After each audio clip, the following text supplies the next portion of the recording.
It's week 16, and as we close out the regular season, we've got some teams pointing to the playoffs, others pointing to the future. In Pittsburgh at Three Rivers Stadium, one of each today, the Buffalo Bills looking to finish out a 500 season, their first 500 season since 1975. The Pittsburgh Steelers coming off a defeat at the hands of the Houston Oilers, looking for their 6th straight crown in the AFC Central Division.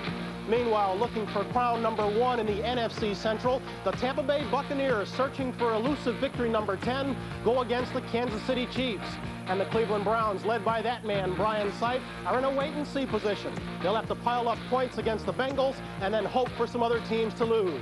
Meanwhile, the Giants, led by Phil Simms, closing out in a search for respectability, going against the Baltimore Colts in the Meadowlands.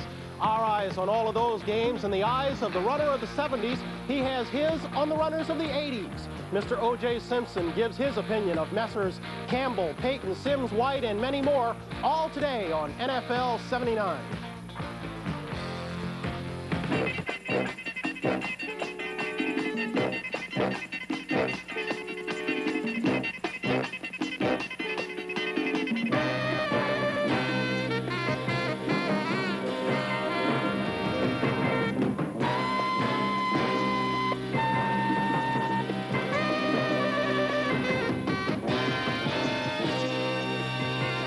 NBC Sports presents NFL 79, an inside look at professional football and a preview of today's games.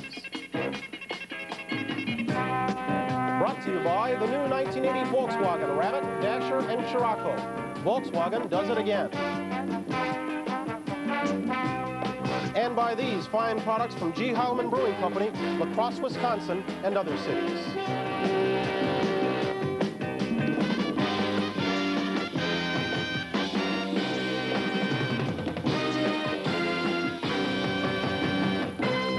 Good afternoon, everyone. Bryant Gumbel and Mike Adamley welcoming you to NFL 79, week number 16. We have to start it on a sad note, the passing at the age of 55 of George Halas Jr., president of the Bears. Mike, you know him well. Brian, he was known as Muggsy to friends and family. He will be missed dearly. We certainly give our condolences to his wife, Pat, and his 2 children. Got a full slate of NFL action as we close out this regular season. 5 games on tap. Let's take a look around at the weather. There could be some snow in Pittsburgh at Three Rivers Stadium. There the Steelers will take on the Bills. Out at the Meadowlands, it's overcast. Weather in the 40s as the Giants there will go against the Baltimore Colts. Down in Tampa Bay at Tampa Stadium, it's about 60 degrees, but it is raining, as you can see, where the Buccaneers will have to entertain the Kansas City Chiefs. And out in Cincinnati at Riverfront Stadium, it'll be the Bengals against the Browns. 35 degrees, rain and snow expected during that ball game at some point. Michael, week 16, we've still got some things up in the air as we talk about playoffs. Let's take a look at our picture starting in the AFC. Now, these 4 teams already have a position secured, but only Miami has clinched a division title. The 5th playoff position, well, 3 teams are going to fight for that. In a nutshell, if Denver wins tomorrow night in San Diego, they're in. Should Denver lose and Oakland win today, they are in. Should Denver and Oakland both lose by a sufficient number of points, Cleveland might be in. Game, and the coach is there. And Hank, what an amazing record that Jim Marshall is closing out with today in your ball game. Well, it's really incredible. Brent, as you know, he's been in the league for 20 years, started 181 consecutive games, and is 41 years old. You know, it's really tough to survive the pregame warm-up over that long period of time, let alone play consistently in the National Football League. But, you know, all the years I was at Kansas City, we had a great deal of respect and admiration for Jim because of the way he played and the kind of a person he was. Been a great credit to the National Football League and most of all to himself, his teammates at Minnesota. And we're very proud to be here today to participate in the last game. Physically. You see Earl run away from guys. I question how serious they are about catching Earl. I know if I was playing defense, I wouldn't be looking forward to finding Earl Campbell on the football field. I've seen him go one-on-one confrontations with defensive players that no other running back playing the game today would come out ahead, and Earl will find himself in the end zone. Charles White, of the college players, I think he has the quickest feet of any back playing the game today. But he has a way with his feet where he either steps around them or he leans away from them where they eventually get no contact of him. Billy Sims may just rate as the best athlete of all the top running backs. He reminds me of a gymnast, a tumbler. What amazed me about him is his ability to leap over guys or jump away from tacklers without breaking stride. Now, this kid here, truly amazes me. It may be self-serving to heap a lot of praise on him because I do see the similarity in styles with yours truly. But seriously, Otis Anderson has the potential to be the class of the 80s. I think we do have similar styles. I can see why they call him OJ. You'll see Otis fake a guy on the run. He'll run and he'll do a little juke, and he's never really slows down. I felt that was my asset of getting rid of guys or juking a guy without slowing down and running away from the other contact. Otis Anderson does it as well as anybody I've ever seen. You know, as a player, I always thought the most exciting aspect of a football game was watching a great runner.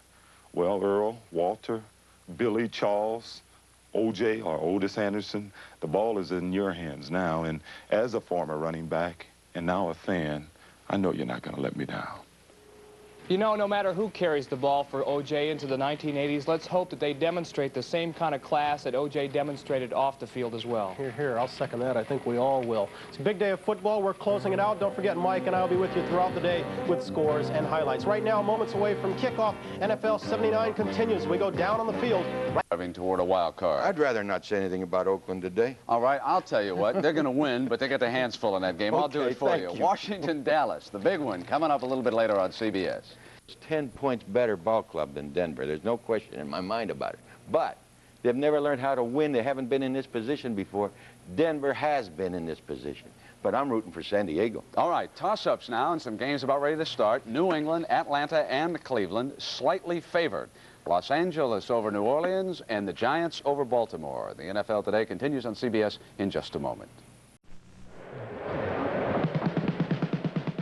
Welcome to Atlanta Fulton County Stadium in Atlanta, Georgia, on a partly cloudy, cool day as the San Francisco 49ers and the Atlanta Falcons wind up the 1979 NFL season. Hi, everybody. I'm Frank Lieber, along with Roman Gabriel. Both teams concluding very disappointing years, particularly the Falcons, who were looking at the playoffs before the season started. But there's a bit of electricity in the air here with O.J. Simpson's farewell to football today. When he ran out on the field for warm-ups, Frank, everybody seemed to really be excited. I think he's going to bring something out in this ballgame. He was introduced as a 12th man and mobbed by his teammates after that introduction. He, of course, more than anyone else, perhaps exemplifies pro football in the 70s. The football player of the 70s making his final appearance today. How much he plays, we don't know. If he plays at all, really. Well, we were told he has a little sore knee, but with this being his last game, I think that knee will go out the windshield and he'll be ready to go.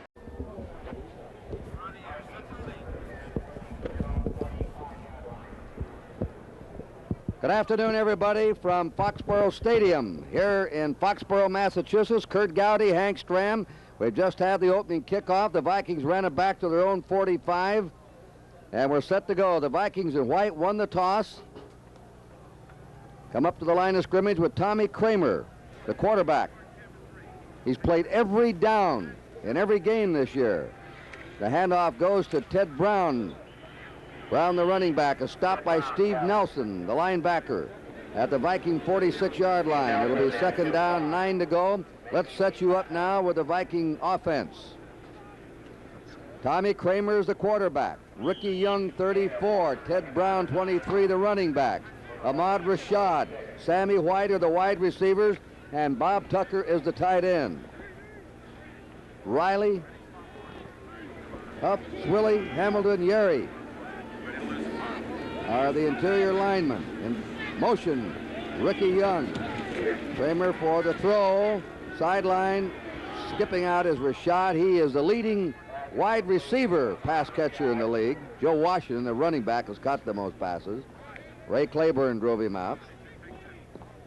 They're short of the first down. You know, the great thing about Tommy Kramer. Let's take a look at the defense first, Hank. Lunsford, Hamilton, and Bishop are the 3 down linemen. Hawkins, Nelson, Hunt, and Choate are the linebackers. We have Claiborne and Haynes in the corners, and Sanford and Fox the safety men. Third down, 4. The ball on the 50-yard line. Vikings in possession. Voigt's gone in at the tight end. Kramer will try to throw for this first down. Flares it out. Drop. Incomplete pass.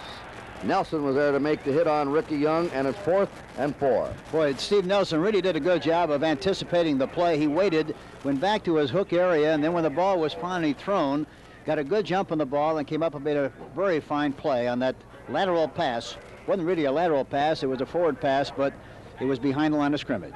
Greg Coleman in punt formation. He punted 10 times last week to tie an all-time Viking single game record. Stanley Morgan, one of the better punt returners in the league, averaging 10 yards a return. The kick's away. Morgan is going to field it on the 15. He was courageous on that one. And his forward motion will stop on his own 17-yard line where the Patriots put the ball in play. And Darrell Luce, a reserve linebacker, went down to cover the punt for the Minnesota Vikings. You know, this New England team, Kurt, has very unusual stats for a team that's not in the playoffs. They're 4th in total offense, 5th rushing, 7th passing. And the Vikings, on the other side of the ball, are 9th in total defense, 13 against the rush, and 6 against the pass. Steve Grogan will quarterback this club. He'll be number 14. We'll give you their lineup here after the first play. Slight breeze of the Patriots back. Out to Stan Morgan. Morgan's up to the 30 and is downed on his 32-yard line for a first down. Jeff Seaman dragged him down. Stanley Morgan will be in the Pro Bowl. That's his 42nd reception of this year. There's the backfield. Grogan, Ivory, Calhoun. Cunningham was out with an injury. Morgan and Jackson are the wide men. And Hasselbeck is the tight end. Russ Francis is injured. Brock, Hanna, Lenkaitis, Kreider, and Jordan are the interior linemen. Patriots ball, first down on their 32. Ivory hit behind the line, shaking away, and is thrown for a loss. He'll be dropped at his own 29-yard line. In there making penetration, coming up as a strong safety, Tom Hannon. And Jim White, the right tackle. Second down, 13. New England Patriots on their own 29. First time the Vikings have ever played at Schaefer Stadium. Back in 1970, they played at Harvard Stadium when the Patriots were moving around from stadium to stadium. Grogan for his second throw. Nearly picked off there by Bobby Bryant, number 20. Not quite. Intended for Harold Jackson. Jackson didn't take him deep enough that time. Bryant played the ball well, but he didn't get him out of his back pedal hardly at all before he made his outside move. For that reason, he had a good chance to make a play on the ball when it was thrown to the outside to Harold Jackson. 3 wide receivers. Minnesota uses a 4-man front. Mulaney, Roller, White, and Marshall up there. Blair, Seaman, McNeil, the linebackers. They have a nickel defense in there now. Third down, 13 for New England from their own 29-yard line. They're blitzing him. He's under the gun. He throws it out to the 35, and falling forward is Horace Ivory to the 36-yard line. And a kicking situation coming up for New England. They try to throw underneath. The linebackers get pretty good depth, and they have 5 defensive backs. He gets away from trouble, throws the ball inside, but not nearly enough room for the first down, and they're in a kicking situation now after they throw the ball to Horace Ivory for a short gain. Keith Miller's the safety man. Here's the punt by Eddie Hare. A good kick against the wind. Or with the wind to the 15, to the 20. Flag is down to the 25, and out of bounds on the 27 goes Keith Miller.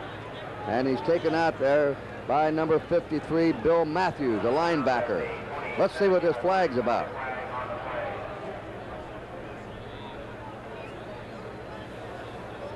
That's a legal use of the hands against the Vikings. Well, that's part of the excitement here in Atlanta this afternoon, as we're ready now for the opening kickoff of this afternoon's game. And as you can see, the Atlanta Falcons in red have won the toss of the coin. I should say San Francisco has won the toss of the coin. Atlanta will be kicking off. Mazzetti kicking off. Owens, the deep man, at the 15, 20, 25. Speedster nailed at that point, and the 49ers have put it in play. James Mayberry making the stop. Here's the 49ers lineup. Steve DeBerg has a chance to set an NFL record today for pass attempts and completions. Not a newcomer since the season started. Dwight Clark, the wide receiver, filling in for Freddie Sullivan, who remains in the sidelines with a combination shoulder and ankle injury. 1st and 10. Steve DeBerg at the throttle. Not much complaints about the 49ers offense this year. They've done a remarkable job. Hofer on the carry across the 32-yard line for a pickup of 6 on the play. Tackle made by Rick Bias. There's the man who will forevermore be known as the man who replaced O.J. Simpson. He hasn't done too bad of a job at that, Frank. He's been their leading rusher on the season so far, although they've been known primarily as a passing team. Fine young offensive line by San Francisco. They feel most of their help next year will have to come on defense. Wilbur Jackson just short of the first down up to the 35-yard line. It'll be 3rd down and 1. Wilson Famuina and Greg Brazina collaborating on the tackle for the Atlanta Falcons. Falcons, of course, going to need a lot of help on defense next year as well. This is the front 4. Famuina, fine young player, along with Don Smith. The Atlanta linebackers, and they'll probably need some help in this area looking ahead to 1980. And the Falcons defensive secondary. 3rd down and a yard needed for the first down for San Francisco. 49ers at their own 34-yard line. And they get the first and plenty to spare as Jackson carries up across the 35-yard line to the 39. First down of the ball game. Bill Walsh, the head coach of the 49ers, will alternate just about anybody in sending in plays from the bench. He's starting out alternating running backs. Well, he's been very successful with his running backs, not only on the run, but also the pass. They throw the football to just about anybody, and now they're coming out trying to establish a run, possibly to set up the pass. DeBerg would need 28 pass completions today to eclipse Fran Tarkenton's mark for most completions in a season, and there is number 1. Wilbur Jackson for short yardage up to the 42-yard line. Ray Easterling making the stop for the Atlanta Falcons. A pickup of 3 in the play. It'll be 2nd down 7. Well, let's take a look here. All it is a little outlet looking to his back, and this is what Walsh has had DeBerg do well. When his downfield receivers covered, he comes right back to the back, and Wilbur Jackson making a couple of yards rather than taking a loss. 49ers snapped a 6-game losing streak last Sunday. Looked very impressive in beating Tampa Bay, particularly on defense, in holding the Buccaneers to 7 points and picking off 5 interceptions. On 2nd and 7, DeBerg hesitating, gets rid of the ball and completes it to Hofer up to the 47-yard line. Couple shy of the first down. Fulton Kuykendall, number 54, on the stop. There's a look at Steve DeBerg, the quarterback of the 49ers' future. Young man out of San Jose State, originally drafted by the Dallas Cowboys, came down to the last cut with the Cowboys. It was between him and Glenn Carano, who was a number 2 draft pick. They elected to stay with Carano. DeBerg was released, eventually caught on with San Francisco, and as you can see, has had a very active 1979. 3rd down and 3. Intended for McAfee at the 30-yard line. Well, that time McAfee was open. DeBerg didn't quite pull the string. He had him one-on-one on that safety. Possibly could have had a touchdown if they could have completed that pass. We're talking about Carano and DeBerg, and of course Carano is still the 3rd-string quarterback in Dallas and has seen virtually no action at all, so may have been a blessing in disguise for DeBerg that he was released by the Cowboys. Here's Melville on to do the punting. Billy Rickman is the deep man for the Atlanta Falcons, standing on the 15. Temperature in the 50s at kickoff time. Bright sunshine right now. Rickman at the 20, 25, and cut down at the 27-yard line, and the Falcons offense will put it in play for the first time. 34 in the punt, 8 on the return. So good weather here in Atlanta, unlike some other places around the NFL. We'll be back in just a moment. Offensive possession of the afternoon. Things to look for on the Falcons side. William Andrews, their fine rookie running. It won't be this week. They were beaten by Kentucky, but they're both top 5 basketball teams, and they'll contend for the national championship before it's over. Next Saturday at 2 Eastern time on NBC. Swing pass goes to Benny Cunningham. On 1st and 10, he's inside the 40 and down to the 38-yard line. So the Steelers get the big guy moving. 250-pound tight end Benny Cunningham goes crashing right at the Buffalo defenders for an 11-yard gain. This play looked as if it might go for a touchdown when Cunningham made the reception. Little play action fake. He holds the linebackers in the center of the field, gets the ball out to Cunningham with 3 men in front of him. Isaiah Robertson forces the play in, makes the tackle himself. Very fine play. And that is the first complete pass of this football game for Bradshaw and the Steelers, and now they're starting to move the ball. They're down to the 38-yard line of Buffalo. 1st and 10 Steelers, no score first quarter. Bradshaw, the gun arm. John Stallworth turns out, catches his 67th pass of the year. He was out of bounds, Don. He caught it kind of lazy, and he's arguing with the official at this point, but he lifted his leg just before he caught it and never got both feet in bounds. At least that's the way it looked to me. We'll watch it again on tape. All right, let's see. The ball takes a while getting there. He kind of puts it over the top of the... Yep. See, he had his right foot lifted. So he still has 66 receptions. One short of Roy Jefferson's all-time club record of 67. Bradshaw figures he's got one right in the pudding. Comes up for naught. So now it's 2nd down and 10 for Pittsburgh.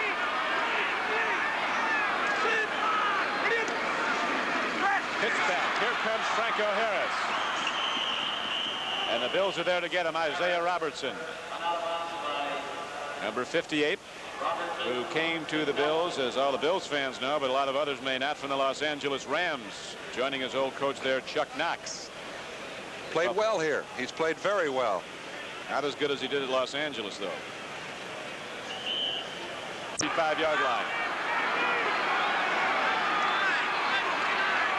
3 wide receivers in the game. They have Swan and Stallworth on one side, so they can't be double covered.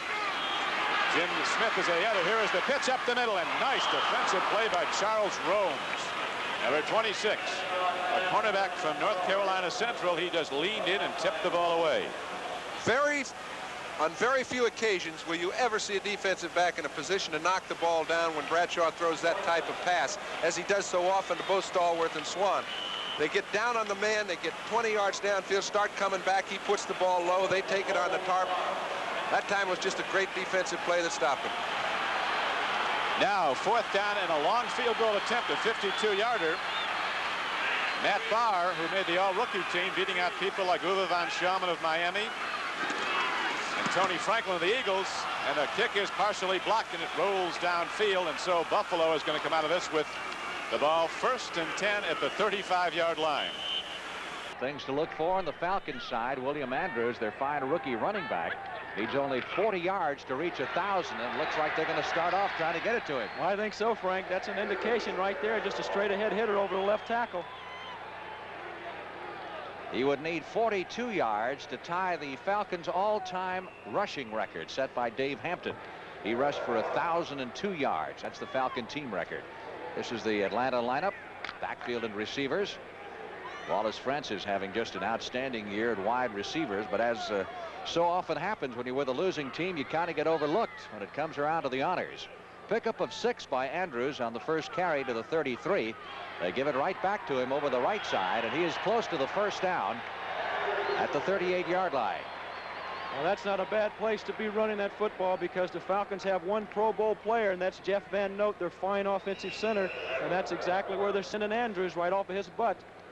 There's the offensive line, and as Gabe noted, Van Note, the center, will be the only Atlanta player in the Pro Bowl. Francis really should have had a shot, I think. He just won off the lead in pass receiving, having his greatest season ever, but he was overlooked. Of course, so was Drew Pearson of Dallas, who's had an outstanding year. As far as wide receivers go, Andrews taking the pass from Bartkowski at the 50, still on his feet at the 40, and finally run out of bounds. They say he went out at the 45-yard line at San Francisco. Well, Frank, all that was a quick screen out to the left side. You get your center and your left guard out in front. Here you go. Watch Andrews, but watch 57, Jeff Van Note, out on your left side of your picture here. He gets a fine block right there. That's your center going all the way outside. Of course, it's good running in there by William Andrews. He came to play 18 yards on the quick screen. And a 1st down for the Atlanta Falcons at the San Francisco 45-yard line. 3 plays, and Atlanta has gone to William Andrews in all 3. 3rd round draft choice from Auburn. Haskell Standback, the other running back, picks up a yard, hit by Willie Harper, number 59, the San Francisco linebacker. San Francisco comes in at 2-13. Now, if they should lose today, of course, they'd be tied with Detroit for the worst record in pro football. And the battle for the #1 draft choice continues. Right now, Detroit has a slight edge. The tiebreaker there goes on the strength of the opposition, and Detroit has played a weaker schedule than San Francisco has this year. But it could still go the other way, depending on the outcome of some other games around the league today. 2nd and 9. Andrews. He had as good a day running the football a couple of weeks ago, and we saw the Falcons out in San Diego, as we've seen a running back have all year. He just would not be stopped that day. Carried it to the 40 this time, a pickup of 4. It'll be 3rd down, and the Falcons still need 5 for the first. You know, isn't that amazing, Frank? Having the opportunity to get perhaps the best college player by getting the #1 draft choice, you have to have a team with the worst record or rely on another team that has a bad record. That's right. No more coin flips, though. They used to flip a coin when teams were tied. 3rd down. Falcons need 5 from the San Francisco 40. Bartkowski wide open. Jenkins out of bounds at the 25.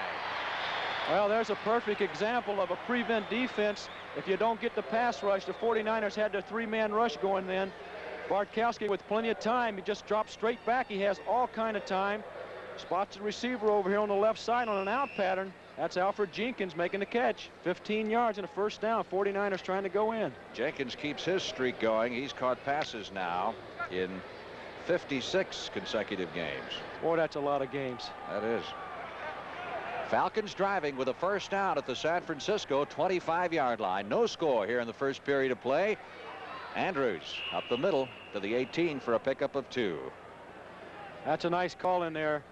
You come back with a run up the middle on 1st down out of that double wing set. You could split it. That time they don't get many, but later on they might. Andrews, if he goes over 1,000, would become the 12th rookie in NFL history to gain 1,000 yards in his first season. Number 11 was Otis Anderson of St. Louis, who joined that elite group a few weeks back. 2nd and 8. Andrews, the lone setback. Here's Andrews taking the pitch to the 18-yard line. Pickup of 4. Dan Bunz, number 57, the middle linebacker of San Francisco, making the stop. That's a good pursuit angle by Bunch, the middle linebacker. He had to play off a couple of Atlanta blockers, but he still strung it out and made the tackle. Andrews has gained more than 60 yards rushing 5 times this season, and all 5 of those games have been on the road. He's been much more productive running the football on the road. Had a great season opener against New Orleans when he won 167 yards, and then had that great day against San Diego a couple of weeks back in that big upset. 3rd down 3. Falcons at the 19-yard line. Andrews hit at the line of scrimmage, plows forward, and is stopped short of the 1st down at the 16. It'll be 4th down. Looks like a long yard needed for the first. Atlanta fans want him to go for it. There's Lehman Bennett. Well, you don't have anything to lose in a situation like this, Frank. That time, the 49ers guessed right. They brought the strong safety Gray and Bunz, the middle linebacker, and clogged the hole. You think maybe we might see a gamble for a little short yardage pass here on 4th down? Well, let's see what happens. They go with an extra tight end in Russ McKeska. 4th and 1 at the San Francisco 16-yard line. Stand back, Andrews, the setbacks behind Steve Bartkowski. They give it to the big guy. Well, we got a flag. We do get a flag, and I don't believe he made it.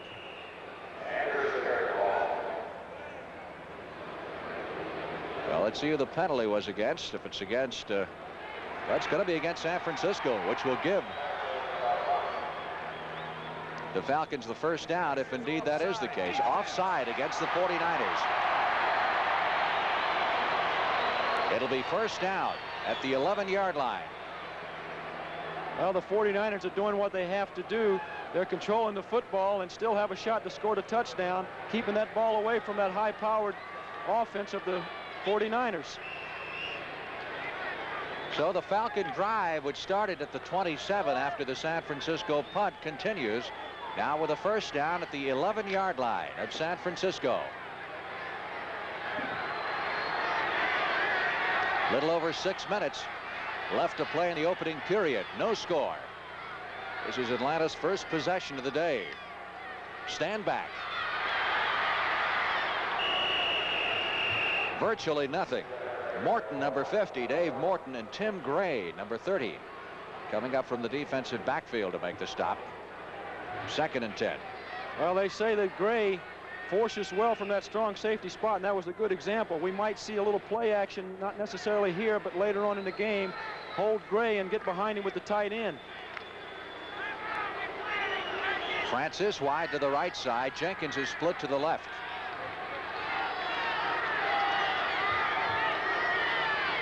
Francis in motion. Bartkowski tried to hit Andrews, and Andrews took a pretty good shot from Willie Harper, number 59, the linebacker. Well, they didn't fool anybody there. Harper was all over Andrews. Let's take a look. Both backs out of the backfield. I think here Andrews is just an alternate receiver, and Harper's all over him. That's his man. No way. Didn't have a chance to get the pass, but Harper gave him a pretty good nudge anyway. He sure did. It'll be 3rd and 10 from the 11-yard line. Well, Bartkowski in this case doesn't want to take a sack. It's a lot easier to kick a field goal from here than it would be if he did take a loss. Both wide receivers to the right side of the line of scrimmage, Jenkins and Francis. Bartkowski under pressure gets rid of the ball and completes it to stand back at the 5. So it'll be 4th down. They need 4 for the first down, 5 for the touchdown. Gerard Williams making the stop. There it is here. Andrews again out on the same side as the 2 receivers, which leaves him man on Morton. But there's a good play by Gerald Williams. Williams came up quick.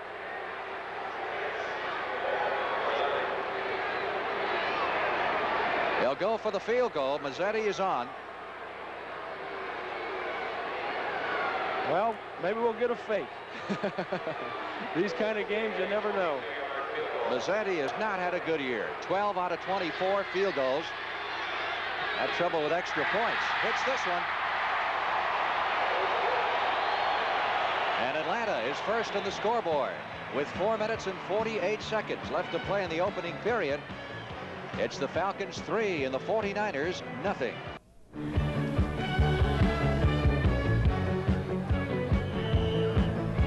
Vikings ball on their own 20.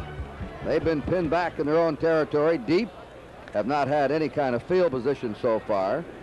Ricky Young and Ted Brown are the running backs, set behind young Tommy Kramer, completing his 3rd year in the National Football League from Rice University. Ricky Young for a yard, maybe 2. Steve Nelson again. He leads the Patriots in tackles this year with 122 solo tackles. One thing that's very difficult to do against this New England team is to run sideways, to have your halfback line up on the right side of the ball and try to run it all the way over to the left side, because by the time you get there, New England is there waiting for you, especially the linebackers. It's an awful long time for the offensive line to hold their blocks against this quick reacting team, the New England Patriots. That's Sammy White, 85. Set out on the other side is Ahmad Rashad. There's a passing formation. 2nd down, 9. Big rush on. Gets it out to Ricky Young, and Young's out of bounds on the 26-yard line of the Vikings. Watch the rush here on Kramer. He has a lot of poise. We've seen him one other occasion during the course of this season, twice really, but he looks like he's going to be a real good player, an excellent player. Good rush on the inside from Richard Bishop, but he got the ball off in good shape. Rashad, coming into this game, came in with 72 catches. Bishop has 8.5 sacks. That's second to Tony McGee, who just gone in, who leads the team. Tony the Sack McGee, they call him, 11.5 sacks. Another passing formation. 3rd down and 4, slot right.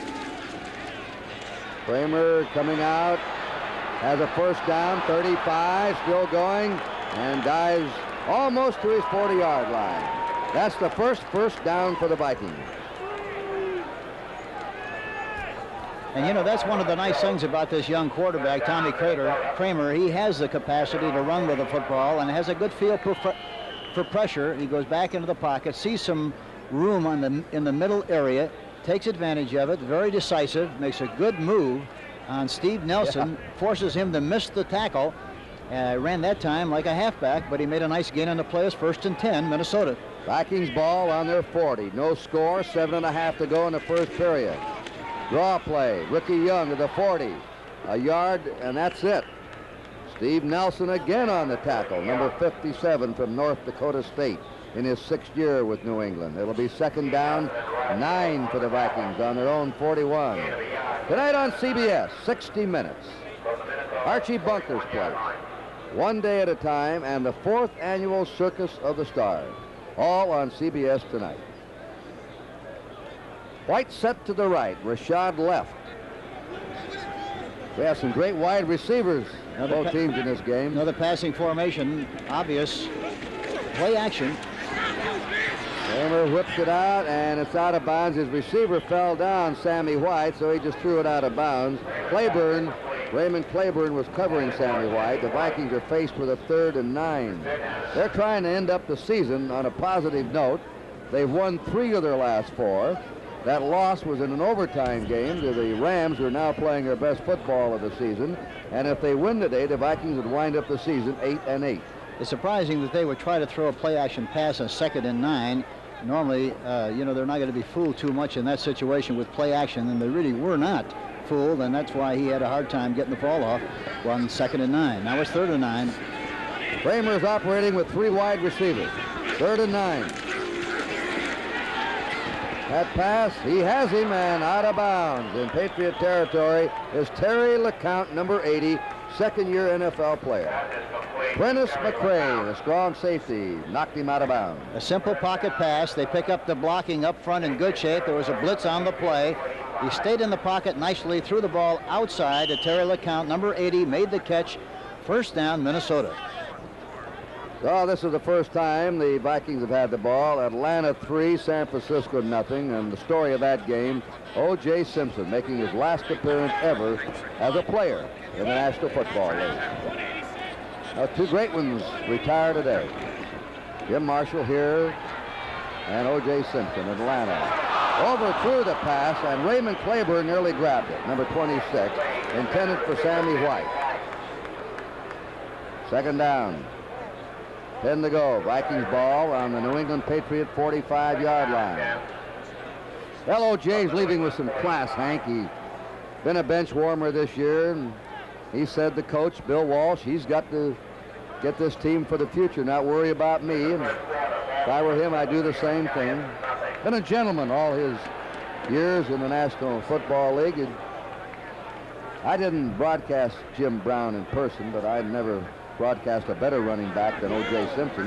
Well, he's been all pro in every category as a football player and as a person, and you have to congratulate him for the way he's handled himself in this situation this year. 2nd down, they're trying to screen pass to Ricky Young. Young's out on the Patriot 38-yard line, driven out by Steve Nelson. I'll never forget the first game O.J. ever played was in Buffalo. I did that game. He was stopped that day by the New York Jets, except on kickoff returns, and they used him out as a wide receiver quite a bit. In fact, his first year, they didn't give him the ball enough, I didn't think, as a running back.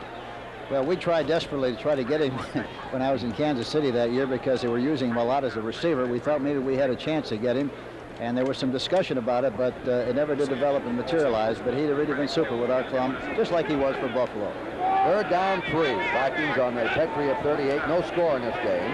6:27 to go in the first period.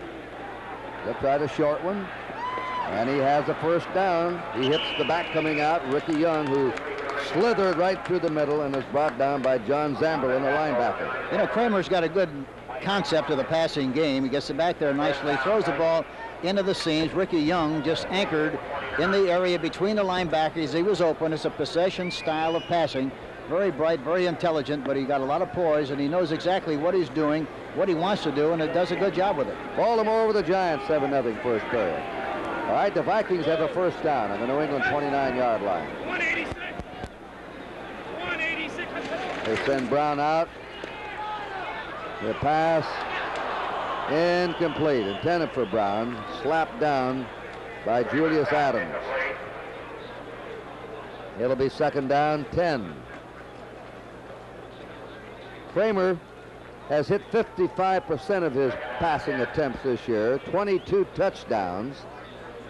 He's had 23 intercepted. And he's been sacked 36 times, which is an awful lot for a Minnesota team, especially a quarterback who moves as well as he does. He is the second Viking quarterback to ever pass for more than 3,000 yards in a season. Van Tarkenton, of course, the first one. They're all up there tight. He's tried to change the play in the line of scrimmage, but they changed the coverage, and he throws underneath. A nice play. Ricky Young has it on the 21-yard line, pulled down by Ray Kostick, playing in place of the injured Sam Hunt. They faked the blitz that time, and Kramer changed the play and changed the read, had plenty of time to throw the ball, throws underneath to Ricky Young, who makes the catch, and is tackled there, and now we have a 3rd and 3 situation. Vikings ball on the Patriot 22. The Viking drive had started on their own 20-yard line.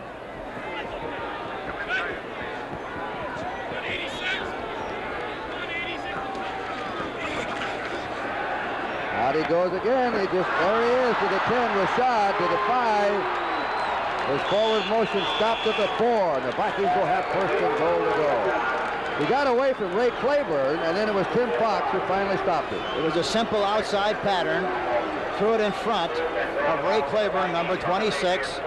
He tries to make the tackle, does not get his arms wrapped around him like he should.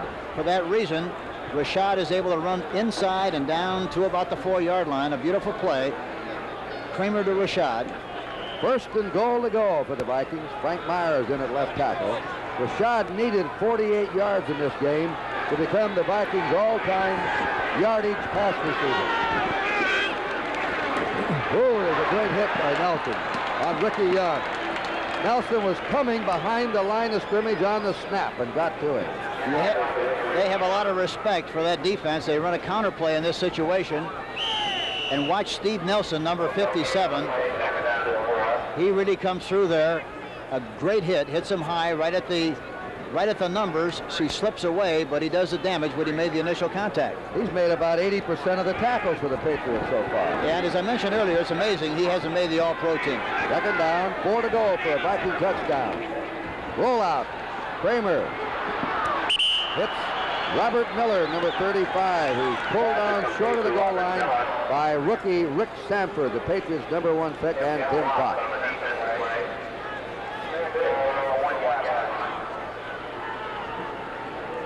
They're going to spot the ball on the 1-yard line. 3rd down, a yard to go for a Viking touchdown. 1, 2, 3, 4, 5, 6, 7, 8, 9, 10, 11, 12, 13, 14. The 15th play for the Vikings in this drive. Ted Brown's back in as a running back, number 23. Looks like they're going to run left. Patriots digging in. Straight ahead, it is a touchdown for Ted Brown. Brown scores an 80-yard drive. A coach's dream on that drive. A long drive that used up a lot of time and play. That time they had the left halfback way up in front of the fullback, which made it look like they were going to run left. They ran right up the middle. They got a good surge from their offensive line. Good blocking at the point of attack with Swilly, Hamilton, Poe.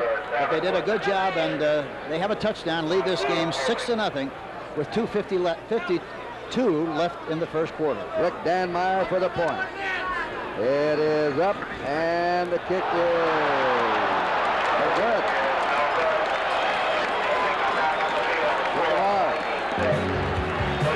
Well, that's an 80-yard drive.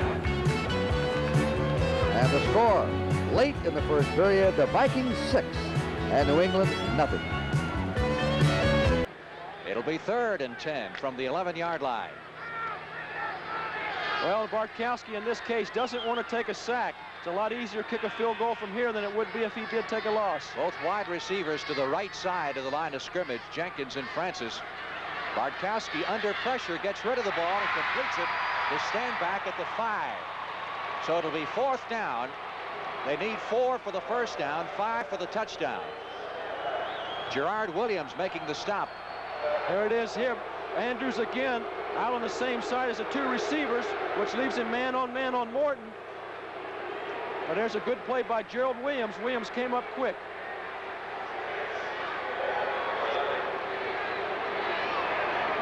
They'll go for the field goal. Mazzetti is on.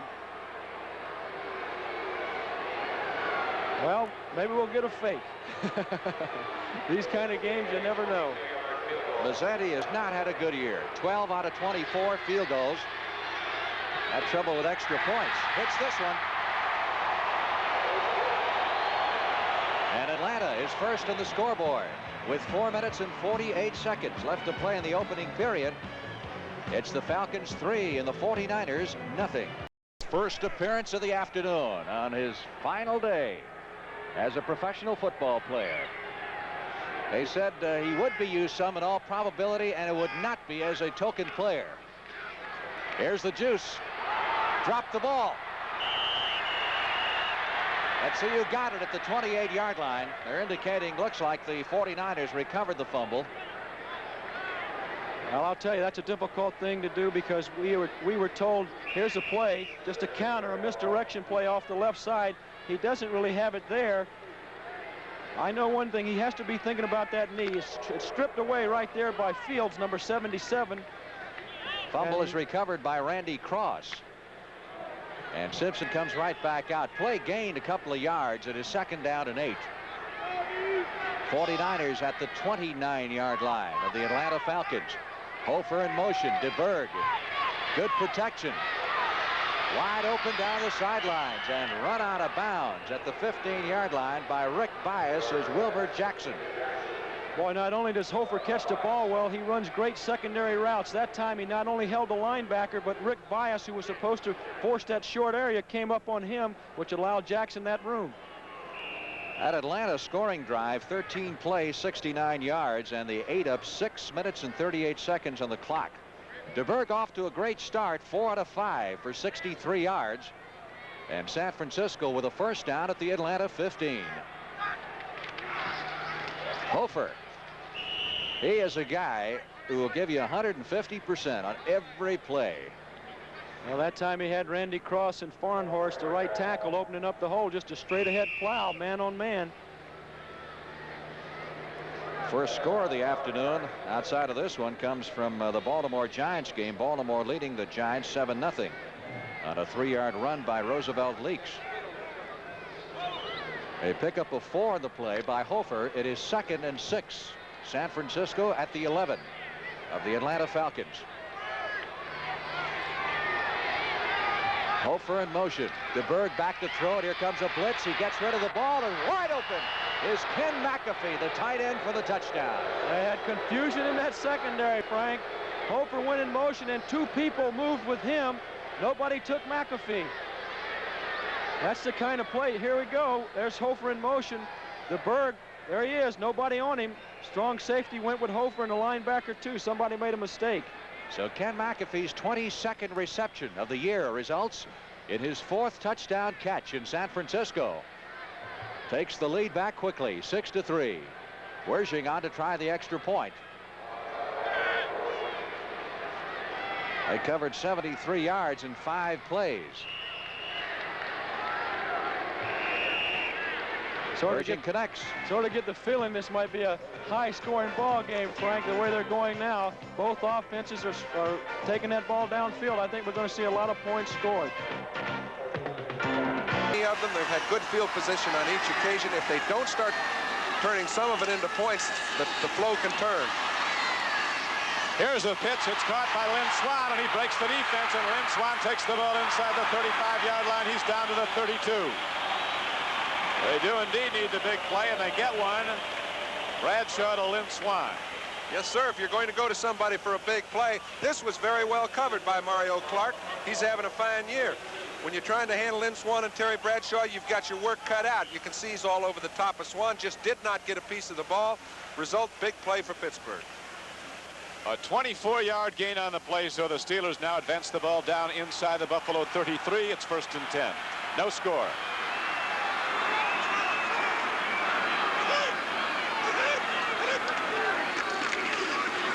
Blyer. And Rocky Blyer, the former Notre Dame captain, now in his 11th year as a Steeler, takes it inside the 30. Hazlett's ready to go now this time. Let's see what happens at 2nd down and about 6. Back to the run. Sidney Thornton in the game, and this big power back takes the ball inside the 25-yard line and close to a first down. This time Jim Haslett was on the stop. We'll watch him. Sometimes the number of tackles that a linebacker makes is not the indicator. It's where he makes them. You'll notice Lambert, early in his career, made a lot of tackles. Some of them past the line of scrimmage 3 or 4 yards. This time Haslett gets held up a little, just too long, couldn't make the play at the line of scrimmage. As a result, it's 3rd and 1. 3rd and 1 it is, as the ball is just short of the Bills' 23-yard line. The clock is running in the first quarter, 50 seconds to play in the quarter, and there's no score on the board. The world champions have challenged. Their first scoring attempt, a field goal, was blocked. Handoff, Franco Harris, and he thunders down to the 20-yard line. It's a first down for the Steelers. Ben Williams, a 4th-year defensive end from Ole Miss, number 77, was on the stop. But Franco Harris, who comes into this game having rushed for almost 1,100 yards, 4.4 yards a rush, one of his best per carry averages in recent years. He's carrying less, but getting some more. Been at it a long time in his 8th year now from Penn State. Caught a lot of balls, too. He has 34 receptions. 1st and 10, Pittsburgh. Bradshaw gets it away. Look at Lynn Swann cuts the ball for a touchdown. The spectacular athlete from Southern California goes up.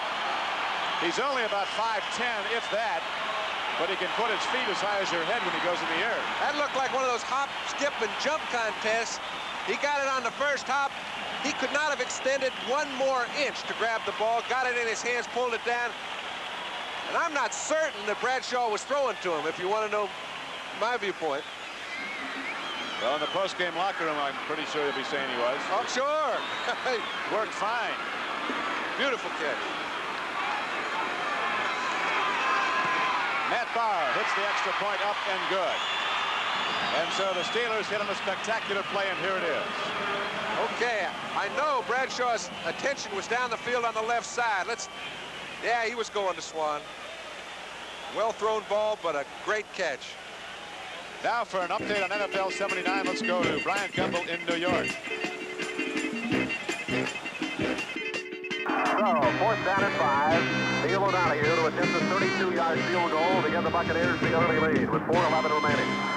Steve Wilson, the snap is bobbled right through Blanchard's hand. O'Donoghue breaks away, and he's running to the 25. Blanchard looking for the first down marker, but he'll not even get close. So the snap went right through Tom Blanchard's hand. The ball may have been wet. It's hard to say. So the Buccaneers come away empty-handed. Falcons on the move. First down.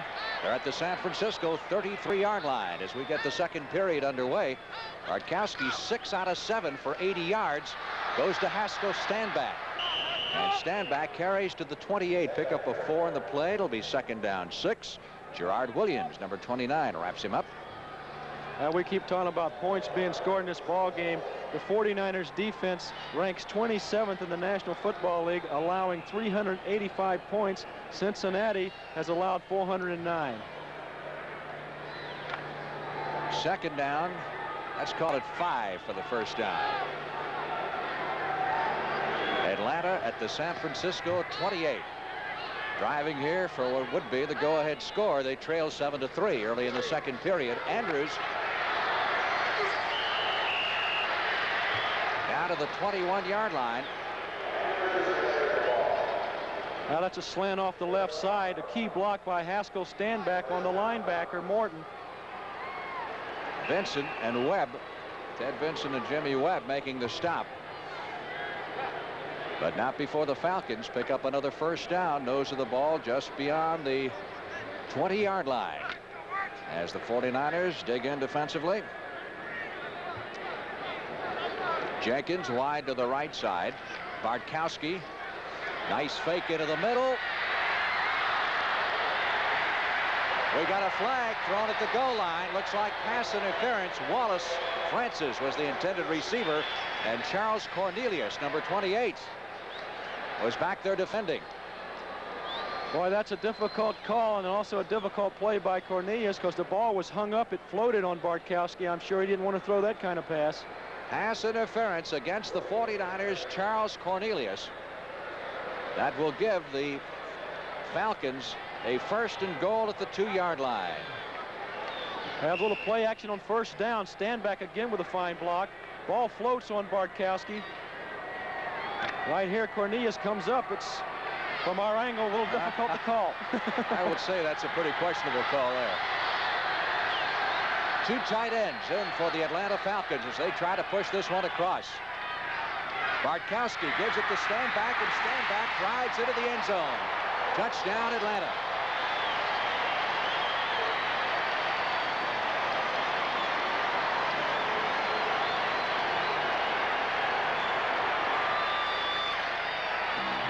Haskell Stanback, one of the forgotten men of the Falcons this year with the arrival of the great rookie running backs. That's Andrews leading. Bunce almost makes a fine play, but second effort on Stanback puts him in the end zone. In addition to Andrews, of course, the Falcons have Lynn Kane, who suffered a knee injury several games ago, missed the rest of the season. Another fine rookie runner, and Mayberry. Mazzetti tacks on the extra point.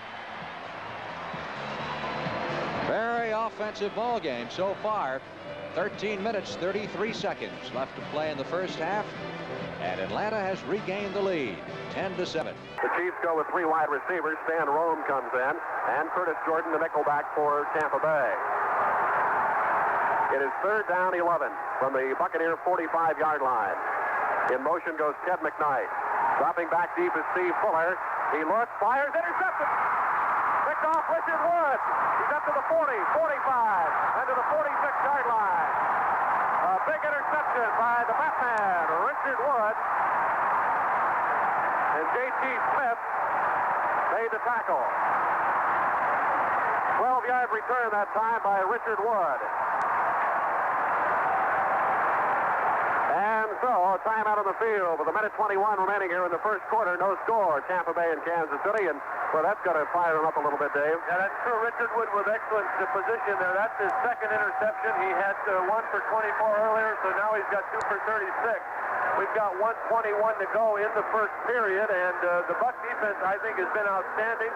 They've allowed 1 first down that I recall. The other one was aided by the penalty, and they're really hitting and stocking, putting a lot of pressure.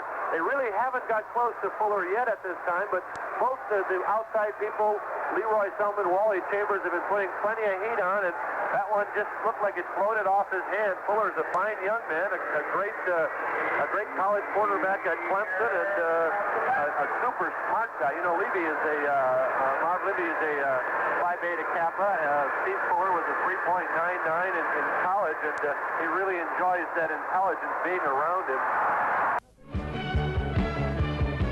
6-0 Vikings, first period. That's the scoring drive. Over 6 minutes. Well, you coaches like those kind of drives, don't you? Well, you don't have to worry about playing defense when you keep the ball that long. That's the best defense in the world. Dan Myers kickoff. Alan Clark waiting on the 16, up to the 20, 25, 30, breaks through, 35, stumbles, and then is brought down. The man that upset him was Robert Miller. All right, New England trailing as they go on the offense. They'll be on their own 38-yard line. Rogan's a quarterback. He has hit 49% of his passes, 26 touchdowns. Brian Sipe leads the entire NFL with 27. Play action. Lots of time, wide open. With Harold Jackson, 30, and out of bounds. Boy, was he open. He goes out on the Viking 26. Tom Hannon drove him out. They ran a nice play action pass that time, faking to the right, and Jackson came over from the right side all the way over into the middle area. Watch here, Grogan fakes to Ivory, goes back in the pocket, has good protection. Jackson is coming over from right to left.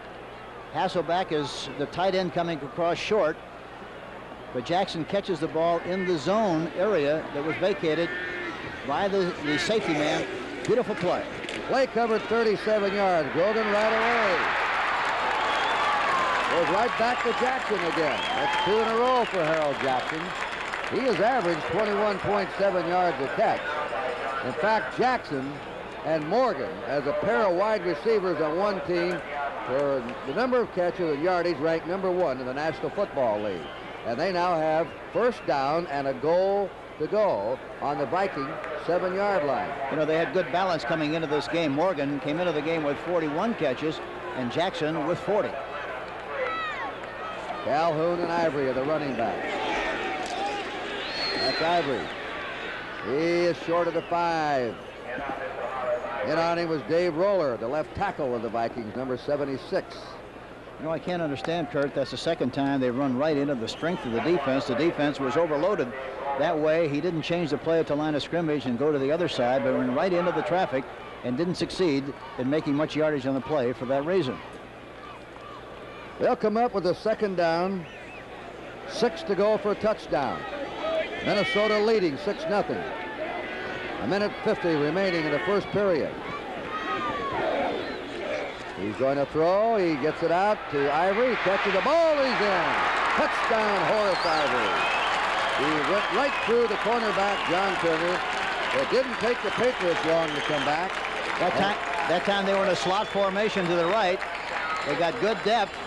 Ivory was open on the outside move. Ball was thrown nicely. Goes into the end zone. Is tackled, or hit, I should say, but it's too late by John Turner.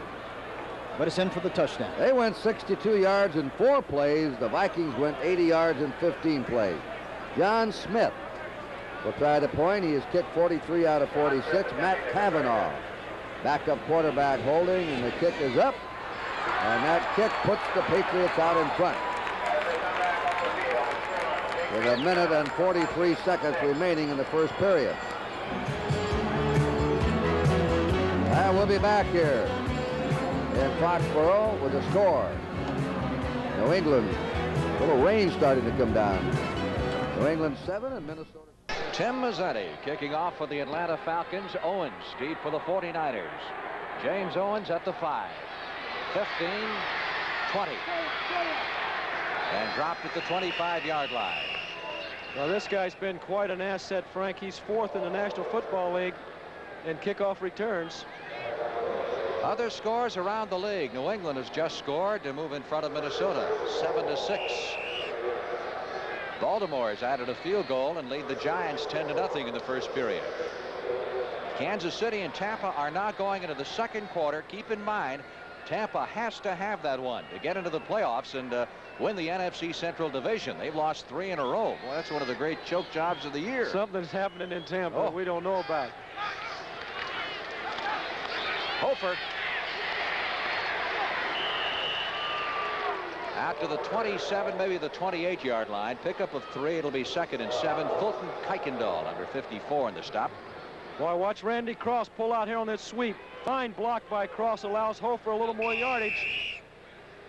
Good tackle in there by the Falcon defense. That Atlanta scoring drive a moment ago, 9 plays, 71 yards. 4 minutes and 20 seconds possession time. As you look at O.J. Simpson, who has been in for 1 play so far for the San Francisco 49ers. 2nd down, 7. 49ers from their 27. They fake the end around to Schumann. DeBerg drills his receiver, Dwight Clark, at the 38-yard line. That's good for a first down. I think that's the first time I've seen a play like that. You fake the inside and the outside reverse. Here they fake the inside. Now watch the outside.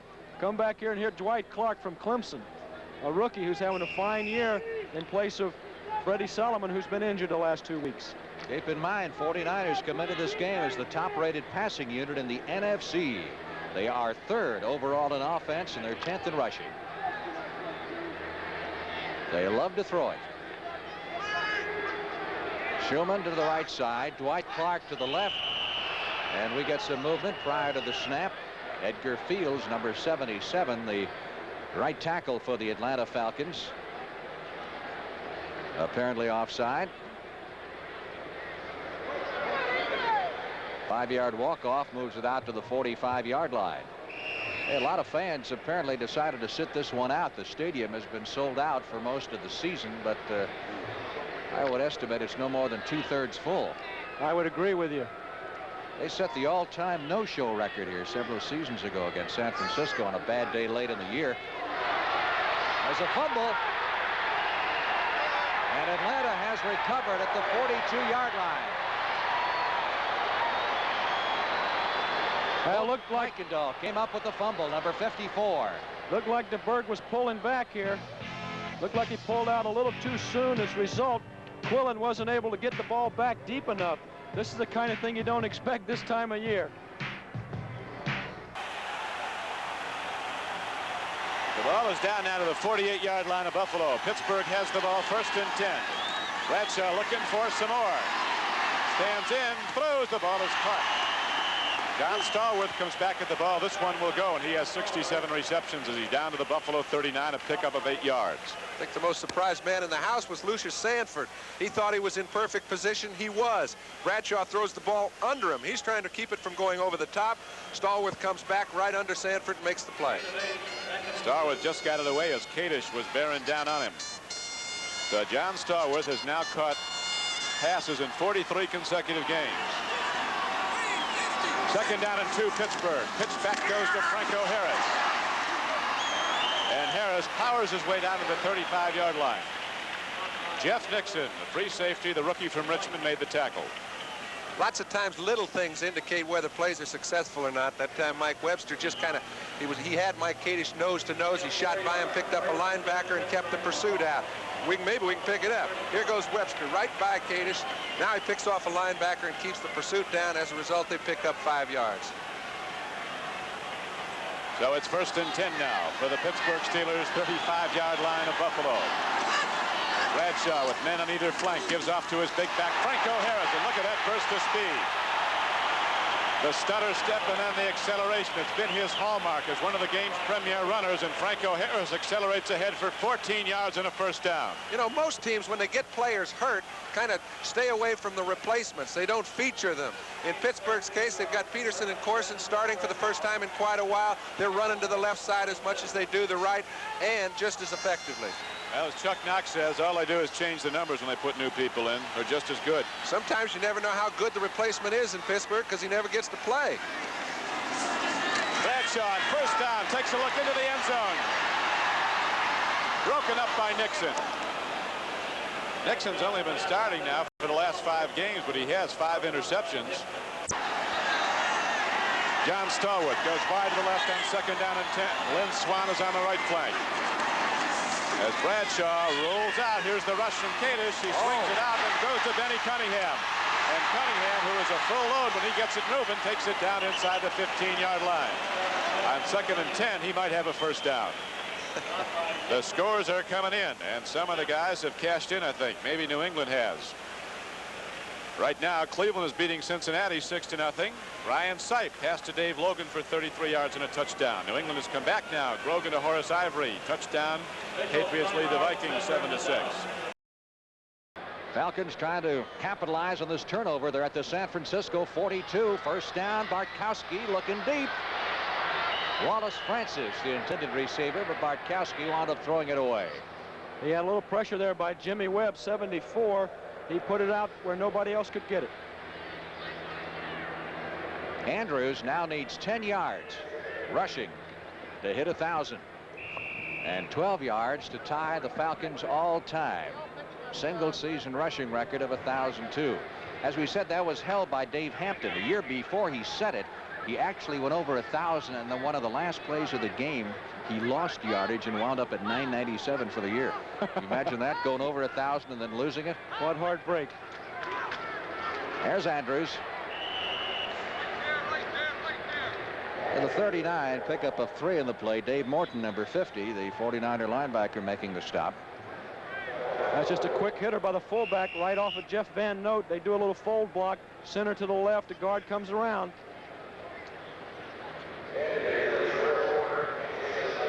Pittsburgh leading Buffalo 7-0 on a Terry Bradshaw to Lynn Swan 19-yard touchdown pass. Steelers need that victory to secure the title in the AFC Central and the home field advantage. Atlanta 2 out of 4 on third downs conversions. 3rd and 7 here. Bartkowski hitting Jenkins. First down at the 23-yard line. 3rd reception for Jenkins. We said earlier he has caught passes in 56 straight games. Actually, this one makes it 57. This is a great throw here. Watch Harper right there hits Bartkowski. He's let the ball go and it floats on him, but Jenkins comes up with a catch. Fine throw by Bartkowski of 17-yard reception. And a first down for the Atlanta Falcons at the San Francisco 23. A lot of pressure on Bartkowski applied by Willie Harper. And that thing did flutter a bit, as Gabe said. Jenkins wide to the right side. Francis, who caught 10 passes last week, is flanked to the left. It is Francis who's starting in motion. Andrews shakes a tackler and moves it inside the 20 down to the 18-yard line. Cornelius making the stop. I think most of that was on his own. He even ran over one of his own people out there. He's fired up. I think that was Warren Bryan, the right tackle, that he ran over, his own person. That's a pickup of 5, and that should leave him just 2 yards shy of 1,000. He's really running hard, Frank. It is 2nd down, 5. Falcons at the 18-yard line of the San Francisco 49ers. Stand back.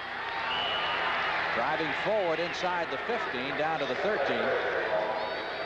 Vincent, number 75 on the stop, along with Dwayne Board, number 76. Lehman Bennett looking over his play chart.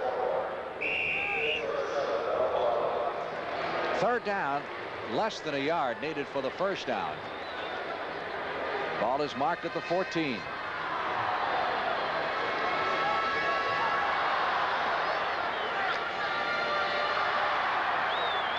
Well, they say 3 yards is what he needs to get 1,000. Well, he can fall down and get 3.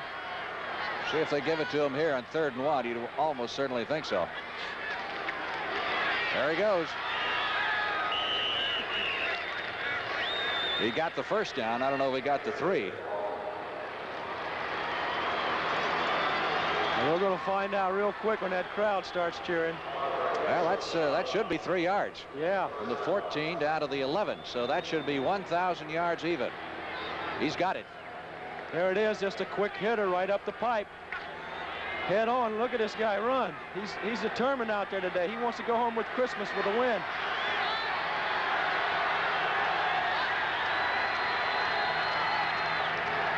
Bartkowski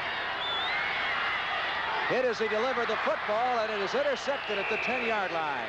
Dwight Hicks, number 22, coming up with a big interception. What a find he has been for the 49ers in their defensive secondary in the second half of the season. They had him in for a tryout, and he's been one of their leading defenders ever since. Timeout here in Atlanta. We'll be back right after this. It will be a 39-yard field goal attempt by Jan Stenerud. Fuller the holder. The snap is a good one. Stenerud blocked. Still carries though, and it is not going to be the blocked field goal. Nothing doing. The Buccaneers will take over, and that fires up the crowd. Blocked by Leroy Selman.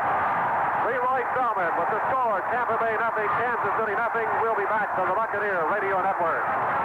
And the inexperience is starting to show. Looks like your hometown, Niagara Falls, New York. Steve Bartkowski, the Atlanta quarterback, looking on. Turnovers even now at 1 apiece. Atlanta with the fumble recovery. San Francisco with the interception. Jackson on the handoff from DeBerg out to the 16-yard line. Robert Pennywell, the middle linebacker, makes the stop. We checked with the official statistician during the timeout, and we're informed that Andrews still needs 1 yard to get 1,000. Sure looked like he had it though on that one play. I would think so. He went from the 14 to the 11, and they said he needed 3 before that. Well, there's Mike White standing alongside Bill Walsh. Mike White took that Illinois job last week. Penalty marker is thrown as Hofer stopped shy of the 20-yard line. Let's see what this one is all about. 7:29 left to play, first half, against San Francisco for holding.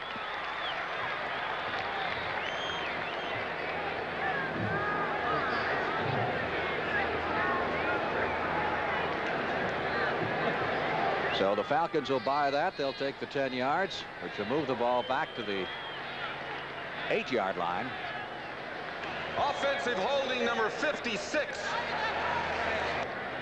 Fred Quillen, the San Francisco center. In addition to Ben Drythe, you've got Bob Boylston, Frank Glover, Bill Reynolds, Stan Jabbie, Ed Ward, and Pat Millett, the officiating crew. Second down, 15 for the first down. What a super catch in heavy traffic at the 23-yard line by Ken McAfee, the tight end. What a throw, too, Frank. You're looking at it from quarterback standpoint. I'm looking at it from the receiver standpoint, but you're right. He threw this through a needle hole right there. Look at this. Great catch. Ooh, he got stuck. That was Kuykendall and Glazebrook, number 36, applying the pressure. They really sandwiched him, and DeBerg put it the only place that McAfee could catch him. And that's at the 23-yard line. It was just enough for the first down. I think we got another marker.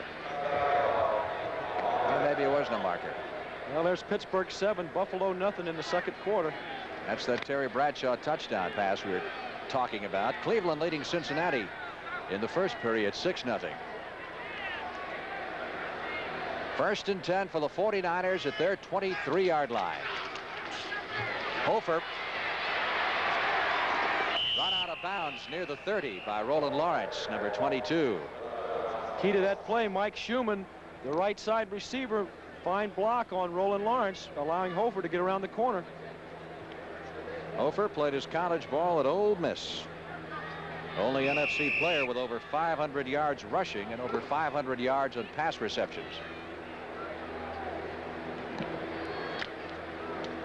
It'll be second down and 2. Picked up 8 on the carry. Out to the 32-yard line. Hofer and Wilbur Jackson, the setbacks. DeBerg slips it off to Jackson.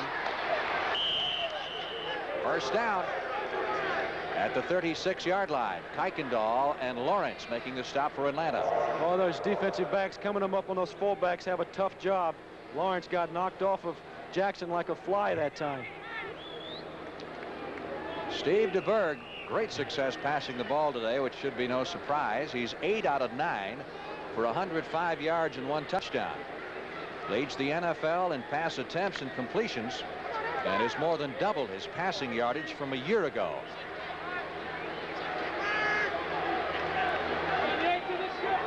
Schumann, number 84, is the man in motion.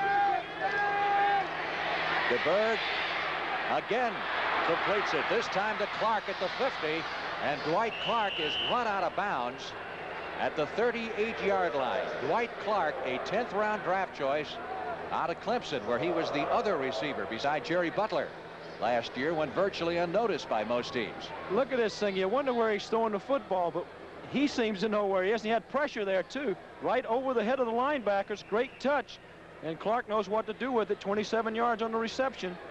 Tom Pridemore. Pridemore made the stop, and DeBerg is amazing because he puts it just out of the reach of the defenders. Yeah, I know if I'd have tried that, I'd had an interception.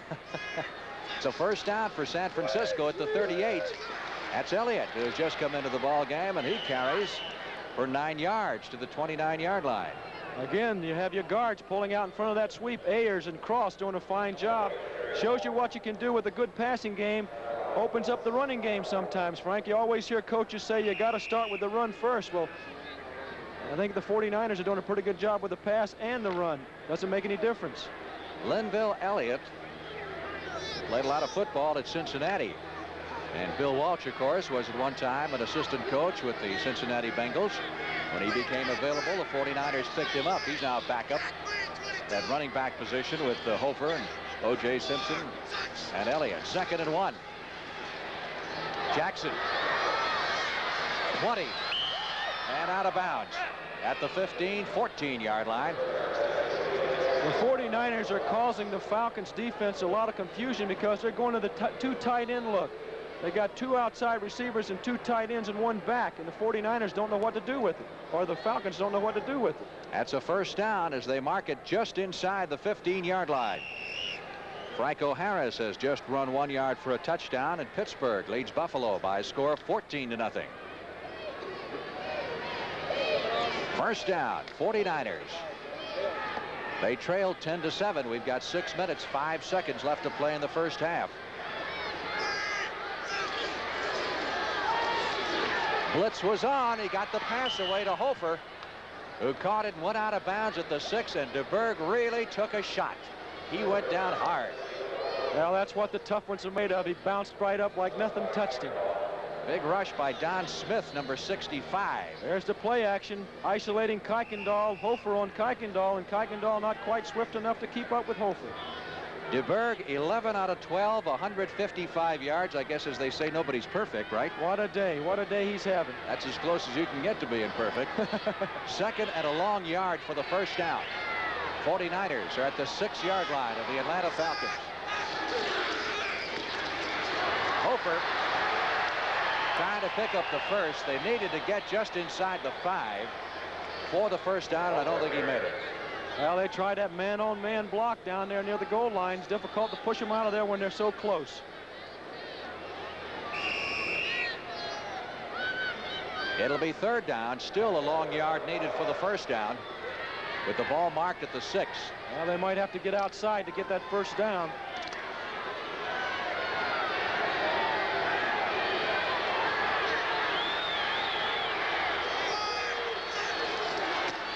Hofer has the first and has the touchdown. Big block by John Ayers, number 68, the left guard, pulling out from his left guard position. And Hofer really smelled that goal line. There they go. There's Hofer on the corner. Bias, 38. Turns that corner with Randy Cross leading the way. Or with John Ayers leading the way. Wersing on to try the extra point. Joe Montana will hold.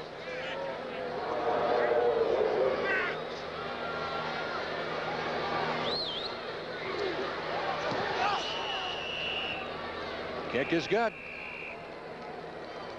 So another impressive drive by the San Francisco 49ers, covering 87 yards. And in this seesaw battle, they now have recaptured the lead from Atlanta, 14-10. Well, I think John Madden said it. He said Terry Bradshaw's the most important single player on any team in the National Football League right now. I happen to agree with him.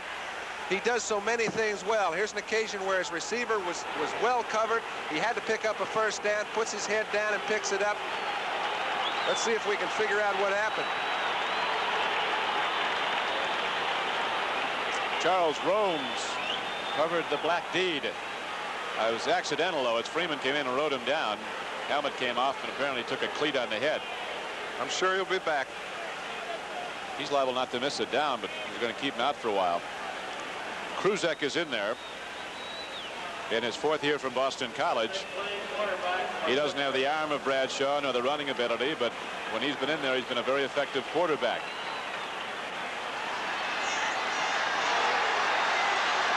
Bradshaw doesn't want to miss that. Next case, let's go. Put a bandage on there, put the helmet back on. He's ready to go back in. First and goal now from the 2-yard line for Pittsburgh. Franco Harris takes it down close to the goal line, but does not take it in. With 11:28 to play in the first half. Here comes Bradshaw. Missed one down. Once you come off the field, you have to stay out for a play. If you're going to come back, a nice place to have the balls on the 1-yard line. Second down and goal now for Pittsburgh. Pitch back. Thornton blocks. Harris carries. Touchdown Steelers.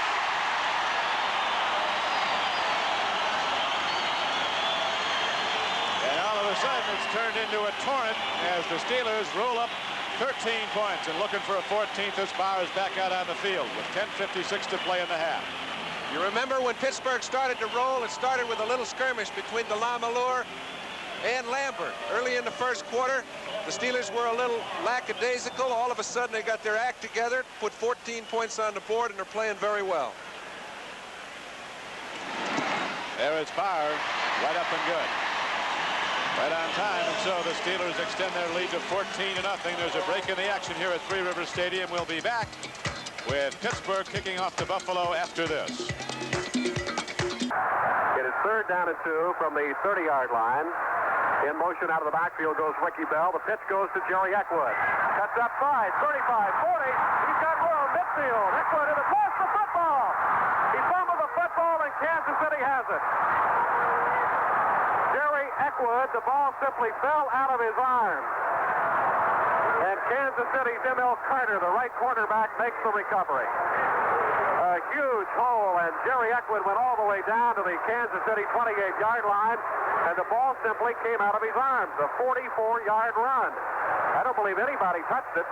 No, I think he had a blocker, Jim Obradovich, if I'm not mistaken, and Obradovich and he were rumping elbows, and he looked like he tried to change hands.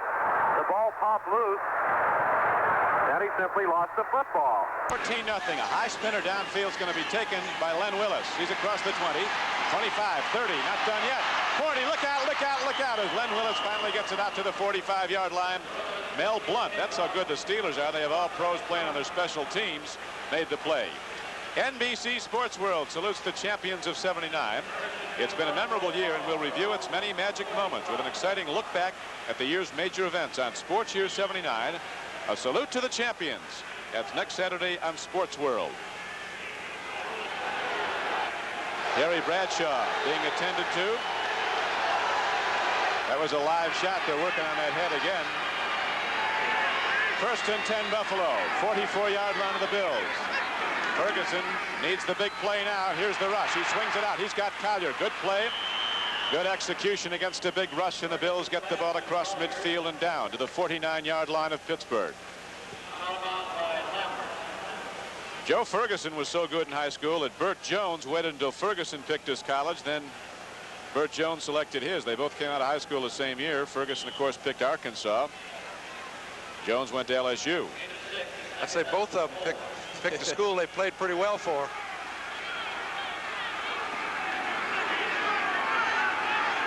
That's something. Every 16 completions, it's in the end zone on the average.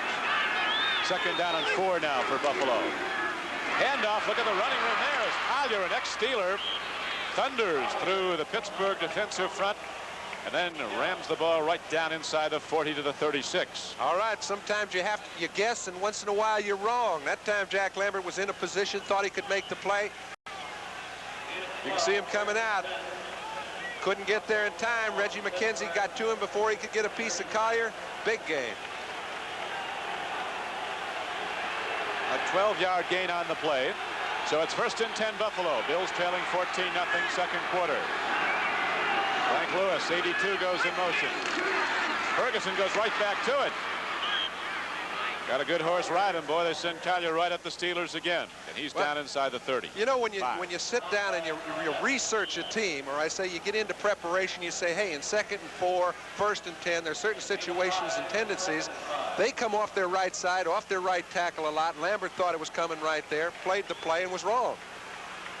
Steve Furness was on the tackle, but 6 yards downfield. It's 2nd down, a long 4 for Buffalo, as they have the ball down to the 32-yard line of Pittsburgh. 8:53 to play first half. 14-0 Steelers. Pitch back. There comes Roland Hooks taking the ball down to the 29-yard line. This is Don Criqui with John Brody, Three Rivers Stadium, Pittsburgh, Pennsylvania. Temperatures in the 40s. The Steelers with a game they must win to take the AFC Central Division once again. Are out in front 14-0. Bradshaw threw to Swan, 19 yards out for the first touchdown. Then Franco Harris took it in from a yard away behind a big block thrown by Sidney Thornton for the 2nd touchdown. 2 tight ends for Buffalo, Joe Shipp, Ron Howard. It's 3rd down and about 2.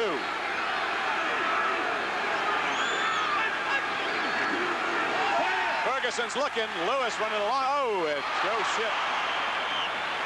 Had the ball on his hands, and he would have gone a long way as he had cleared out underneath the deep drop. He dropped it, and here comes the field goal unit. Yeah, I think Joe Shipp should have caught the ball, but Ferguson threw it way too hard. It was a very short distance between the quarterback and the receiver. Nobody around him. All he had to do was just kind of plunk it over the top of the linebacker's head. Would have been a big gain. Now they've got to try and kick a field goal. You can see Ferguson knows it. He threw it a little harder than he needed to. Just made it a little tougher catch. Didn't get it. with rookie Dan Minucci holding at the 37-yard line. Nick Mickemeyer will try a 47-yard field goal. Whoops. A little hitch in his step there. Came up short. Apparently the hold was bobbled briefly, and then Mickemeyer's timing was off. We'll take a look again. When this happens, Don, usually the holder doesn't get it down in time. As a result, when you get your backswing caught, nothing good happens. And we'll be back at Three Rivers Stadium in a moment.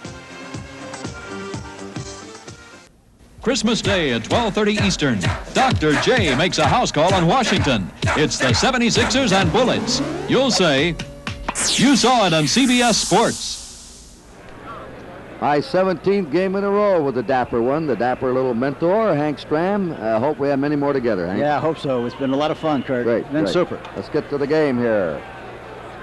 Vikings ball on their own 22. They're trailing 7-6. We have 11:36 to go in the first half. Ricky Young, Ted Brown are the running back. Tommy Kramer wide open and flips it away. And going down on the 31-yard line is Ted Brown. Brown, a dog with some injuries there for a stretch. #1 draft pick. He gained over 531 yards. He looks like a good one for the future.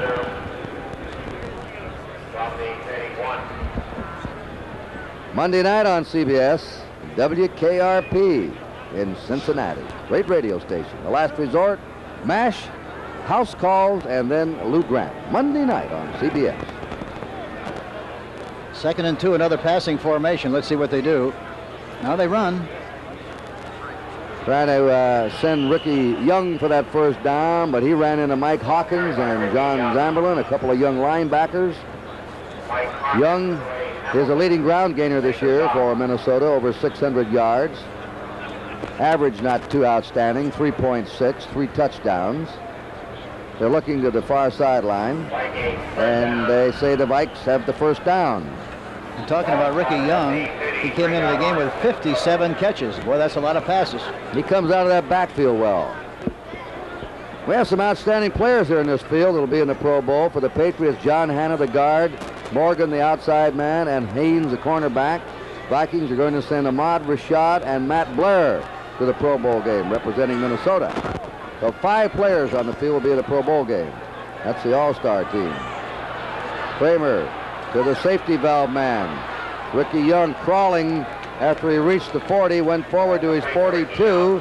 Steve Nelson brought him down. Kramer's very good at finding that safety valve man. Yeah, I was just going to say that. You know, he sent Brown in motion and was going to try to hit him deep, but he was covered well, went back to the other side, had enough time to make the adjustment and throw the ball short to Ricky Young, number 34, who saved the play, and now it's 2nd and 1.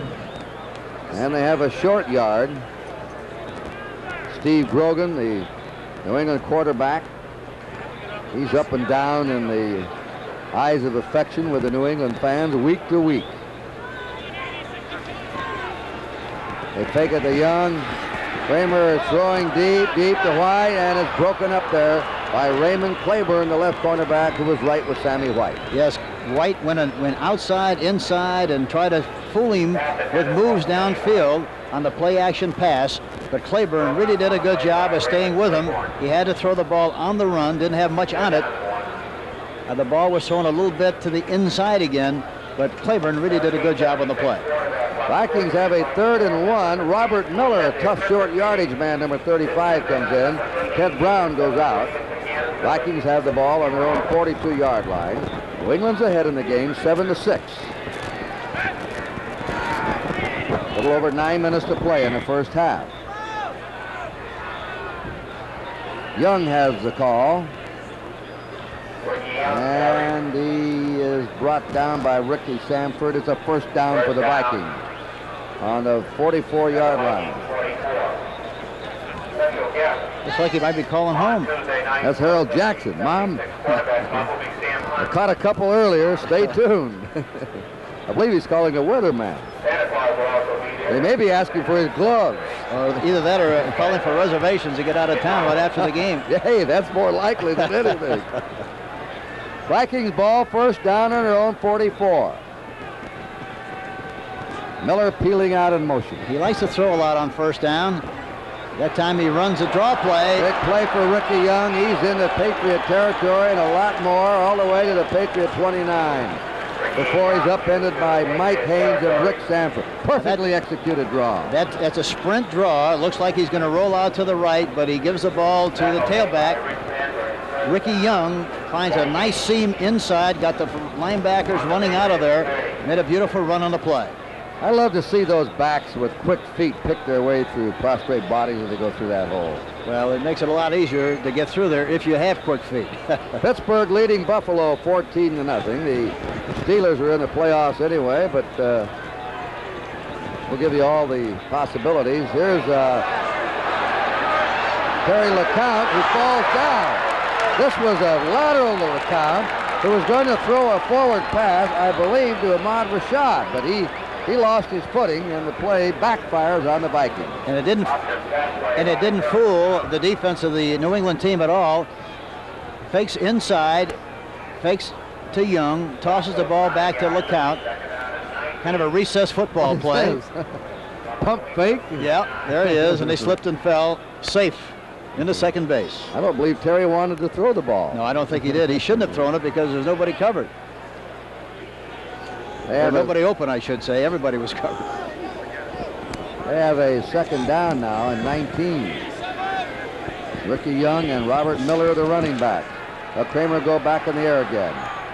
The receiver lost the ball. Mike Haynes, all-pro cornerback, jarred it loose from Sammy White. You can see why Haynes is an all-pro player. Yes, he really came up. It looked like he was going to be able to make the catch, but Haynes gave him a good shot in the back and jarred the ball loose. The ball was thrown a little bit behind again. Had it been thrown right at the numbers, he couldn't have made that kind of a play. Incidentally, that sack on LeCount was the Patriots' 57th of the year, which is one short of their club record held set in 1977, and they lead the National Football League in sacks this year. Ted Brown's back in the lineup for the Vikings. 3rd and 19. Going deep, wide open is White, and it's loose again. Mike Haynes, a remarkable play because White was open. I don't know how Mike Haynes got to him. That's what you call excellent recovery speed. White was open. The ball was in the air a long time. It looks like he's going to be able to make the catch, but here again it's thrown a little bit to the outside. Kurt, instead of right at him or to the inside. Had it been thrown inside, he would have been able to make the play. You have to give Haynes a lot of credit for the good response that he had on the thrown ball. Greg Coleman will punt. Shanks it. Still may have a good kick. It is in for the touchback. And the Patriots will take over on their own 20-yard line for the first down. And the clock shows 6 minutes and 40 seconds to play in the first half. Foxborough, Massachusetts. New England leading 7-6.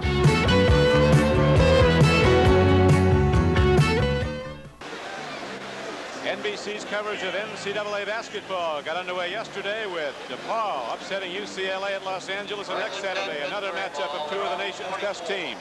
Defending ACC champion North Carolina, led by All-America forward Michael Corins, goes against Bobby Knight and his Indiana Hoosiers at Bloomington. That's at 2 o'clock Eastern time next Saturday here on NBC. Here comes Franco Harris. On 1st and 10, Harris carries to the 45-yard line. He got 11 and a first down. And the Pittsburgh fans are getting more excited because they know, you know, it's funny what certain teams, the fans seem to think their team should work on. With Pittsburgh, it's when they get way ahead, they don't seem to blow people out of the ballpark. And a lot of fans have mentioned that concern. It seems to have been a tendency. It's a nice way to go when that's the biggest concern you've got as a fan. Hey, I'd like to have the concessions for Steeler hats. Everybody here's got one on. Harris has now gained 49 yards and 12 carries. He has a touchdown. Bradshaw, play faking, swings it out. There's Benny Cunningham. Gets away, and Cunningham is was grabbed and finally knocked down inside the 30-yard line. It took about 10 guys to do it. It was Mike Webster and Larry Brown who got Cunningham loose with little screen pass, the same type they threw early in the ball game on the first series of plays. When you have a center that's this flexible, that can do this many things as a football player, you can call these sort of plays. This is a little screen back to Cunningham.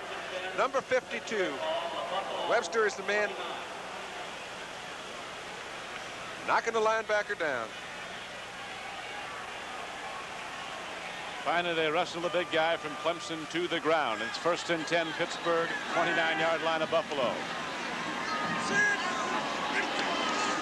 Bradshaw, quick screen to Starwood. Blockers in front. What a well-executed play. Buffalo's linebackers penetrated well to knock it down. Sherman White, 83, was through, along with Jeff Nixon and Charles Romes. You know, Don, when you look at Pittsburgh, I guess that their total yardage statistic is not surprising to anyone. They do more things.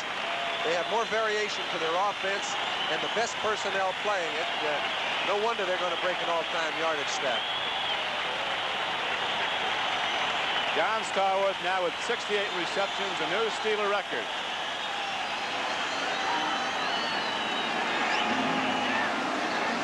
Second down and 5 for Pittsburgh.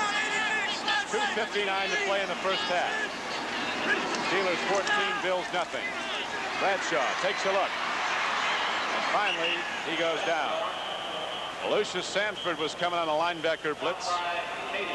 Second-year linebacker from Georgia Tech, 57, and Kadish knocked him down. Should be interesting to see. They've got a holding call against the Pittsburgh lineman. It would take them out of field goal range, so I feel assured that they'll take the penalty. It'd be 3rd and 5, and the Steelers are getting 5 yards without too much trouble per play.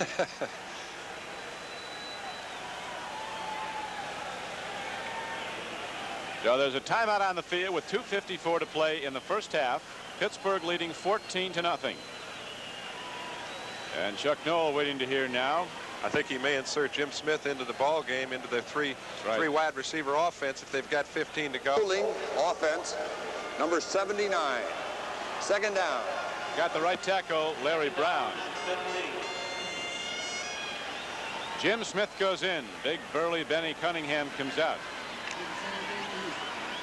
Boy, he is big. Wide to the right goes Lynn Swan and John Starworth. Flanked on the left is Jim Smith. Second down and 15. Bills jumped offside. Sherman White was in the encroachment zone when the ball was snapped. So the Steelers will get back 5, and it'll be second down and about 9. But their whole defense is young and tough. They haven't forgotten about Cousineau, and he will play in Buffalo probably in 3 years. Bradshaw, in fact, I think he's at this game today. Lynn Swan goes up, but not come down with it one-handed. Cousineau requested for a couple of tickets to this game, and they think he's here. And my understanding is part of his package in Montreal is that to get the full money package, he's got to play there 3 years. But if he thinks he's going to own part of a Canadian team, he's dreaming. They're not interested in Americans owning anything in Montreal.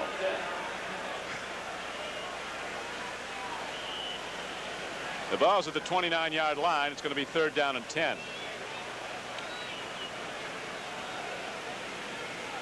Bradshaw's had a lot of time to throw, but the defenders have been on his receivers pretty close.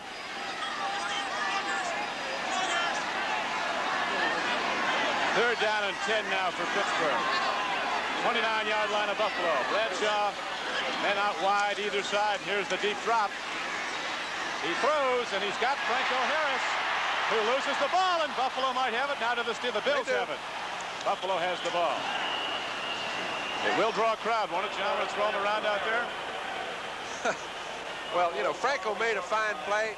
He's made that kind of mistake all year long. He's trying to pick up extra yards. When he does so, he might be switching the ball from hand to hand and has fumbled more than in the past.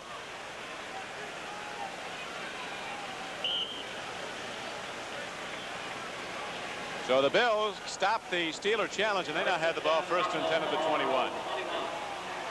Terry had to go to his back.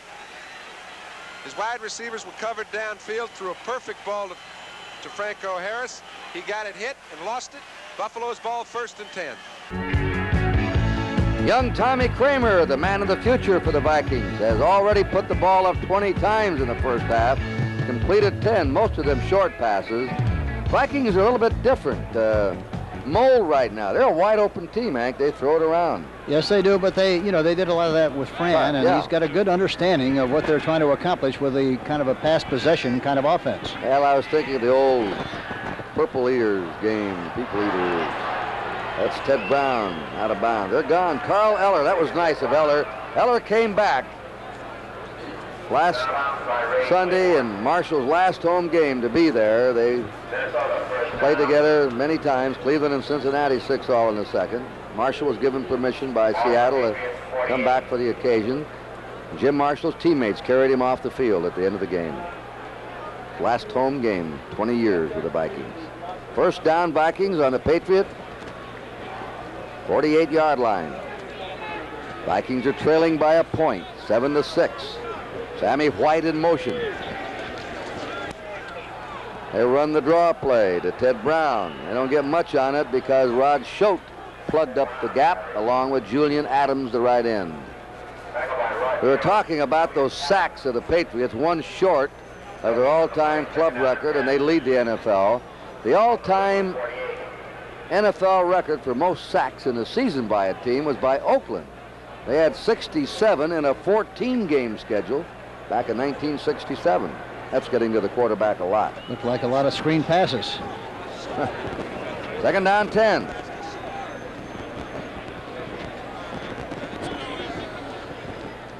Kramer has them spread all over. Shoots it down the middle. He has Sammy White for a first down. Sanford wrapped White up at the New England 34-yard line.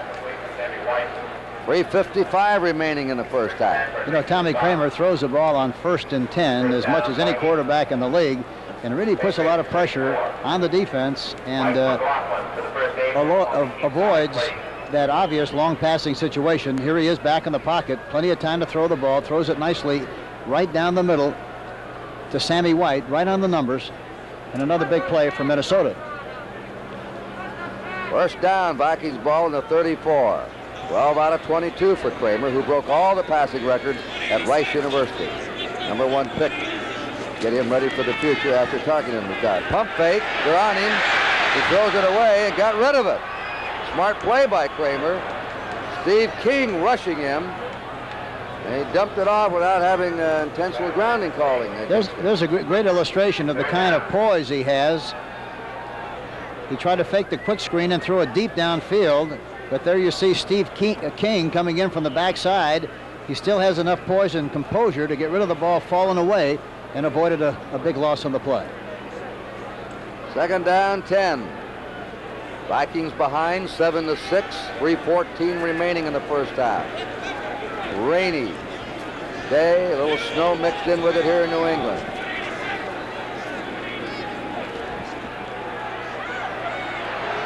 Rolls it out to the sideline. Hey, a remarkable catch with that wet ball at the 28 of New England by Ahmad Rashad, who's gone over 1,000 yards in receiving and caught 9 touchdown passes this year. He was trying to get Rashad to go deep, but Rashad didn't see it and responded to the outside. He got the ball right where it had to be. There you see him rolling to the right, throws the ball on the move, and Rashad makes a dive.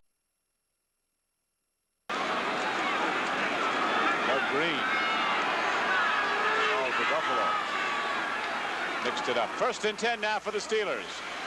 Bradshaw rolling out. Pursuit is on. He lofts it up in the air. Cunningham goes for the ball. And Buffalo has it. Mario Clark picked it off. I don't know how. But Mario headed back upfield with the football. So he's been doing better than the Buffalo receivers have been lately. That footing is very tenuous right down there between the 40 and 50-yard line. Any pattern that you're going to run, don't make any break in between that area. Bradshaw knows it. He's got his receivers running straight patterns, crossing patterns. He tries to make a great throw out of a bad situation. And this is what happens usually when you do that. Whoops. But they do have the ball in great field position. Lynn Swan's down there covered by Clark, just hanging around the ball. Sometimes something comes up with. Right that's a great reaction. Bradshaw hit the open man all right. But it's coming back the other way. It's 1st and 10 now for Buffalo, 42-yard line of Pittsburgh. Ferguson swings it out. Collier catches the ball, but there's always someone waiting there. Lambert slams Collier down.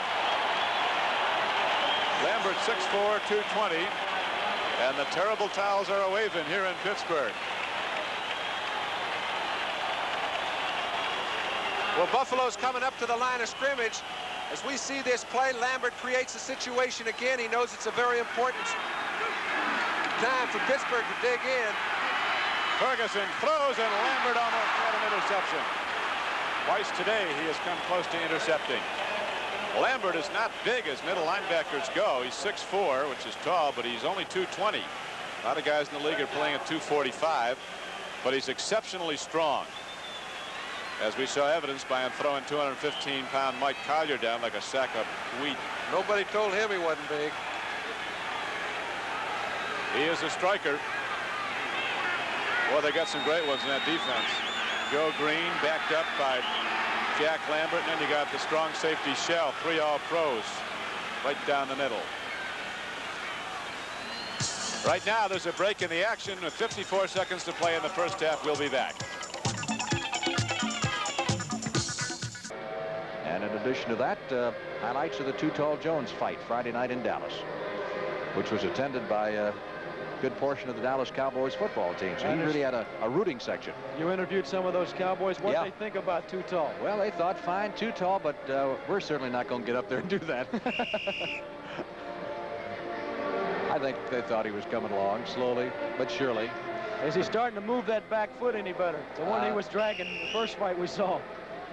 I didn't notice, being not a great student of the boxing game. All I can say, he's not ready to fight for the title yet. All right. Also talked to Hollywood Henderson, who was there. What's he going to do? And Archie Moore. Hollywood has now decided he wants to play some more football. All right. 2nd down, pass. Stand back. Picked up just a yard on the pass. Out to the 35-yard line.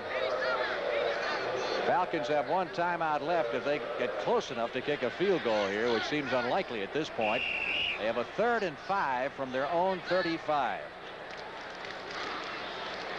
Bartkowski with good protection, and now the pocket caves in on him.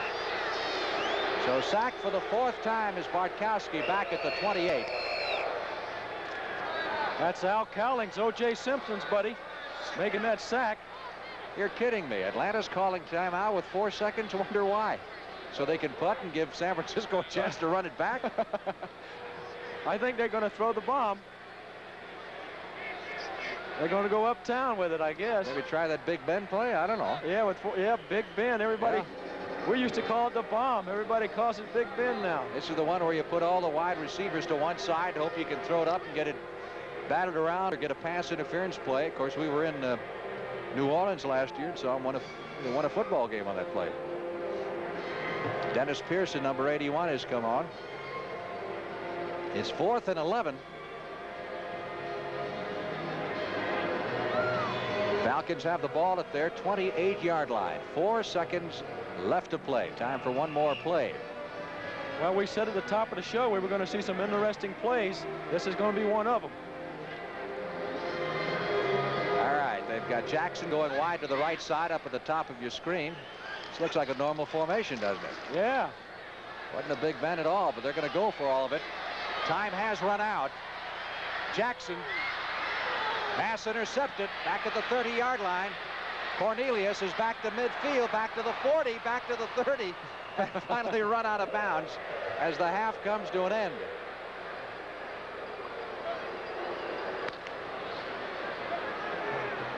So that's it. Cornelius with the pass interception wipes out the Atlanta threat on the desperation throw on the final play of the first half.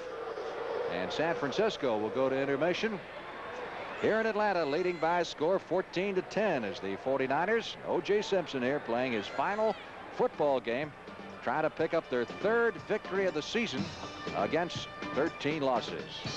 We'll be back at Atlanta Fulton County Stadium shortly.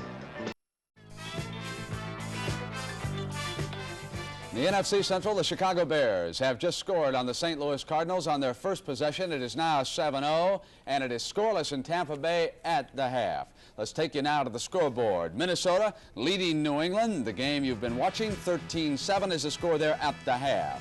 San Francisco and O.J. Simpson's last game leading Atlanta 14-10. DeBerg has thrown an 11-yard scoring pass to McAfee in that game. Baltimore shutting out the New York Giants 17-0 in the second period. The Pittsburgh Steelers are at it again. Bradshaw out with an injury. Back to hand the ball off to Franco Harris, who banged in from a yard away. Earlier, Terry threw 19 yards to Lynn Swann. Cleveland and Cincinnati are tied at 6. Both teams missed extra points in that game. And at half, it is raining hard in Tampa. The Buccaneers must win this to wrap up the NFC Central. Both teams have missed field goals. Meanwhile, Chicago scored on a 1-yard run by Walter Payton. Now, Jane, we've got some nostalgia today because Jim Marshall of the Minnesota Vikings is stepping down, and what a remarkable endurance record he's established. A fantastic man. The very first game the Vikings ever played, he was there even though he had encephalitis. In his entire career, as a matter of fact, in the entire history of the Vikings franchise, he has played in and started in 302 games. This was his swan song today at New England. Introduced to the crowd, Foxborough, for the last time, number 70, Jim Marshall. Not our only retirement. Down in Atlanta, Fulton County Stadium, this man, the Juice, number 32, O.J. Simpson, trotting out for the last time in football attire. A man that holds 4 NFL records, Brent, some of them which include the most yards gained in one season, most games at 200 yards and more rushing, most touchdowns in one season. Now to basketball. Dave DeBusschere, Willis Reed, Phil Jackson last night in Madison Square Garden because this man, Walt Frazier, returned. Number 10 was retired. It'll hang up there in the rafters with number 19, which Reed wore with distinction, and you can perhaps hear the crowd in the Garden chanting, "Defense, defense." This was the team that won the NBA championship. Great clutch player, Brent, known as Mr. Fourth Quarter. And then after that retirement, it was the New York Knicks and the Boston Celtics. And how good is Larry Bird? Well, let's take a look at him. Last night, he tossed in better than 30 points for Bill Fitch's Celtics against the Knicks. Now, I want you to watch Bird as he hits on the three-pointer. He'll be down at the bottom of your screen. Checks, in position. He made 3 three-point shots in the game. 30 seconds to go. The Knicks are up 96-95. Boston says we got to play tough D, and Ray Williams runs to the trap in the corner. So on the double team, the ball will be stolen by M.L. Carr. It'll go to Don Chaney, and here comes the hoop that puts the Celtics ahead for good, 97-96. The Knicks will come right down. They'll bring it back as quickly as they can, and Ray Williams wants to get the ball to Bill Cartwright. Watch the defense inside by Dave Cowens. Behind, he'll front the rookie from San Francisco, pressure him, and not allow that pass to come from Williams. The ball is stolen finally by Ford. He will go to Don Chaney. Last attempt coming up by Michael Ray Richardson. The Knicks are down by 3, and he came ever so close, but the Celtics win again, 99-96. Now let's check in on some NFL highlights. We've got the Minnesota-New England game. We've already told you about Jim Marshall stepping down after that fabulous career with the Minnesota Vikings. For a defensive lineman, just incredible that he has not ever missed a start in the history of that franchise.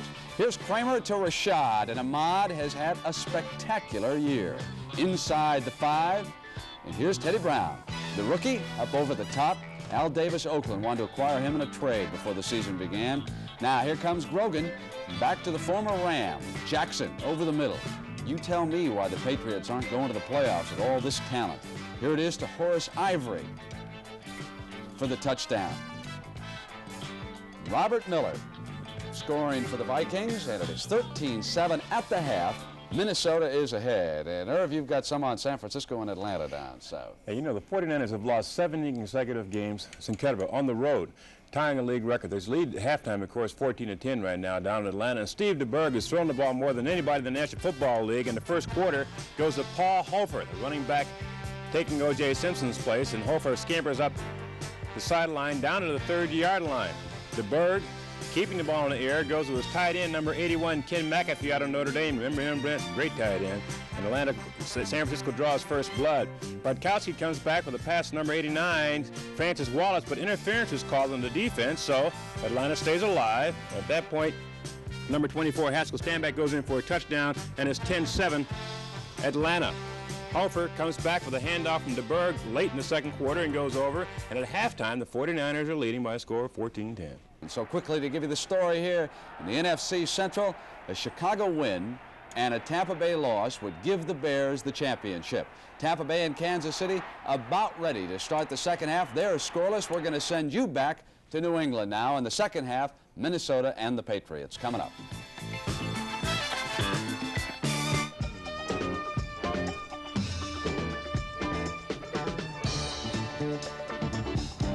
Stay tuned as the NFL Today continues after this word from your local station. Lewis is wide right, so is Pacone. Butler's on the left flank. They're doubling up on Butler. Now Pacone goes in motion, takes some coverage off Lewis. Penalty markers down. Ferguson throws. Incomplete. This was built for the defense. Then the next year, Bradshaw came in. The focal point of the offense. And the Steelers were shortly thereafter on their way. Ferguson throws, and here is the swing pass. Roland Hooks running with the ball.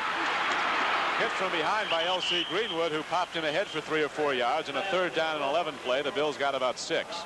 They're down to the 35-yard line with 33 seconds left, and they're now sending out their field goal unit. 28 seconds on the clock running.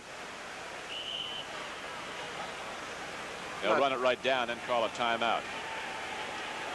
Unless the Steelers do first, which they apparently are not about to. This surprises me. I think they're taking time out now because they sent their punting team on the field, and that doesn't make any sense at all.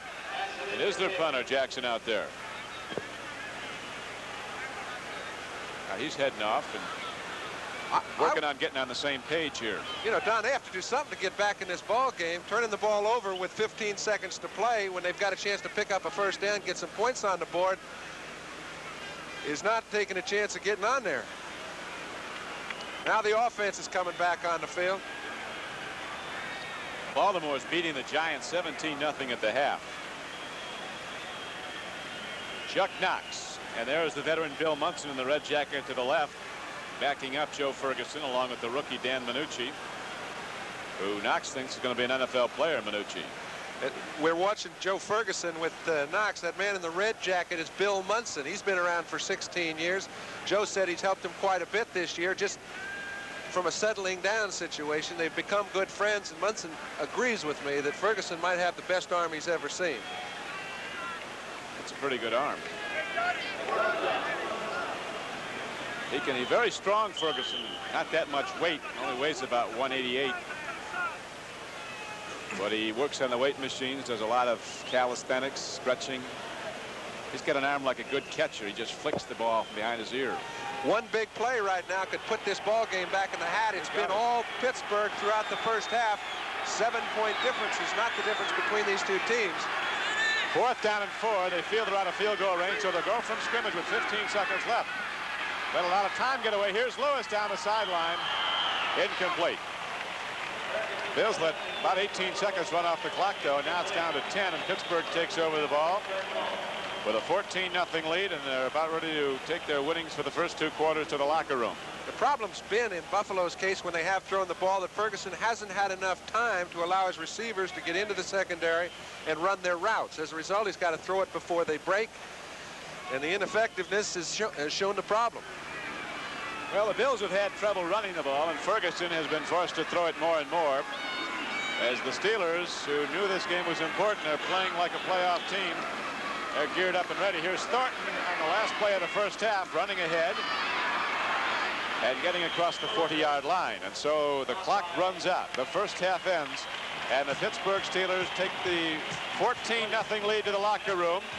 NFL 79, a complete report on this 16th weekend of play is coming up here on NBC. Steelers scored on a touchdown pass from Bradshaw to Lynn Swann, 19 yards, and later on a Franco Harris touchdown run from a yard out. Buffalo's been knocking. Ferguson's been so close in many throws, John. I think, Don, they just have to give him a little more time to get his receivers open. They could make this a ball game. So far, the Pittsburgh defense has been outstanding. Not very pleasant weather, but it is getting brighter here at Soldier Field. Tim Ryan and Johnny Morris, where the Bears lead 7-0. First down at their own 32-yard line. 5 minutes gone here in the first quarter of play. Walter Payton. Good running room down the sideline and pulled down by number 23, Ken Stone, or he was gone for another 6. First down, Bears at the 48-yard line of St. Louis. Just a simple pitch, and watch the lead back on this play. You're going to see Dave Williams throw the block as he knocks Arneson outside. Noah Jackson, 65, throws his block, and you give Walter Payton a little running room to the outside. And I'll tell you one thing, it's a good thing that Ken Stone got a hold of him and brought him down, because he had daylight all the way down the sidelines as Payton has taken the big lead on Otis Anderson in this little rushing duel. First down, Bears at the 48-yard line. Anderson did not get the ball in the first series by St. Louis. Screen pass, Payton. Payton, doing most of it on his own, gets over the 40. And close to a first down to the 39, where Charlie Davis, the nose tackle, came all the way back to stop him. Pollard, Davis, and Dawson across the 3-man front for St. Louis. And Walter Payton has now moved into 8th place in the all-time NFL rushing category, ahead of John Henry Johnson. I got to think the Bears are thinking we're going to back ourselves up on this wild card situation, trying to get as many points as they can. They figure they're going to have to go at it both ways. Slot formation now. Bashnagel out of the slot in motion behind the ball. Dave Williams, good hole off tackle left. Williams breaks the tackle but lost his balance. Stone was the man who had him. He had shaken away from Stone but could not retain his balance, but he has a first down to the 28-yard line.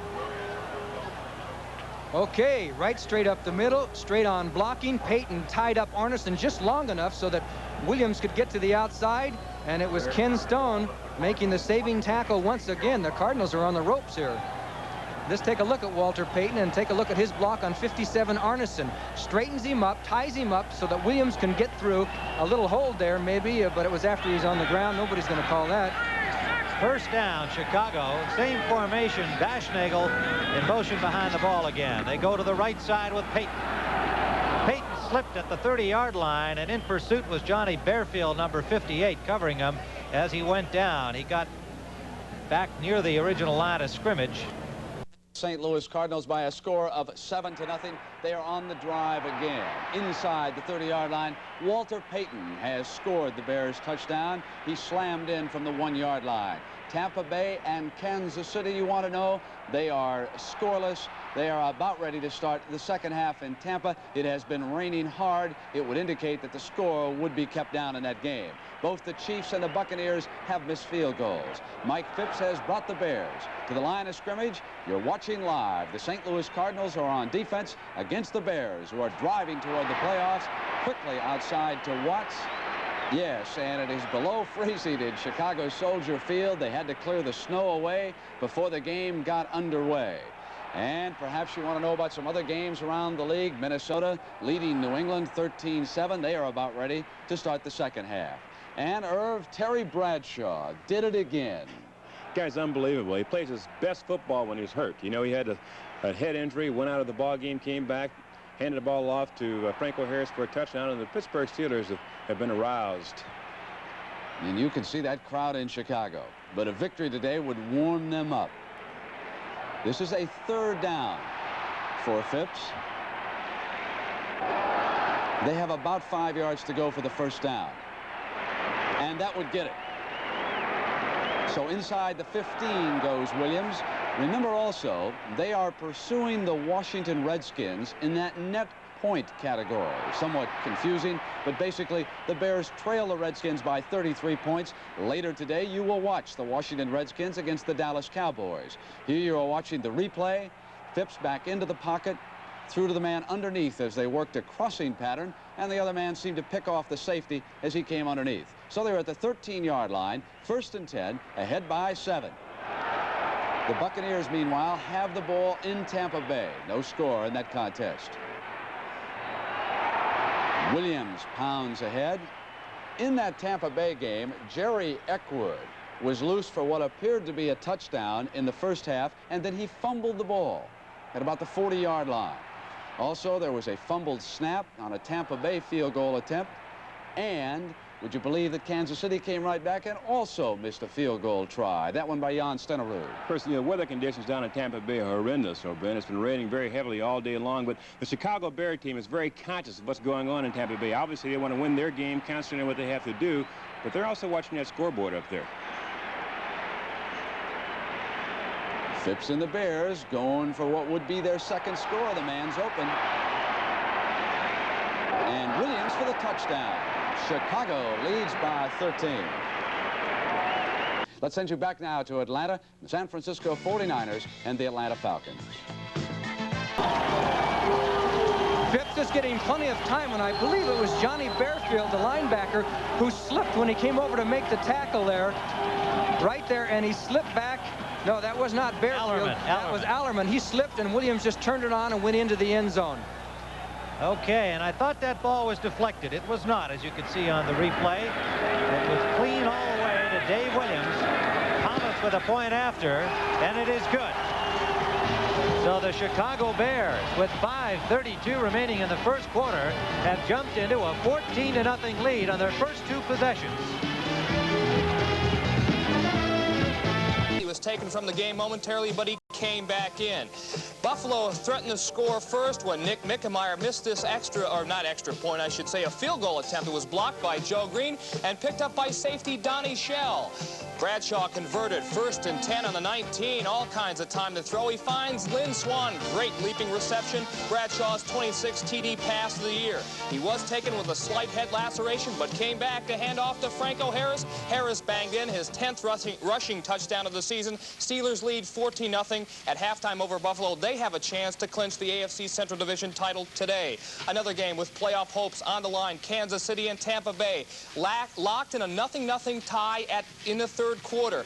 The game has been plagued by turnovers, 6 in all. Ricky Bell, however, has played well. Number 42 picked up 75 yards in the first half, including 14 yards on this burst up the middle in the first quarter. It led to an attempt for a field goal. The snap was, however, bobbled, and Neil O'Donohue, the kicker, number 6, picked it up. It was knocked out of bounds before he could pick up the first down. Kansas City had their problems, too. Steve Fuller, the rookie from Clemson, here gets picked off by number 54. Richard Wood in Tampa Bay was back in business. But no sooner was Tampa Bay back in business, Doug Williams hands off to a rookie sensation, Jerry Eckwood, number 43. He gets loose for 42 yards, but he can't handle the ball. He fumbles. Kansas City recovers, like I said, 6 turnovers in all. And Brian, if this game winds up in a tie and Chicago goes on to win, the Bears are in, the Bucks are out. Okay, Mike, at least there's an excuse for all of those turnovers because there's a lot of rain down in Florida. They're also having a lot of turnovers, though, in a ball game involving the Colts and the Giants. At the half, the Colts are out in front 17-0, and a couple of these turnovers, well, a couple of the plays are the kind you really don't see that often. Phil Simms was involved in one early on. Watch this one. This belongs in a time capsule. Simms throws one out here. Laird picks it off. He's got 6 points, right? Wrong. Lost something in his left arm. Somebody picked his pocket. Drive stalled. Colts didn't get anything out of it. But if you thought that had Marcia Broda scratching his head, watch this one. Landry dumps it off to Washington. He's putting on a lot of moves, loses his footing. Still, that drive continued. They got it down near the goal line. Roosevelt Leaks took it over. Touchdown. That made it 10-0. Colts added a score to up the count to 17-0. At the half, San Francisco out in front of Atlanta by a score of 14-10, a case of 2 clubs playing out the string. And as Michael mentioned, the Bucks, if they lose and the Bears win, the Bears are in the playoffs. Bears right now out in front of the Cardinals 14-0 in a ball game where we get a report that the wind chill factor is down to 9 below. For those of you who may have joined us late, let us tell you once again, Cleveland-Cincinnati, ball game going on at Riverfront Stadium right now. Cincinnati and the Bengals and the Browns all tied at 6 at the half. Sam Rutigliano's clubs with very, very slim playoff hopes. Mathematical equation, though, could get them in. But Rutigliano looked on as his club committed the game's first turnover. Mike Pruitt fumbled right here.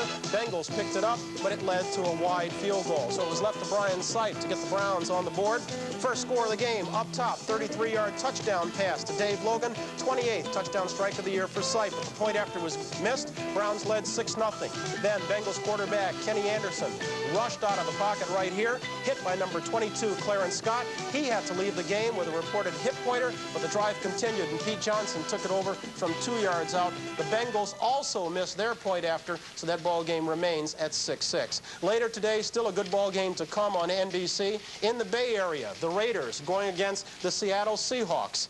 And I understand we should offer an apology for those of you who missed our station break early on and those of you who had to join us late. And still to come later tonight on NBC, following football, it'll be Disney at 7 o'clock. That followed by Christmas Lilies of the Field, followed by Primetime Sunday with Tom Snyder. You've got a second half of football to come, so for Mike Adamle, Bryant Gumbel sending you back to the ballpark. And here at the ballpark, we have the Buffalo Bills trailing the Pittsburgh Steelers 14-0 at halftime. Don Quickie with John Brody. John, the Pittsburgh Steelers are an interesting team this year. Some people say they might have lost a little after that great play in the midseason when they won those 4 games in a row by blowout scores. Is this a championship team again, do you feel? Oh, I don't think there's any doubt about it. If their critics say, and you know how critics are, they say a lot. But the only weakness they have is when they have somebody down, they haven't rolled over the top of them and put them away. Now, they're in the same position today. 3 or 4 times during the year they've been in this position. They've made close games out of what should have been runaways. I don't know what's going to happen today, but in order for Buffalo to get back in it, they're going to have to protect Ferguson a little better than they did in the first half. Home field is such a vital element in who wins in the playoffs. The Steelers are just about invincible here. They might have to play in San Diego again, though, before this is over. Well, they will have to on their way to the Super Bowl if they're going to have to get by San Diego in the event that they win tomorrow, and I think they will. They've got a tough game on their hands, but San Diego's playing so well at home, and Fouts is having such a great year. I think any one of 5 teams could win and go to the Super Bowl. I always like Bum Phillips' line, the coach at Houston. He said anybody planning to go to Pasadena in January is going to better plan to go through Pittsburgh first. Well, San Diego wouldn't have to. That's right. That's the one team that would not. That's we're presuming a little bit, though, because San Diego's got a Denver Broncos team. And when you are that and you can administrate properly, your team is going to be on the rise. And, of course, Terry Bradshaw earlier in this game suffered a lacerated scalp on this play. Oh, man. Foot came in there after the play. So Terry gets up, and he missed all of a down. He missed 1 down. He doesn't stay out long. Kruzek, his backup, has never thrown for a touchdown. He directed the second touchdown, handed off to Franco Harris from a yard out. That's all you need. Halftime, raining, 13-7. Minnesota took the lead, 46 seconds to go in that half. We could have really bad weather here in the second half. Some of the fans have moved back under cover. Hank, we've got just a little time here. I thought it might be interesting for you to run down with me a sentence or two on every club that probably is going to be in the playoffs, and give me your capsule opinion of them. The Steelers are going to be in it. What about the Steelers? Well, I still think they're the finest team in professional football, and I'll be very surprised if they're not back in the Super Bowl. Cleveland. Well, Cleveland's got a very remote possibility. I think Sam Rutigliano has done an excellent job with his team, but, you know, it's going to be very tough for them to get in the playoffs. Chicago Bears still have a chance. Yes, they have, depending on what happens with Tampa this afternoon. We don't know anything about those 2 games at this stage of the afternoon, so we have to reserve a judgment on that until afterwards. And later on CBS, Washington and Dallas. How about those 2 teams? Well, there again, that's going to be a jump ball situation. You don't know who's going to win the game, but I still think that Dallas will somehow, some way be involved in the Super Bowl. What about the Rams? They're in for sure. Yes, they're in for sure, and they're going to be a little bit better than I think people have given them credit for being, especially so because they're a good team defensively. They're having trouble offensively, and that could be a problem. Oakland has a shot at a wild card. Yeah, they have an outside chance, too, and they're playing extremely good. I think Tom Flores has done an excellent job with the Oakland Raiders, but they still have a chance. Philadelphia, Houston. I think here again, between those 2 teams, that's a jump ball thing, too. Any one of the 2 teams could win. There's the halftime score here in New England, 13-7 Vikings. Looking off to Atlanta, get the second half underway. Atlanta leading by a score of 14-10. 22-yard field goal by Mazzetti. As you look at the halftime statistics, Ken McAfee on a 11-yard touchdown pass from Steve DeBerg. 1-yard touchdown run by Haskell Stanback, and a 6-yard run by Paul Hofer, accounting for all the scoring thus far this afternoon. Little kids like these make you realize we're all family. But when it comes down to solving problems, there's one thing you got to realize. We're all in this together. I'm Ahmad Rashad of the Minnesota Vikings, and this is the Haley Q. Brown Community Center. There are hundreds of United Way agencies like this all across the country.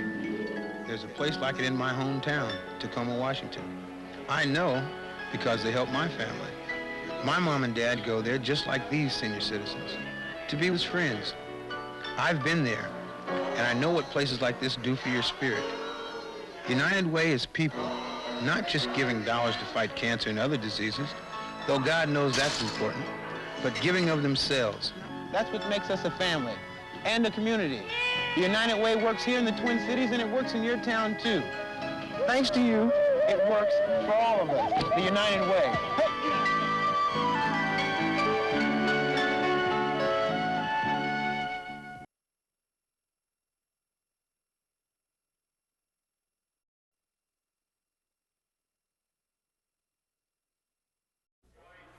The preceding public service announcement was brought to you on behalf of the National Football League.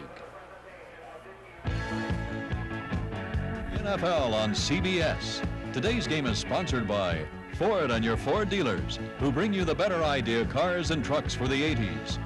Lowenbrau Special and Dark Special, when it's time for the taste of a truly great American beer. And by Hertz, where the winners rent.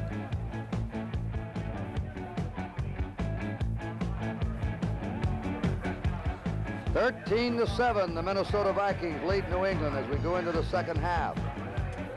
It has just about stopped raining now. We had a deluge at halftime that drove many of the fans away and under cover, and then suddenly the skies lightened up, and this is the best it's been now in about a quarter and a half.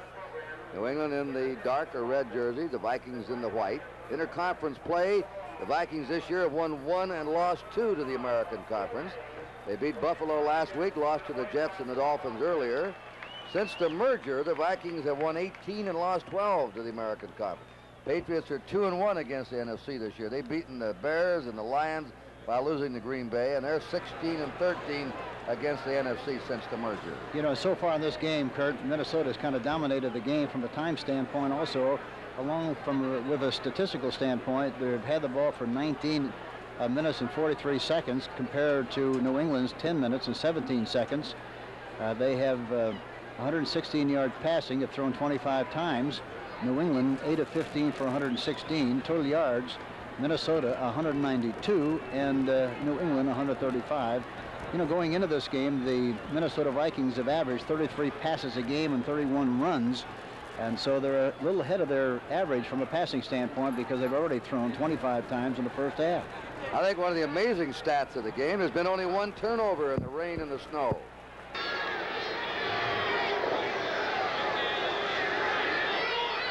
Second and 4. 49ers from their 18-yard line.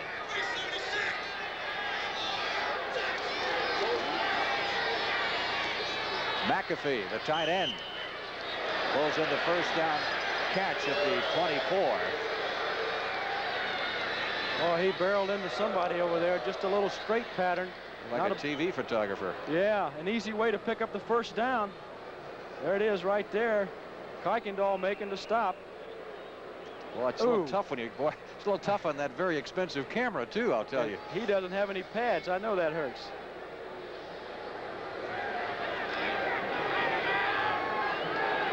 Just checking that camera over there, see if it's still functioning. First and 10, 49ers at their 23. Oh, a mix-up there as he tried to hand it off to Elliott. Recovered by the Atlanta Falcons. Don Smith picked up the fumble, and the Falcons have a first down at the 4. Well, there's that reverse that we were talking about. They had a little problem with the handoff. Big break for the Falcons. Look at it again. Holy cow, looked as though Elliott and DeBerg weren't quite sure what they were going to do there. DeBerg makes the stop. Good thing he did. The officials have put it down at the 6. It'll be first and goal to go for the Atlanta Falcons, who have a chance to pull ahead. 10 minutes, 50 seconds left to play in the third period. DeBerg and Linville Elliott involved in that collision. I have a feeling they'll give it to Andrews.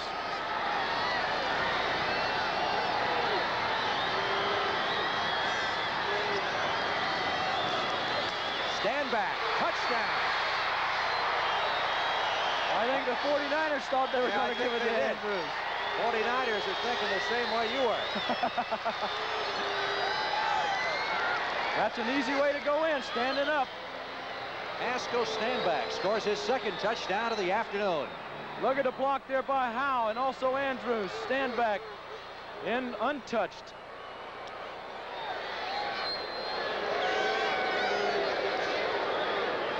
Now, for a guy who hasn't played much this year, it's got to be rewarding to Stanback to come on in the last game of the year. Score a couple of times. 16-14, and Mazzetti makes it 17. Those haven't been too easy for Mazzetti this year, have they? No, he's missed a bunch of them. And they have come at times where they've hurt the Falcons. We'll be back at Atlanta Fulton County Stadium in just a moment. So it's 14-0 Pittsburgh, and now the Bills are ready to kick the ball off. Back deep is Larry Anderson, number 30. He is in the middle. Nate Hawthorne's on the left. The Pittsburgh Steelers with a lot of good people lined up on their kickoff return team also. Greg Hawthorne is back deep, and the ball is spinning over his way, but Anderson's going to move behind him and take it. And this is Anderson taking it across the 15 and the 20 and out to the 28-yard line. Jeff Nixon, 38, was down to make the tackle on special teams for the Buffalo Bills. As they go on offense, the Steelers do now, 1st and 10. On offense for the Pittsburgh Steelers, their quarterback is Terry Bradshaw. The runners are Rocky Blyer and Franco Harris, although we're going to see a lot of Thornton, it appears, in the second half, and Thornton's in the game now to start. Sidney Thornton. Wide receivers John Stallworth and Lynn Swan, tight end Benny Cunningham. Person, Peterson, Webster. On the left side, Larry Brown is at right tackle. Franco Harris carries in a first down play and advances the ball across the 30. The Bills defensively line up with a front three. Ben Williams, 77, Mike Kadish, 71, Sherman White, 83. Linebackers, 58, Isaiah Robertson, 55, Jim Haslett, the rookie, 59, Shane Nelson, and 57, Lucius Sanford. Mario Clark and Charles Romes are the corners. Jeff Nixon and Steve Freeman are the safeties. Second down and 8 for the Steelers. Bradshaw stands in, throws it down, and Stallworth has the ball. Charles Romes got him around the ankle, and that was enough to finally bring him down. But there's a big gain on the play down to the out to the 46-yard line. It's a first down for Pittsburgh. You give Bradshaw that much time, his receivers have a chance to run alternate routes. They were covered on their original route. They moved it around a little bit. He spotted Stallworth open. Just like eggs in a basket. When you go back there and you're not rushed and you're not hurried. You see Williams got in pretty early, but he stepped underneath. There was no one to force him to throw early. It's an easy day when that happens. Chris Keating is backing the line now for Buffalo, number 52, a rookie from Maine. Haslett is out of the game. He's been thrown out. Downfield they go, and Sidney Thornton, who had some injury problems after starting out great. He was out then about 4 weeks with an ankle injury. Is back and raring to go in playoff form. Thornton on the big gainer receiving a Bradshaw pass.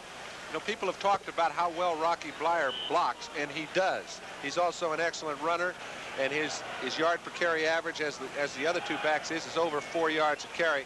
But this guy not only can run with the football, he can block, he can catch. He's an all-purpose back. Pittsburgh's got 2 of them. And they also have another first down as they start them out a challenge in the third quarter. Sidney Thornton gets the call again. He is down to the 27-yard line. Keating on the tackle. Keating will be in there the rest of the way. Haslett has been thrown out of the game. We haven't spelled it out to us, or they have not. It's just what the reason is. Well, they've stated that he's got a personality like Jack Lambert. Somebody said he kicked Bradshaw first, but I don't know if that's the reason, but I do know he's not in the ball game. Second down and 5 coming up now for Pittsburgh.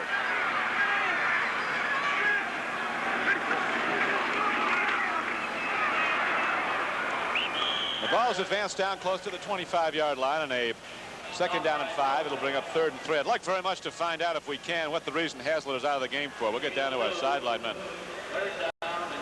Chuck Noll's first season at Pittsburgh, 1 victory, 13 losses.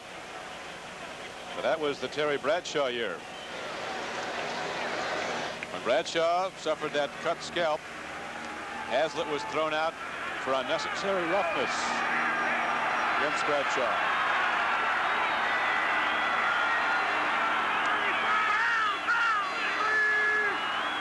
Third down and 3. Franco Harris to the outside. And Harris runs it down inside the 15-yard line before Jeff Nixon knocks him down. He really got a lot of help that time from John Stallworth. He kind of waited, allowed Stallworth to come back from his wide receiver position, chopped down a linebacker, and allowed him to go outside, pick up a big gain. We'll watch it again now from the end zone replay. Well, Bradshaw hands off to Franco. It's a trap play. The Steelers trap everybody. You can see Mullins gets a pretty good block. But now here comes Stallworth all the way from the inside. Franco sets him up, goes to the outside, 1st and 10. Pump fake, the throw, and it's tipped away. Lynn Swann goes for the ball one-handed. Guarding him on the play was Mario Clark, who has 1 interception today. So it will be 2nd down and 10 for Pittsburgh, 14-yard line of Buffalo. You can see Bradshaw figured he'd have Swann open. Mario Clark's got the toughest job in the world. He has no help to the inside from the linebackers. The linebackers are man-to-man on the backs in this instance. Clark's got him all over the field. Lynn gets inside, but he just can't pick up enough ground to get to the ball. So the Steelers now 2nd down and 10 at the 14-yard line.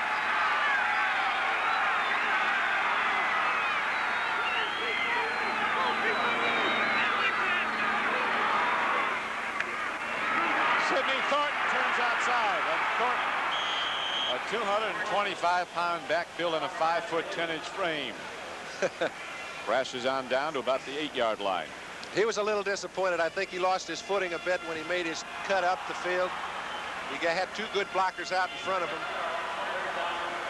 If the Steelers win today, it'll be the 100th win for Pittsburgh under Chuck Noll. He'll become the 14th NFL coach to win 100 games. The Steelers now with 100 yards rushing in the game, and not many teams have done that against Buffalo recently. Bills have been real tough to move the ball against. Buffalo's defense coming into this game had given up only 1 touchdown a game for the last 4 weeks. But they're about to give up a 3rd as Thornton is in the end zone. Sidney Thornton, straight ahead power, drives it right on in. When they get in trouble, they say, Mike Webster, we're going to run another trap block. You get your man, our guard will get his. They come to it whenever they feel they have to get yardage inside the 10-yard line. They do it effectively. Thornton picked up the last 3 yards on his own, but take a look. You can see Larry Brown cracking down, gets the defensive tackle, allows Thornton to get through at the point of attack, and he carries it right on into the end zone. That's tough down there, and these guys do it consistently well. Boy, they do. They just fire out off the snap, blast away at the defensive front, and then those power backs pour through, and that time Thornton takes it in. And so the extra point by Matt Barr up and good, and Pittsburgh extends its lead to a commanding 21-0. Steelers ain't going to be no wild card. Giants are on the scoreboard in their game with Baltimore. Phil Simms to Ernest Gray, 4-yard touchdown, 17-7 Baltimore. DeBerg wide open is Schumann, first reception of the day at the 40. Arm tackled at the 44-yard line by Pridemore, number 27. And Schumann had a bit of objection to that, having his arm pulled out of his socket. I thought maybe he was going to lateral to Clark, who was coming. Here's the play action fake. A little curl pattern there to Schumann. Watch him here. Clark's on his left side. I think he started to lateral. And then thought better of it. It is a first down. 49ers at their 44.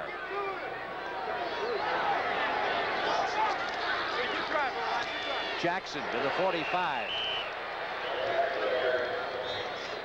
Something you may not have realized, the 49ers have lost 17 consecutive road games, which is an NFL record. Today they can equal the record for consecutive road games without victory. That would also include ties. Bill Walsh. He's trying to call the plays that continue to, and hopefully to break that mark.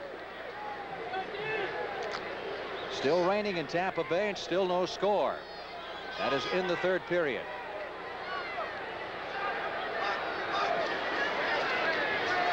Second and 10. Schulman close to another first down at the 46 of Atlanta. Easterling, number 32, in the stop. Schulman's the guy they picked up after the Miami Dolphins waived him late last year. He worked out a good deal in the offseason with DeBerg, and lo and behold, became a starter. They have several ball players in their club that way. Dwight Hicks, the safety, was let go by the Eagles. They picked him up a couple of weeks ago, and he's starting for them, has 2 interceptions. First and 10. San Francisco at the 46 of Atlanta. Hofer down to the 41, pickup of 5. As he took a pretty good shot. That was Pridemore. He's not too big, but he hits like an overloaded truck. You saw that touchdown scored live at halftime, that second touchdown of the Bears by Dave Williams on the pass from Mike Phipps. So it's 14-0. Chicago over St. Louis. Bears have to have it to stay alive for a possible playoff berth. Second down, 5.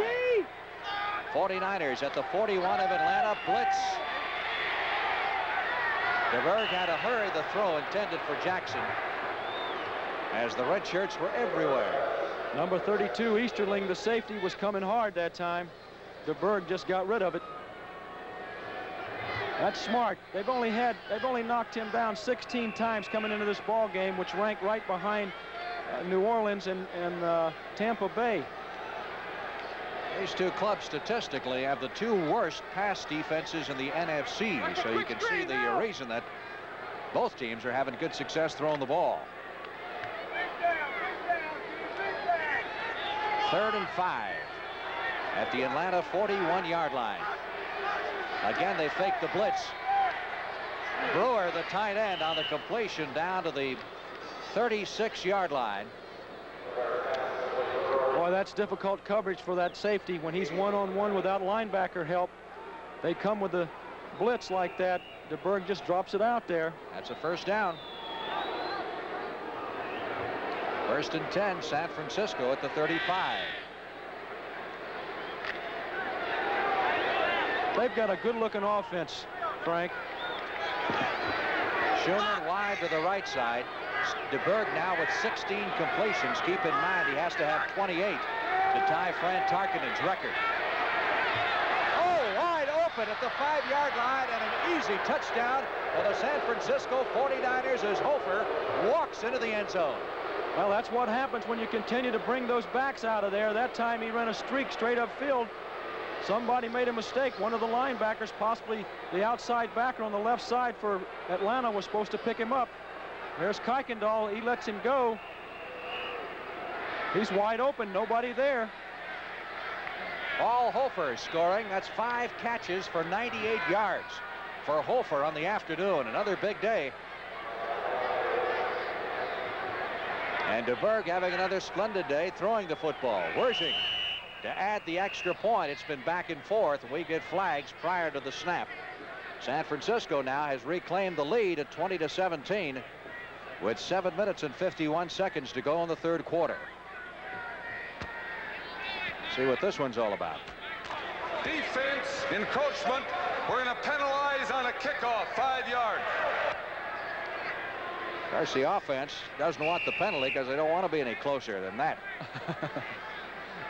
And in the old days, used to decline it, and that was the end of it. But with the new rules now, they tack that 5-yard penalty on at the kickoff. What's that say? A team that plays together stays together? That's what it says. How about it, Falcons? Sounds like a George Allen slogan. It's good. So, seesaw battle at Atlanta Fulton County Stadium. Paul Hofer, one of the heroes so far for the 49ers, who lead the Falcons 21-17. 145 yards passing, looking for more. Brings it out. Big Sidney Thornton has the ball. And look at Nixon come up and wrestle him down. Well, that's a full load to take on. Well, it looks to me as though Pittsburgh is working on their weakness, because they have not let Buffalo up since early in the second quarter. They continue to put points on the board, and they continue to go after them. This play, when things are going well, they just seem to fall in place. Both Buffalo defenders run into each other, knocking each other out of the play. Sidney Thornton turns it into a big gainer.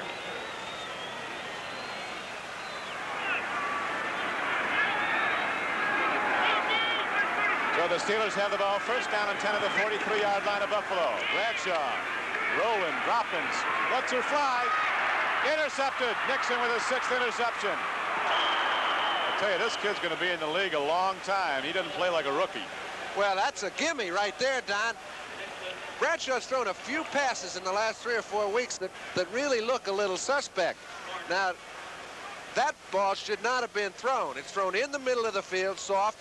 It's the kind of pass you throw when you figure you can do no wrong. And as soon as you start thinking that way, you do a lot of things wrong. He's trying to throw off balance to a wide receiver running straight down the field into a zone defense, and you can't get away with it. Tim and Johnny, Kansas City has the ball down in Tampa Bay. The footing is absolutely treacherous in that game right now. It has rained hard all day. There is a distinct possibility that unless one of these offensive teams makes a key mistake, they could wind up with a scoreless tie. Then, of course, if Chicago holds on, they would win the championship that way. Kansas City right now is dropping back to punt. They are back inside their goal line. The punter will stand. Again, it is scoreless down in Tampa Bay. I see now that the injured player is off the field. Back to Tim Ryan. Well, thank you, Brent Musburger, and Brent will be keeping us completely up to date. We'll be passing you along the scores from Tampa Bay as we receive them, so you'll know exactly what's happening as these two games affect each other greatly. Thomas, fake field goal. Parsons wants to throw. Parsons intended for Buffon, and it's incomplete. Well, the Bears would have loved to pull that off. Doug Buffon, who announced his retirement just yesterday, was the man on the special teams in the end zone going for the pass. Well, the Bears are letting it all hang out today as they fake the field goal. Parsons gets some pressure there from Bearfield, and then he has to kind of off balance throw the ball, and believe it or not, it got there as Doug Buffon turned around. It was just a little off target, almost a great play by the Chicago Bears. St. Louis responded. It remains 14-0 in favor of Chicago. St. Louis has the ball back.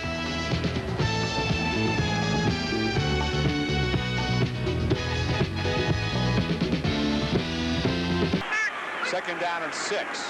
Ferguson takes a drop, looks, stands in, throws.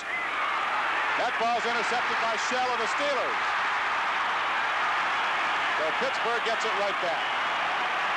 Tell you, when you start getting to the quarterback, it really allows those defensive backs to start playing the play. That time Shell was the intended receiver as far as he was concerned. He jumped in front of Lewis. Lewis had no chance to make the play. Get a little active down there, Don. Yes, it is. Guys are all revved up. The Steelers will have a couple of weeks off if they win this game. And Buffalo, after its first possession, hadn't been in the general vicinity of the Steeler end zone. All day long, the cornerbacks for the Steelers, Blunt and Johnson, have been playing face-to-face against the wide receivers. In doing so, they've taken their routes away. They've made their wide receivers come into their holes late. And their pass rush has been good. It's allowed their safeties to play the ball. And Shell comes up with an interception. Gary Bradshaw hands off. Thornton turns the corner. He's inside the 40. Puts his head down and gets down to the 35-yard line. Boy, they're up and yelling and whooping and stomping here in Pittsburgh. They can't get enough. John, here's a report on that big NFC Central battle. Weather is a big factor. Tampa Bay and Kansas City are scoreless in the fourth quarter in heavy rain and mud in Tampa Bay. Meanwhile, Chicago is leading St. Louis 14-0 in very cold weather in the second quarter at Soldier Field in Chicago. Well, it's just like Tampa Bay's behind then if they're tied, because they lose if they tie. That's right. Bradshaw, 11 of 21, 177 yards and a touchdown. Handoff goes, and Kadish makes a play. Here's a fumble. Buffalo has the ball. The Bills get the ball back. Getting a little sloppy, folks. Steve Freeman might have been the guy who scooped it up as Franco Harris coughed it up. Okay, it's the 4th turnover for the Steelers. They've turned the ball over quite a bit this year, and they've still been the most productive team in the National Football League. That kind of puts to rest that old cliche about fumbles, injuries, and turnovers, doesn't it? Right now, as Buffalo comes out to go 1st and 10, there'll be a break in the action with 5:43 left to play in the 3rd quarter, and the Steelers leading the Buffalo Bills 21-0. Keep close tabs on that completion percentage now. DeBerg as he moves in on Tarkanen's record. Baltimore has added another touchdown, lead the Giants 24-7 in the 3rd period. 1-yard run by Don McCauley, and Pittsburgh has got an 8-yard run from Sidney Thornton. Buffalo with a 4th Pittsburgh turnover has it 1st and 10 at the Bills 26. This is ludicrous. White comes up with this one. It's wet, but it's not that wet. Field a little wet. Hadn't rained all day, though. Dwight White, Mad Dog White, they call him. Comes off the field.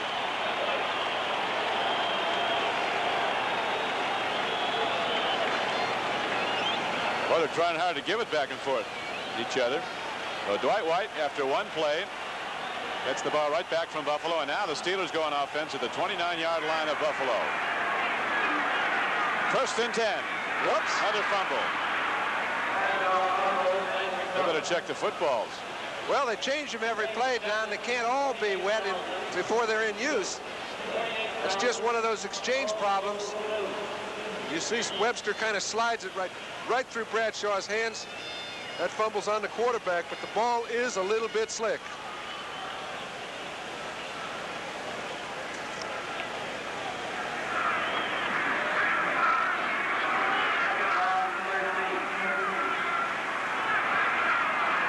Second down and 13 now for the Steelers. Here's Bradshaw looking deep. Swan's running a deep pattern. He fires. Swan dives at the ball at the 21-yard line.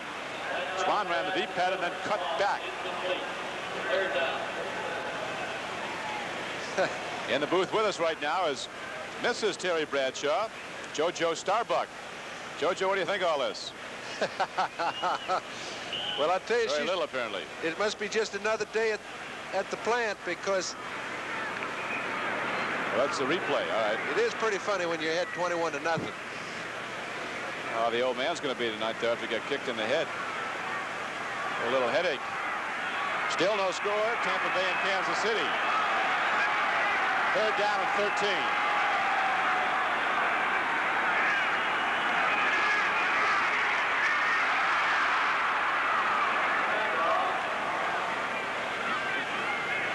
So the Bills pour through in that play, and they knock down Bradshaw back at the 40-yard line of Buffalo, and that brings up 4th down. And here it is again as we see Buffalo get its first sack of the Pittsburgh quarterback. Well, again, this time Bradshaw's receivers weren't open, but he didn't have enough time. The pass rush has to improve. A whole lot of things have to change around, or they're liable to get blown right out of town. Williams, Kadish, and Sherman White all smoking on through. And so now with 4th down coming up, Colquitt is out in the field for one of his infrequent punting appearances. There's the snap. He angles for the near sideline. Moody lets it go out of bounds if it does. And it goes out of bounds at about the 1-yard line.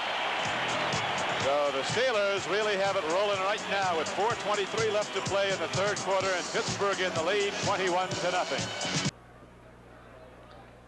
Bud Grant, hands jammed into his trousers, ranks 3rd among the active coaches.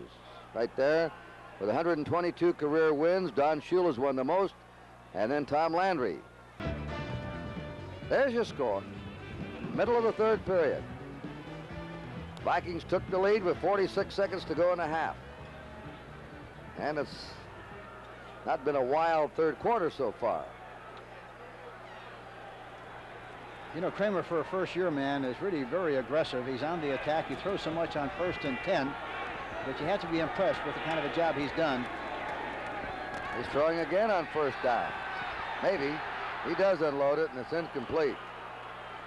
When Hank said a first-year man, what he meant was a first-year starter, but he sat on the bench quite a bit. He's first 2 years in the league with a learning and watching process that these young quarterbacks seem to have to go through.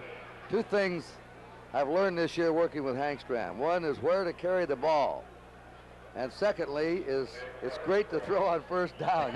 You love to see a club throw on first down, don't you? Yeah, you really do. You put a lot of pressure on people by throwing on first down. And, you know, the nice thing about Kramer is the fact that he doesn't eat the ball very often. He gets rid of it somehow, some way, and doesn't wind up with second and long yardage, which is so important. He's very adept at it. He's dumped it off several times today to avert a big loss.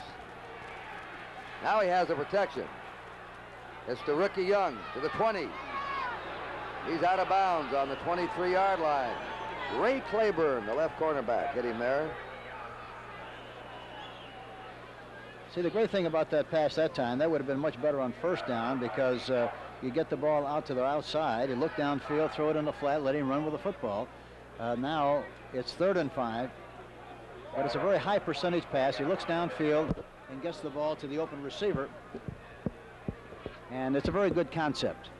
It'll be 3rd and 5. I was a little disappointed in the coach today. I thought for sure he would show up with the Christmas colors, but... well, there's a little red here. Yeah, a little red and blue. Yeah. It's still all right. And a little red for the Pope. Good. All right, Hank. 3rd and 5 here. Vikings, their own territory. A New England player they're attending to. And that is Mike Hawkins.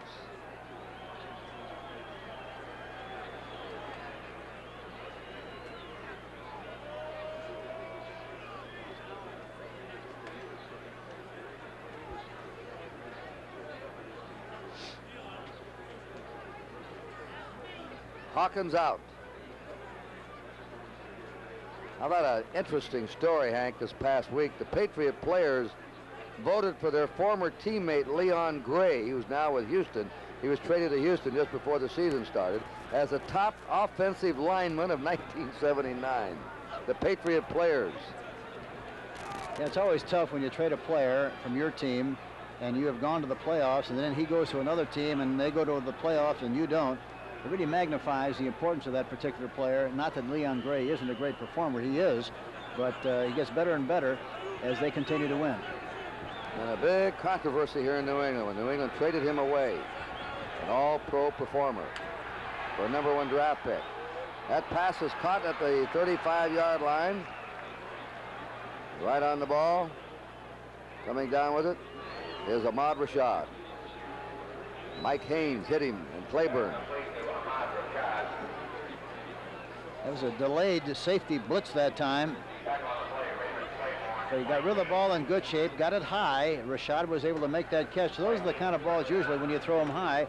Sometimes if you don't get good grasp of the ball, it winds up being a perfect tipping drill. But Rashad has such outstanding hands that he made a beautiful play on that catch. He's now caught 4. And he has 76 catches this season. Kramer gives it off on a sprint. Coming through is Ricky Young. Look at him go. He's over the 50, and Ricky Young stopped for a first down in Patriot territory. It's the second time they've used that sprint draw. One time to the right for a big gain. They come right back with it to the left side, and he gets another big gain. It looks like the quarterback sells him on the idea that he's going to roll out to his left, and he gives the ball to the tailback, who is back there all by himself, Ricky Young. Saw the seam. The linebackers got good depth. It looked like it might be a pass. He saw the cavity and took advantage of it, made a nice gain in the play. 1st and 10. 17-7, the Colts over the Giants. Young going in motion. First down, Vikings on the Patriot 45. Hitting off right tackle, Robert Miller. A couple of yards. Mel Lunsford met him there.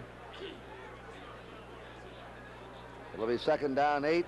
Ricky Young would be the leading ground gainer in this game now with 59 yards, averaging nearly 6 yards a carry. Give him 3 yards in that.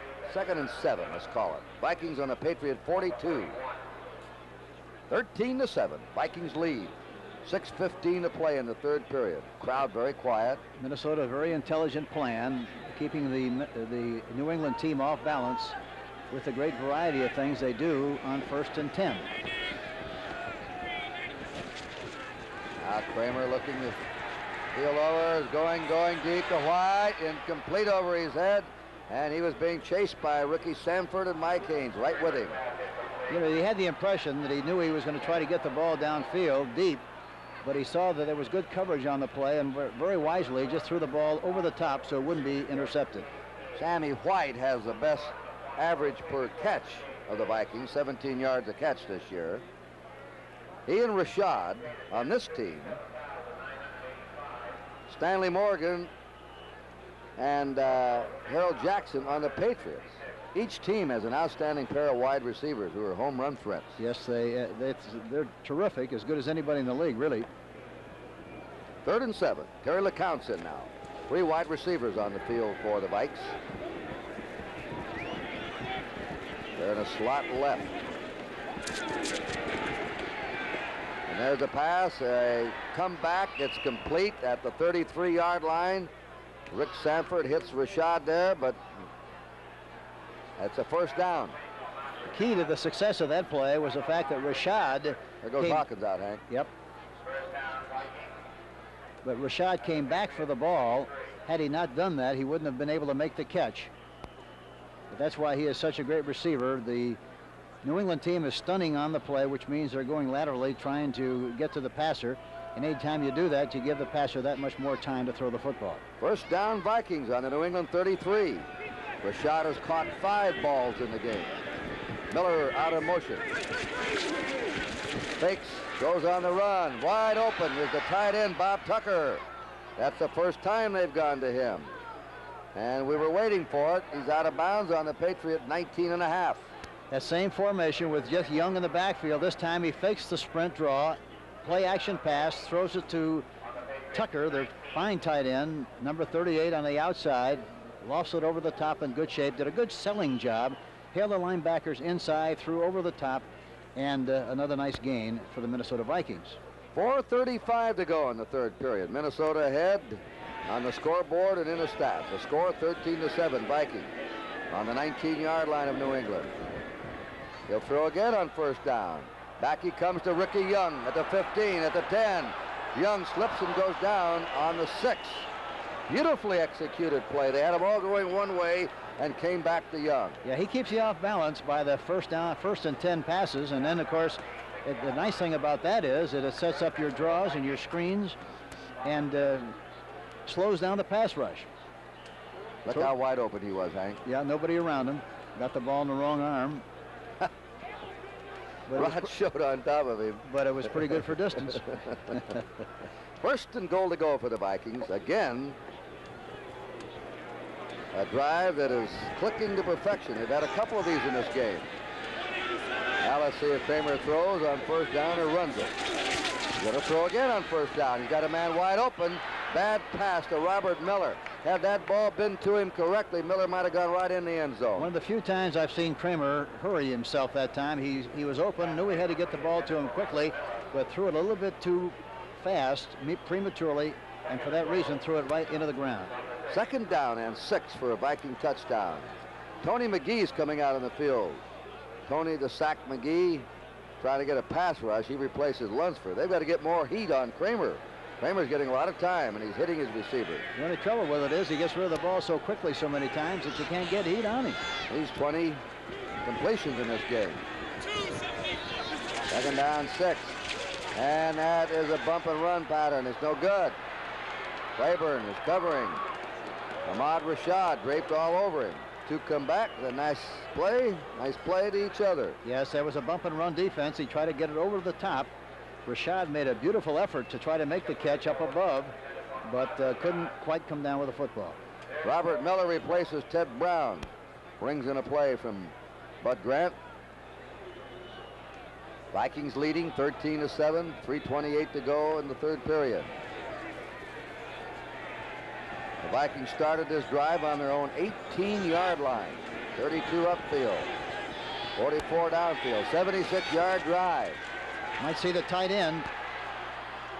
Oh, that is clobbered loose.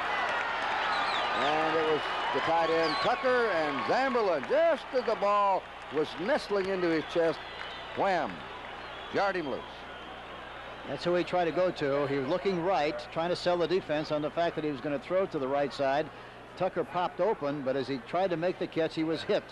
That time by the linebacker, We're going to have a field goal attempt now. This will be a 24-yard attempt by Rick Danmeyer, who has kicked 12 out of 19. He's 7 out of 11 inside the 40. This kick is up, and he drives it through. So the Vikings' 76-yard drive comes to a stall, but the Vikings get on the board with 3 points. 3:19 to play in the third quarter, and Minnesota leads New England 16-7. With 1:54, the clock running in the third quarter. We have no score. Both teams had a chance at a field goal. The Buccaneers missing on, well, a combination of a bad snap and a bad handling of the snap. And Kansas City's Finnerude's field goal attempt was blocked by Leroy Selman. Next Saturday, the CBS Sports Spectacular reports on former Dallas Cowboy Ed Too Tall Jones return to Dallas for his latest bout. You'll say you saw it on CBS Sports. Minnesota kicking off. Alan Clark deep for New England. Danmeyer will do the booting.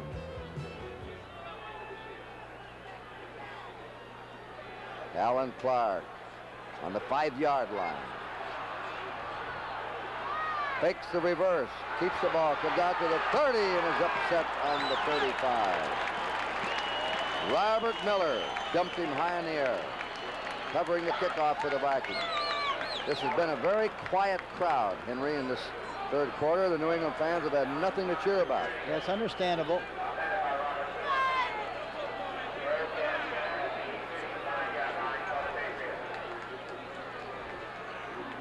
All right, they come up now with a first down, New England. It's open again, wide open, but he never did see him. He got the ball to the tight end Hasselbeck, but as you saw, he got really dinged on the play and dropped the football. Second down, 10. And the 49ers lead Atlanta 21-17 in the third quarter. Baltimore 24, the Giants 7. Giants came back and then faded at the end of the year. Pittsburgh 21-0 over Buffalo. They hang on, they'll win their division. We'll tell you about that. Cleveland and Cincinnati tied. Second down, 10. That pass is complete to the 42 of the Patriots. And catching the ball is Calhoun, 44. He's got to do more of that because Minnesota is dropping very deep. They're playing a zone. The backs are open. If he just takes enough patience to look for the backs in the flat and in the seams, he'll be able to move the ball very well down the field. Both the Steelers and the Oilers have clinched at least wild spots. If Pittsburgh and Houston win today, then the Steelers win their division. They go down to the net point, and they have more net points in their favor. That is, more points scored than against than Houston would have. We'll be back, 16-7 Vikings.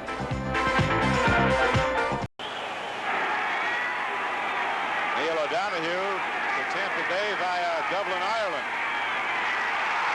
Buffalo on 1st and 10 from their 1-yard line. Tries to crash out with Collier on the carry, but the Steelers slam it right down. And the third quarter clock runs with 4:10 to play in the game, and the Steelers in the lead 21-0. You know, Don, this is a type of ball game where there is no type of brilliance as far as play selection is concerned that's going to get you out of a trap. The players are not playing up to their capabilities, and they haven't been throughout the last 2 quarters. And if offensively they don't play well, no matter what you call it isn't going to work. Second down and 10 from the 1-yard line.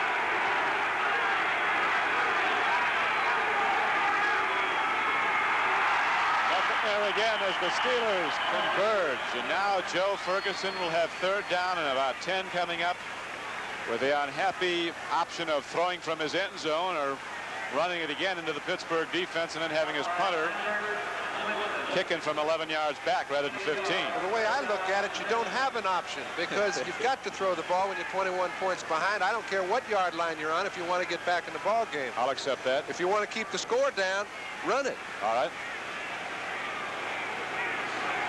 You got it. Bill's only 1 of 12 on third down conversions.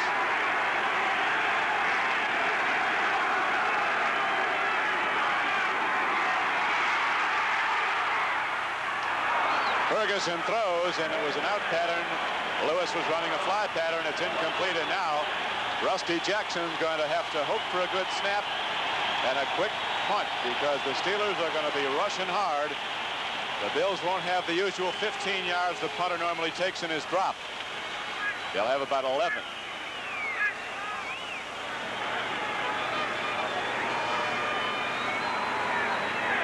Rusty Jackson lining up. The Steelers drop back T-Bell, and they put 10 fire-snorting guys up front, ready to move.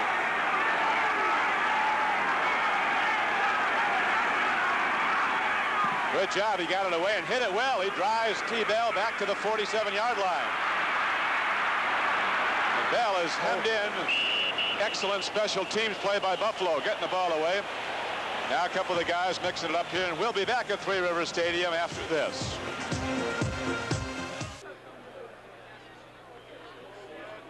John Smith, the place kicker. Vikings in the lead, 16-7. On their own 37, it's no secret they're in a rebuilding program, and I'd say the last half of the year has been very positive for them. That's Ricky Young. He's to the 40. Plows his way to his 42-yard line. A 5-yard advance for Ricky Young. 2nd down 5 for Minnesota. Cincinnati's gone ahead, 13-6. Bitter rivalry between those two teams after Modell fired Paul Brown. They formed the franchise in Cincinnati. They've had some wild games. Yes, they have. And last year they finished the season with look at that one. Cincinnati winning over Cleveland in the last game of the season. Look at this. Yeah, Zip, zip. if Kansas City beats Tampa Bay and Chicago holds on to their lead against St. Louis, the Bears will win the division. Kramer to the sideline. Ahmad Rashad. Look at this, 2 different shoes. Got that one, and for that surface. Explain it, kicker. Explain that, Hank. Well, evidently he feels that there's a better leverage on his left foot with the shoe that he's wearing, so it doesn't slip or slide on the wet turf. So evidently he changed the left shoe so that he could get better traction on the wet synthetic turf. I hope that doesn't get him fired like Thomas Henderson.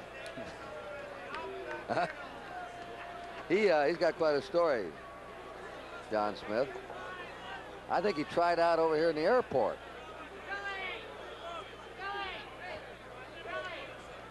He tried out in Kennedy Airport.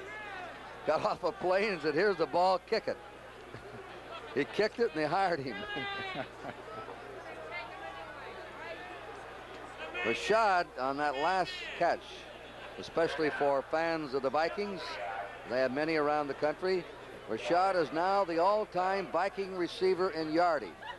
He now has 3,301 yards in receiving, breaking John Gilliam's club mark of 3,297. Well, Sid Hartman will root for that. He liked John Gilliam. He was a big fan of Gilliam's, and same with Rashad. Sid's getting too old, Hank, to come on the road anymore. I got a nice note from Sid the other day, and I appreciated it very much. He never wrote me. 3rd down inches. They should go left. If they do go left or straight ahead with the fullback lined up the way he is. No, they wound up going the other way. And they have a 1st down. Ricky Young makes it. Vikings just staying on the ground. Last drive they had, they were throwing on 1st down. Now they're playing very conservatively. Well, they're in the lead, 16-7. Well, that was a good key breaker that time because they were really tilted to the left like they were going to run left and ran to the right. And evidently it fooled the defense a little bit because he was able to make the necessary yardage for the 1st down.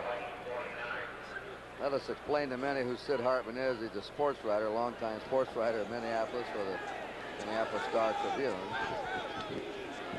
Also a radio performer. Mr. Versatile. Kramer to the sideline. As his receiver again, Ahmad Rashad. In front of Raymond Claiborne. And Rashad has 7 catches. Well, he is really poetry in motion too, isn't he? He knows how to do it. He knows how to work those sideline markers. And then if you get crowd him, bang, he'll take off on you. The great thing about him, he's always under control. He's always traveling at the same pace, it looks like, and as a result, he makes his breaks accordingly and is very difficult to cover. 1st and 10 Minnesota on the Patriot 40-yard line. Coming through is Ted Brown. 1st down to the 28-yard line of New England. The rookie dropped in the secondary by Rick Samford. The Vikings have outplayed the Patriots. They have an injury down right now. So we're going to the fourth period here in Foxborough, Massachusetts, with a score 16-7. Now a word from your local station. 12:54 in regulation time, and I think we have to start saying that. No score, Tampa Bay and Kansas City. Larry Mucker and Ike Higgins both go to the left side now. Jerry Eckwood is in a flat position to the left. Mucker goes in motion, 2nd and 12 for the Kansas City 32. Inside handoff Bell. He's trying to turn the corner. Does so. 30, 25, and down to the 21-yard line. Jerry Eckwood threw one heck of a block. Jerry Eckwood simply stood up. M.L. Carter, the right quarterback. Sideline. Ricky Bell at the 30, the 25. Cracks down to the 20-yard line. Close to a first down. And it is a first down for Tampa Bay. 1st and 10, Buccaneers, right about the Kansas City 20-yard line. What a block, Dave, by Jerry Eckwood. It wasn't M.L. Carter, it was Thomas Howard. They both, Carter's 42, Howard is 52, and Carter's a little guy. Howard's a big guy, so it was a much better block than we thought. We thought he was blocking on a defensive back, and he was really blocking on a 235-pound linebacker. The Super Bowl ring of Hank Stram, Super Bowl IV, when his club beat the Vikings.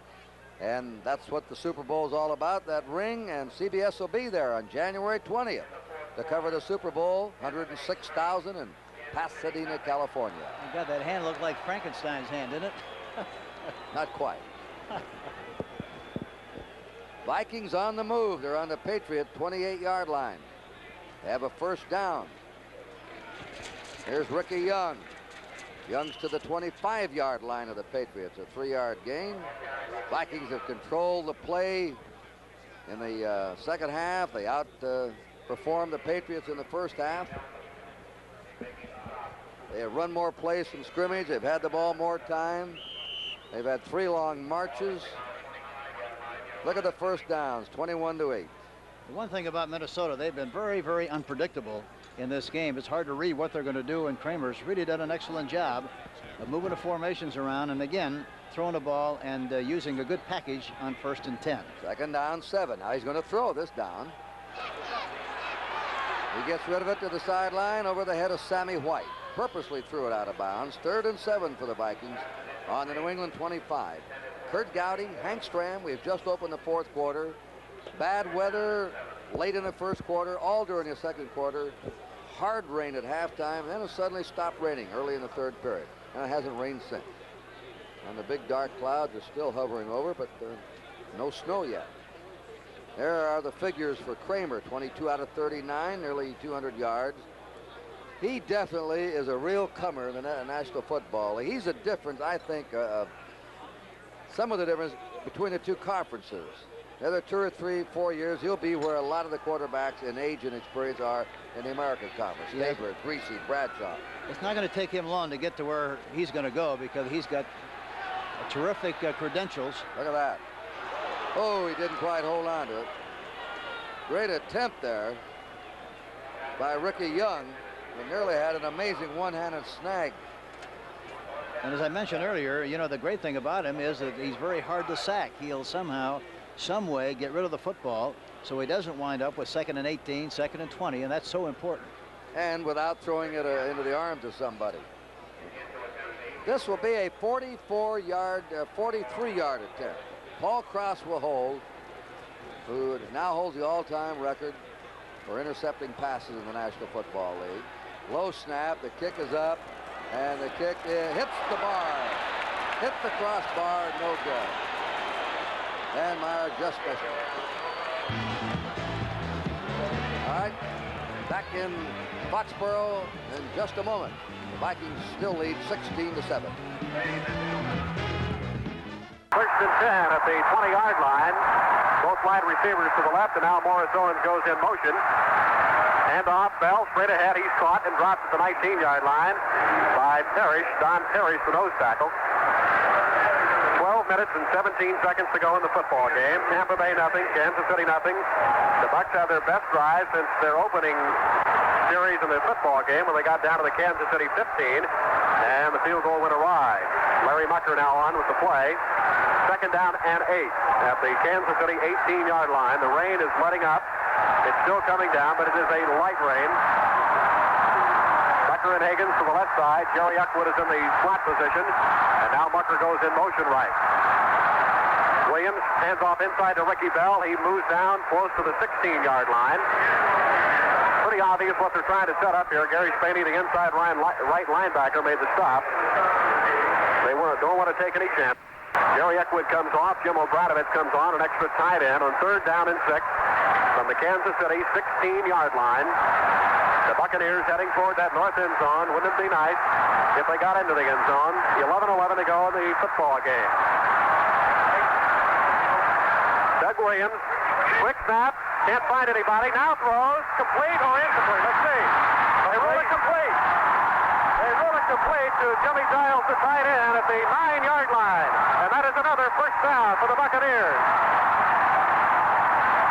He waited a long time to throw the football, Dave. You're right, Mark. I think he wanted to throw it, and it didn't look like the receiver was ready. And then he decided against it. He took it down. It looked like he was going to run. Got a lot of pressure from Art Still, who's been all over the field, and then he threw it underneath the linebacker, Cal Peterson. Jimmy Giles coming up with a great catch. Giles has had an outstanding year, and he continues to catch very, very well in key situations. First and goal, 9-yard line, 10:57 to go. Eckwood and Bell in the I position, and Larry Mucker goes in motion. Doug Williams pitches back to Jerry Eckwood. He finds room down to the 5-yard line and almost lost the football, but recovered it at the 4. Gary Barbaro on the tackle. Second down and goal from just inside the 5-yard line. Well, the clock continues to go. We've got 10:40 in the fourth period, and Mark is talking about in regulation play. Getting again excellent blocks. Ricky Bell, Jerry Eckwood and Ricky Bell are changing off, blocking for each other. The other guy carrying the ball extremely well. But this is a very, very important drive for the Bucs. They've got to come out of here with something. Certainly a touchdown will look very, very strong at this particular point, but they've got to come out of here with at least 3 points. Second and goal. Eckwood is in the wing position to the right. Going in motion is Morris Owens. Hand off Ricky Bell, looking for room, and he's not going to find it. He is bottled up off the right side of the offensive line by about 4 Kansas City defenders. And now it is third down and goal from the 5-yard line. Inside of 10 minutes, 9:56 from the clock running. Again, that Chicago score, Chicago 14-0 with 5 minutes to play in the first half. We're tuning in periodically to Virgil Carter for updates, but that's what we've been handed by Jerry Provenzano, and it looks like well, there was a Kansas City player slightly injured. I don't think they're going to take a full timeout here. It's pretty iffy, so we'll not break away because we certainly don't want to miss anything here. Cal Peterson is the shaken-up player. And so Jerry Blanton, a free agent out of Kentucky, comes on. Third down and goal to go from the 4-yard line. 9:45 and the clock running. Big play of this series. In the flat left is Jerry Eckwood. In motion goes Larry Mucker to the right side. Doug Williams, draw play, Ricky Bell. And he'll not get in. Down to about this 2-yard line. It was a good call. A good call. And now, on comes Neil O'Donoghue. Mark, this is going to be just about like an extra point, and it's by no means automatic, but it's going to be about the regular spot of the extra point. It's positioned literally between the goalposts at about the 2-yard line. Neil's probably going to kick it just inside the 10-yard line, 8.5, 9-yard kick, 19-yard field goal attempt. Neil O'Donoghue. The rain has let up a great deal. Awaiting the snap from Steve Wilson. It is a low snap. The kick is up. Good! The Buccaneers lead it 3-0. Neil O'Donoghue, 19-yard field goal with a score. Tampa Bay 3, Kansas City 0. We'll be back after this word. Coming from Neil O'Donoghue. You see Blanchard concentrating. All he's got to worry about now is get that ball in position. Look at the kick is up. It is good. 63-yard drive in 13 plays. It took 7 minutes and 9 seconds. A 19-yard field goal by Neil O'Donoghue to make it 3-0. The snap was nearly lost that time, and Tom Blanchard did a good job to get it down for Neil O'Donoghue. Back at Three River Stadium, we have these two lovely ladies with us, Mrs. Terry Bradshaw and Mrs. Lynn Swam. How did you feel when Terry got kicked in the head, JoJo? Very upset. When I was watching it from the stands, I had no idea that he was kicked or that his helmet was off. But his brother, Craig, is sitting in front of me, and he told me about it. And my mom in California told me how bad it looked on the close-up. That's the only way I knew. And it's good to see Lynn back, Bernadette. Yes, good shape. it is. I was worried. He's all right. Well, Yeah. you girls are going to the Super Bowl again, I guess. I hope. Getting to be old business, isn't it?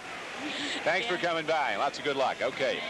Mrs. Terry Bradshaw and Mrs. Lynn Swam, JoJo and Bernadette, and right now the Pittsburgh Steelers have the ball, 2nd down and 6, coming up 32-yard line of the Buffalo Bills. Pittsburgh leading the game 21-0, 2:15 to play. In the 3rd quarter, they go to Thornton. He is a truck. Thornton running hard down to the 30. Very difficult to execute any sort of a reverse play or a trap play when you're playing in wet conditions. And right down there between the 30 and the 45, it has stayed wet throughout the ball game. Thornton with those 7 rushes. Today, John Stallworth has caught 3 passes for 26 yards, bringing the season total to 69 receptions, a new Steeler record. 3rd down and 3 now for Terry Bradshaw and the Steelers.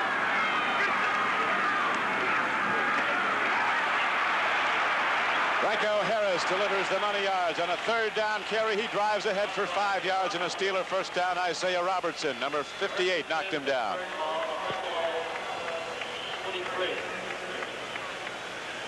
8:50 left to play in Tampa Bay. And in the rain, Neil O'Donoghue's field goal from 19 yards out keeps the Buccaneers 3 points up on Kansas City. Chiefs looking to close with an 8-8 record on the year. They've been hot in recent weeks.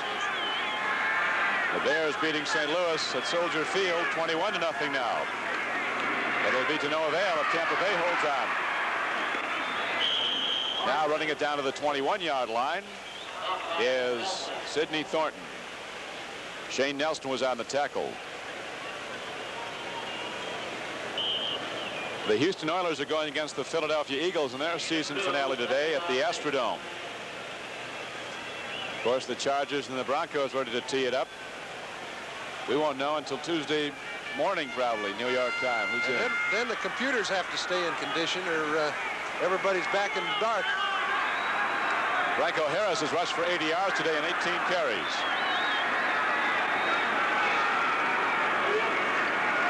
Bradshaw, a deep drop. He's looking. He throws.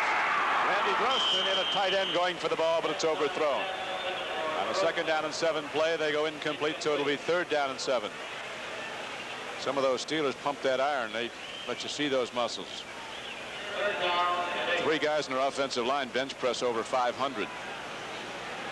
And they like to wear those short sleeve jerseys, don't they?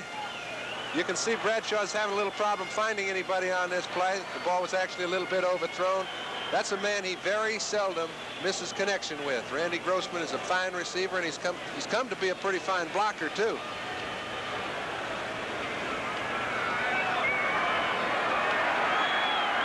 Now the Steelers go 3rd down and 7. Grossman's to the left side. Swan and Stallworth are flanked. Bradshaw has time. He throws. Too much on it. He was going for Lynn Swan. And Swan had a step on the defense, but the ball came in high. Don, he'd like to have been able to throw the ball where he wanted, but it was pretty good defense by the linebackers. Swan's on a crossing pattern. When you get a lot of time, you can afford to call crossing patterns. Pittsburgh's had that luxury all day long. Takes a long time to develop this pattern. Bradshaw gets enough time, but the linebackers drop in. He has to throw the ball over the top.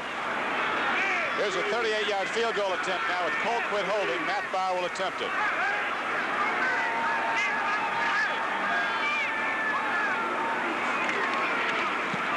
He's got it up in the air. But he is wide to the right, so it's no good, and Buffalo takes over the ball as time runs out in the 3rd quarter.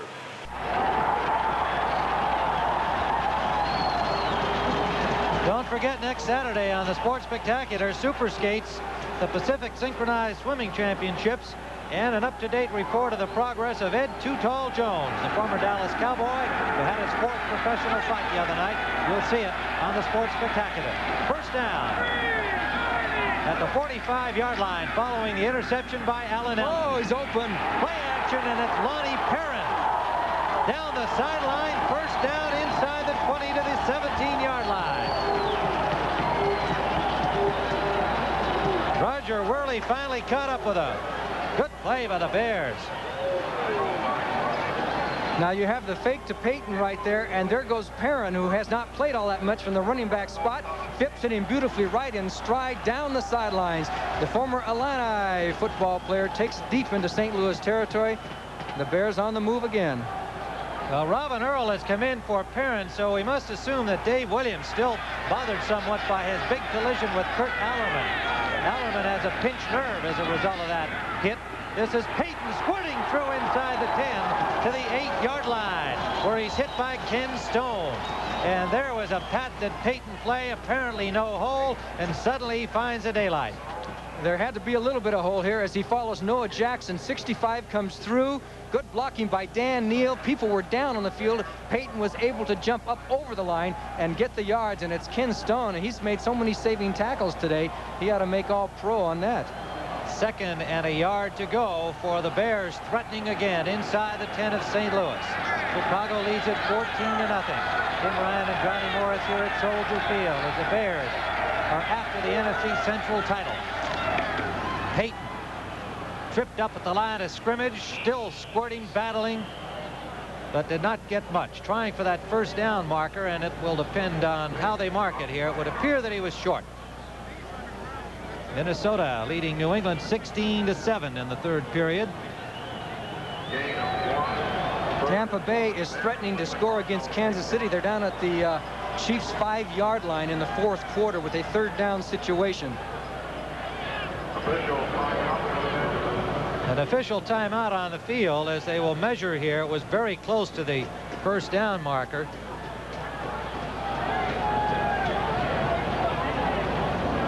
And it is going to be short. They need about a foot for a first down.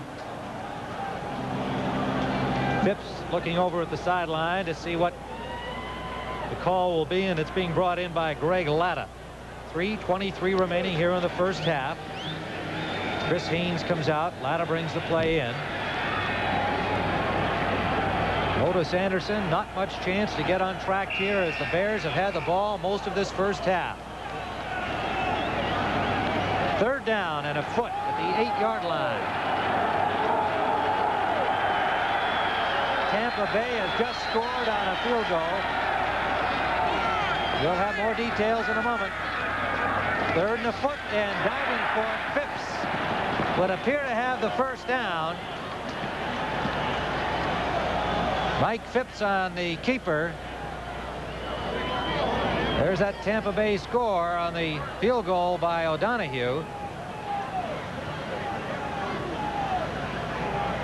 Walter Payton has rolled up 65 yards today. Phipps got that foot, and it is first down Bears. They are at the 7-yard line now of the St. Louis Cardinals. Now, if Tampa Bay holds on to win that game, there's still time to play. The Bears will have to open up even more so to make up that point differential. Well, we'll try to find out exactly how much time left. They were in the 4th period at Tampa Bay. Walter Payton straight ahead, and a stone wall at the line of scrimmage. The Cardinals doing a good job of stacking up the blocking. Charlie Davis, the nose tackle, 50-year man from TCU, and Dawson, the defensive end, 73. You know, it's very interesting now how closely Neil Armstrong on the Bears sideline, if he is staying real up on that Tampa Bay situation, the Bears could get into a 4th and 1 or 4th and 2 situation down near the goal line where they could take the field goal or go for the touchdown, and he probably now with the score 3-0 would go for the touchdown, but knowing that they need to score points. It is 2nd and goal from the 5-yard line with a 2-minute warning having been sounded. The score, the Chicago Bears 14, the St. Louis Cardinals nothing.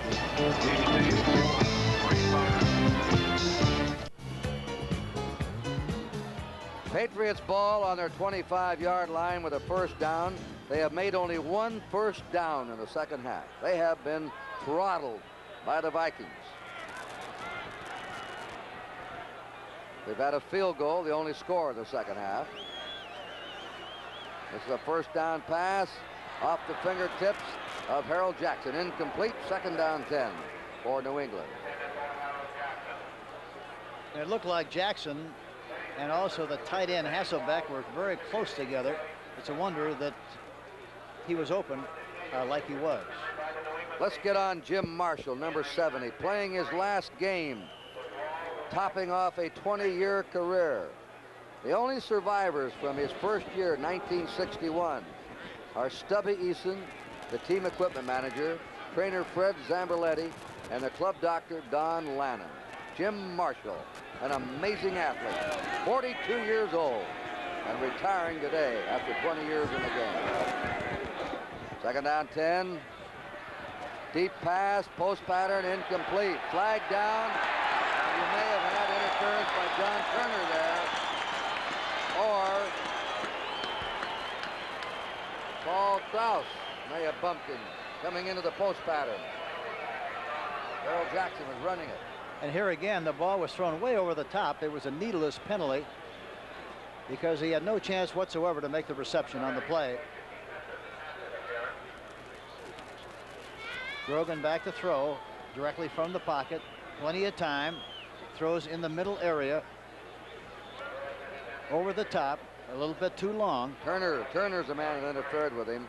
That's their second first down of the half. Patriots have the ball on the Viking 43.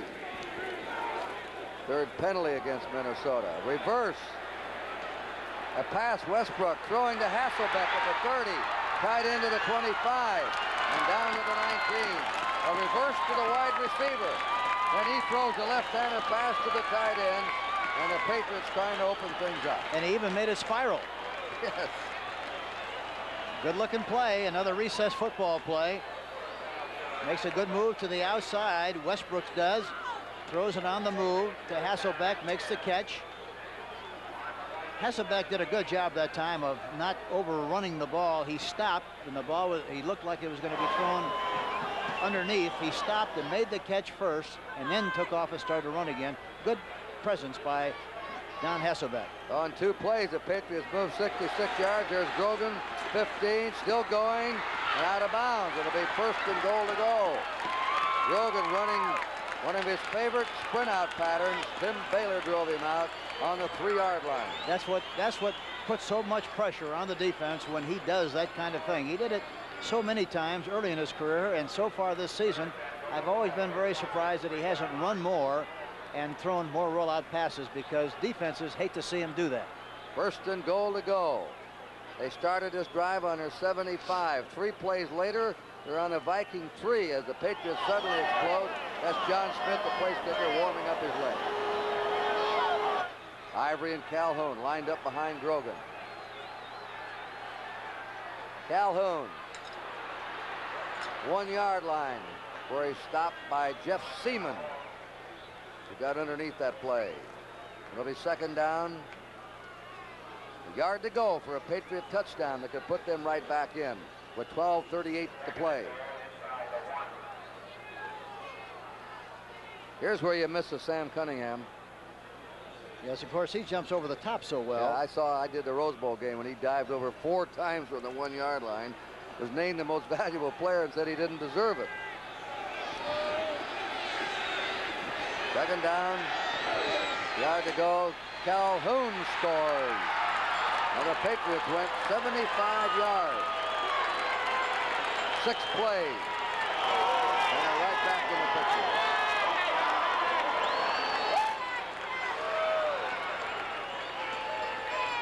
Funny ball club. Here we see a good surge on the left side. John Hanna, the left guard, does a good job of coming off the ball, as does Lane Kitis, Kreider, Rock, all of whom do a good job and provide Calhoun with the opportunity to get in for the touchdown. An important extra point. Minnesota missed their first extra point after scoring in the game. And this one by Smith's good, and now a field goal could put them out in front. 75 yards, 5 plays, took them 147. The score, 16-14, Minnesota.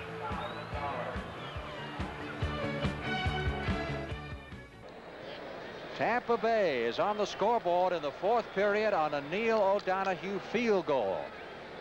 In that rainstorm down in Tampa, if they can hang on now, they'll win the NFC Central and move into the playoffs. And that would mean the Bears' playoff hopes would be, well, not dashed completely, depending on what the Redskins do, but certainly would be minimized. Number 81.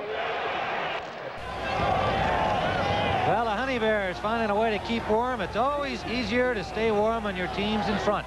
It is 14-0 for the Bears. Tim Ryan and Johnny Morris as Neil Armstrong looking on here, but no doubt aware of that score in Tampa Bay, where Neil O'Donoghue connected from 19 yards out with a field goal, 8:50 remaining in the fourth quarter. 3-0 Tampa Bay over Kansas City. It is second and goal from the 5-yard line here. And Phipps has to get Mike Cobb back to the right side for this play. Robin Earl, the lead back. Pitch to Peyton. Peyton, touchdown! Peyton went through 2 tacklers to score for the Bears.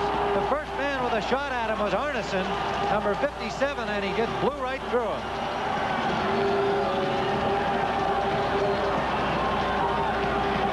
Walter Payton having perhaps his greatest game of this season, and he's had a lot of them.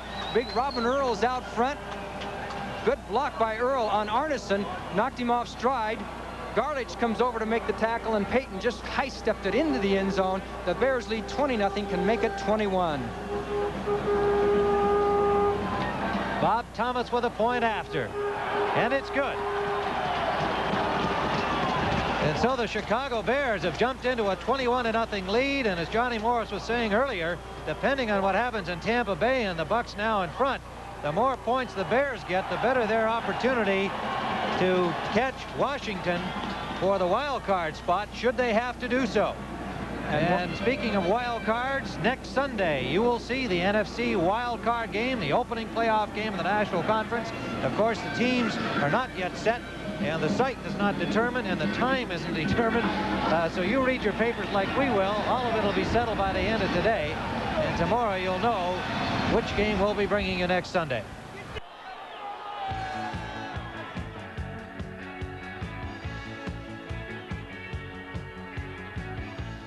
Here's a short kick by John Smith.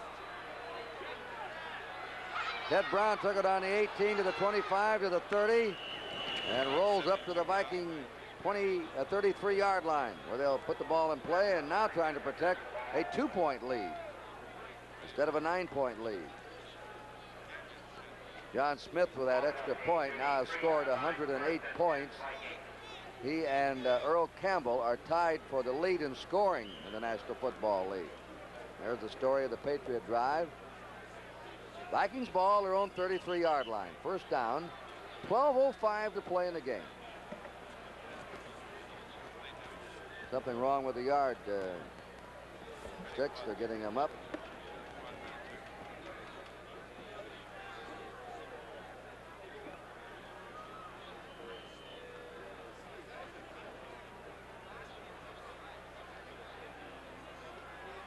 Fourth quarter, Pittsburgh 21, Buffalo nothing. Looks like Pittsburgh will be claimed the winner of the Central Division. A shot out of bounds. Even though Houston wins today, you go down the next, the first tiebreaker is how they did against each other, then how they did in the division, then the conference, and they have to go all the way down to their total points scored against the points scored against them, and Pittsburgh would win on that. Matt Cavanaugh, the backup quarterback. Pittsburgh would be a host team. In the meantime, Rashad Riddy was double cover that time, had a hard time getting off the line of scrimmage. Claiborne was all over him, but he still broke loose and was able to make that catch for 4 yards. Rashad has 8 catches in the game for 68 yards. Ricky Young to the 40-yard line of the Vikings. And the Vikings have a 3rd and 3. Take a look at some more scores as they come in here. This is the fourth period of 49ers over the Falcons. Fourth quarter, Baltimore over the Giants, who faded the last 3 weeks of the season. Pittsburgh, as we told you, leading Buffalo 21-0. 13-6, Cincinnati over Cleveland. That would knock Cleveland out of any possible playoff hope, and all they have is a possible hope. 3-0. Tampa Bay, if they hold on to that lead, can win their division. They've been trying to clinch it for 4 weeks. 3rd down and 3. Kramer to the sideline, out of bounds at the 42-yard line. Boy, what a catch by Young. Ricky Young. I think he's short though, Henry. Schott covered him well, but in spite of that, he still made the catch, but I don't think he made the necessary yardage. You're right. He didn't make it for the 1st down. 4th down, punt formation. With 11:08 to play. 16-14 Vikings. Red Coleman. They're shifting out of it now in a hurry. They're going for the 1st down. And they don't make it. Brent McClanahan is stopped by mostly the Tupu. The Tupu stopped him. They gambled. They went out of a punt into a shift. And here it is. Yeah, we see it. And Tupu, as you mentioned, he comes across there and really makes the hit. They backfire. We'll see when we come back. Pittsburgh, Buffalo, and Tampa Bay. You'll see the entirety of this game, but for the rest of our network, we're going to switch to the Kansas City-Tampa Bay game, which is coming down the stretch. Jay Randolph and Paul McGuire.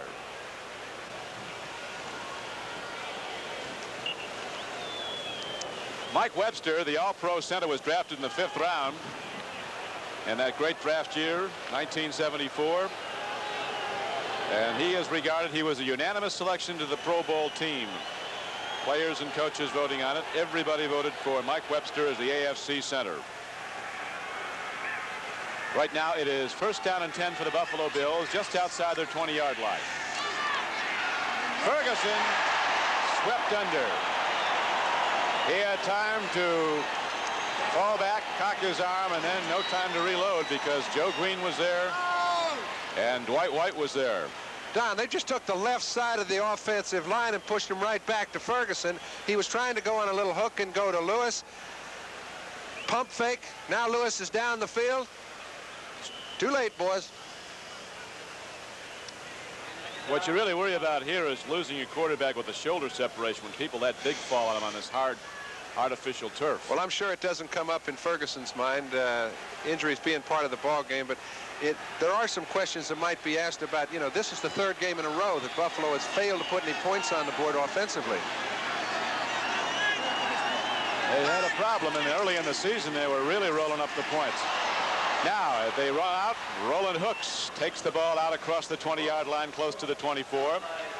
Brings the ball ahead for Buffalo, and the Bills, with 14-17 showing on the game clock, trailing in the game 21-0, have needed a big play all game long. It looked like they might get some when they came out throwing early and drove down the field their first possession of the game. They kicked a field goal, but it was negated by a delay of game call. 5-yard penalty was marked off, and subsequently Buffalo's field goal attempt by Nickemeyer the 2nd time was blocked. That's as close as they've been to a score. It's 3rd down and 7 now for the Bills. Ferguson takes a deep drop, swings the ball out. It's intercepted and lost. Lauren Taves had it and lost it.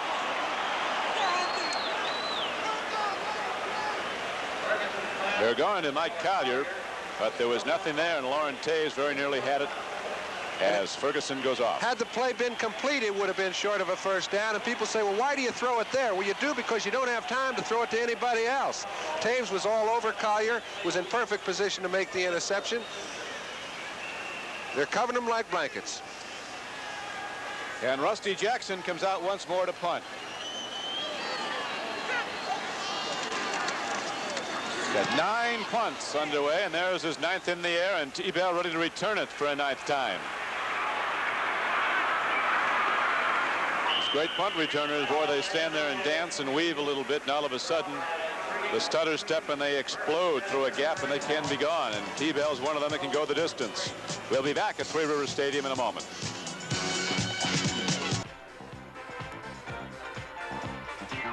Jim Marshall, number 70, playing his last game ever in the National Football League.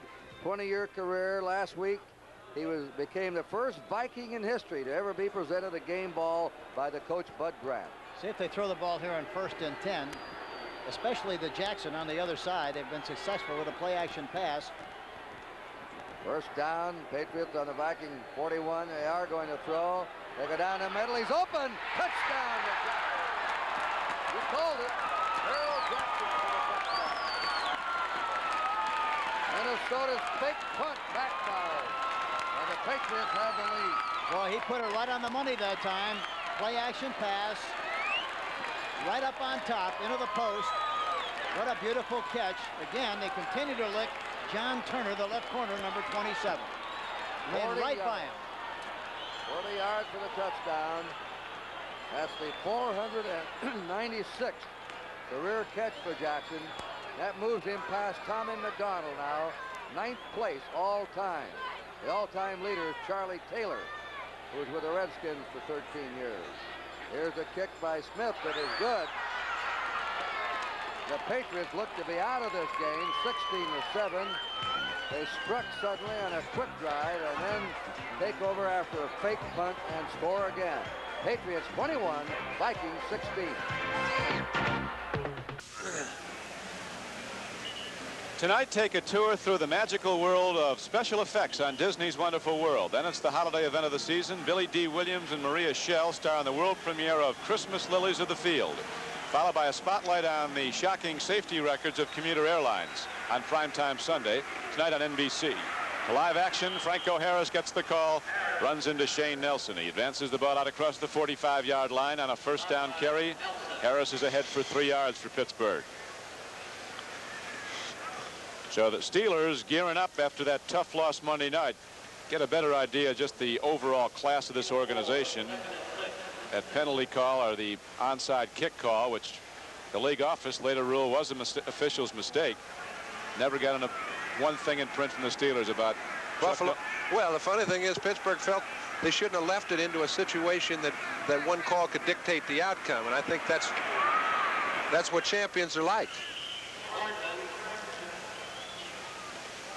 And always is Art Rooney. That's Art standing up, looking better than ever. One of the founding fathers of the National Football League, along with George Halas. And now his sons run the franchise, and nobody runs it better, any franchise.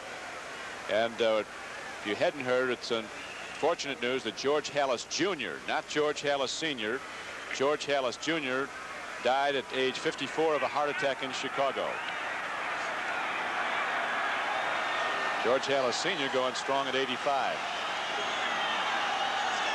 And his Bears right now are leading 21-0 on a very saddened day for them.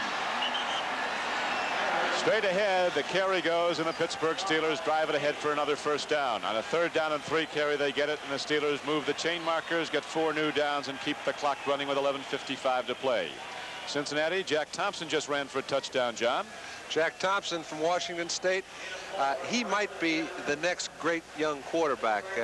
He's got all the tools, but he needs to do a little playing time, and when Kenny Anderson is ahead of you, the playing time is sparse. The throw in Samoan to Jack Thompson. Franco Harris closing in on yet another 100-yard day. He has 89 yards. Bradshaw throws on first down, and a perfect strike to John Stallworth, who steps out of bounds at the 32. So the Steelers have another first down. Bradshaw just rolls out a little bit to the left to give himself a better angle toward the sideline. It's a long throw, but it's in perfect timing with Stallworth. Just as he turns around, bop, there comes the ball. How sweet it is. Stallworth with his 200th career reception, 5th most in Steeler history. First down and 10, Pittsburgh at the 33-yard line of Buffalo. Thornton turns out wide and gets to the 30. Got 2, it'll be 2nd down and 8. Knocked down by Lucius Sanford, 57. You see the big power backs of Pittsburgh come out of the 3 points. Little cross buck. Thornton takes one step behind Franco, doesn't have him as a lead blocker. It's another trap play. Field is still a little bit slippery. If you don't find a hole at first, you're going to have a little problem creating one. And the temperature is starting to drop in Pittsburgh.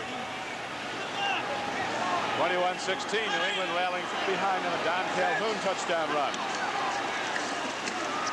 Swing pass goes out to Franco. And Harris is to the 30 and no more. On a 2nd down and 8 play, it'll bring up 3rd down and 8. It gets a little rough here in December, just like they like it in Pittsburgh. for Steeler football. Kansas City trailing Tampa Bay. The Buccaneers with a playoff chance. They're in if they win that game. Baltimore hitting the slumping Giants 24-7 in the fourth quarter. San Francisco looking for its third win. Its second in a row, leading Atlanta. And the Bears leading St. Louis 21-0.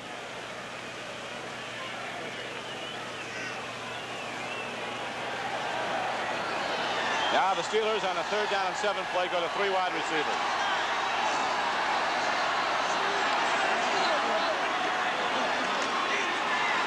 Bradshaw all day long. He fires and wide open to Flynn Swan. Swan scurries ahead to the 10-yard line. He is thrown back, but the Steelers are down close and challenging once again with 9:40 to play in the game. This is about as open as any receiver's been all day long. Swan gets inside Mario Clark. When he does so, the linebacker goes the other way. Bradshaw finally picks him out. He's got plenty of time to operate. No one was close early, but they all close in at the end.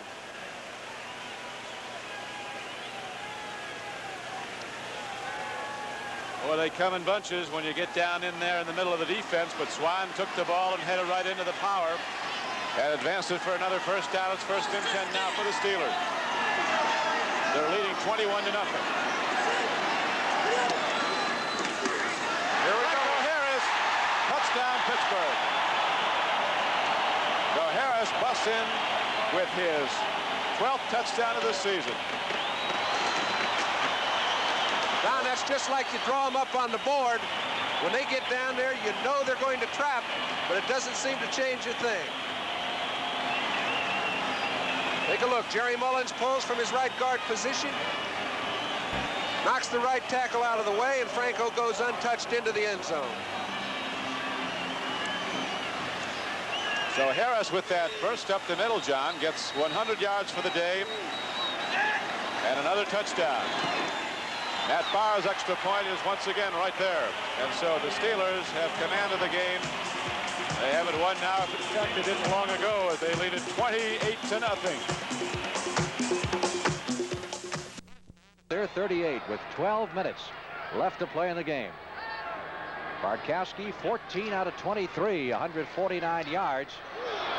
Bubba Bean trying to climb the wall there, got shoved back. Bubba has missed several ball games because of a knee injury that he suffered against the Rams on a Monday night game. It's right after he came on to replace Lynn Kane, who was lost for the year against Tampa.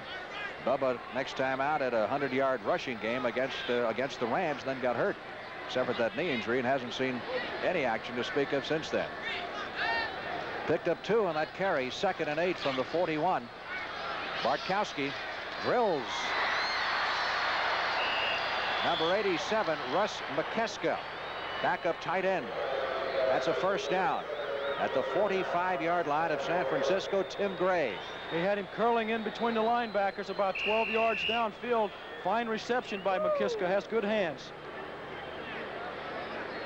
Nose of the ball just outside the San Francisco 45-yard line. Teams have just been swapping touchdowns. One team scores and the other team scores, and it's back and forth. Neither of these clubs have been able to put 2 touchdowns back to back or 2 scores back to back. Flights remain tight. Fake to Bubba Bean. Bartkowski goes to the far sideline and completes the pass to Wallace Francis. That's going to come back. Billy Rickman was moving. That's a cardinal sin. A receiver should never jump off sides. All he has to do is watch the ball. The reason I know that, Frank, is I coach those receivers out where I'm living now, and they don't jump off sides. Oh, yeah? What do they do? If they do, what do you do to them? They run a lot of laps. I see. Fence number 82. You got it, Gabe. 5 yards, moves it back beyond the 50-yard line. 1st and 15. That catch, well, not that catch, because Allen was wiped out, but Francis now has 1,003 yards receiving on the year, so that's an elite club. Andrews, no, it isn't Andrews either. It's James Mayberry, number 39, the other rookie. Caught by Gordy Saraceno, and we get a little altercation. Parks in the middle of this one. Mixing it up pretty good with Jeff Van Note, the Falcons Pro Bowl center. Well, they both wear 57. One of them don't like that, I don't believe.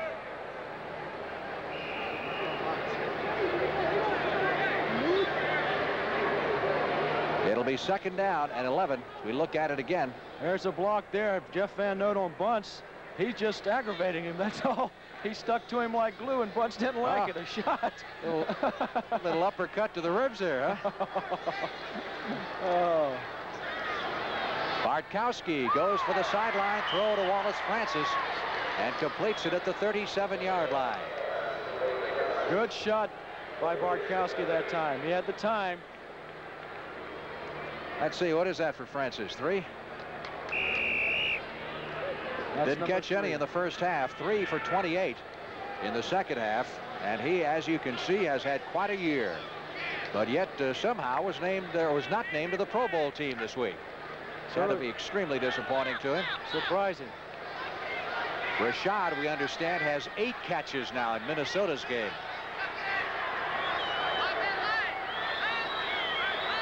Third down and a yard. Bubba Bean, 30, 25, out of bounds at the 22. Well, that's a good call there by the Falcons. 49ers were jammed in tight on short yardage. Turned that corner like that. Bubba Bean getting outside. Good block in there. Dwight Hicks, number 22, finally makes the stop for the 49ers. We were here earlier this season when the Falcons beat Tampa Bay, and they were leading Tampa Bay and trying to run out the clock, and accidentally sprung Bean loose for 60 yards and a touchdown, tried to run it out. Wonder what the bettors thought of that. 1st and 10. Falcons trying to move ahead in this game. They have the ball at the 22-yard line of San Francisco. Bartkowski. Pass is juggled and then dropped. Intended for Francis, covered by Charles Cornelius, number 28. You know, a little difficult to tell who he was throwing to. McKiska was in the same area. The ball went over his head, and Francis might have lost the ball just enough to take his eye off of it. There's the shot. Watch it go over McKiska's head right there. Ball's a little behind, too. Good defense there by Charles Cornelius, 28. So it is 2nd and 10 for the Falcons at the San Francisco 22.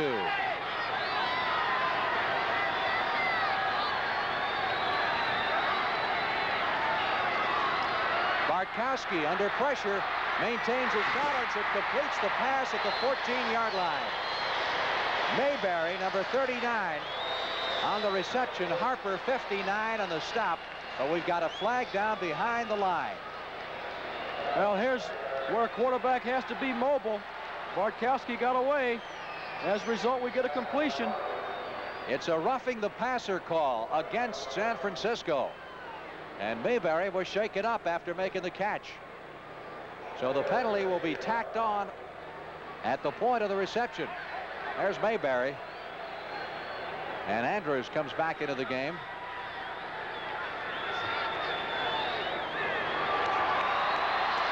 Half the distance to the goal, moves it down to the 7-yard line.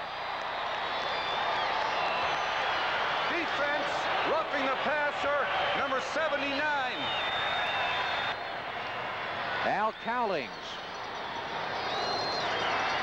defensive end of the 49ers. Fellow who played with O.J. Simpson, college, Buffalo. And now again in San Francisco. It is 1st and goal to go for the Falcons at the 7-yard line. 9 minutes, 25 seconds left to play in the game. San Francisco leading Atlanta 21-17.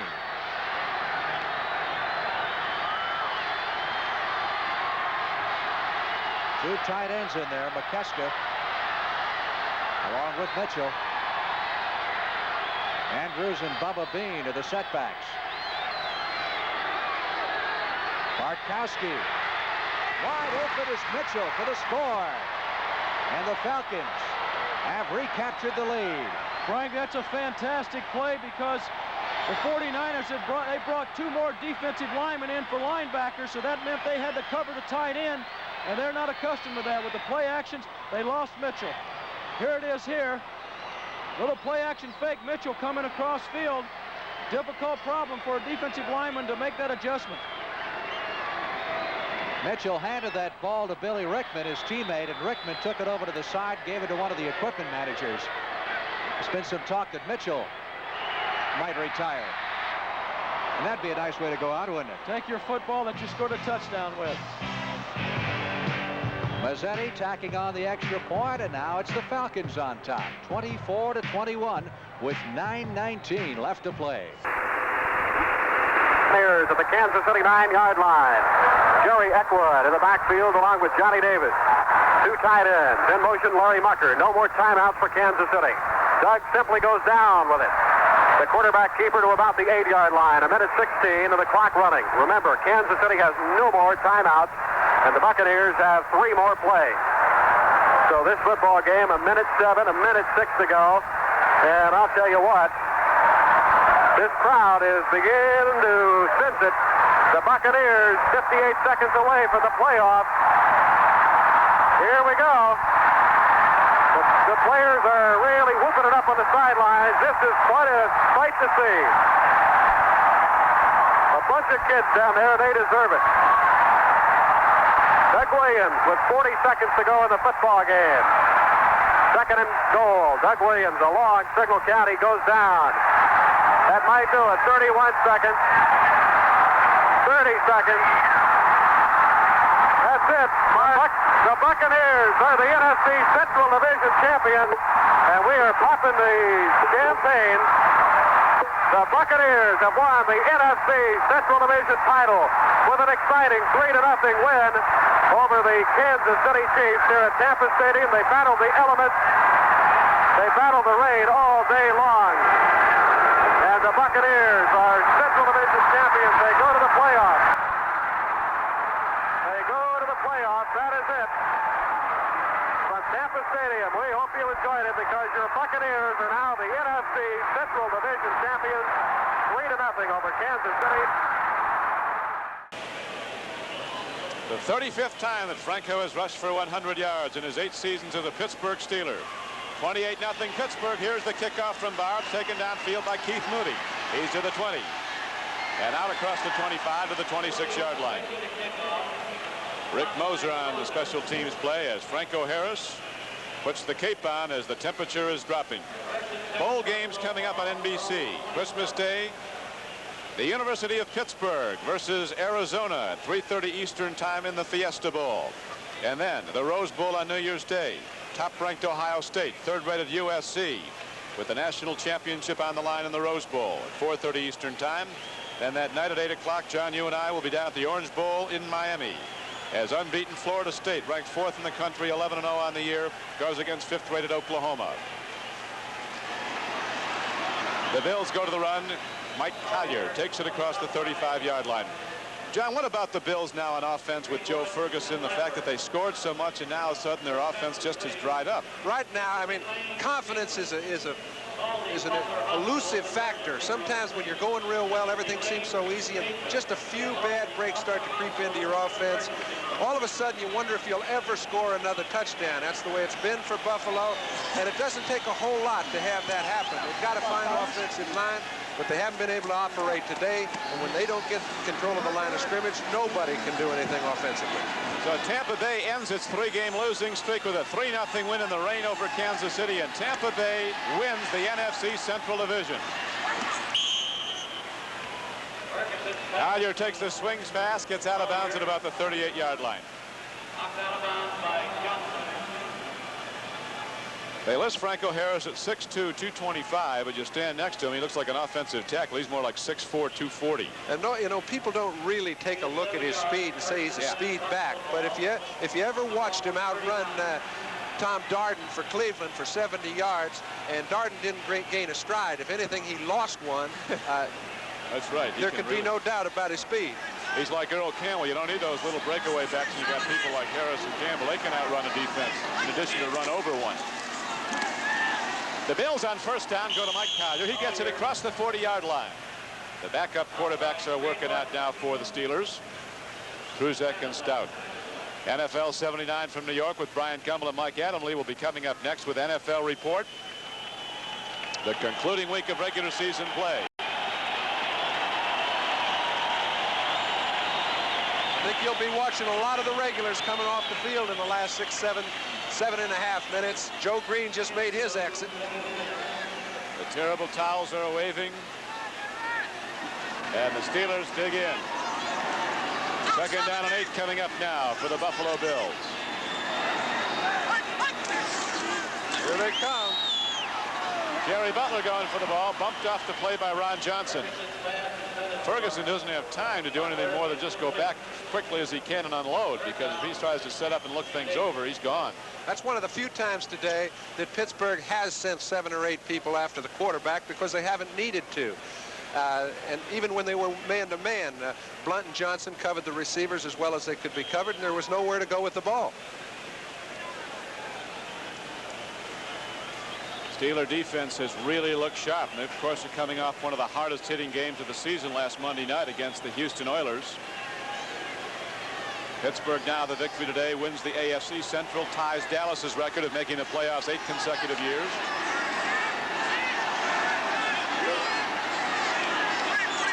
The Steelers, most importantly, will have a week off now. They get those injured people back and ready. Ferguson gets time this time, throws it too hard. I guess, John, you've played long enough to certainly know when you're standing back there and you've been hit a number of times in the game, when you do have time, you're still waiting for that shoe to come down. You bet. It's like those I gotchas. You never know when the second one's coming, but you know it's coming. The gotchas.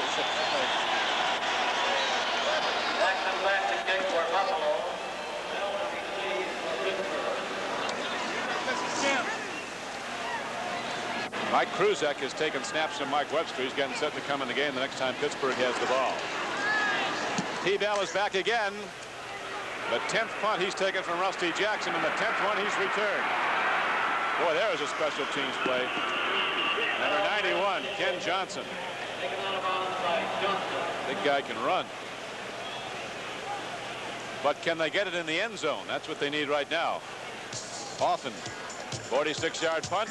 Steelers get back to the ball. Kruzek comes out. We take a break in the action here at Pittsburgh. Another pretty good-sized scoring drive, as you can see, by the Falcons, culminating in the go-ahead touchdown. Mazzetti's kickoff, fielded by Owens at the goal line after the 10-15. Hit at the 20-yard line and spun down at the 22. Bob Glazebrook, number 36, off the Falcons specialty team, making the stop.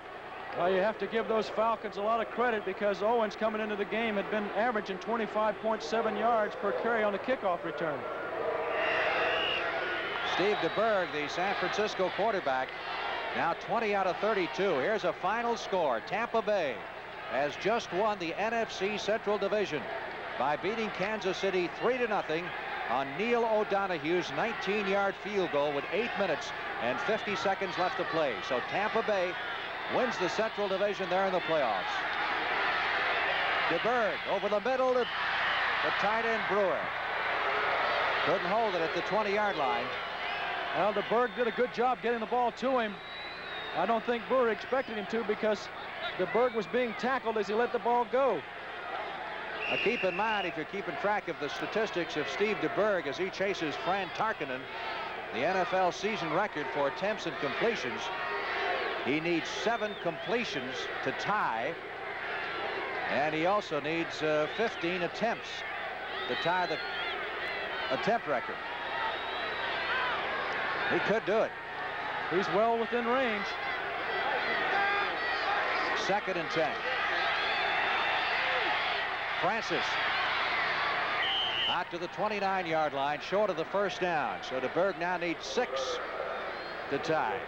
Well, they're not afraid to dump the ball to their backs. When those receivers are covered downfield, they go to the back right away, which is a good offense, a fine passing offense that Bill Walsh has. Fran Tarkenton set those 2 records just last season. Most attempts and most completions in a single season.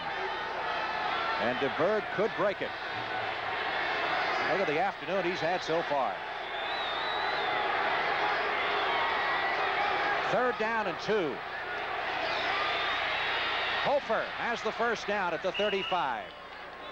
Brzezina, number 50, and Glazebrook collaborating on the stop. That's just strong outside running. Good strength by Hofer to make that first down. Let's take a look at it. There's Hofer coming outside. Francis with a good block on Kuykendall. There's Easterling making the stop. Hofer's statistics so far, he's had several outstanding performances this year. He won 102 against Oakland, 147 against New Orleans, 76 against the Rams. First and 10. Intended for Brewer at the 45-yard line. Pridemore, number 27, was back defending. Franco Harris has run 11 yards for another Pittsburgh touchdown. 28-0, Steelers over Buffalo. Well, here comes that Grits blitz. This third and fourth quarter, the Falcons have applied the blitz, and they've kept the Berg off balance. Almost an interception by Pridemore. Oh, no. That's not what he said, oh, no. Second and 10 at the 35-yard line. Falcons leading 24-21 to Berg. Intercepted. Pennywell, 15, 10, 5, touchdown.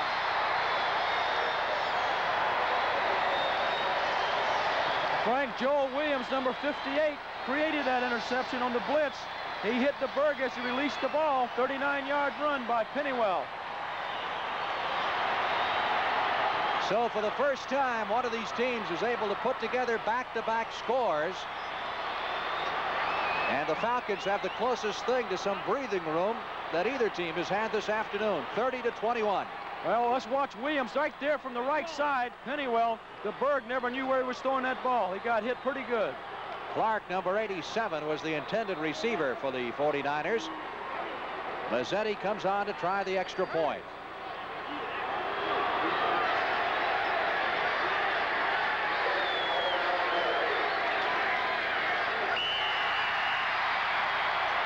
It's good.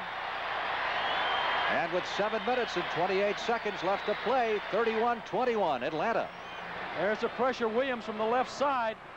The Berg never saw Pennywell. That's what the blitz will do if it's successful. 39-yard return of the interception for a touchdown by middle linebacker Robert Pennywell of Atlanta. There's Steve Grogan, who had just thrown his 28th touchdown pass. He may be ahead of Brian Sight now as the leader of the National Football League. Here's the kickoff. Edwards deep is going to ground it wisely for the touchback, Jimmy Edwards.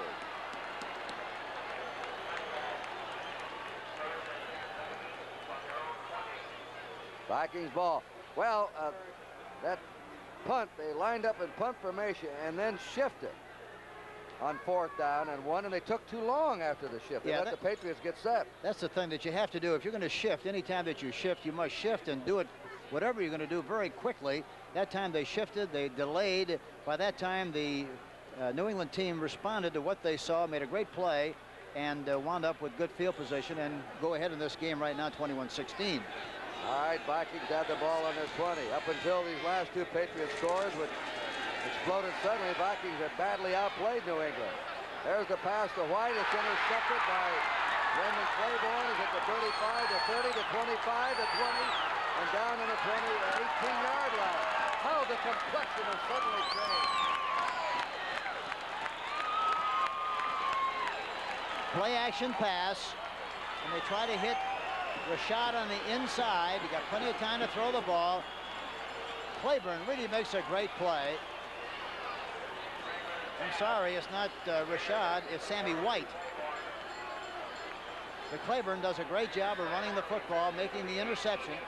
Takes the ball down to the 18-yard line, and they have good field position again. Another great opportunity to get more points on the scoreboard. First turnover by the Vikings. All right, the Patriots ball and the Viking 18. This game has dramatically changed in complexion. Calhoun to the 15-yard line of Minnesota. Gain of 3, second down 7. Patriots had the ball behind 16. A touchdown pass to Harold Jackson. was Jackson's 70th touchdown pass. First down in the second half. And then they went 75 yards in 6 plays. Vikings got the ball back. Failed to make a first down on a fake punt. Or on a running play. Patriots scored in the next play. Here the Patriots right back again. 7 down, 7. He might work on Turner. Oh. That's number 77, Mark Mullaney, on top of Grogan. Grogan's down to the 25-yard line. Grogan has been an interesting story in New England. They're up. The fans are raving about him one week. Look at the half. Bears over the Cards. Maybe for naught, though, if Tampa Bay holds on to their 3-0 lead.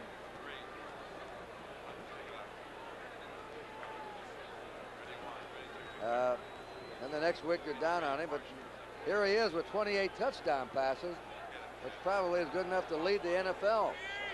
Well, I don't know if he is a good quarterback. I don't know who is. Look at all the room on that right side. Flags are down. Grogan throws incomplete. He hit. Big rush on him by Duck White, number 72. We had flags dropped. John Hanna is injured. The all-pro guard, number 73 from Alabama. Time remaining in this game, 9 minutes, 21 seconds. 21-16, Patriots ahead. Penalty may be against the Vikings.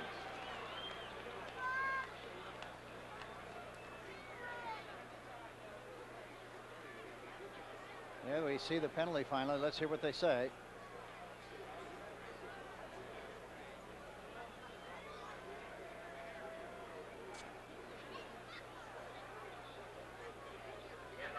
That is Matt Blair, 59.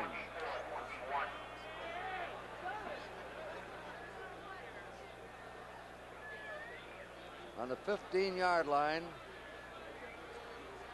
3rd down, 7. See if they work on Turner on the left side. No, they're going to run the got ball. him.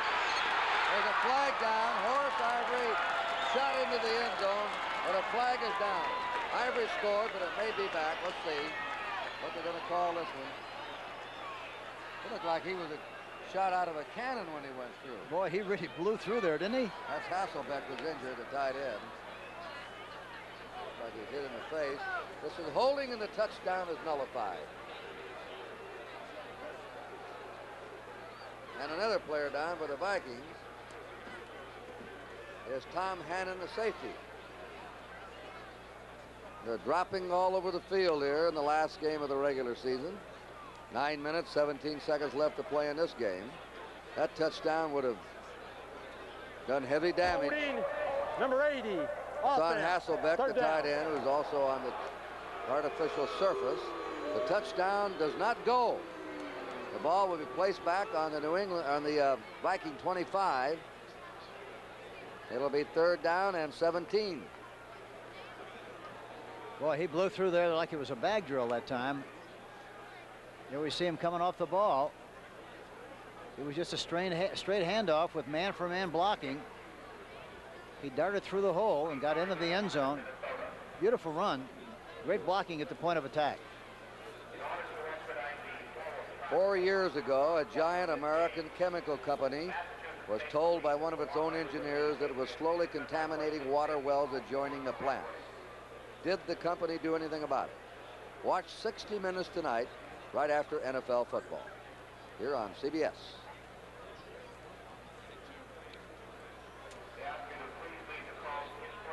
You know, a great football fan is Mike Wallace. Is he? Yeah, I met another great CBS news commentator up at the Major League Baseball meetings who I didn't know what an outstanding sports fan he was, especially baseball, Charles Carroll. Yeah, it's amazing. You know, really, so many of the entertainers are terrific football fans. Well, Tampa Bay did it. Boy, they just nudged the tip of their nose across the finish line. They beat Kansas City today 3-0.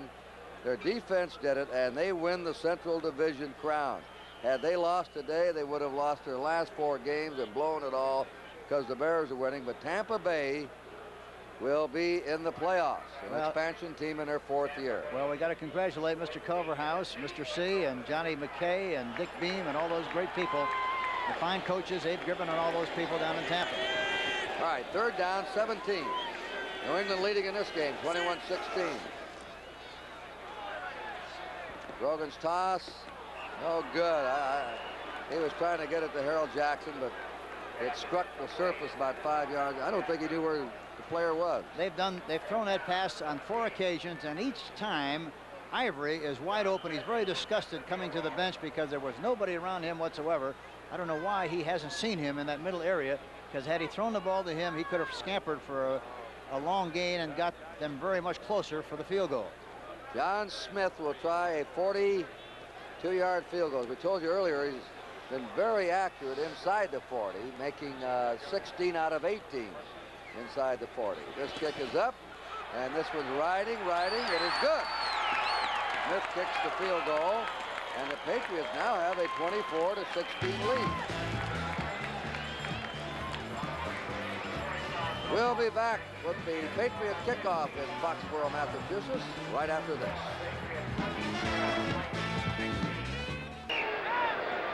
Third down. San Francisco still needs 3 for the first down. Nose of the football just inside their 40. And that clock will certainly become a factor as it rolls down to the 5-minute mark. San Francisco trailing by 10. Bill Walsh looking on.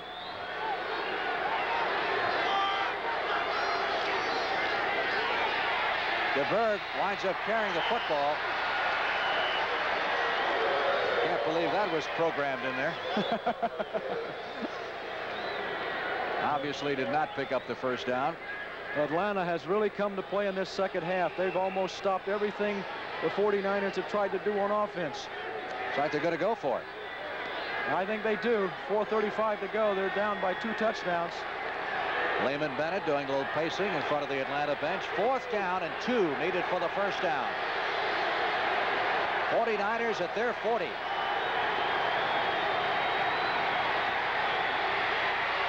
DeBerg did not get it.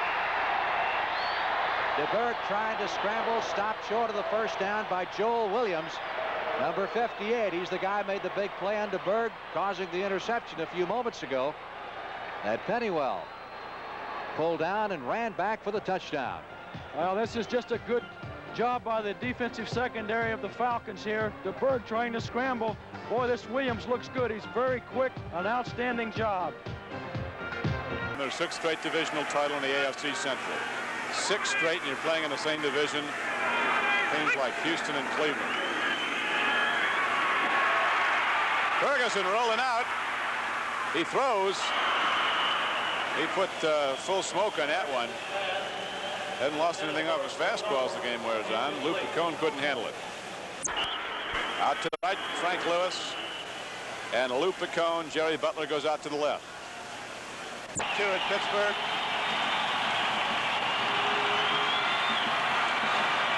John Stallworth was voted by his teammates as the Steelers' most valuable player. Joe Ferguson with 3rd down and 7 coming up, takes the deep drop, stands in, cocks his arm, gets it away, intercepted. The ball is picked off by Pittsburgh and run back inside the 25-yard line.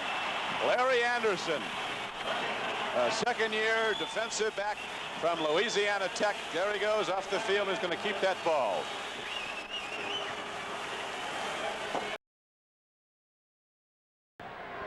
Two and 14.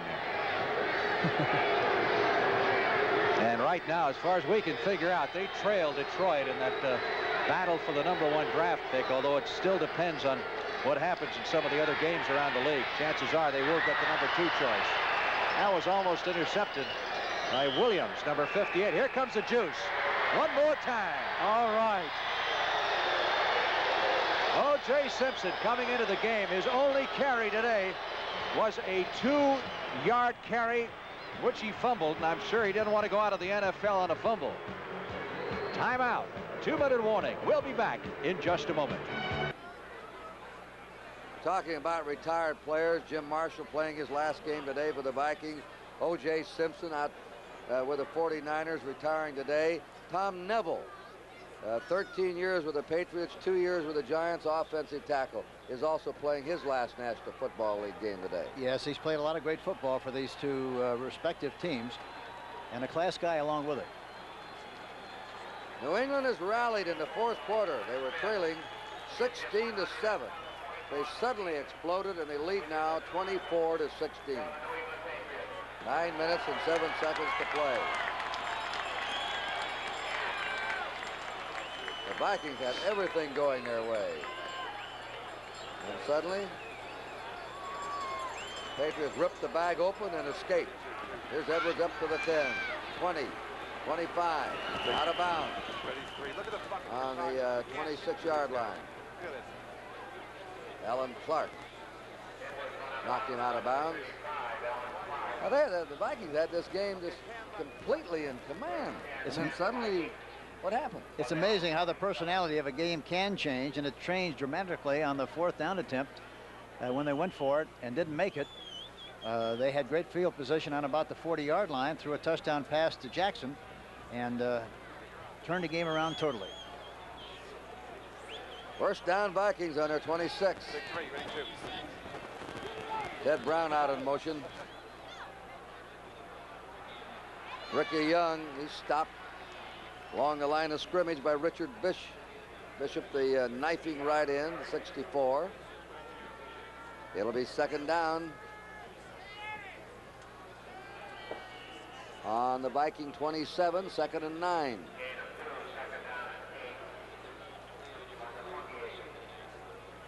Time remaining 8.5 minutes. Vikings have been getting beat to death in the fourth period. They've been outscored 121-58 in the fourth quarter of their games this year. More than double. The opponents have doubled the score on them in the fourth. There's the pass. It is complete to Ricky Young. A sliding grab for a first down to the Viking 44. You know, one thing watching this team play, they don't lose their poise. They hang in there tough, and they continue to do what they feel they can do. There's a great illustration of it. He had to move around a little bit in the pocket, but got the ball to Ricky Young, and they maintained possession, 1st and 10. Don Hasselbeck is all right. I think he had a clout in the face. His mouth's all right. Vikings will come up with a first down. Giants getting pasted. Pittsburgh on their way with a tiebreaker to win their division over Buffalo and be a host team in the playoffs, the defending Super Bowl champ. Short pass is good to Ted Brown. Brown is pushed out on the Viking 49-yard line by Rod Schote and Mike Haynes. 5-yard pickup, 2nd and 5. It was just a play-action pass, not much of a fake at all. The mesh between the quarterback and the back was very poor, but he got the ball on target in good shape to Ted Brown, and he's knocked out of bounds by number 40, Mike Haynes. 24-16, New England ahead. I don't know what they're doing here.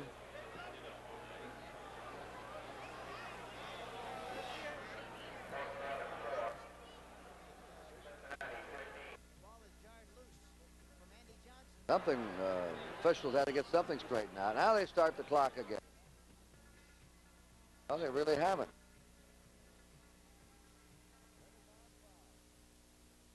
Second down, 5. Look at a cut in this guy's head. Look at a gash in this guy's head. That's Ricky Young. He's to the Patriot 45-yard line. Ricky Young coming out of that backfield. That's his 11th catch. He's going to have to take some aspirin tonight. Pete Brock there, the left tackle of the Patriots. Another first down for the Vikings. Now they're moving. And Brock is a very versatile player. Plays offensive center, offensive tackle, tight end on occasions, wing back, snaps the ball on centers, snaps. He's a very valuable guy to have in your football team. Tommy Kramer has passed the ball 45 times today. Completed 27. Here's his 46 coming up. And he hits his receiver at the 40 of the Patriots. Robert Miller, the back coming out. He's just picking away at it. Sprays the ball around, doesn't he? He gets the ball to a lot of receivers. Everybody but the tight end. The tight end has only caught one ball today. That's unusual. Atlanta gone by the 49ers, 31-21 fourth period. They have 6.5 minutes to play here. New England ahead by 8.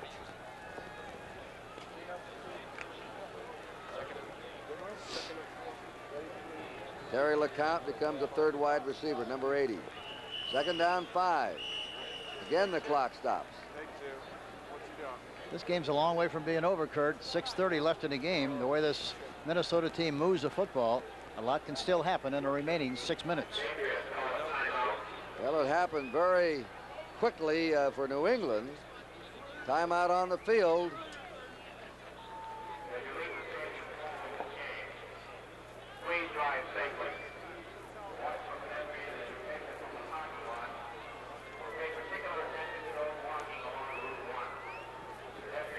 Timeout. There's something wrong. Is it the clock? I don't know. There's something wrong down the end of the field. Now the signal comes up. The Patriots call timeout.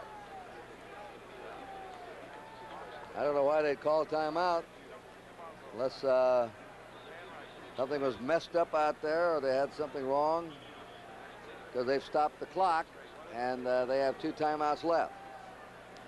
And every time they stop the clock, they give the Vikings the advantage to try and get back in this game with a score 24-16 New England.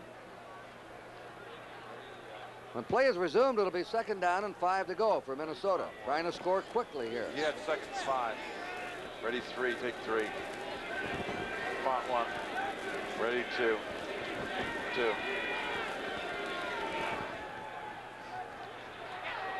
Kramer eluding rushers. First down. Sammy White to the New England 24-yard line. Prentice McCray spun him down, and Kramer has the Vikings moving. First down on the Patriot 24. He's a piece of work, Kramer is, that time. He had pressure coming inside, jumped to the outside, and got rid of the ball nicely to Sammy White. Another first down. They're going to spot him on the 25. Well, the Bears are rolling away from the Cardinals, but it doesn't matter. The Bears closed the season in impressive style, but Tampa Bay won today 3-0 over Kansas City and won the division. Bears nearly pulled it out. First down, Vikings on the Patriot 25. Slant. And the receiver was running the wrong way, Terry LeCount. Kramer was throwing, yeah, that's right. He should be unhappy. He thought it should have been a slant pattern. The receiver just going down with his back to the ball. That's a read pattern, I think, Kurt. What happened, the young receiver didn't read it properly. The quarterback did. He anticipated his going into the area where he threw the football, and LeCount didn't even know the ball was thrown. So there had to be a mix-up in the automatic read of the young receiver, LeCount. Terry LeCount, number 80. Second down, 10. Vikings on the Patriot 25. Patriots leading 24-16.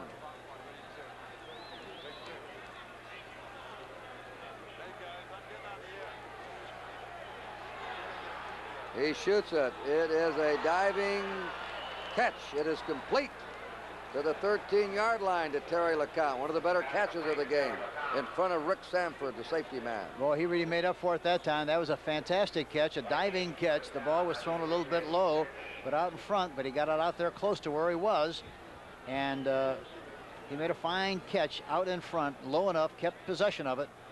Another big play for the Minnesota Vikings.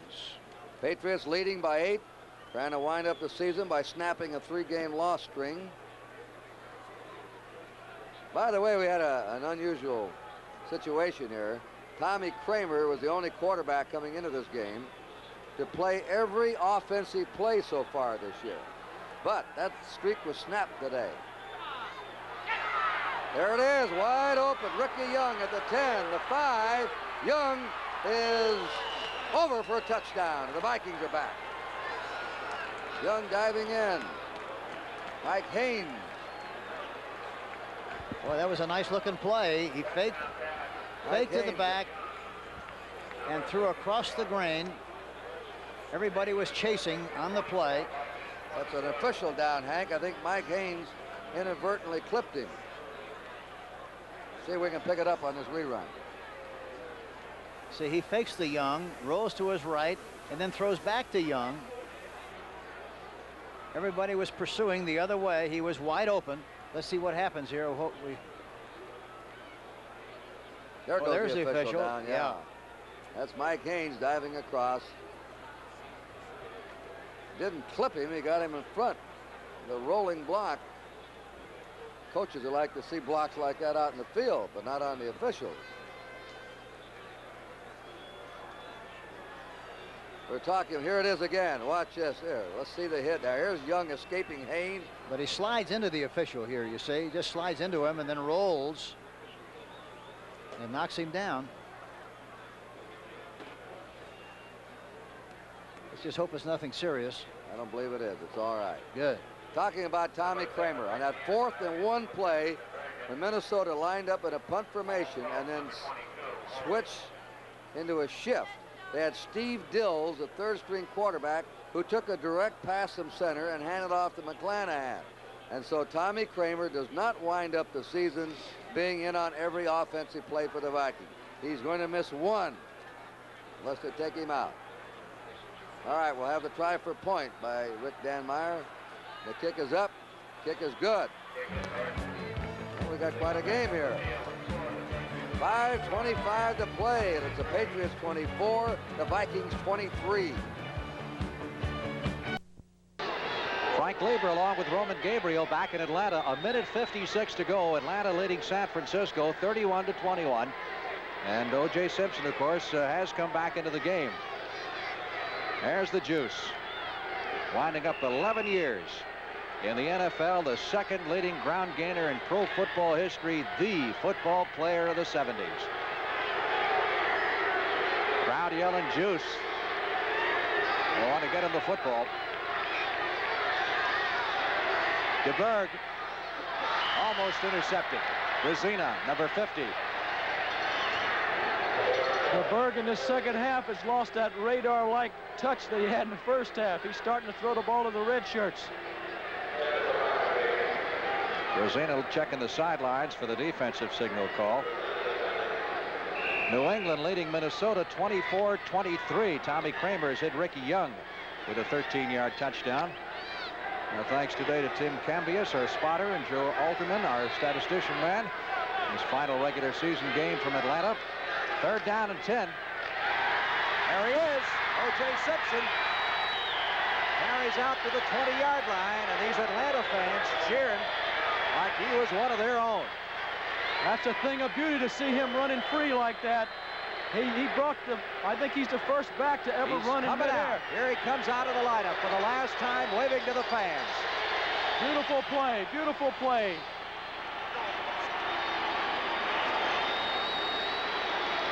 So Simpson's last carry will go into the record books as a gain, and resulting in a 1st down for the San Francisco 49ers, a 10-yard run out to the 20-yard line. That's the way to go out, and of course he winds up with the football on his last carry. Thing about O.J., you got to remember, though he got all those yards, only 2 of the 11 years he played in the league, he played with a winning team.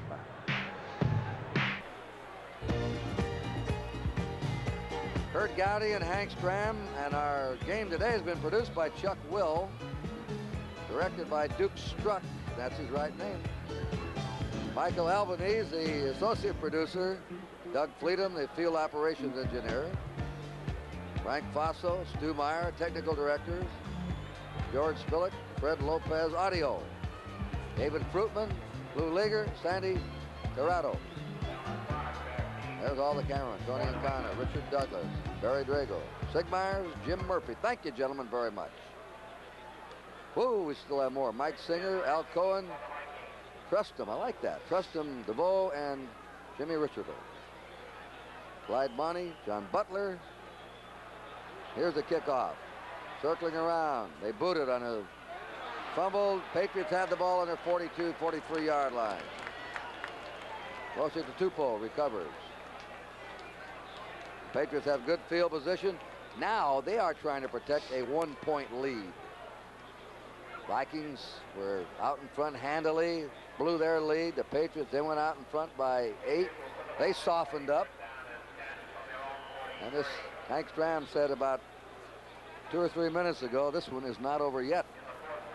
And New England really should come right out throwing the ball, being very aggressive, not trying to sit in that 1-point lead, because if they do, they're going to be in trouble. Starting to rain again. Rained all the first half. This is Horace Ivory. Ivory to the 46-yard line of the Patriots. Gain of 3, 2nd and 7. Final score coming up. Baltimore clobbers the Giants 31-7. Sad ending for the Giants, who lost their first 5, came back, gave their fans hopes, and then sagged again at the end. Yeah, we saw them last week against the Cardinals, and they were not very impressive, and evidently they didn't play very well again today. I'll leave you to figure it out. We can figure it out anymore. We'd bottle it and sell it. 2nd down, 7. Jackson in motion. Grogan to Morgans. Morgans being contained, and he stopped right there by Randy Holloway, number 75. Took too long to make a decision that time. He should have just taken the ball as soon as he saw the crack and got as much as he could. The minute you start dancing, everybody comes from the inside, and then it's all over. They lost 2. They have a 3rd down and 9. Here's a quick screen. There's a very poor mesh and a very poor fake between Ivory and the quarterback. But see, there was a little running room inside, but by the time he waited to make a decision, it was much too late. And Brock, and Brock made a good block on the outside man. 3rd and 9. Let's see if they blitz. They're going in on him. He unloads. He's got him open. 20. He read the blitz. Harold Jackson caught it. They read the blitz. He just unloaded it to him. And now it's a different game again. It was man-for-man coverage, and John Turner, number 27, was looking into the backfield. Jackson ran right by him. It's one thing that you cannot do on man-for-man. You've got to stay with the man all the way. He ran right by him as he was looking into the backfield. For that reason, the New England Patriots have fine field position on about the 13-yard line. And there are 3 minutes and 18 seconds to play. Jackson has 5 catches today for 147 yards. They've really done a number on John Turner, the left cornerback, and it's not so much that he's not a good player, except they have so much respect for Bryant that they threw the other side. That's an average of 29 yards a catch, Harold Jackson today. There goes Ivory. Ivory's to the 12-yard line, and that's all. And he was tackled by Scott Studwell. It'll be 2nd down 9. New England on the Viking 12-yard line. We're down to 2:35 to go in this game. With a score, New England 24, Minnesota 23. Sounds like an NBA game midway in the first period.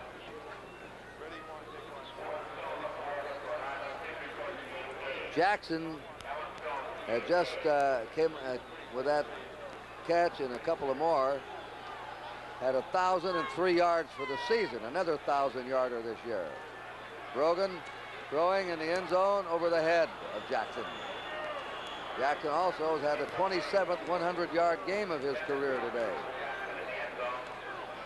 Well, he's an easy rider. He's got a good pace, and here again, he's got very deceptive speed. He's got a long stride and covers a lot of real estate as he travels downfield, making catches. Talking about Harold Jackson, number 29.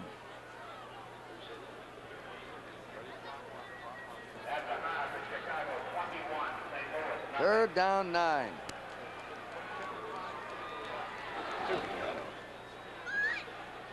That pass over the head of Stanley Morgan. By the way, when you saw Morgan, you saw Jackson. Both Morgan and Jackson have gone over the 1,000-yard mark on one team. Morgan a little upset here. Thought he had a chance to make the catch, but it was thrown way above and incomplete. 2 minutes to go. A 1-point lead for New England, 24-23. those years he played on losing teams, you look at Jim Brown, all the years he played on those great Cleveland Brown teams. And that makes figure if this guy ever played behind a line like the Rams or like the Cowboys, how many yards ahead of Brown he would be. That's right. And being the class player he is and a class organization the 49ers have, you have to give credit to Bill Walsh, though, for letting him come in, take that ball, and make yardage on his last play of his career. 2nd and 10 from the 20. A minute 20 left in the game. Incomplete. Intended for McAfee. Pennywell defending.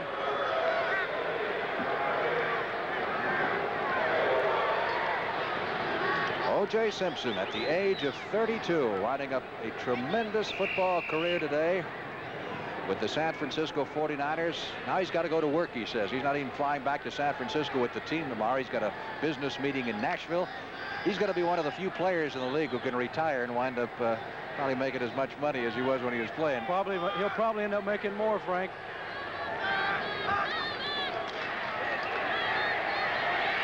DeBerg for the first down to Clark at the 31-yard line. 49ers still have a couple of timeouts left. They do pick up the first down. They're going to go without a huddle here. They trail 31-21 with a minute exactly left to play in the game. Hofer out of bounds over on the far side at the 35-yard line. Well, you have to give the 49ers credit. They continue to hack away. They're not giving up. And this is the kind of thing that they did all year. Even though they were behind, they continue to play. It'll be 2nd down 5. Let's see, DeBerg now has completed 25 out of 45. So he has a chance at that record. He needs 27 completions to tie Fran Tarkenton's record for most completions in a season. And he needs 3 attempts. Well, he has the time, 52 seconds to go. On 2nd and 5, Schumann out of bounds at the 45, a 12-yard pickup, another first down, and another completion for DeBerg. 26 out of 46 now. He's over 300 yards.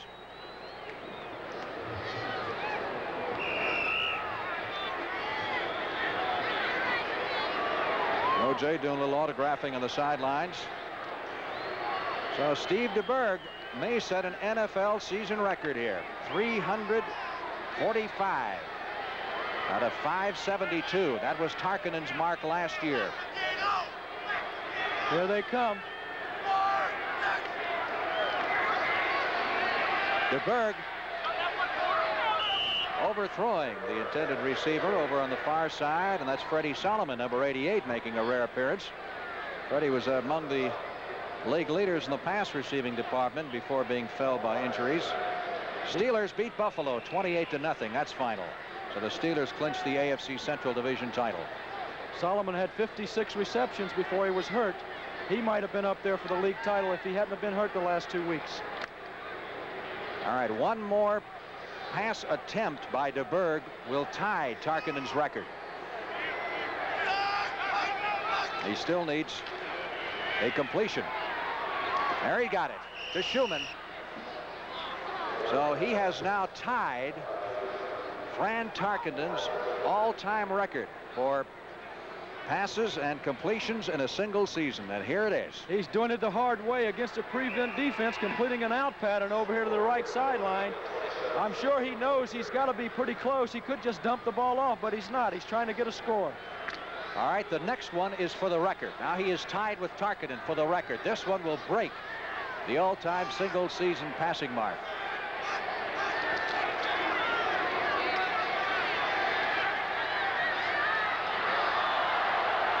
Well, he has broken the attempt record. Now he needs the completion record, and he still needs one more. That was a fine play by Rick Bias. The ball was a little behind. That was his 573rd pass attempt of the year. That's more passes than any other passer has ever thrown in a single National Football League season. Wonder what his arm is going to feel like about a month from now. You think they're conscious of this down there, the record? I would think so, but it doesn't seem that anybody's making any commotion about it. 2nd and 10 from the 43 of Atlanta. One completion gets him the record. It's for Hofer. Incomplete at the 5. Roland Lawrence back there defending, number 22. The kid has a lot of class if he knows he only needs one completion, because Francis had a good 15-yard gain out in the flat, was wide open, but he's going for the score. He's trying to get him on the scoreboard. 23 seconds left to play. A look at O.J. Simpson. What do you think he's thinking right now? Probably the same thing that Al Cowlings is, because he knows that with O.J. going, he's probably going to go with him because they've been boyhood buddies for a long time. O.J. Simpson, only man to gain better than 2,000 yards in a single season. Well, he's left his mark on the game, no question about that. 3rd and 10. DeBerg. Incomplete. Francis couldn't hold it. Well, he got hit pretty good too there, Frank. Difficult to hold on to those kind. So DeBerg has the record for most pass attempts. And now with 4th down coming up, he still needs one more completion. Timeout, 49ers, with 18 seconds to go. This is going to be interesting. What if you're the coach? You got 18 seconds to go, 4th down, and he knows, let's say the coach knows he only needs the one completion. Are you going to go for the 1st down or get the completion? Oh, you got to let him get it. You're not going to win the game with 10 points down with 18 seconds to go. Whether or not Walsh has been relayed word that he is within one completion of setting an NFL record, well, we don't know that. Our producer today, Bill Barnes, and our director, Bob Dunphy, here in Atlanta on O.J. Simpson's Farewell to Football. The associate producer, Gail Bledsoe, at the 42-yard line of the Atlanta Falcons. DeBerg, he's got it. Oh, yeah. Freddie Solomon on the reception, and that's a big one. 49ers call time again. They have a 1st down at the 26-yard line, and DeBerg will fly home tonight knowing that he has an NFL record in his pocket. Well, Solomon, just a curl pattern behind the linebackers. Fine throw by DeBerg. That's the way to set the record if you're going to do it. Well, that wasn't any, just real easy completion either. He could have gone for the swing pass or something that would have been a sure pass completion. That's right. Almost every throw he's made in this drive, they've been difficult passes.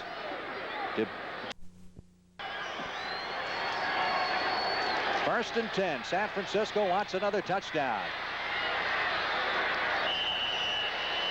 At least a consolation score. That'll do it. Time has run out.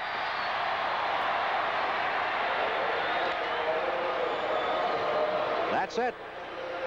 From Atlanta, Fulton County Stadium, our final score, the Atlanta Falcons 31 and the San Francisco 49ers 21. O.J. Simpson being mobbed as he heads to the locker room. Stay tuned now as the NFL Today continues after this word from your local station. There's the score, 24-23. Looking ahead to next year, the Vikings will play all 4 clubs in the AFC Central. They've got it tough. Pittsburgh, Houston, Cleveland, and Cincinnati, plus 2 from the NFC East, 2 more from the NFC West, besides 2 games each with teams in their own division.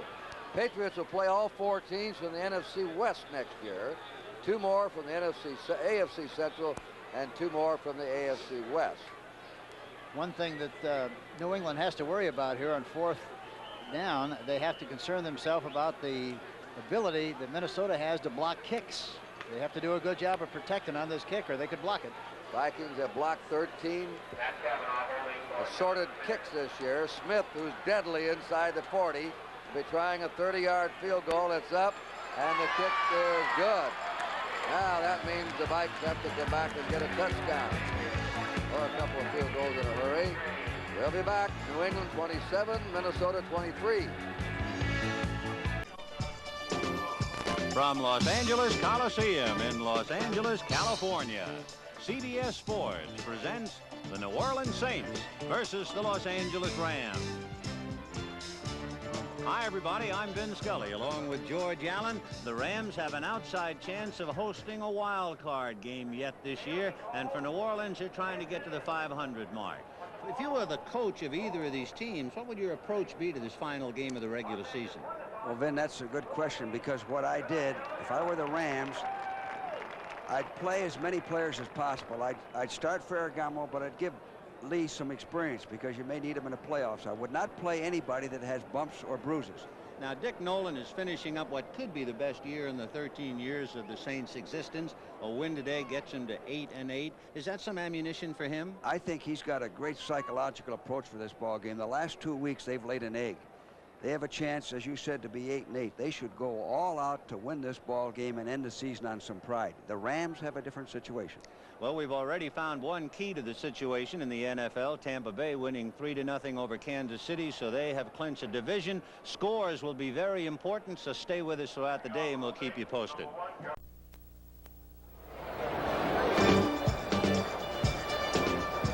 Welcome to the Astrodome in Houston, where today the Oilers go after victory number 12 this year. That would be the most in the history of their franchise. They play host to the Philadelphia Eagles, who would like to win their 11th game of the year, the most since 1949. Hi, everybody. I'm Gary Bender, along with Sonny Jurgensen. And Sonny, just moments ago, we checked the score. Pittsburgh is soundly defeating Buffalo 28-0. That means the Oilers cannot win the AFC Central title.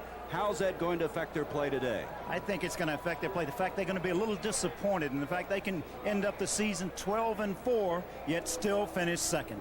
Well, Earl Campbell came into today 3 yards behind O.J. Anderson in the rushing derby. Now, Anderson is not at this moment having a big day in Chicago.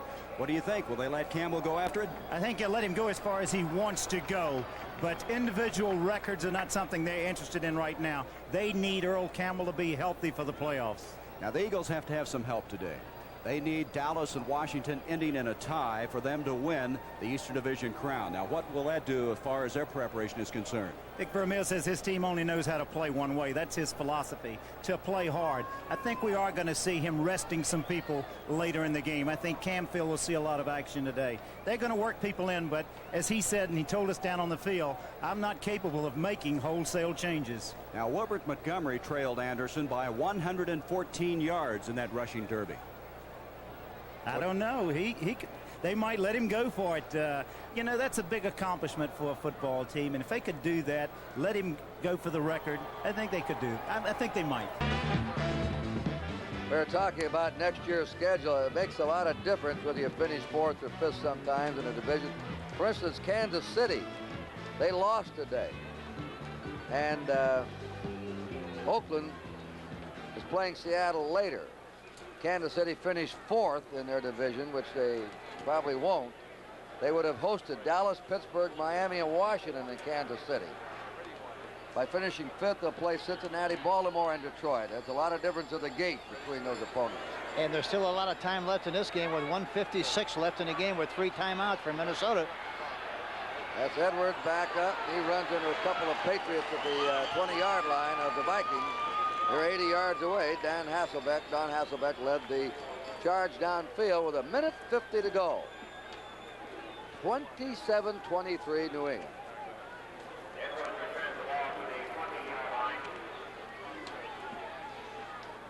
Tommy Kramer today, there's a final. Pittsburgh is the division winner.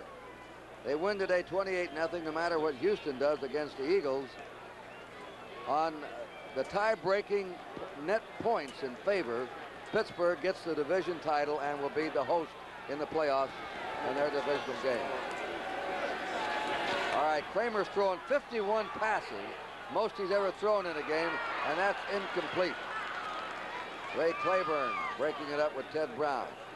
Previously, the most passes attempted by Kramer was 49. 52 now. He's completed 31 today. That's his all-time high.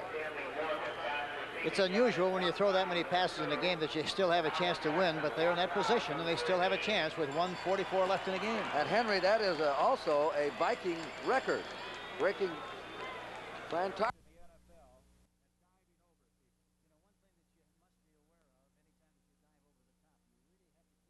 At the 21-yard line. A 1-yard gain and an excellent play by Raymond Claiborne. 1:30 to go. Moving down. Vikings have their full complement of timeouts. Patriots have 2 left. 27-23 New England. Had that been a longer pass downfield, they probably would have called timeout, but they didn't have to call the timeout. A short one, they have a first down. Important first down for him. Time call, Ricky Young caught it. And the Vikings come in and stop the clock with 1:08 to go. That's usually the rule of thumb. You get the ball downfield, then of course you're going to use one of the timeouts. There's the score, 4-point New England leading. It's the Seattle Seahawks versus the Oakland Raiders.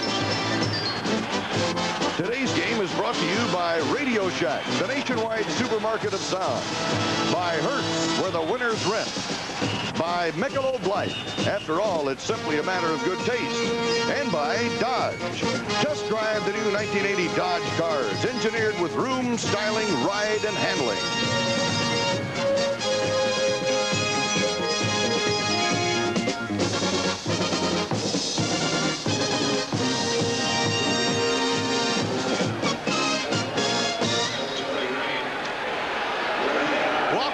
Alameda County Coliseum for today's battle between the Seattle Seahawks and the Oakland Raiders.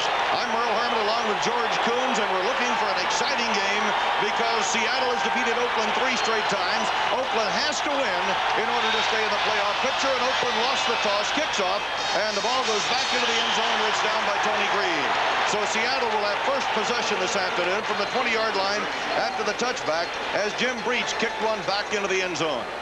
So the offensive unit comes on for the Mariners, led by Jim Zorn at quarterback and Sherman Smith and Dan Dornick as the running back. Sherman Smith, the all-purpose back for the Seattle Seahawks this year. Of course, Zorn having a super year again. And here are the wide receivers that Zorn will be throwing to. Steve Rabel stepping into some big shoes under Largent's control. We'll see how Rabel does against a fine Raiders secondary. It is Jim Zorn in command. The Seattle quarterback this year has hit for 18 touchdowns. Here's Rabel back in motion to the right side. Zorn on the draw goes to Sherman Smith. He is hit back behind the line of scrimmage by Ted Hendricks, number 83, the linebacker. The 11-year veteran out of Miami of Florida. There he is at 6'7" and 220 pounds, the Mad Stork. So the ball is down on the 19. It'll be 2nd and 11, and here is the offensive line for Seattle. Collectively as a group, they've thrown 488 passes. Seattle has this year only 23 sacks. Quite a credit to a young, improving offensive line. Here come the Seahawks with Rabel splitting out wide to the right side. Going to the left is Jesse Green. On 2nd and 11. Zorn goes upstairs, and it is intercepted. It is picked off by number 37, Lester Hayes. He's into the end zone for a touchdown. The ball was tipped, and Lester Hayes nailed it. That's his 7th interception of the year, and the Oakland Raiders are on the scoreboard, and this game is not a minute old. Very quietly, this third-year man has been playing great ball at a demanding position for the Raiders. He had the broken wrist of Steve Largent has taken a little pressure off, but watch him. A lot of people feel like this man, Lester Hayes, should have been in the Pro Bowl. Here, McCullum loses the ball, number 84. Hayes is right there, number 37, picks it up. Not a whole lot of people in front of him to stop, and his 7th interception of the year. A young man who feels like he should have been in the Pro Bowl, was not selected, but he's sure with the 12th man in this crowd right here, feels that he is going to have a good day today along with the rest of the Oakland Raiders. Jim Breach in for the extra point try, and the Raiders take a lead of 7-0. And we have played but 52 seconds. So there's a timeout already in this ball game with the Oakland Raiders and Seattle Seahawks, and the Raiders have a 7-0 lead. 27-23 New England. They had an 8-point lead, and Minnesota came back with a drive and a touchdown. There are the timeouts, 2 for each team, 1:08 to go. The ball will be on the 31-yard line of the Vikings. 1st and 10.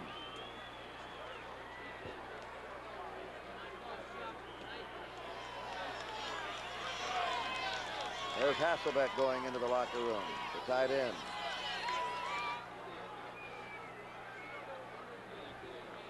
Today is the first time the Patriot defense. Let's see if anybody's got a 100-yard gain. Nope. They've not allowed a runner or a pass receiver to make 100 yards in the game this year, their defense. Kramer, look out from behind. He throws, and getting into the sideline and out of bounds is Sammy White at the 44 of the Vikings. He just took Raymond Claiborne right with him and crossed the boundary line. That's quite a record. Patriot defense has not allowed either a receiver or a running back a 100-yard game. But wait a minute. Young has 100 yards today. On receiving, 109 yards. First time this year. One man has done it, and that's Ricky Young against the Patriot defense. There's your time. Another first down for the Vikings. 2 timeouts left. They're going short. 50-yard line. Ricky Young, who's been outstanding, catching the ball, running the ball. A real all-purpose back today with the New England 49-yard line. Injured player. 49 seconds to play. Steve Grogan. That is the second timeout, Minnesota. And we'll be back here. Grogan lasted up with the score 27-23 New England. Mark Mosley will kick off for the Redskins, and there really is never any contest quite like it. Ron Springs is back deep for Dallas. A high kick, but short from Mosley, and out at the 22. Springs fumbles and gets back on top of it. And Dallas will operate from the 22. The Redskins lead the league in giveaway takeover percentage. They are plus 22. Roger Staubach told me how that Dallas offense will attack the Redskin defense before the game. Well, the big thing is stay away from the turnovers like we did last time. They're, I guess, number 1 or 2 in the NFL for getting the turnovers. So field position and not turning the ball over and having the ability to run the ball today are the key ingredients to beat the Redskins. Field position is not that good as Staubach drops on first down and throws to Ron Springs. He'll have about 4, and that's all. Here's the offensive line that did just a great job, and the Eagles said they just couldn't get rid of the blocks. Donovan, Scott, Fitzgerald, Rafferty, Wright, and B.J. Dupre, one of the real good blocking tight ends. And the fellows who handle the ball, the receivers in the backs wide, are Tony Hill and Drew Pearson. There had been some doubt about his appearance. Quarterback, of course, is Roger Staubach. Ron Springs starting in place of Dorsett. By the way, made the tackle on that first pass to Wilson. That's Ron Springs, bang, and fumble, and the Redskins may have it. Redskin recovery made by linebacker Brad Dusek. Young Springs now. Remember, he almost fumbled the opening kickoff, which was short. He'll run straight away. That's Butts working against Fitzgerald, against Rafferty. The ball is stripped away by Dyron Talbot. I think Dusek did fall on the ball. That's a 20th fumble recovered by the Washington Redskins. The very thing that Staubach said they had to stay away from, they have committed. And it's a Redskin first down at the Dallas 35. First down, John Riggins. Hit behind the line of scrimmage. Now, we talked to Staubach about how to attack the Redskin defense. Equal time, huh? What did Joe Theismann think about how to attack Dallas? Well, pal, we've got to go after the Dallas defense the same way we did the last time we played them. Dallas is not the type of football team you can sit back and wait for them to make mistakes. Defensively, I know they're going to come at us. We've got to go attack them. We've got to move the ball around. We've got to make them think on their feet. They've got a lot of young people, a lot of patched up secondary. So it's important that we make them use their head instead of us worrying about things that'll happen. And so Theismann will operate now on second down. They need 8. Takes to Riggins. Outside to Ricky Thompson. And Thompson down inside the 30 to about the 27. Stopped by Aaron Kyle. Here's the Redskin offense. Underrated offensive line. Hermeling, Saul, Kazeel, Williams, Stark, and of course the young rookie from San Diego State, Warren at tight end. Danny Buggs, Ricky Thompson, the wide receivers, Theismann, Riggins, and Benny Malone. And now Malone comes out. Ike Forte has replaced him along with Clarence Harmon. And Harmon had 2 touchdown catches against Cincinnati a week ago and might be as good a third down receiver as Preston Pearson. 3rd and 3 for Theismann and the Redskins. At the Dallas 27. It gives to Ike Forte, and he is near and perhaps has a Redskin first down before he's tackled by Benny Barnes and Randy White. the Dallas defense. Okay, Dutton at left defensive end, Larry Cole, who likes tackle, Randy White getting healthier every minute, and Harvey Martin, of course, coming on strong at defensive end. Eggman, Brunig, and Dede Lewis, the linebackers. Here's the problem right here. The secondary. Barnes and Kyle on the corners. They're used to being there. Dennis Thurman starting in place of first Charlie Waters, then Randy Hughes. He is the strong safety man. Not very big and certainly not very experienced at that spot. First down, Redskins. Riggins and Malone now operate behind Theismann. There, and Kyle with very nearly a chance for an interception. Danny Buggs runs a steep sideline, and this time Joe Theismann didn't set his feet very well and didn't look to see if the cornerback was hanging in there, and that time number 25 was in great position. So one thing Theismann's been doing very well this year is not throwing it when it's really in trouble. Oakland 7, Seattle nothing. The Raiders still alive and still in the playoff picture. Tampa Bay, as you probably know, has won. They won 3-0, and they are the NFC Central Division champions. Ricky Thompson, John McDaniel, the wide receivers for Washington. Theismann will drop 1 second down and look back the other way. And throws in the corner, overthrown. Intended for Ricky Thompson. Back there with him, Benny Barnes and Mike Hegman. Final score in Atlanta, 31-21. The Falcons over San Francisco. John Dutton at time put good pressure on Joe Theismann. He and Larry Cole were right there. And very good coverage by Benny Barnes. You saw Theismann blowing on his hands. Weather has taken a very sudden and very severe turn for the worse. It's supposed to be down in the mid-20s, very windy, although the wind doesn't become too much a factor inside this stadium. At kickoff, the temperature was 34 degrees and falling. Theismann is really using his offensive backs now and getting them in the pass patterns more all the time. Ike Forte and Clarence Herman are those backs this time. That is Forte being chased by Guy Brown, but he'll have the first down. Guy Brown just barely tripped up the ex-Razorback, a 14-yard gain. This is a swing fan by a former Arkansas Razorback. A very quick release, a very safe pass. You can see Brown is beaten easily. He should have actually been probably starting out toward the flat as the play begins. Let's see what 59 does. He gets caught inside and now has too far to go. Good offensive call by the Redskin bench and good delivered ball by Theismann. Like to welcome those of you who watched Atlanta and San Francisco to Texas Stadium in Irving. Score here is 0-0 with the Redskins on the move and Riggins trying to get around the corner. Inside the 5 perhaps, or maybe just to the 5. Benny Barnes knocked him out of bounds. Very careful. The Redskins now no longer feel like that they're in over their heads against anybody. They've beaten Cleveland this year. They've beaten Dallas this year. And that's a 228-pound running back who had one of the great years that a back has had in this league, John Riggins. Good block by the tight end, Don Warren, to help set that up. 2nd and goal at the 4, just inside the 5, actually. Redskins and Cowboys battling for the NFC Eastern Division Championship.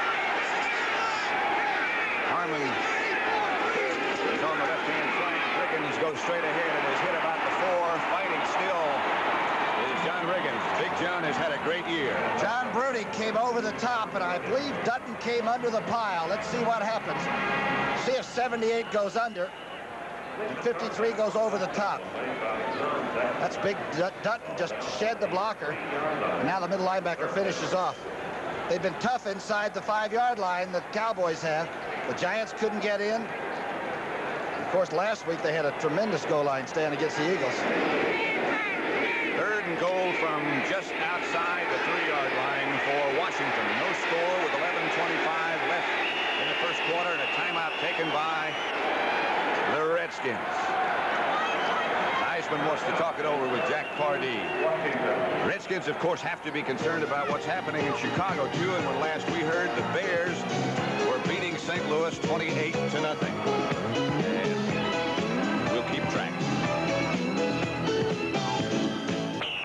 Pat Summerall of Tom Brookshire at Texas Stadium. That was incorrect information I gave to you about the Bears score. It's 21-6 Chicago.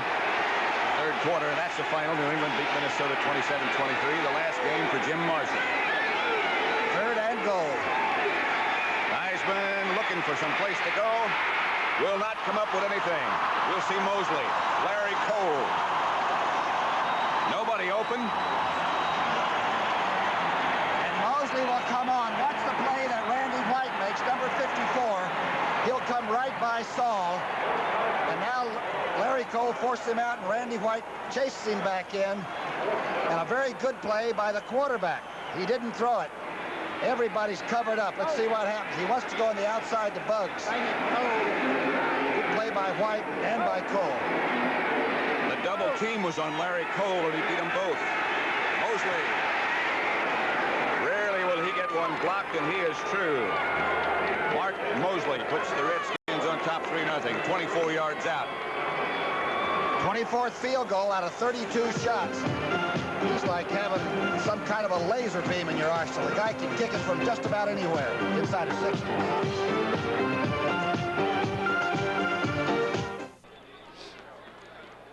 Let me correct that score, 27-23, New England, 49 seconds to play, one timeout left for the Vikings. One more word about Jim Marshall. He said he's leaving sports, leaving football, but not retiring from life. That I'm a talented man, and I'm still young, and I have a lot of other things to do and challenges ahead of me after completing 20 years of a great career. And that is sort of, to me, a sad thing about sport. They call them old when they're 31, 32, or they quit when they're 35. The old man retires, he quits. Really, their whole lives are still almost ahead of them. Well, it's great when they have it all in the right perspective and know what their priorities are. And I'm sure Jim Marshall is fully aware of what he wants to do and what a full life he has ahead. All right. Second down, 2 yards to go. Young heading for those sidelines, trying to get out of bounds. And he can't do it. But he has a first down. They're at the New England 41-yard line with the clock moving. They'll have to hurry up. 27-23 New England. 30 seconds to play. Quick snap here. Tommy Kramer broken the all-time completion record for the Vikings. That's incomplete. And again going to Ricky Young. Ricky Young's going to have an aching body on that flight home. He's been all over this field. But the way they're playing defensively, he's taken exactly what they're giving him, and hoping, I think, that maybe he'll break a tackle and make a big play and get him down there close enough where maybe they'd get one-on-one coverage and then try to get the ball in for a big play. Patriots have been involved with some close ones this year. They dropped 2 overtime games by 3 points, suffered 1-point loss and a 5-point loss. 2nd and 10 for the Vikings, trailing by 4. Last 30 seconds. The pass, should have been intercepted. Right into the hands of Steve Nelson. And that's why Steve's a middle linebacker, not a wide receiver. Here he goes.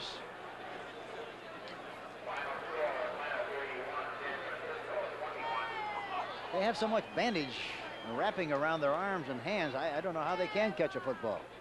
Unless the Vikings score in the last 19 seconds, New England will wind up with 9 wins and 7 losses. The Vikings with 7 and 9. Here's a Big Ben play where all 3 receivers are on the outside. Big Ben, that means going against the clock. Wild gamble. Kramer out of the pocket to the 40, to the 35, to the 30, to the 25, down to the 23, and they rush in and stop the clock. 9 seconds to go. The Vikings not giving up. The way to play it. Neither team going to the playoffs, but playing it right down to the last 9 seconds, and we'll be back.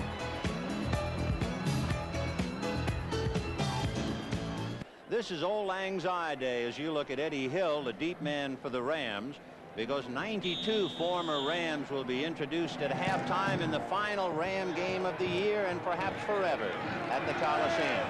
Eddie Hill from the 2 gets out across the 20 to the 22-yard line.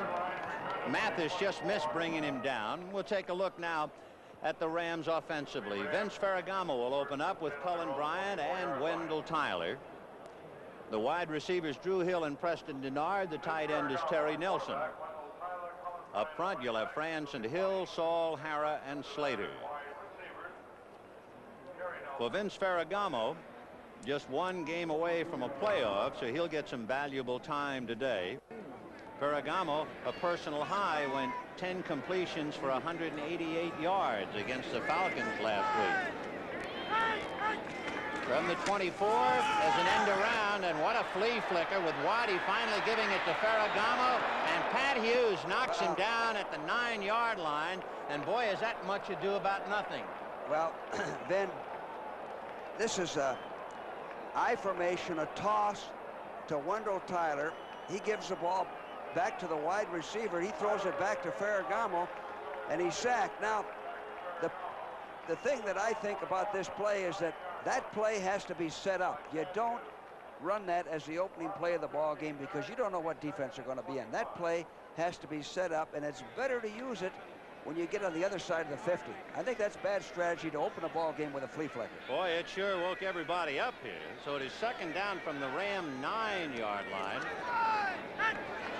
Cullen Bryant on a traditional run, and Derlin Moore hit him as he crossed the 11-yard line and made the tackle. Let's take a look at the defensive unit for New Orleans. Alois Grooms, along with Barry Bennett, Derlin Moore, and Don Reese. The linebackers, Ken Bordelot and Joe Federspiel, and a tip of the cap to Pat Hughes, who is calling it a career after 10 years out of Boston University.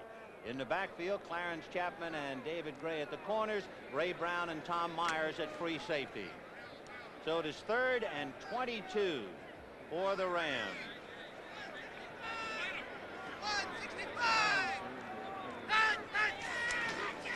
Play action fake to Wendell Tyler. Ferragamo setting up a screen to Cullen Bryant, and Bryant to the 20 and is barreled out of bounds at the 25-yard line, and it was Tom Myers who knocked him out. And by the way, Tom Myers, along with Wes Chandler, will be starting in the Pro Bowl, and the New Orleans Saints have 5 members elected to the Pro Bowl. There's a flag on the play. Myers also ranks 3rd in interceptions with 6 in the NFC. Well deserving of the honor. For the Saints, the 5 men, the 3 M's and the 2 C's. The Rams were offsides. New Orleans declining the penalty to take the down, so it is 4th and 8 for the Rams. The ball at the 27-yard line of the Rams, almost where they started. But of course, that busted flea flicker said everything badly for them. Ken Clark will be kicking, and deep you have Rich Maude, number 84. Maude standing on the New Orleans 33-yard line. Clark, who has set a record this year for most punts by a Ram punter, gets it high and wobbly. Maude at his own 28-yard line and hit at the 31. That was Jim Jodat, who went sailing by as you look at Dick Nolan, who is trying to beat the Rams for only the 2nd time in New Orleans history in the Coliseum. Nolan piloted the Rams as you look at Malavasi for the Rams on the other side. For Dick Nolan, he had the Saints 7-9 last year, and should they win today, they'd be 8-8, their best record ever. 1st and 10 on the Saints 30-yard line, and let's see about Archie Manning. With Holmes and Muncy, Galbraith will have to sit it out. Here comes Chuck Muncy with Holmes leading the way, and Holmes puts on a good block to spring Muncy out across the 50. Holmes leveled Dave Elmendorf. Good block by Jack. In that formation, the I formation, watch the block of Holmes. You want to feature the tailback. There it is, a good block on number 42, Elmendorf. By the way, Jack Holmes won the Players Award as the most valuable special teams member, and it's nice to put the spotlight on him. And that's a tremendous award because it's given by the teammates. The most valuable offensive player award to Chuck Muncy, and the most valuable defensive player to Don Reese. So it's 1st and 10 from midfield from Manning and the Saints. Play action fake to Holmes, a little rush by Jack Youngblood, and Manning throwing for the reception to Tinker Owens at the 41-yard line, but they have to get to the 39. Did you notice, Ben, how he could have run 10 or 15 yards in that play? He did the right thing throwing the ball, but nobody forced him, nobody contained him. Which also brings up a point about the Saints. A few years ago, the Saints quarterback was sacked 51 times. This year, the offensive line of the Saints has allowed only 15, a remarkable improvement. That's tremendous. That's just tremendous. So it is 2nd and 1 from the 40. And they go to Jack Holmes, and he was slowed up by Mike Fanning, but a little extra effort, and we'll see where they spot it. He might have made it. Final score, Atlanta 31, San Francisco 21. Baltimore beat the Giants 31-7, and the Pittsburgh demolished Buffalo 28-0. But the biggest score so far today, Tampa Bay defeated Kansas City in the rain 3-0. A field goal by Neil O'Donoghue, clinching the NFC Central Division Championship for Tampa Bay.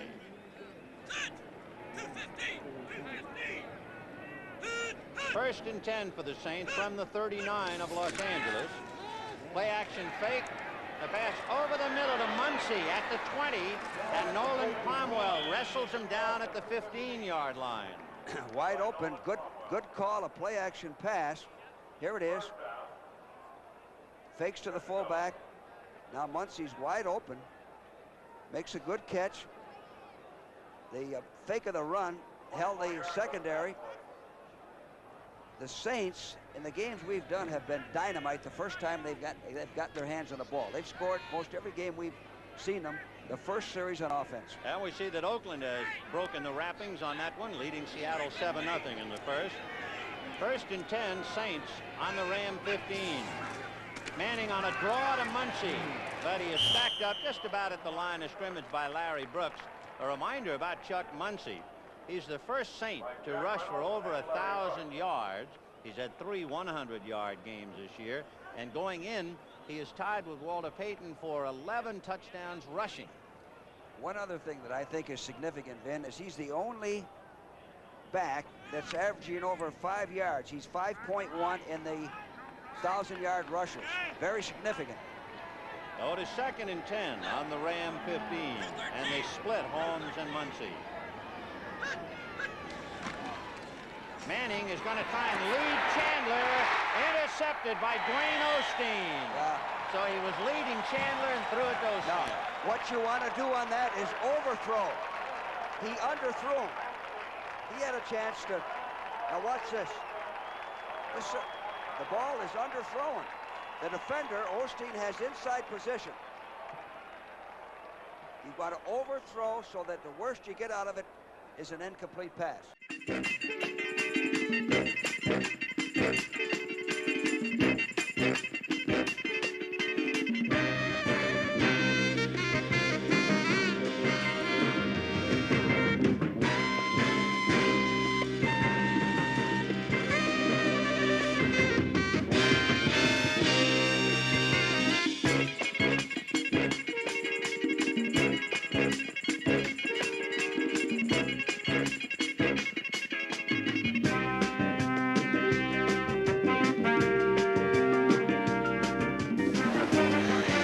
That 30-yard interception and touchdown run by Hayes has really set the Raiders on fire. It really has. You can't think of a better way to start a ball game right now with 7 interceptions. That's the most by a Raider since 1969.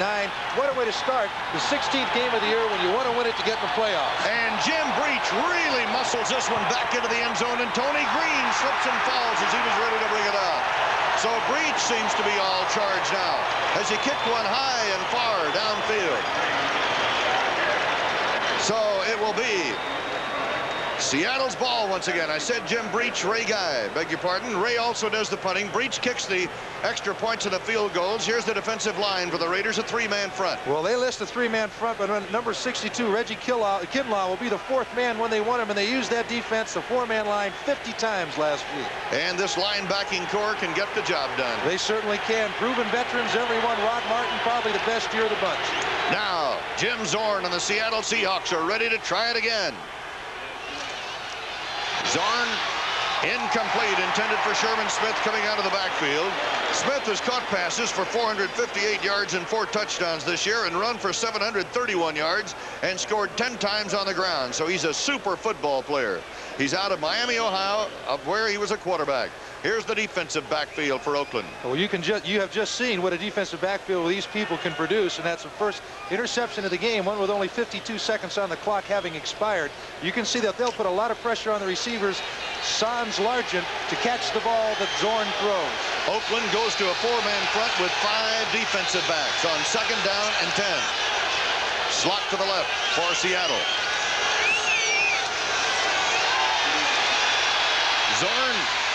up over the middle to the 34-yard line to Sam McCullum. McCullum, number 84, a 6-year veteran from Montana State, brought down by Jack Tatum, the free safety. McCullum now assumes a lot of the offensive load with the loss of Steve Largent. McCullum at 6'2", 190 pounds, scored 3 touchdowns on pass receptions this year, picking up 556 yards. That is a steady performer for the Seahawks, has been all year long, Earl. First down after a 15-yard pickup. Dan Dornick, and Dornick bulls his way up near the 40-yard line, just shy of the 40, where he is pulled down by Pat Toomey, number 67, the 6'6", 10-year veteran from Vanderbilt. Dornick has had a fine year for Seattle. Combined over, well, almost 900 yards total offense for Dornick this year, 470 on the ground, 402 pass catching, and 8 touchdowns for this second-year man from Washington State, Dan Dornick. It'll be second down and 5 after a pickup of 5. Slot right.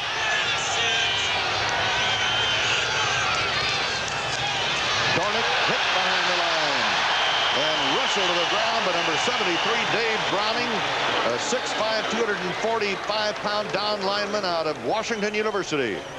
The Seattle Seahawks use a basic offensive set out of a Brown set with a fullback behind the quarterback. They feature the fullback, and they feature him a lot. The Raiders know it.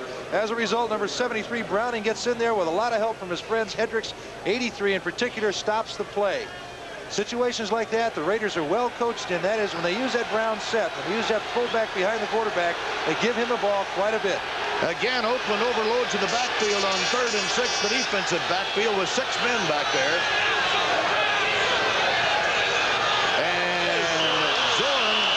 Looked back there apparently with some confusion, and Zorn and the Seattle Seahawks take a timeout, and we have seen this many times when Zorn goes up to the line of scrimmage. Apparently, I don't know if he has trouble reading the defense or what, but we have seen him call a timeout early in the game, as he has done today. Well, I'm sure Coach Patera would rather have him call a timeout than confuse and possibly lose a play in a crucial situation. They're 7 points down now, and they can't afford a mistake. We're just into the first period with 12 minutes to go. So Coach Patera would rather have him take the timeout short term. Long term, towards the end of the half, if they get in a position where they want to score and get the ball downfield and move it in good, they're going to need those timeouts, and they'll have one less now that he's taken that one. Jim Zorn, how about this? Under the dome or indoors, 59.1, outdoors 52.2. I guess you don't have to allow for the wind indoors. Well, talking about well, 3 touchdown passes in 7 games outdoors this year, and he's had, let's see, he's been intercepted 10 times, completing 52% of his passes. Now, indoors, he's had 15 touchdown passes and 7 interceptions. And again, we say he's completed 59% of his passes indoors. He obviously likes it under the dome. I think, well, it's a home field advantage, and you get used to playing in a situation like that. All right, Seattle getting ready to go with a 3rd down coming up. Cincinnati beat Cleveland today by a score of 16-12. And New England knocked off Minnesota by 27-23. New England finishes the year with a 9-7 record now. Pittsburgh a 28-0 winner over Buffalo. Pittsburgh winning the division title for the 6th straight time, and Chuck Noll getting his 100th win, and Tampa Bay wins the NFC Central on a field goal against Kansas City. 3rd down 6. 3 wide receivers, split backfield.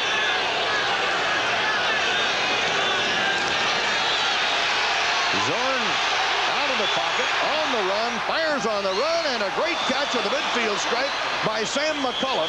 McCullum goes into Oakland territory and out of bounds, and a flag is thrown on the 44-yard line. Henry Williams, number 45, had the coverage and shoved McCullum out of bounds.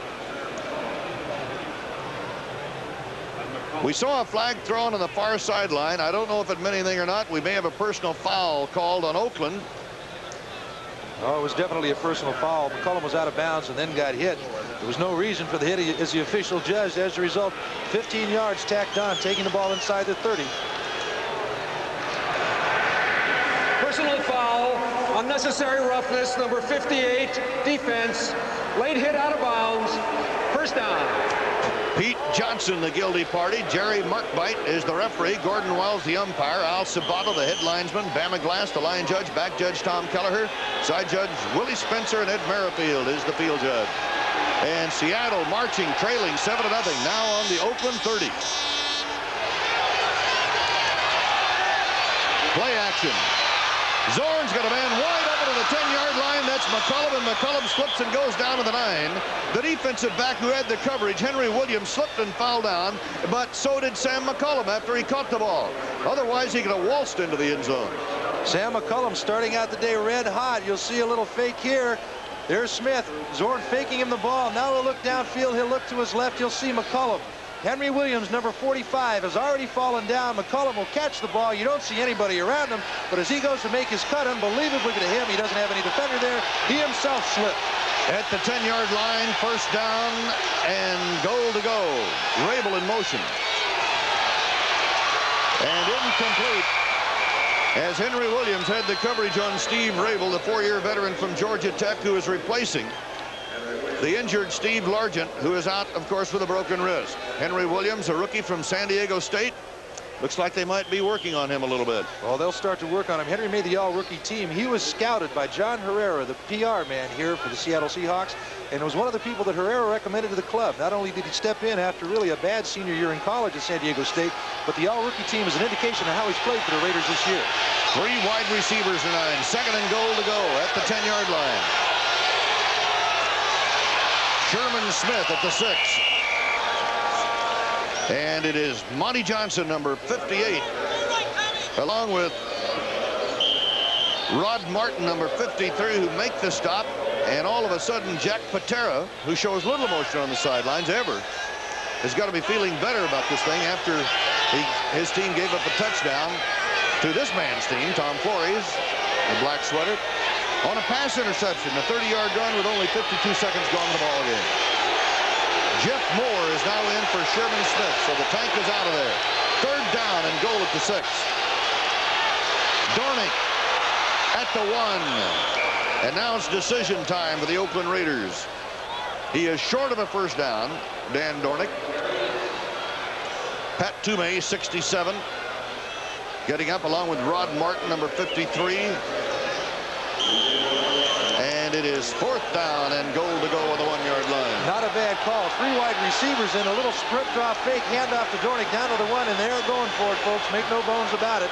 10:33 to go in the first quarter. Seattle on the 1-yard line, and they're coming up with 2 tight ends. And the Raiders lead 7-0, and here we go. Brian Peets, 88, Mark Bell, 82 are in there. Tight ends. Sherman Smith, touchdown Seattle. And you saw him accelerate and really pop as he saw a little bit of daylight. Not much, but enough for this 225-pounder to get in. Henry Williams met him at the goal line. Let's look at it. You can tell the results of the play by the fact that the crowd is absolutely silent right now. Sherman Smith, in the words of Roy Hammerman, our producer, running like a tank through 2 defenders. Villapiano right there, and Williams also can't stop him from getting in. 7-6 Oakland, but here we have a chance to tie the game up with a Seattle extra point. Sherman Smith's 11th touchdown run this year. Herrera has kicked 40 out of 43 extra points. 91 points for the year for Efren Herrera. And there's another one. We've got a tie ball game. So we have 10 minutes, 18 seconds left to play in the first quarter here in Oakland. And we've had an explosive start with Seattle and Oakland tied at 7. Don't go away from this exciting action. In the fourth period at Cincinnati, the score is the Bengals 16 and Cleveland 12. Parsons will punt. Good kick with the wind. Comes down at the 12-yard line. Fielded on the fly, and there's some running room down that sideline. It is Lee Nelson. Nelson with Doug Buffone pulling him down at the 12-yard line. A veteran linebacker, Doug Buffone, catching Lee Nelson. What a tremendous return by Nelson. First down, Cardinals deep in Bears territory. The Bears got caught inside on the, he got outside the picket and went straight down the sidelines, and there was only one man. Parsons slowed him down a little bit, but it was Doug Buffone who made the saving tackle. There is Parsons absorbing the block by Roy Green, and there was Doug Buffone, 55, pulling him down. So the Cardinals are on the 11.5-yard line with a first down, but Buffone saved the touchdown. First big play of the day for the Cardinals, a 77-yard punt return for Lee Nelson. In motion is Mel Gray behind the ball. They give it to Anderson. Met at the 10-yard line, picked up about 2. Muckensturm and Plank on the tackle.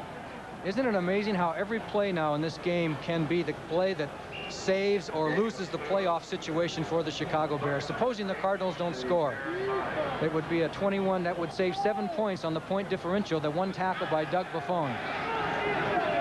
It is a gain of a yard, maybe a yard and a half. Second at the 10-yard line. They have to get just inside the 2 for a first down. Again, Morris and Anderson on the shift. And they bring Anderson back to the short side.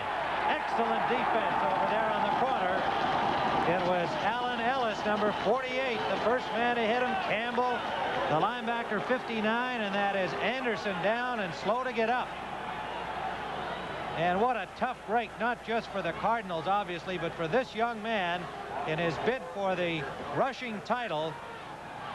Otis Anderson, leading the NFL in rushing as a rookie, breaking the rookie rushing record set by Earl Campbell a year ago. And here he is now down, and as you can tell, quite obviously hurt.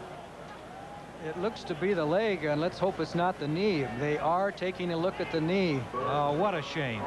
42 yards on 13 carries in this game, as the Cardinals have just not been able to keep the ball enough for Anderson to get running opportunities. Now here in the second half, Anderson hurt on a tough defensive play by the Bears. Desperately trying to keep St. Louis off the scoreboard and keep their playoff hopes alive, and gratefully he is up. Otis Anderson, and looks like he's all right. Anderson will go to the Cardinals bench. And let's hope this youngster gets a chance to return. Scary thing when they go down like that and they start looking at the knee, the most vulnerable spot in these football players for injury. Gaines and Walterscheid come in. Hicks and Campbell come out. The passing situation is 3rd and 11. The Cardinals are 0 for 7 on third down conversions. But they've got the veteran Hart in there now. The Bears have not been shy about blitzing in this kind of a situation.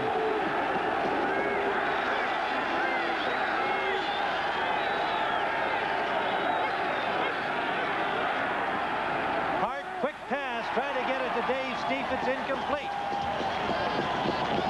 They came with everybody. They put the full blitz on. Stief did not look back. His wide receivers have got to look at the situation in the defensive line. If they smell that blitz coming, they got to look in a hurry, because Hart had to throw the ball and get it off because he had no other alternative. See it again. Here they come. Here's Walterscheid, 23. You can see the linebackers coming, and the pass is thrown, and Stief is downfield hoping for the pass to be further down. Here they come again, probably. 4th down.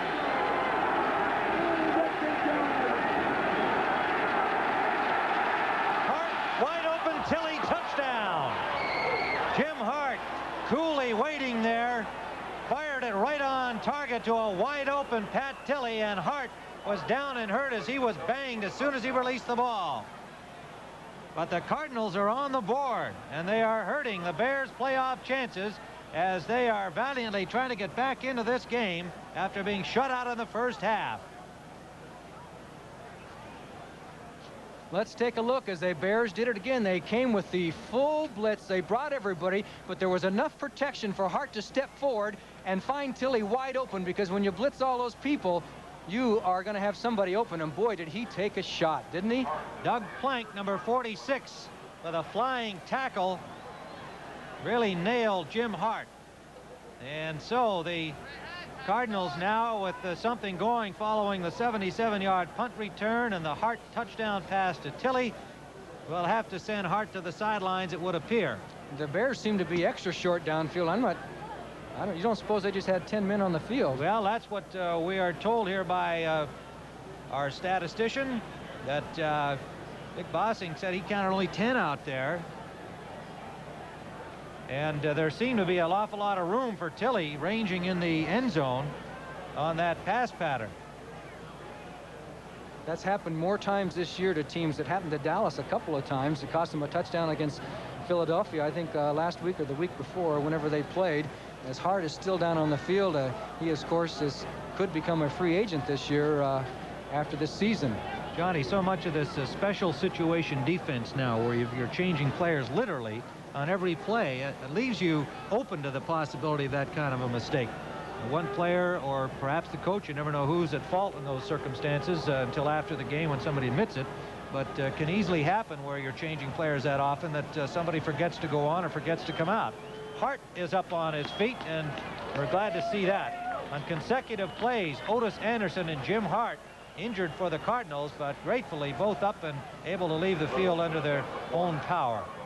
Steve Little will come in to attempt the extra point. It'll be held by Roger Worley, and the Cardinals are on the board. And every point counts for the Bears. Look at Tom Hicks. He's almost out of the end zone. He's going to take a long run and leap up and try and block it somewhat in the manner that Steve blocked a Chicago field goal.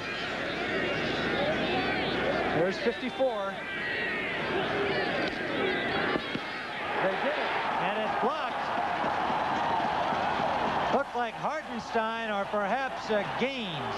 I believe Hartenstein was the man to get the hand on it. And a big point, as Johnny Morris pointed out, every point is big for the Bears. Okay, here they come up the middle. They caved the middle a little bit, and I think it was either Alan Page or it was Hicks. It's hard to tell. There were a bunch of hands there, but the ball really didn't have that much height going up. It was not what you call a ball that left and went up on a high trajectory.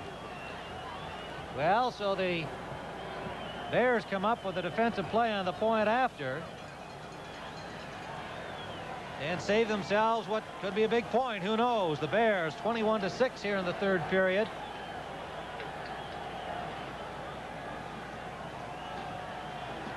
We're getting medical reports that Hart was apparently hit in the head on the play, just suffered a bit of a knock on the head and apparently is all right, should return, and a twisted knee is the diagnosis on Otis Anderson, and they hope that he'll be back.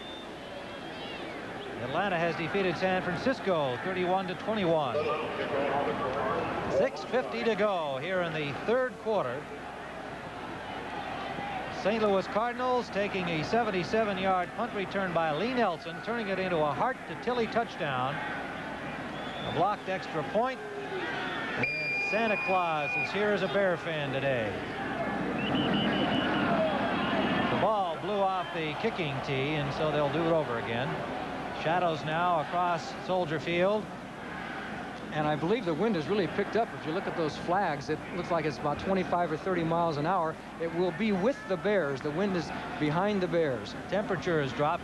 There's more ice forming on my soft drink in front of me here. That is no joke. It's gone down to 17 above. Little. Not a bad kickoff against the wind. Taken by Ricky Watts. Watts, dipsy-doodling, shakes loose, and Watts can score. One man can get him, and it's deep. And he won't. Touchdown. Ricky Watts taking it the distance. There are no flags down, and the Bears come right back with a touchdown. What a great play, because there were all kinds of people over there. They had him trapped on the sidelines, and Ricky Watts broke one tackle, lifted his legs high, and of course he's got great speed. Let's look at the block. Dan Jiggett's good block. Right here is where he cuts back here and breaks this tackle and then turns it on, and Steve was the only man that was going to be able to catch him, but Watts can run a 9.5. Boy, he was flirting with that sidelines, and here comes Steve. No way they're going to get him. Watts goes in for the touchdown. The Bears now have the big lead once again, 27-6. 83 yards for the touchdown on the kickoff, returned by Ricky Watts. Thomas with a point after it is good. So while St. Louis made a big play in a kicking situation, the Bears got it right back. And with 6:34 remaining in the third period, the Bears 28, the Cardinals 6.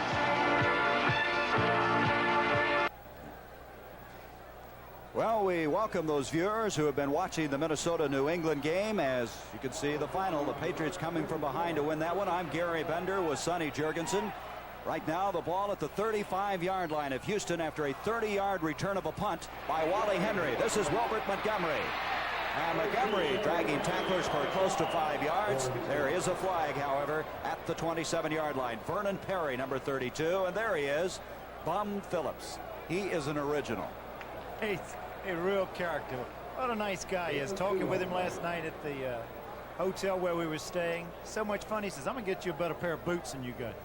Boy, he has some boots, doesn't he? Would you see Vermeil's boots today? Dick Vermeil has some ostrich boots with the Eagles logo on it. Let's listen now. Number 59 on the defense. Face mask. Be a first down. That's Red Cashion. That's Ted Washington, who was guilty of that face mask violation. Now, this game, Sonny, really could affect the Washington Redskins, couldn't it?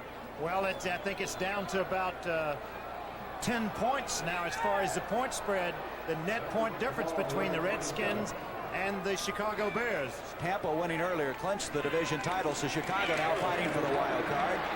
Leroy Harris trying to pick up some running room, and Curly Culp was there to drop him. Curly Culp in his 12th year, 32 years old, as you look at Ron Jaworski. Take a look at this, and you just see it. You're seeing it right from the end zone.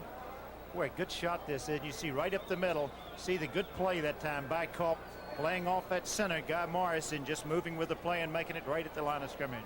For those of you who just joined us, Philadelphia wins today. Washington and Dallas tie in Dallas. The Eagles would win the Eastern Division crown. Stranger things have happened. Second down, virtually 10 yards to go. Jaworski, and Montgomery can't hang on, but there's a flag again on the play. Tell you, this Oiler forward wall, they come after you. You can see why they have 51 sacks. Every time Jaworski's released the ball, he's had somebody right on him. The thing you really need to do against the Houston Oilers is not put yourself in that third, second, and long situation. First down, very important to make some ground, move the ball so you don't get in that long passing situation where they can put that pressure on you. Red Cashion will explain this penalty. Offside was against Houston. It's going to bring up second down, 5 yards to go. John Spagnola comes in along with Keith Krepfle. Maybe that's how they're getting to the passer so quickly. They're lining up offsides, Gary. They have been getting to the passer all year long and legally. No score from the Astrodome. Jaworski. Excellent protection this time, and a big tight end, Spagnola, a rookie from Yale who started the year with New England, made quite a catch at the 8. That'll be a first and goal. Vernon Perry defending on the play. Boy, he was right with him. What an excellent throw that Jaworski made. He fakes to the back coming across. Again, he had, I think his cadence is bothering the Houston Oilers a little bit. He goes back. He gets some pressure from behind, but look at the throw he makes, getting himself set. Good catch by Spagnola. Spagnola, the all-time leading receiver at Yale. He's 6'4", a 240-pounder. He was a 9th-round draft pick for New England, picked up as a free agent. First and goal from the 8. Looked like the Oilers offside. Harris carrying the ball. The right side of the Houston defense fired off the mark. And so that would give them a very good situation, moving the ball inside the 5-yard line. Looked like Bingham and Stringer, the linebackers up there close, may have jumped. I think they moved a little early. Offsides against Houston again. In that showdown in Dallas, the Washington Redskins are leading 3-0 in the first quarter. Mark Mosley field goal. Washington, if they would win that, of course, they win the division. If they lose it, then they have to be concerned about that Chicago-St. Louis game. Number 65 on the defense. Offsides. Still first down. That's Bethea jumping off. Bethea, 33 years old. He played with the Oilers when they weren't a winning team in 1968 through 75. And he says, I've never had so much fun as I've had the last couple of years. On the 4-yard line, first and goal.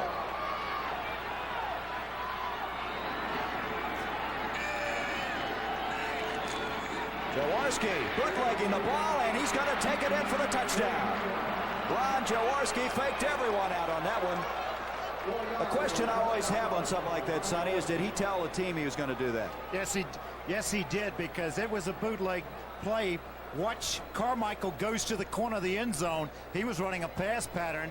You see there Ron faking a thing, but the coverage went back to take care of Carmichael, and it allowed him time to make a nice little run around the end. You see it again, the arm fake, Yeah, he told everybody he was doing this. A design play and a very good call, very smart call. That's his second touchdown rushing this year. He has 115 yards, which is very good for a quarterback. This is Tony Franklin, the point after attempt. And he hit the upright. Did it make it through? No, it did not. Tony Franklin, who this year had missed 2 PATs, misses this one.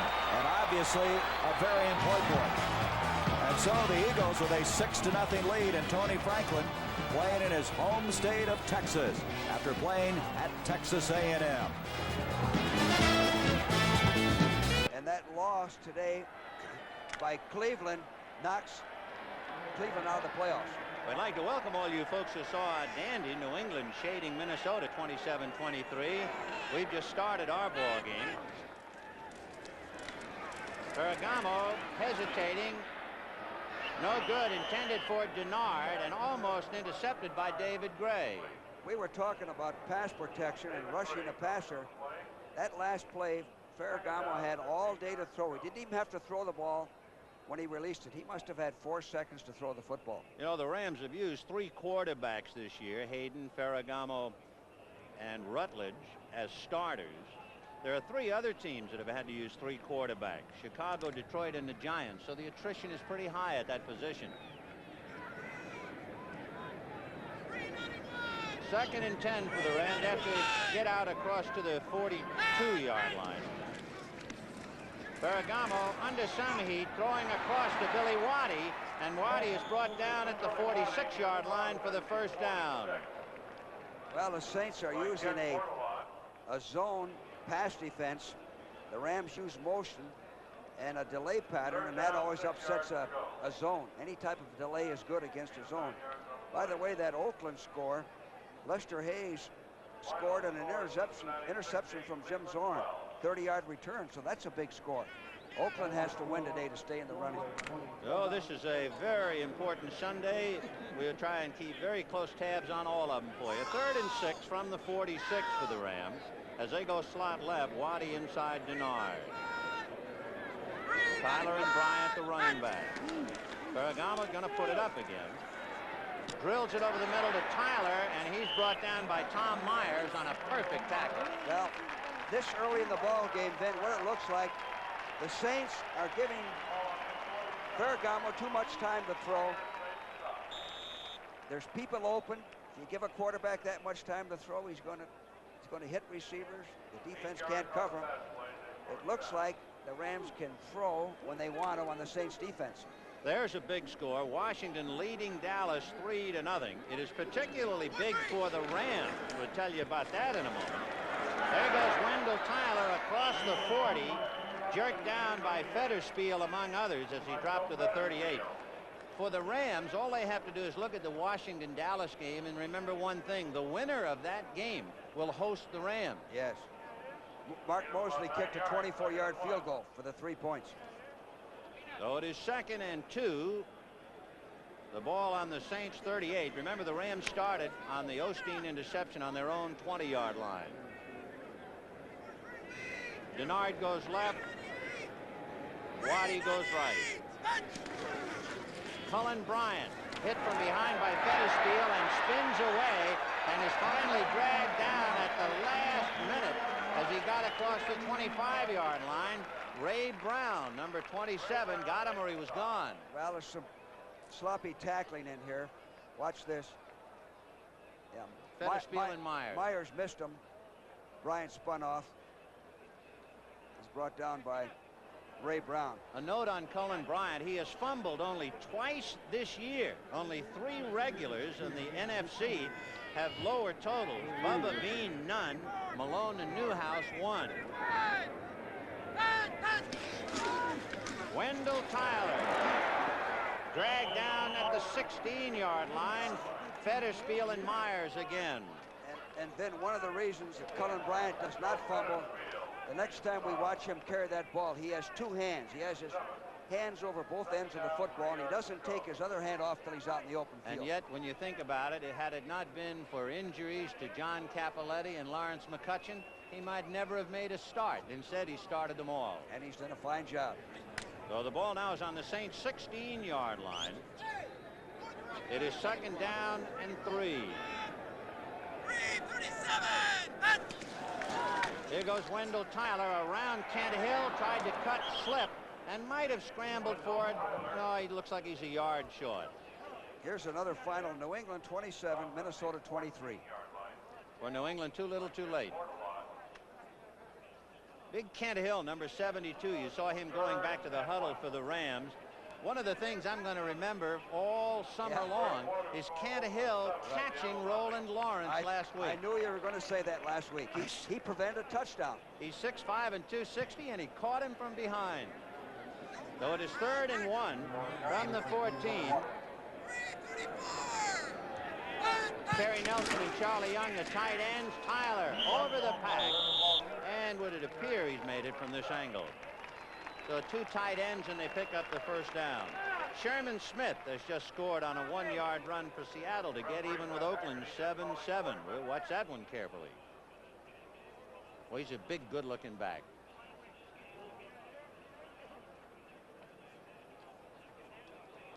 Wendell Tyler is bidding for a 1,000-yard rushing year, and he needs about 5 yards more. And there you can see what the Rams need. And they'll go for it as they wave from the bench to go get it. 4th and inches. For Dick Nolan, he wants to get a close look at this play now, as well as holler some encouragement and advice. What's he saying, George, when he gives it that? He's saying play it tough and get up in there and get across, be low. That's what short yardage is. 4th and inches. And it will be Cullen Bryant. 1st down, and he's inside the 10 to the 8-yard line. But Cullen Bryant will make it a 1st and goal for the Rams. Here's Cullen Bryant, most reliable back, carrying the ball in short yardage. It's what we call an M hunch play. 2 hands on that football. You see that? Look at the power. He's not going to fumble. He's got the 1st down. He's got good body lean. That's the guy you want to carry in short yardage. So here come the Rams, 1st and goal. The ball is just over the 9-yard line. Waddy goes wide right and Denard left. Terry Nelson, the tight end, on the right side. Wendell Tyler. Out of bounds at about the 2. Cullen Bryant tied up Ray Brown, and that meant a couple of yards. Well, here it is again. On the strong side of the formation, there's no penetration by the Saints at all. Ray Brown is handled, and the strong side linebacker was handled. 1,000 yards for Wendell Tyler. With that run, and the applause and the pom-poms are being waved here, Wendell Tyler has just gained over 1,000 yards this year. 2 years out of UCLA, and of course he's quite a favorite here. UCLA's all-time rusher. So now it is 2nd and goal. The ball at the inside the 2 as Denard is in motion. Tyler. So Wendell Tyler punches it over, and the Rams take an early 6-0 lead. Well, they line up in the I formation. They use motion that changes the strength. It's the same play they picked up the short yardage on. One back leading another one. Bryant blocking for Wendell Tyler. Good sound football play. And of course, all throughout New Orleans and on the bench, all you have to do is remember Archie Manning had it 1st and 10 on the Ram 15 and threw the interception. It was very important for the Saints to get on the board early in this ball game if they're going to upset the Rams. So here's the try for point after, and for Frank Corral, he's 34 out of 37. And add 1. Now he's 35 for 38. And the Rams with 3 minutes and 57 seconds left in the 1st quarter, leading the New Orleans Saints 7-0.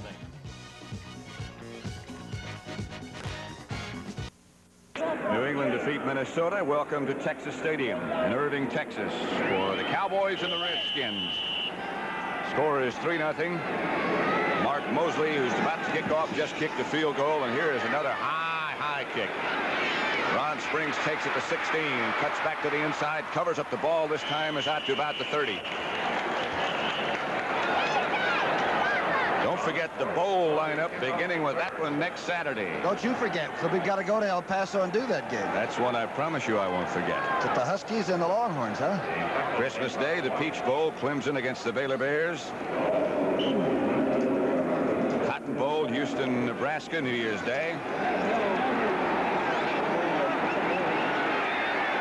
Right now it's first down, Dallas.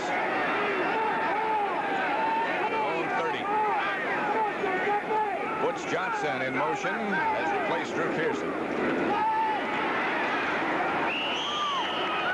Not much doing. Ron Springs, the ball carrier, stopped by Coy Bacon. Coy Bacon, the great pass rusher for the Redskins.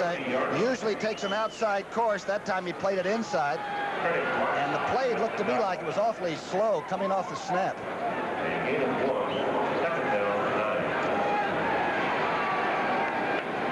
Feel like Dallas is a little tentative and sort of touching instead of cracking right now? So far, 2nd and 10, no gain. Drew Pearson is back in the game now, along with Doug Cosby, another tight end. Staubach keeps one lone setback and drops and throws outside to Jay Salvi, who has it for Dallas first down out of bounds over in front of the Dallas bench. That game in Chicago at Soldier Field is now apparently out of hand. 28-6, the Bears over the Cardinals. So those of you who've been watching that game, welcome to Texas Stadium. Pat Summerall with Tom Brookshire. Looks like we could be in Chicago. The temperature here dropping very severely since early morning and last night. Career marks of Roger Staubach. But the toughest games he's had in this league are against the Washington Redskins. His poorest record since he's been in the NFL has been against the Redskins. 8-7-1, in fact. That's Ron Springs banging into Redskin territory. Neil Olkowitz made the tackle, but Springs, who ran so well last week against Philadelphia, runs hard, 8-yard pickup. And he cut back against the grain. They probably let Butts, the big nose man for the Redskins, take the block and play the pressure, and the young man from Ohio State cut behind it. He looks like and runs like a veteran running back. But when he fumbles like a rookie sometimes. When everybody fumbles, it's like a rookie. Yes. 2nd down and 2. Newhouse is in front of Springs as Drew Pearson comes in motion. And this is Newhouse. Close to a first down, but might be a football shy. Olkowitz again on the tackle. There's our friend Whistling Ray. He chased some Indian by here earlier that I take for granted it was somebody that represented Washington, but quite a battle. Ray was losing ground, I noticed that. But he never quit chasing. Jack Pardee. If he's not the coach of the year in the NFC, perhaps it'll be Dick Vermeil. Either one of them could get my vote. Jay Salvi, Doug Cosby, and Billy Joe Dupree, all 3 Dallas tight ends in this offensive setup right here. This is Newhouse. He might have just gotten enough. Fumble. Redskins are saying perhaps the ball was loose and we got it. That Olkowitz, the young rookie linebacker out of Maryland, is some kind of a great tackler. Seattle has tied Oakland 7-7. Dave Butts, by the way, was on the bottom of that pile for the Redskins. Well, Butts, by the way, his numbers are 295 LBS. That's pounds. What's 65? They've got him on the roster 10 pounds under his playing weight. They got him at 285, which might make you mad. Just got under Newhouse. Dallas has picked up the first down, just barely.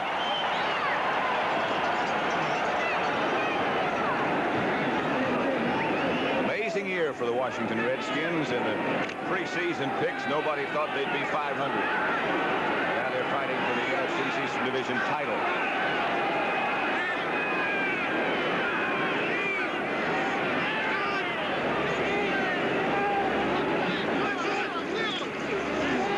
Will throw on first down. He has good protection, and he has Tony Hill. The ball just deflected at the last second by Olkowitz.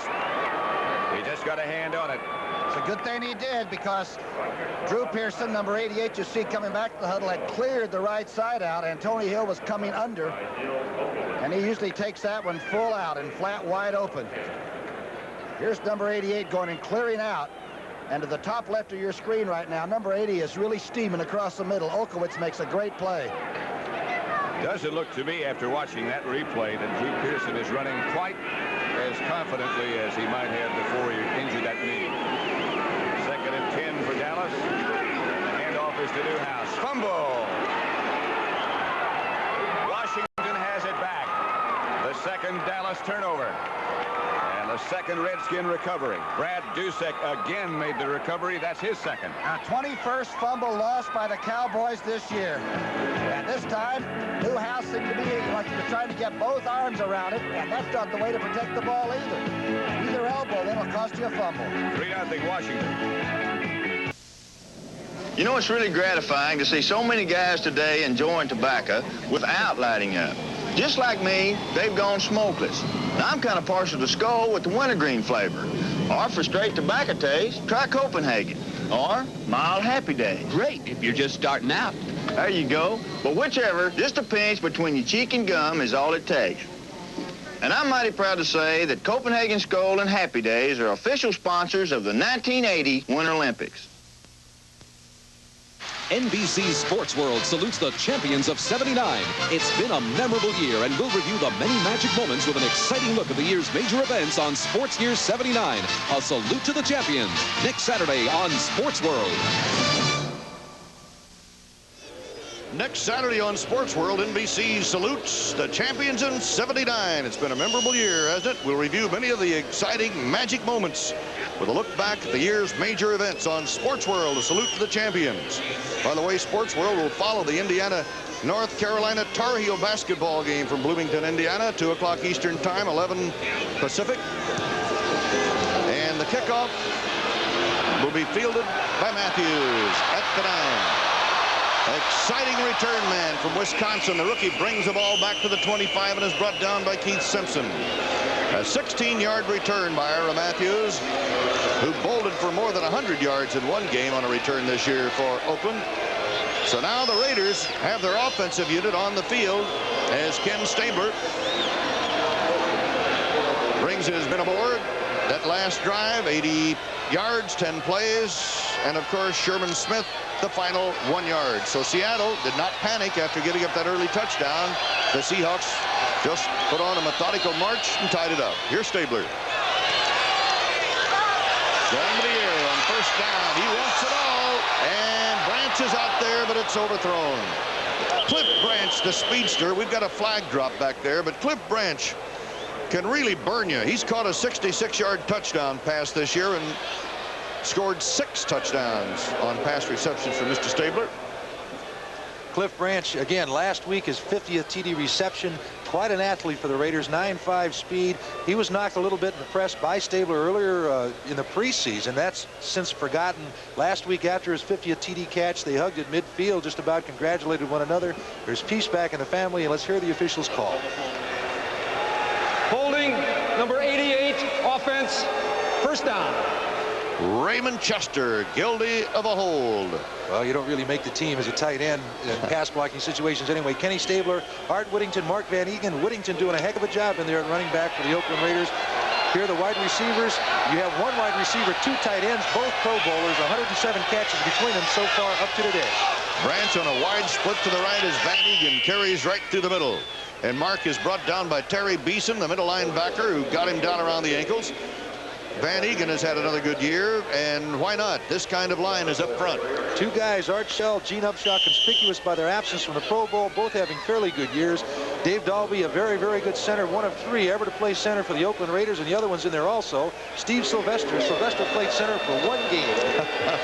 And Jim Otto took care of the rest of it. Short yardage. 2nd down coming up. Stabler lets her go at the 30-yard line, and Casper is there to pull it in.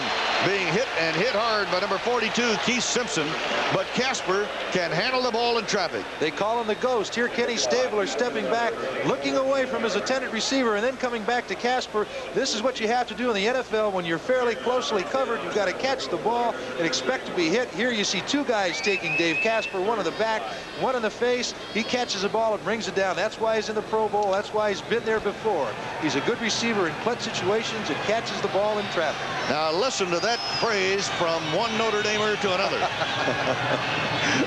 A gain of 14 yards, third down coming up.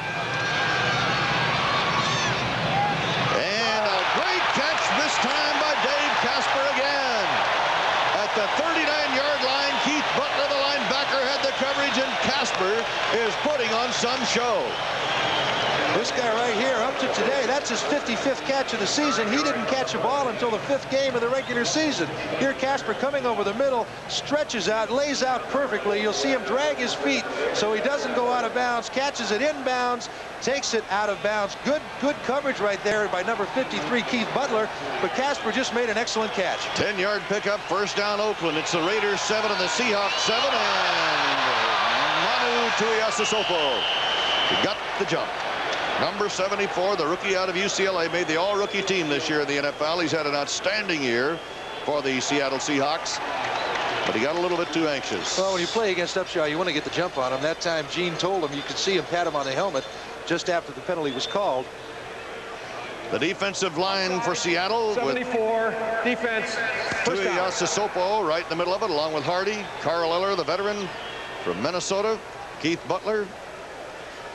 When they go to the four-man front, when they don't, the linebacker situation looks like this. Yep, and it's pretty good young linebacking core. Michael Jackson over there is going to be tested a little bit. He's a good pass coverage man. Not really good versus a run yet, but he will be. First down 5. Ooh, a hit behind the line on Arthur Woodington by Terry Beeson, number 58, the middle linebacker, a 3-year veteran from Kansas.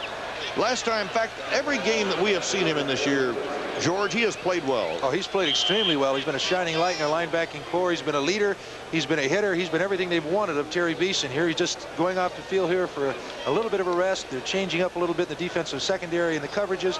Beeson will be back in there shortly. But again, he's been a mainstay in the middle of that defensive line and shut off a lot of plays in the middle for him. John Harris is now in the secondary. Here's Arthur Woodington. What he has done this year on third down 7. Stabler, incomplete. Intended for Raymond Chester, number 88, and Autry Beeman, number 27, had the coverage. Kenny Stabler, did you know that the Raiders' great quarterback has the highest career completion percentage entering the current season, or did have? He's actually improved on it, too, in the first 15 ball games. 59.79. Did you know all that, George? Well, did you know that versus the Seattle Seahawks, he is 62.5 and betters his average? Yeah, you knew all that. Here are the leading passers. Get me every time. Third down 7.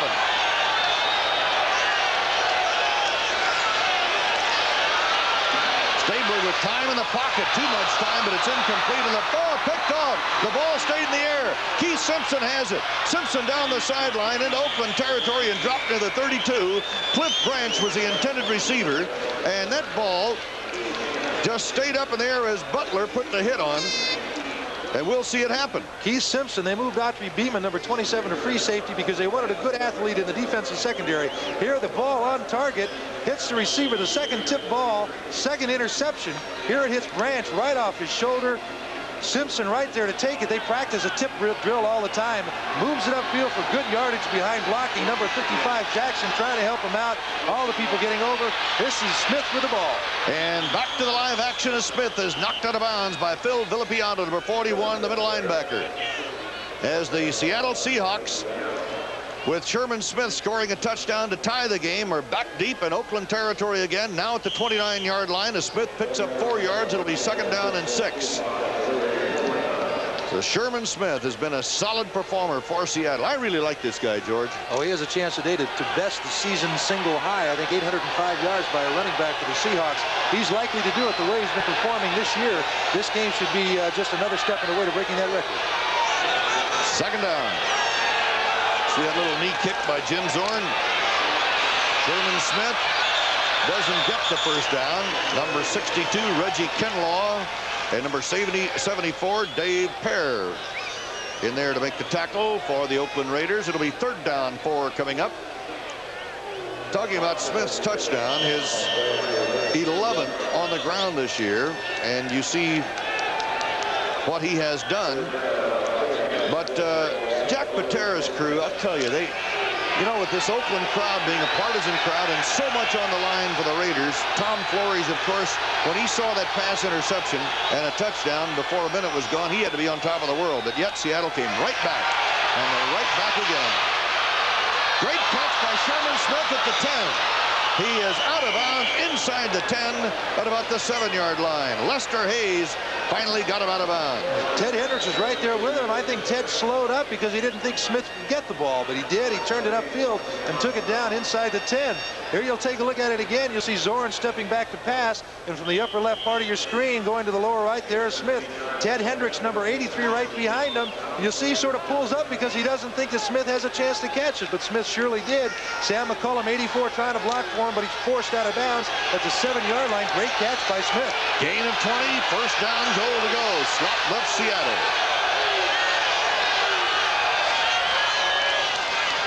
Sherman Smith again, hit behind the line. This time 73, Dave Browning. And Reggie Kinlaw, 62, goes smashing in there to make the tackle. Reggie Kinlaw, who plays in the 4-man line. He's a rookie out of Oklahoma. Number 12 draft choice this past season. Mark Bell is out. Jesse Green comes in for Seattle. 4-man front now for Oakland on second down and goal to go, but this time the ball's on the 13-yard line. 5 defensive backs are in for Oakland. Last week, Oakland, as you see, used the 4-man defensive line 50 times against New Orleans. Timeout is called for Seattle. And once again, the Seahawks are burning up timeouts early in the ball game as Jim Zorn goes to the sideline to talk to the coaching staff. We have 6 minutes and 5 seconds left to play in the first quarter with the game locked up 7-7. Oh, we got a barn burner going on. Don't go away. We'll be right back from the Oakland Coliseum, so stay with us. Let's go back to that missed point after by Tony Franklin. See if there's anything wrong with the hole here. Looks like the ball's put down, the strings come to the front, he just hooks it. You saw him spin the ball around, though, didn't he, to get the laces forward? Yes, he did. This is Richard Ellender bringing the ball back for the Oilers, and is he hit at the 20-yard line. Excellent tackle that time by Louis Jamona. And so at the 20-yard line, Houston will have it. 14-yard return. This telecast is presented by authority of the National Football League and is intended for the private use of our audience. Any rebroadcast or other use of this telecast without the express written consent of the Houston Oilers and the National Football League is prohibited. So Houston will have it at the 20-yard line. Their second possession of this first quarter of play with 9:28 remaining in it. There's Dante Pastorini. Hits 57% of his passes here in the Astrodome, but on the road it's been a different story. Here's Earl Campbell. Campbell, his first carry of the day. And he'll get 5 yards. Now remember, he trailed O.J. Anderson by 3 yards in the rushing derby. And there's the score that we mentioned earlier, Washington on top of Dallas in Irving, Texas. What a game that is. John Shira making the stop on Campbell. The three, should say probably the 4 men in the rushing derby are Campbell. He's 3 behind Anderson. Coming into today, Peyton was 113 yards behind Anderson. Montgomery 114. Anderson was not having a big day when we last checked in that game in Chicago. That's right. He had something like 44 yards in the third quarter. This is Tim Wilson. Reggie Wilkes giving chase, and Wilson has a first down. Tim Wilson, he hasn't gained all that much this year, a little over 300 yards, but he has a first down run. Herman Edwards eventually knocked him down. Wilson out of the University of Maryland. He was their 3rd round draft pick in '77, their first choice that year. Thing about Houston, Sonny, is they have pretty good stable of running backs. They can use Coleman, Carpenter to back up Campbell and Wilson. A big problem they had started with, Gary, this year was the injuries in their offensive line, but getting Leon Gray certainly fortified that position. Carpenter now in the lineup. Also, Tim Wilson. There's Carpenter going in motion. This is Earl Campbell. And Campbell picking up 5, maybe 6 yards. As he is just relentless when he carries the football. He has a lot of records that he could tie and break before the day is over. He's going for his 7th straight 100-yard day. Just an amazing runner. A little pitch back here, and you see the guards pull. Fisher and David Carter getting out. Carter makes an excellent block there on LeMaster. The first they miss a block on Herman Edwards, but he still picks up about 6-7 yards. And the first down to the 36-yard line. Pastorini end around to Rich Castor. Castor to the 40 and to the 42-yard line. Castor, big lanky guy at 6'5", motoring to the outside. Reggie Wilkes, Jerry Robinson, the #1 draft pick out of UCLA, over to make the stop. Going to bring up second down, still 4 yards to go from the 42. There's Castor. They picked him up last year from the Jets, and a fine acquisition for this team. We have a final now on that Pittsburgh game, and they didn't waste any time clinching the division, did they? Well, they didn't. 28-0. Well, what a year. What a football team, huh? In motion goes Castor. Give to Wilson, and Wilson close to the first down as he crosses the 45, just about to the 46. You know, we talk about Pittsburgh being a great football team, but both of these teams you're looking at right here beat the Pittsburgh Steelers. In fact, Houston did it in a course of 19 days. They've really had a tough finish this year, and this game was played in a driving rainstorm. Neil O'Donohue kicked a field goal to win it at 8:50. You don't think Tampa Bay didn't have peanut butter in their mouth today? 3-0. And they 3 weeks previous had thought they were going to clinch that title and couldn't get it done. Let's see if they got the first down. They're going to be just short. Bring up a third down for Houston. Well, Houston's finish has really been spectacular, beating Dallas, winning, of course, Monday night against Pittsburgh. They have clinched the home field advantage, but they'll have to wait until way late Monday to know who they're going to play. He's not very happy with just because they got a third down situation. They have to wait on that San Diego-Denver game being played Monday night. So you got a double wing formation on a third and short yardage. Carpenter in motion. Campbell. Look at him cut. Campbell across the 45 into the 43-yard line area. Jerry Robinson made the stop. And this sellout crowd here in the Astrodome, what enthusiasm they have stirred up here in the Lone Star State. They're certainly doing a good job on short yardage. It's not sure exactly what they, but both times they have gone to the left on their short yardage with just a pitch back and letting him just find the opening that he needs. Got outside of him again. Boy, and he's a load to get down, isn't he? They list him at 224 pounds, but I've never seen a man with bigger thighs, bigger legs than him. They said he was 240 in high school. Can you imagine in high school? First down call. Tim Wilson carrying, and Wilson will be short of the 40-yard line. Claude Humphrey, Frank LeMaster making the stop. This Houston football team playing in this tough Central Division. They could win their 12th game today. That would be the most in the history of their franchise and still not win the division. That's it. I really do feel, in talking with Pastorini and some of the players on the field, how disappointed they are because they realize they can finish 12-4 and still finish second. Disappointing for them. 2nd and 7. Campbell having trouble, and he's going to get out of that trouble. 35-30, and that shows you the greatness of this guy to have all that difficulty and still manage to pick up a first down. Amazing back. All on his own. All the blocking. He just loses a handle on the ball right here.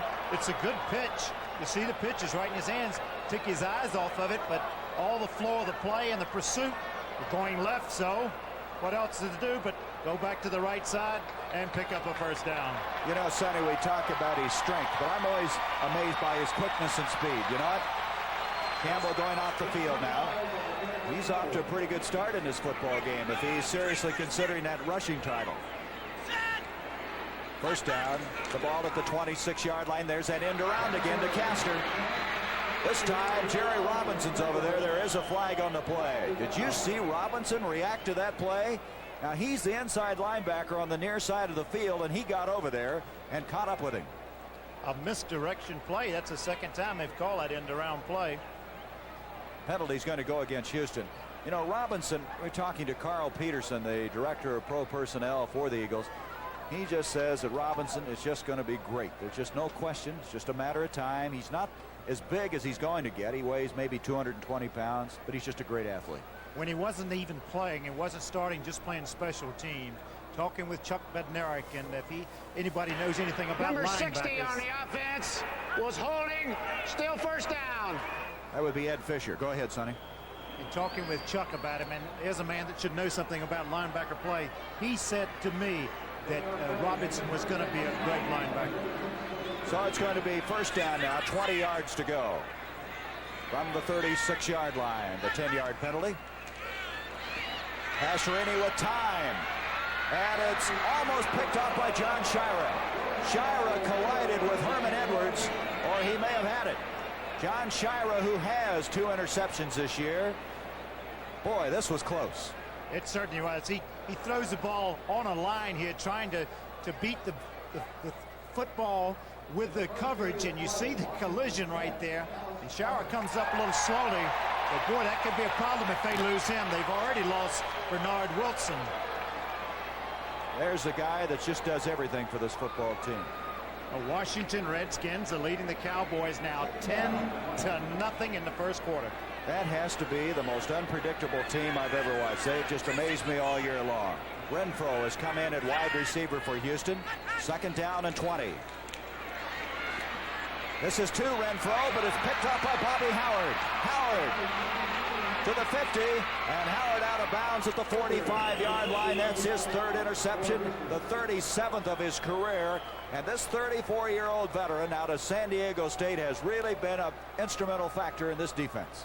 Well, he almost had his other pass picked off, and he comes right back. And this time, Howard playing soft, comes right back up, reacts to the football, makes the interception. Good return. I think Houston's a little flat. They didn't expect the Philadelphia Eagles to be playing with this much intensity. Doesn't surprise me. Dick Vermeil's teams don't know how else to play, do they? 4th and 6, Seattle going for the 3. Apparently, you've got to add, Merle. Always apparently with Seattle. Efren Herrera has made 71% of his field goals this year, 17 out of 21.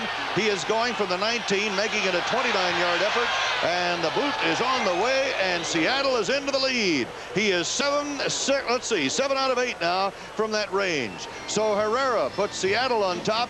It's 10-7 Seahawks. We'll be back right after this message.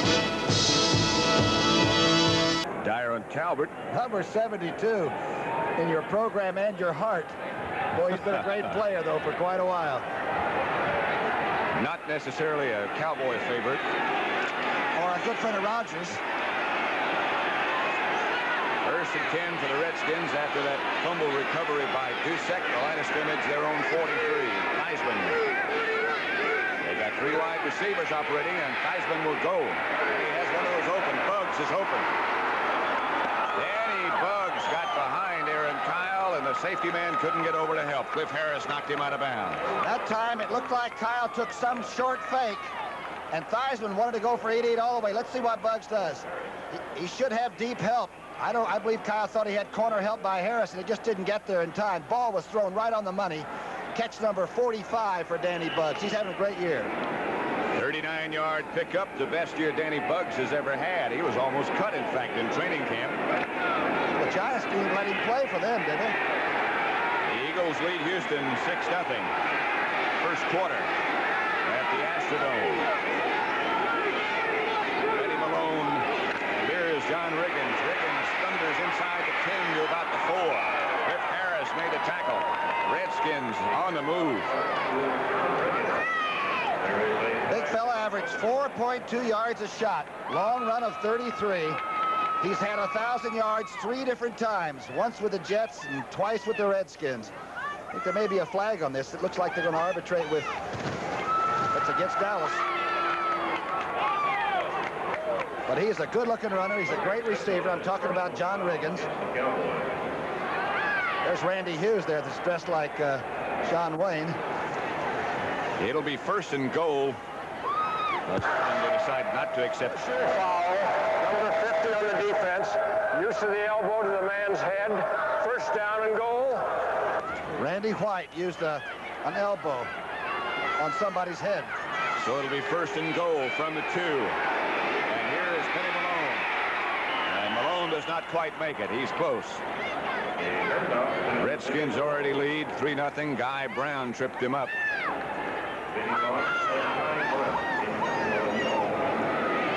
This telecast is presented by authority of the National Football League. It's intended for the private use of our audience. Any rebroadcast or other use of this telecast without the express written consent of the Dallas Cowboys and the National Football League is prohibited. Rams with an early lead over New Orleans. Yes, they've already locked up the NFC Western Championship. They don't know exactly where they'll play yet. Riggins and Malone deep. Theismann to roll.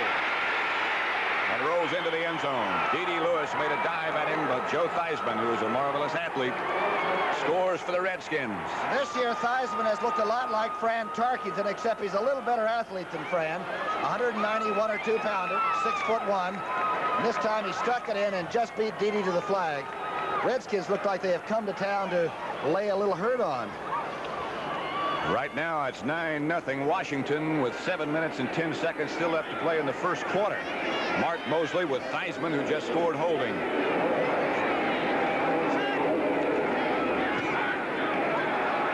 The kick is, of course, good. Number 66 in a row for Mark Mosley. That's high in the league this year. 4 plays, they went 57 yards after the fumble recovery by Dusek. Key play, Theismann to Bugs.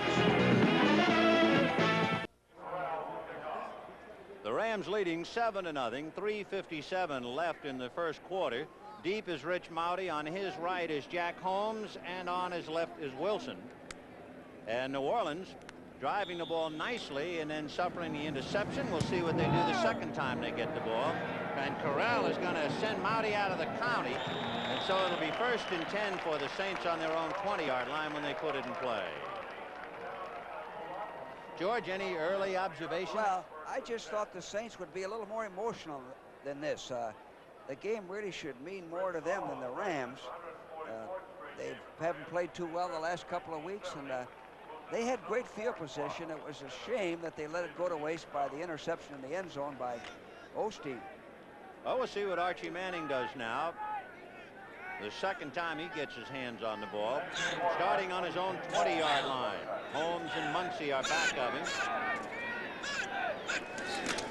Here comes Chuck Muncy inside a Sanders block, and he gets out across the 25 and almost got the first down. He might have before he stepped out. He stepped out right at the marker. Then I like Muncy. Here he is running a strong side sweep.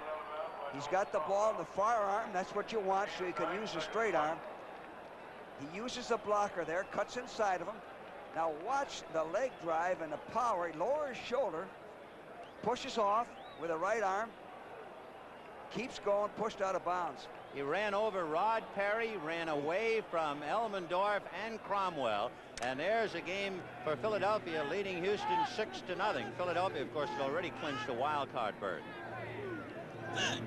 He just missed the first down, did Muncy, so it is 2nd down and inches. So they'll give it to him, and he gets the first down, still going out to the 39-yard line.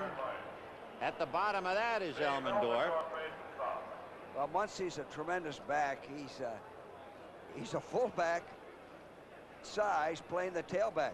You know, when you realize Muncy with over 1,000 yards, Galbraith with 708, that's the greatest 1-2 running punch in the NFC. That's what we've mentioned in the games we've done. I don't think there's a better backfield combination than Muncy and Galbraith. And again, Muncy averaging 5.1 per try. 1st and 10 on the Saints 39. Out of the eye with Muncy, the deep back. A quick out to Wes Chandler, and Chandler grabbed by Osteen and wiggles to the 46-yard line. Wes Chandler has had a big year. He's gone for over 1,000 yards in receiving, and he's one of the members, one of the 5 on the Pro Bowl squad for New Orleans. And you know what he does so well, then, that I like? I've always evaluated players, how they run with the ball after they get it. When Chandler gets that ball, he really can run with it. Washington, we understand, has just scored, so they are going to try and win the division against Dallas. They're leading 10-0. A 1-yard run by Theismann. That's Muncie again, out to about the 47-yard line. Well, speaking of that last score, Dallas has not been the Dallas team that I've known over the years. Dallas has lost a lot of key players. Not to take anything away from the Redskins, but you can't lose as many great players as they have on defense and still be a strong football team. And there was word, you know, that they might not even play Dorsett today, and we understand that Ron Springs started at his position. So it's 3rd and 3 from the 46 of the Saints. The Rams are leading 7-0. Play action fake to Muncie. And Manning is going for the bomb to Chandler. Intercepted by Nolan Cromwell. To the 20, to the 25, and brought down by Tinker Owens. Well,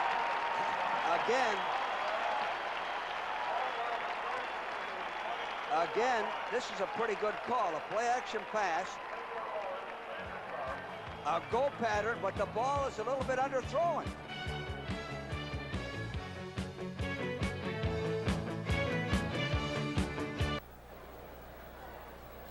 Well, Pastorini just moments ago throwing his 17th interception of the year, which ties his mark of last season. Howard picking off his 3rd pass, and there is Pastorini. Almost had an interception on the previous play, and then the next time the Eagles came up with it. For the Eagles this year, they now have a total of 20 interceptions.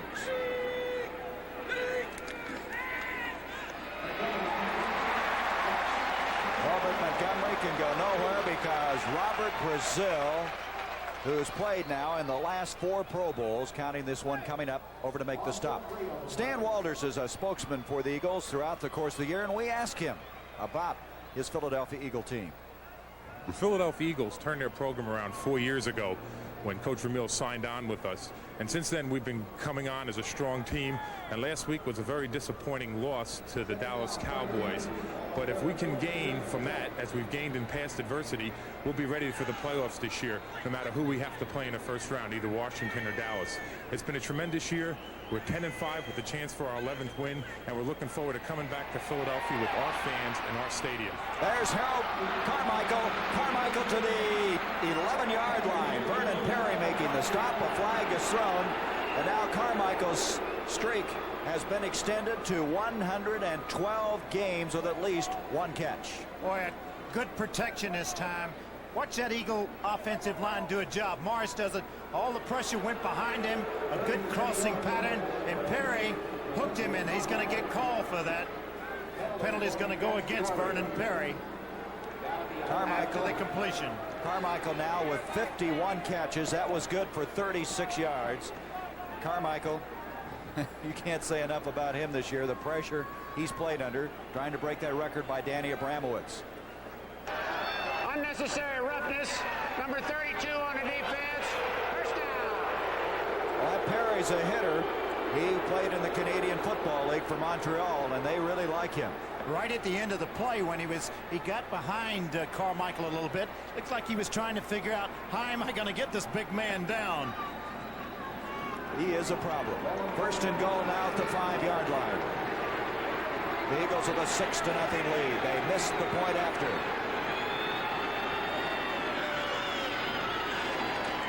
Jaworski to Harrison. That play just didn't get underway. Little mix-up in the backfield. The defensive line just really stuffed that. They came through and they defeated the play that time. Give them some credit. They really stuffed that offensive line of the Eagles that time and stopped it right. No place for Harris to run. Curly Culp, see him, number 78. He was one of the ringleader of that last play. Culp was an outstanding wrestler in college at Arizona State, the NCAA champion. He's 6'1", weighs 265 pounds. I don't think there's an ounce of fat. Second and goal from the 5. Jaworski, Carmichael, check that, White. Charles Smith over there with J.C. Wilson on him. Pretty well covered in that area, wasn't he? Good coverage that time. Nobody to go to. He did the smart thing by throwing. If he goes to Krefli, he may get it in. But he was a little late thinking of making the decision to go to Krefli that time and wisely threw the ball out of the end zone. That was J.C. Wilson back there. He has 6 interceptions. you realize that the Oilers have 34 interceptions this year. That's because of that good pass rush. The record is 36 for Houston. That was set in 1962. 3rd and goal now.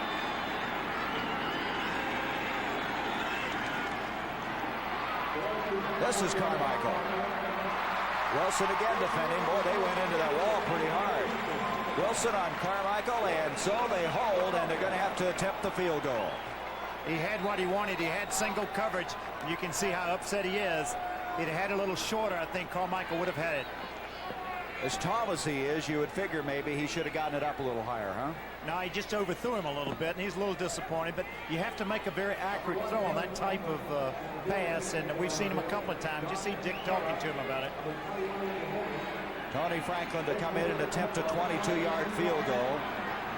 Shy with a hole. Franklin this year has hit 21 of 29.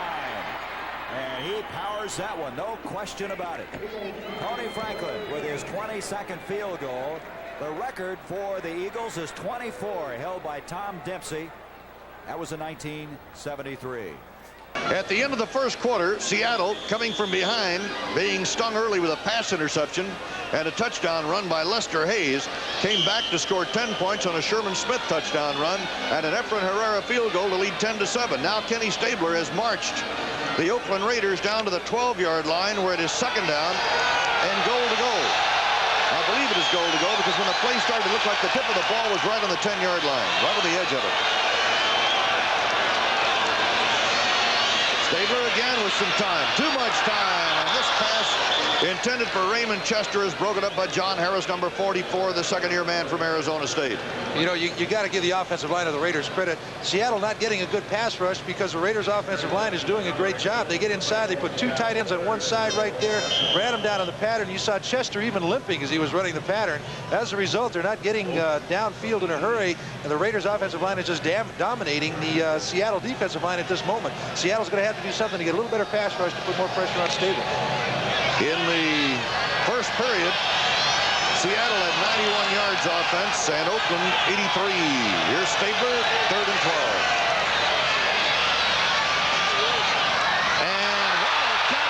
At about the 3-yard line by Raymond Chester. He had to come back for the football. Winds up near the 5. It'll be placed on the 3. Keith Butler, 53. John Harris, 44. We're all over him, but he caught it. A great offensive effort. Everybody on the team doing their job. Stabler back there can eat his lunch with this kind of protection. Throws the ball down. Chester coming back for it. Actually leaps back out away from the goal line. Past the defender and brings the ball down in front of 53 Butler.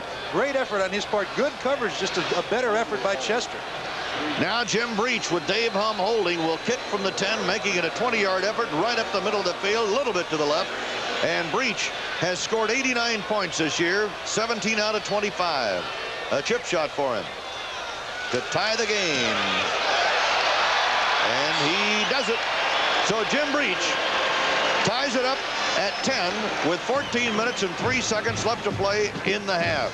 It's Seattle 10, Oakland 10. Barney takes the fall, but Archie howls. Then there's male rivalry on One Day at a Time, followed by Eric Estrada, Lonnie Anderson, and more on the 4th annual Circus of the Stars. It's all on CBS tonight.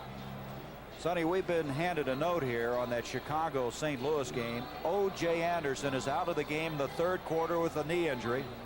Unknown to the extent of it.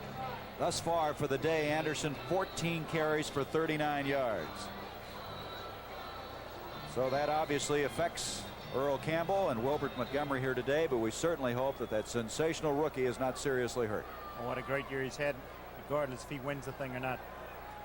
Dick Vermeil, last year the NFC Coach of the Year, and he's talking things over with Ron Jaworski, and I don't think he's too happy right now. I think the play that you mentioned before, you know, Krefley, he passed up Krefley then, but I think if he had wanted to throw him, he could have gotten a touchdown going to him. 9-0, Eagles with the lead. Here comes Ellender. Ellender with an excellent run. He just kept going. There's a flag on the play. He gets it out to the 39-yard line. Scott Fitzke, the rookie out of Penn State, made the tackle. This is one area that really Houston has not excelled in, and that is kickoff and punt returns. But that time Ellender did quite a job, a 32-yard return on the kickoff. They started the year with Billy White Shoes Johnson, and he sustained a very serious knee injury. In fact, He tore all 4 ligaments in the knee, and he's rehabilitating that knee right now. He's at each one of the games standing on the sideline, but what an exciting young performer he is.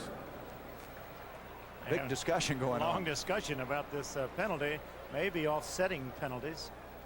There are 2 flags down. This Houston team does not have great speed, Sonny, but boy, they're physical. And when you have a guy by the name of Campbell, you can really hide a lot of your shortcomings, can't you? Here we go. Let's see what it is. Oops. There's one holding. Face mask. Offsetting. So Red Cashin still talking it over with his troops. Where do they go with the football? Looks like one of our production meetings before the game, trying to figure out what we're going to do, right? I can figure out which one's Mr. Rowe.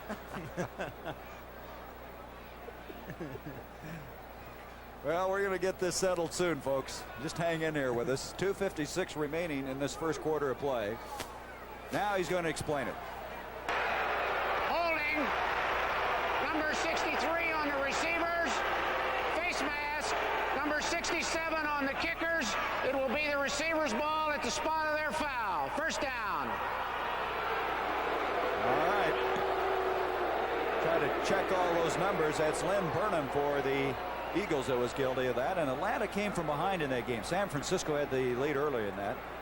San Francisco finishing the year with 2 wins. Atlanta with a disappointing year, but they finished kind of strong, haven't they? They played well the last couple of weeks. And look at Baltimore over the Giants. How about that? That's a surprise to me. Baltimore 31-7. Giants didn't look good last week against St. Louis either.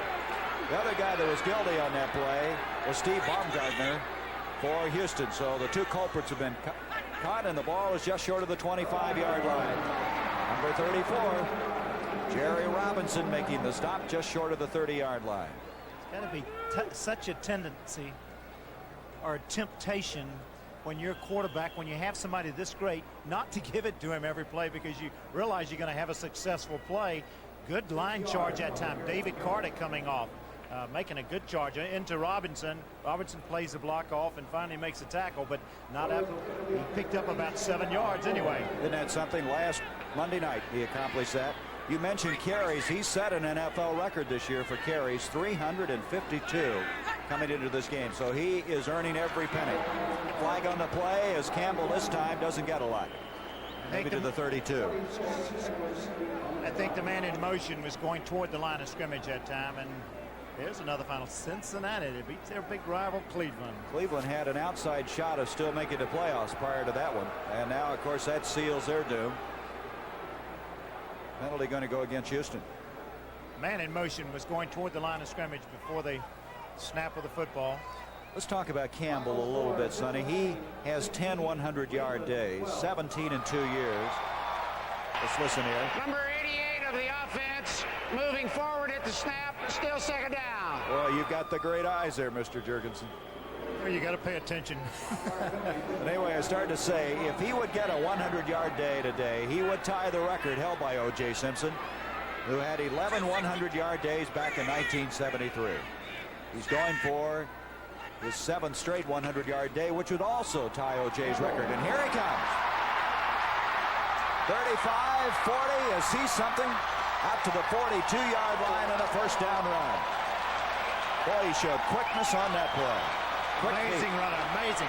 You know, I think what his coach said kind of sums it up best of all. He said, Earl may not be in a class by himself, but whatever class he's in, it doesn't take long to call the roll. And you can see why right there. 17-yard run to the 43-yard line. What was it he also said? Bum is one of the most quotable people. He said something about, he is what water is to a man in the desert. First down from the 43. Ken Burrow to the bottom of the screen. 9-0. The Eagles with the lead. 2 minutes remaining in this first quarter. Pastorini. And this is John Budding, the second interception of the day. Budding, his second of the year. And Pastorini is not throwing the ball that accurately. He didn't read the coverage in. He was very late with the football. And he really felt that he was going to be able to throw the football against Philadelphia. He felt that backs played loose, but I don't think the backs might play a little loose back there, but the linebackers are getting good drops at time, and Bunning picks one off. You know, that profile of Bum Phillips reminds me of a quarterback that used to wear number 9. Or you don't coach with your stomach. Do you throw with your stomach? But you're just, you've really kept your way down now. I'm proud of you. Slim. Yes, sir. He sure is. From the 40-yard line. Jaworski to Carmichael again, and he's wide open. That's a first down catch, just short of the 45. Ted Washington over to make the stop. Washington, you can see the right hand heavily wrapped. He broke that hand, missed one of the games this year. Let's go back and watch Carmichael on this 15-yard pickup.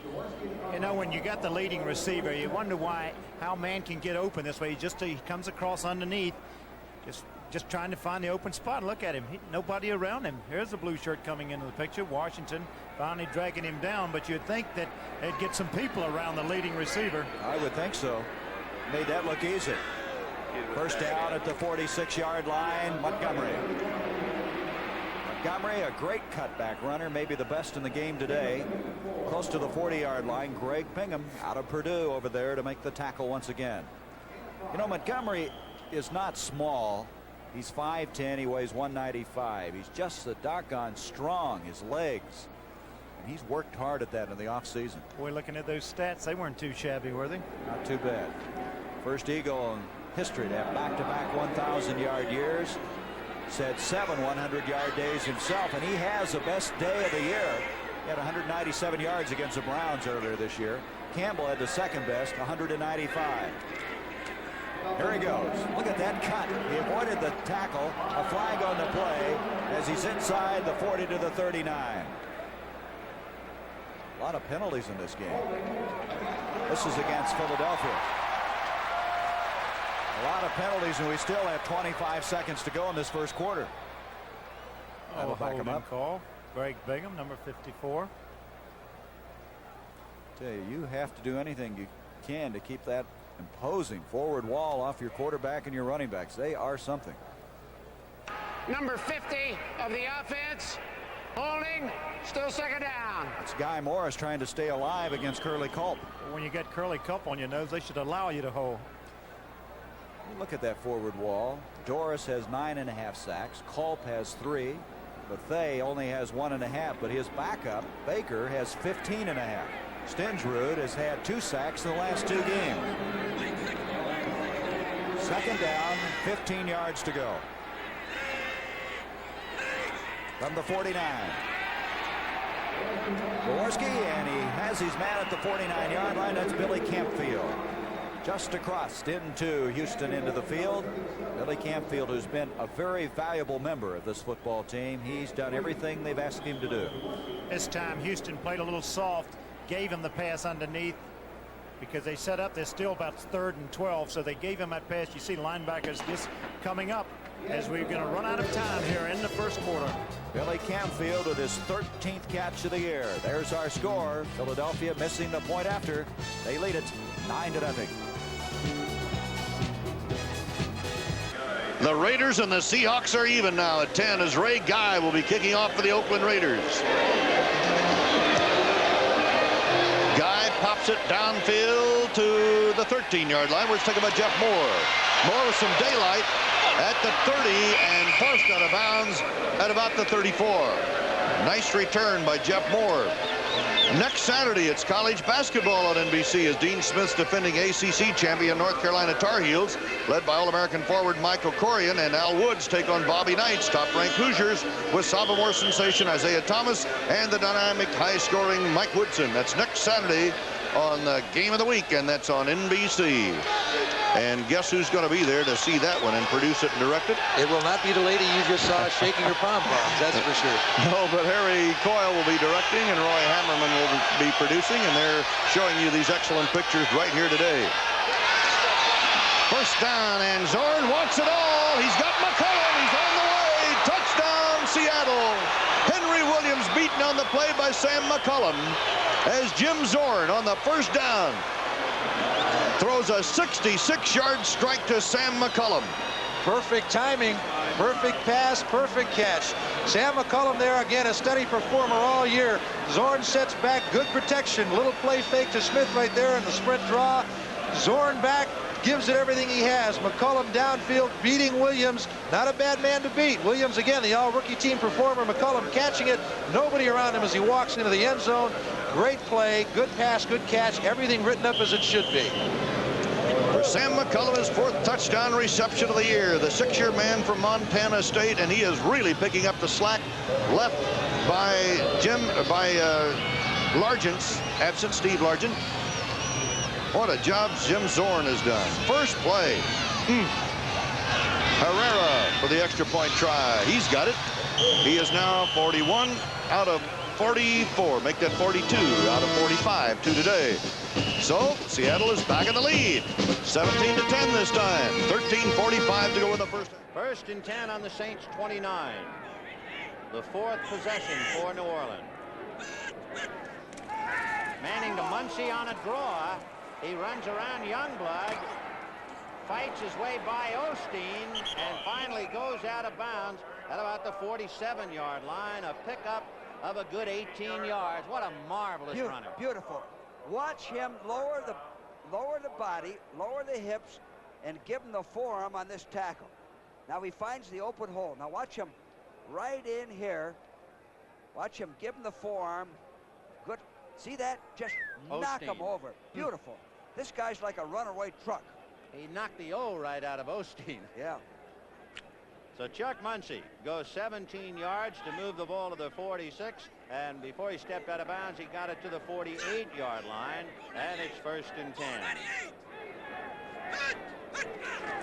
They'll try Muncy on a play-action fake, and then Manning over the middle, and caught by Henry Childs to the 20, 15, and tripped up at the last moment by Elmendorf. That wasn't a tackle. He had a tripping.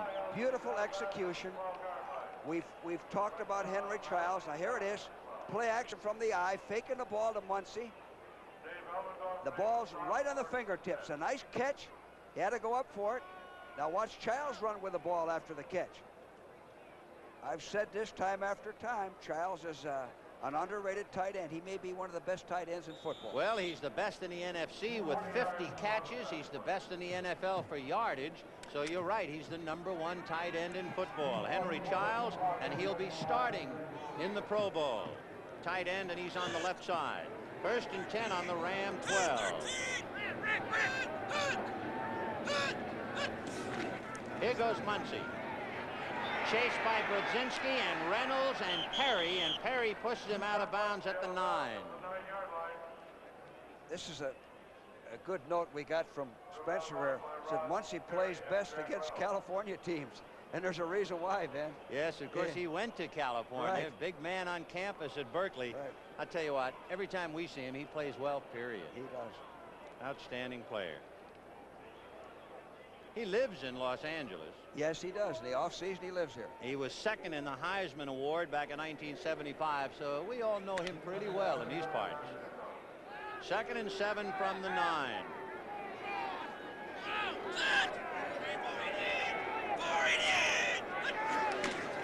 Here goes Muncy, juggled, recovered, and got to about the 8. His problems, among others, was trying to get some daylight. His center, John Hill, had pulled the lead, and he kind of ran up Hill's back. Well, the Bears and the Seattle-Oakland game, a couple of scores coming in. Seattle leading Oakland 17-10. Jim Zorn, a 66-yard touchdown pass to Swifty Sam McCullum. You got to stop Sam deep. You remember we've talked about that? Stop him deep. Walter Payton just scored from 4 yards out. Chicago 35, St. Louis 6. But again, the last we heard, Washington 10, Dallas nothing. 3rd and 6 for Manning, chased by Jim Youngblood. Throwing for a touchdown. Tinker Owens coming across to make the reception. Great play. Manning was under pressure. Almost sacked. Watch this, a bootleg type of pass. He uses his speed to get away from the rusher and throws the ball off balance across the green, low, and a diving catch. Tinker Owens making that great catch. Jim Youngblood was the man chasing Manning, as you see Ken Bordelon talking to his head coach and skipper, Dick Nolan. Now, Garo Yepremian is 36 out of 37 in points this year. The spot, the hold, the kick, it's good. With 8 minutes and 34 seconds left to the half, thanks to a 9-yard touchdown pass, Manning to Tinker Owens, the Rams 7 and the New Orleans Saints 7. 8 seconds left to play in the first quarter. Advantage in first quarter big to the Redskins. Not only have they taken advantage of the 2 fumbles and gotten 10 points, but they've stopped Dallas in their tracks twice right around midfield. Good quarter. Dallas had said and felt going in after their performance against Philadelphia that their running game had come back, and that's one of the things that they thought they had to do effectively against the Redskins. They haven't been able to do it so far. Washington's defense has been solid. That's Malone, and Malone struggles for a couple before the middle of the Dallas defense converges on him. Working on Neil Oakowitz over on the bench. It was his left knee that was injured. I feel he'll come back rather shortly, don't you? I would think so. He got up and walked off under his own power. Ken Green made the interception and had a good return, but Bob Pollard clipped on the return of the interception, and so the ball is brought back to the 20-yard line of the Cardinals. Well, they will start 1st and 10 beginning this 4th period. Philadelphia in front of Houston 9-0. The Eagles have already clinched a playoff spot. Pittsburgh earlier today clinched the AFC Central Division. Houston in the wild card hunt. Bazarkowitz, a little bit more time, but he delivers a low ball to Pat Tilley, number 83, and it's incomplete. 2nd and 10. Otis Anderson has left the game with a knee injury. Jim Hart left the game after being struck in the head on a blitz. He had come in to start the second half with the Cardinals down 21-0. Bazarkowitz is 2 for 14 on the afternoon and only 15 yards. It's been a long, hard afternoon for the youngster. Bears have had 7 blitzes against Bazarkowitz, 7 sacks, pardon me, against Bazarkowitz and Hart. Play action, complete to Tilley, and he is ruled out of bounds, so it is incomplete. Tilley caught the ball, but out of bounds. Tilley with a mild argument saying, hey, I kept my feet in, but the officials disagree. Well, it's been bear country here today for sure. 28-6. We are just underway in the 4th quarter. Waller Pate with a couple of touchdowns. Mike Phipps passed to Dave Williams for another. Ricky Watts returned a kickoff 83 yards for a Chicago touchdown. Bazarkowitz on 3rd down, and he hit the ball as loose. And it is St. Louis ball on the recovery. Hampton was the man who got the hand on the quarterback, Bazarkowitz. And Alan Page, 82. Everybody was there. Bazarkowitz had no time. You can see 82. Alan Page coming from this side. He gets by Bob Young, and then there comes the hit. Hampton. Was it Hampton? Yep. I couldn't tell. They were both there, and it looked like Alan Page recovered the ball. But St. Louis got it. Hampton knocking it out of the quarterback's hands, brings up 4th down from the 10, and Steve Little is in the end zone with the Bears bunched up, trying to get some more points here. But he's got lots of time. Good blocking and a good punt out to midfield. Walterscheid hit inside the 45, gets to the 42-yard line. Chris Garlich on the tackle for St. Louis, and the Bears with good field position once more. 14:10 to go regulation time. The Bears 28, the Cardinals 6. 1st down Bears from the 43-yard line of St. Louis, following Steve Little's punt from the end zone. Phipps intended for Baschnagel, incomplete. A low throw from Phipps, one of his few bad throws today. And Baschnagel, Bears fans happy to see him back out there, as he was hurt earlier. The Bears have won 6 of the last 7 games. A lot of good defense. Mike Phipps came on towards the end of the year and did very well. He is 8 of 9 in his starts this year. Look at that. Bob Parsons 1 for 2. Steve Pizarkowicz 2 for 15 for 15 yards. I think that's unkind to put that up there, frankly. Second down, pardon me, on the incompletion. 2nd and 10. Parsons hasn't had the rush Pizarkowicz has had. Phipps complete to Watts. Look at Watts turn it on. Finally pushed out at the 5. Carl Allen pushed him out of bounds, number 27. That Watts can really burn. And he showed his speed again there. He's already got an 83-yard touchdown return of a kickoff and a big play again. And the Cardinals decided to put a little bit of a blitz on, but they couldn't get there in time. Bearfield tried. Perfect pass by Phipps, caught him right in the stomach, and then Watts does the rest of it. There's Carl Allen. He gives him a little juke, gets around the horn, and finally Carl Allen recovers to knock him out of bounds. First down, Bears at the 6-yard line. Well, they are sure trying to get their points. Remember, Washington at last report leading Dallas 10-0 in the first quarter. Walter Payton dancing up the middle, did not get much. Inside the 5 to the 4-yard line. Stacked up by the noseman Charlie Davis, number 76. The linebacker Eric Williams, 55. There you see the Washington game remains 10-0 Redskins in the second quarter. Now into the second period at Dallas. Make that second tackler Calvin Favron, number 59, the rookie from Southeast Louisiana State, in the game now for the Cardinals at linebacker. An Eric Williams spot. Gain of a yard. 2nd and goal from the 4. Robin Earl the lead back. Payton, touchdown. The 3rd of the day for Walter Payton, scoring this time from the 4-yard line. And the Bears roll up some more points in their desperate quest for a playoff spot. Let's take a look at Walter as he comes back, breaks the tackle, cuts up the field. Right there is where he put through the force and broke the tackle by Eric Williams, gets into the end zone. And I'll say one thing, if the Bears don't make the playoffs, it's not because they didn't come up with a tremendous effort to get there. Right you are, Johnny Morris, and no doubt about that. They've played as good a football game as they've played all year. And the Cardinals have not been out there standing around. Thomas with a point after.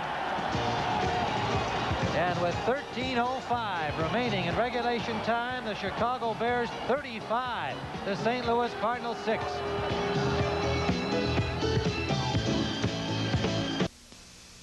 Next Sunday, football's second season starts here on NBC with exclusive coverage of the AFC wildcard game. The loser goes home while the winner advances into divisional playoff competition. The AFC wildcard game, next Sunday on NBC. It is cold and getting colder in Texas, but some of the fans are equipped.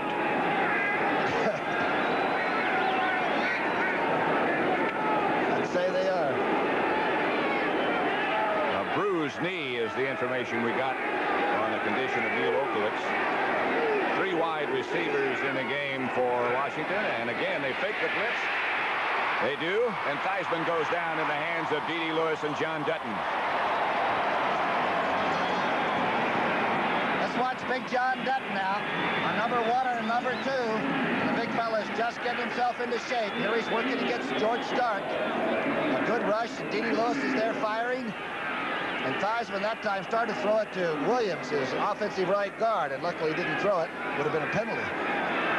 Have to give a hurry to Larry Cole, too. I think Theismann might have been able to get rid of it if Larry hadn't had his hand in his face.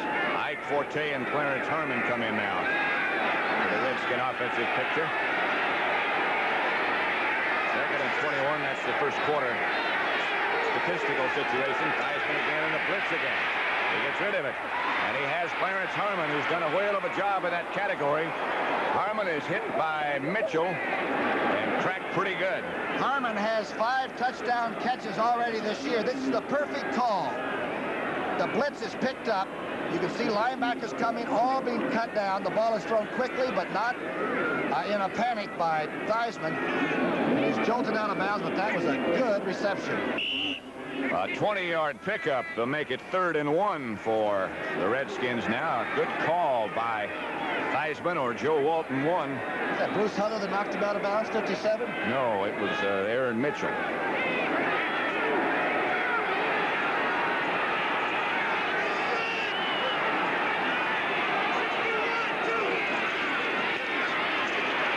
Redskin first down, or very, very close to it, as Riggins slants off the right side. I think they have it. Pat, I was talking to Joe Walton before the game, the offensive coordinator that's worked so well with Theismann and Riggins, and his wife, his lovely wife, gave him a bracelet this morning. He showed me what it said on the bracelet. It said short passes and trick plays. That was the diagnosis for today. 35-6. The Bears over St. Louis now. So the Bears with their margin now of 29 points over the Cardinals. First down from Riggins. Okay, no matter how you get it, you get it. Here it is. Theismann is 6 of 9 for 92 yards. Roger Staubach 3 of 9 for 45 yards. Hammond in the backfield now with Riggins. Ricky Thompson now goes in motion to the left. Pitch out Hammond. And Hammond is hit quickly by Benny Barnes on an excellent play. Just excellent.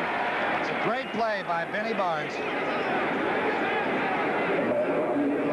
The blocker goes out.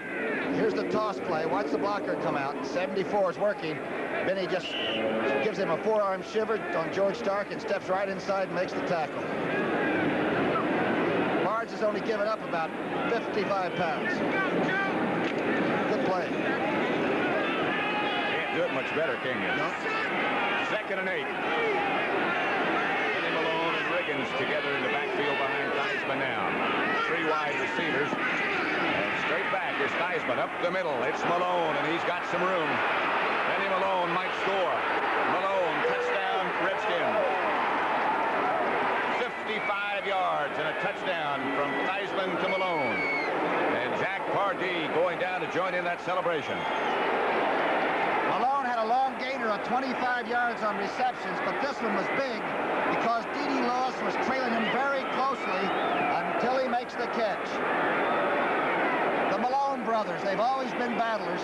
A check out, now he swings across the middle. Look at D.D. Lewis. There's the gamble and the desperation shove, and now it's a horse race. Number 25, over 50 yards for a big touchdown. Skins are red hot. John McDaniel is the man who gave Cliff Harris that little nudge that prevented him from even a shot at Malone. Mark Mosley hits, and it's 17-0 Washington. You're behind the Dallas defense. You're in the secondary, and here's what you see. You wouldn't want to see this one over again. This play's supposed to go about 8 yards. It went 55.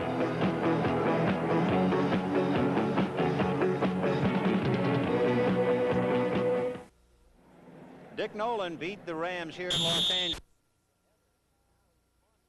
Ever. Now he's caught them 7-7 with 8:32 to the half. Juggled by Eddie Hill, recovers it at the 10, and he's going to be burned. Mathis hit him first, and down he goes. We'd also like to spotlight, besides Ray Malavasi, Tinker Owens. That touchdown catch by Tinker was his first of the year. He's playing for the injured Ike Harris and making the most of it. Big catch. So 7-7, and Ferragamo will put it in play. Washington leading Dallas now 17-0, which means if they hold on, the wild cards would be Dallas and Philadelphia, and Washington would win the conference division and be a host team. 1st and 10 on the Ram 14. Wendell Tyler. There he goes. And a great last-second face mask grab by David Gray. Actually, all he did was hit him on the side of the head and bring him down at midfield. Well, Wendell's a big play guy. Here he is, cutting back. He didn't stay with the blocking. He's got the quickness and speed to turn an ordinary play into a long gainer. Now he reverses his field and is brought down. David Gray saved the touchdown as Tyler runs it out to the 50. The boos, I think some folks thought that maybe Gray had grabbed the face mask, but he just slapped him on the side of the head. So from midfield, 1st and 10 Rams in a 7-7 tie. There goes Cullen Bryant. And Bryant is stacked up. Derlin Moore, number 74, did a good job. First, he stacked up Kent Hill, who was blocking him. And just to stop Hill is enough. But to stop Hill and then the ball carrier, that's a big play for Derlin. You know, on that last Washington score, Vin, 55-yard pass to Benny Malone. When that happens, there's usually a blow in coverage. You don't allow a back to get down the middle wide open like that. 17-0 Washington. So it is 2nd and 8 from the Saints 47. Play action fake to Tyler and Ferragamo. Just inside the 35. Ron Smith making the tackle at the 32.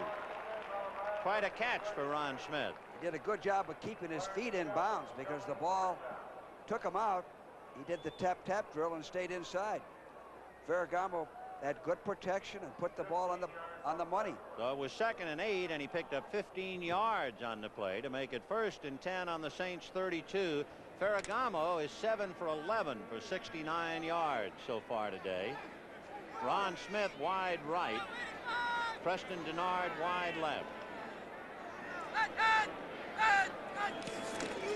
Cullen Bryant stacked up, and at the bottom is Pat Hughes, number 54, who got him at the ankles. Well, that time they ran to the weak side of the formation. Now Wendell has to block for Cullen. This is a big series for the Rams now. The Saints just scored. Now the Rams are coming back. They're saying, hey, you're not going to beat us. We're going to put some points on the board. The Rams have it 2nd and 9. The ball on the Saints 31-yard line. Wendell Tyler is on a wing. They have Ron Smith in the backfield for the moment, and now he goes in motion. So Cullen Bryant is all alone.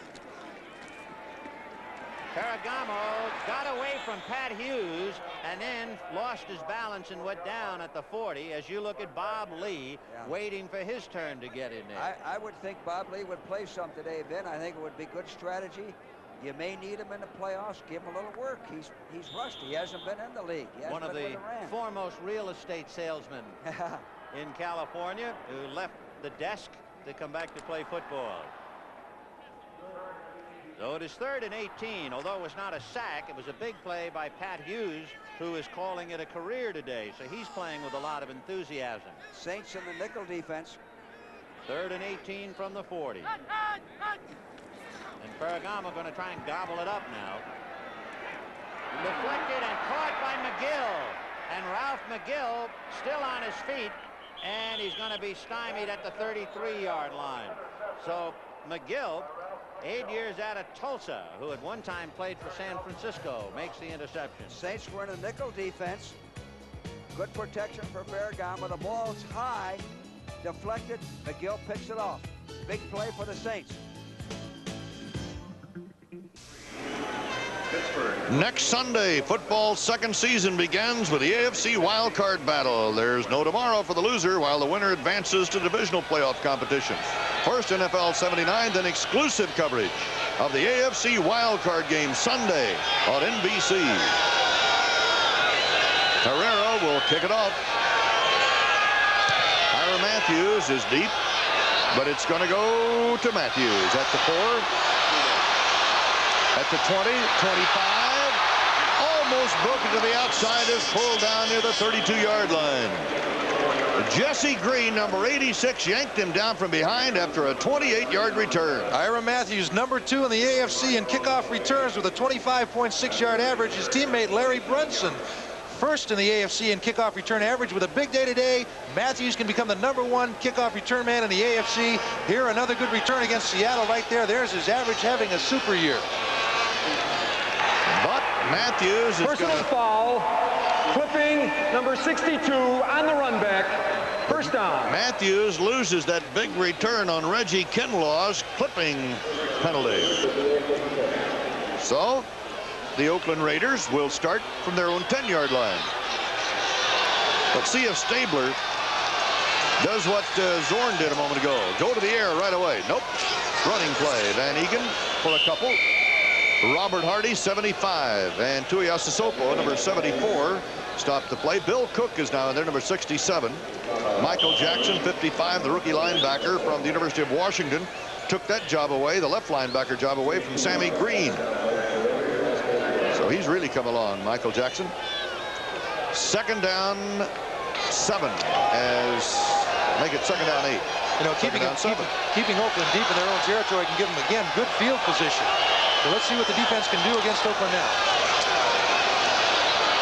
And Whittington doesn't get much, if anything.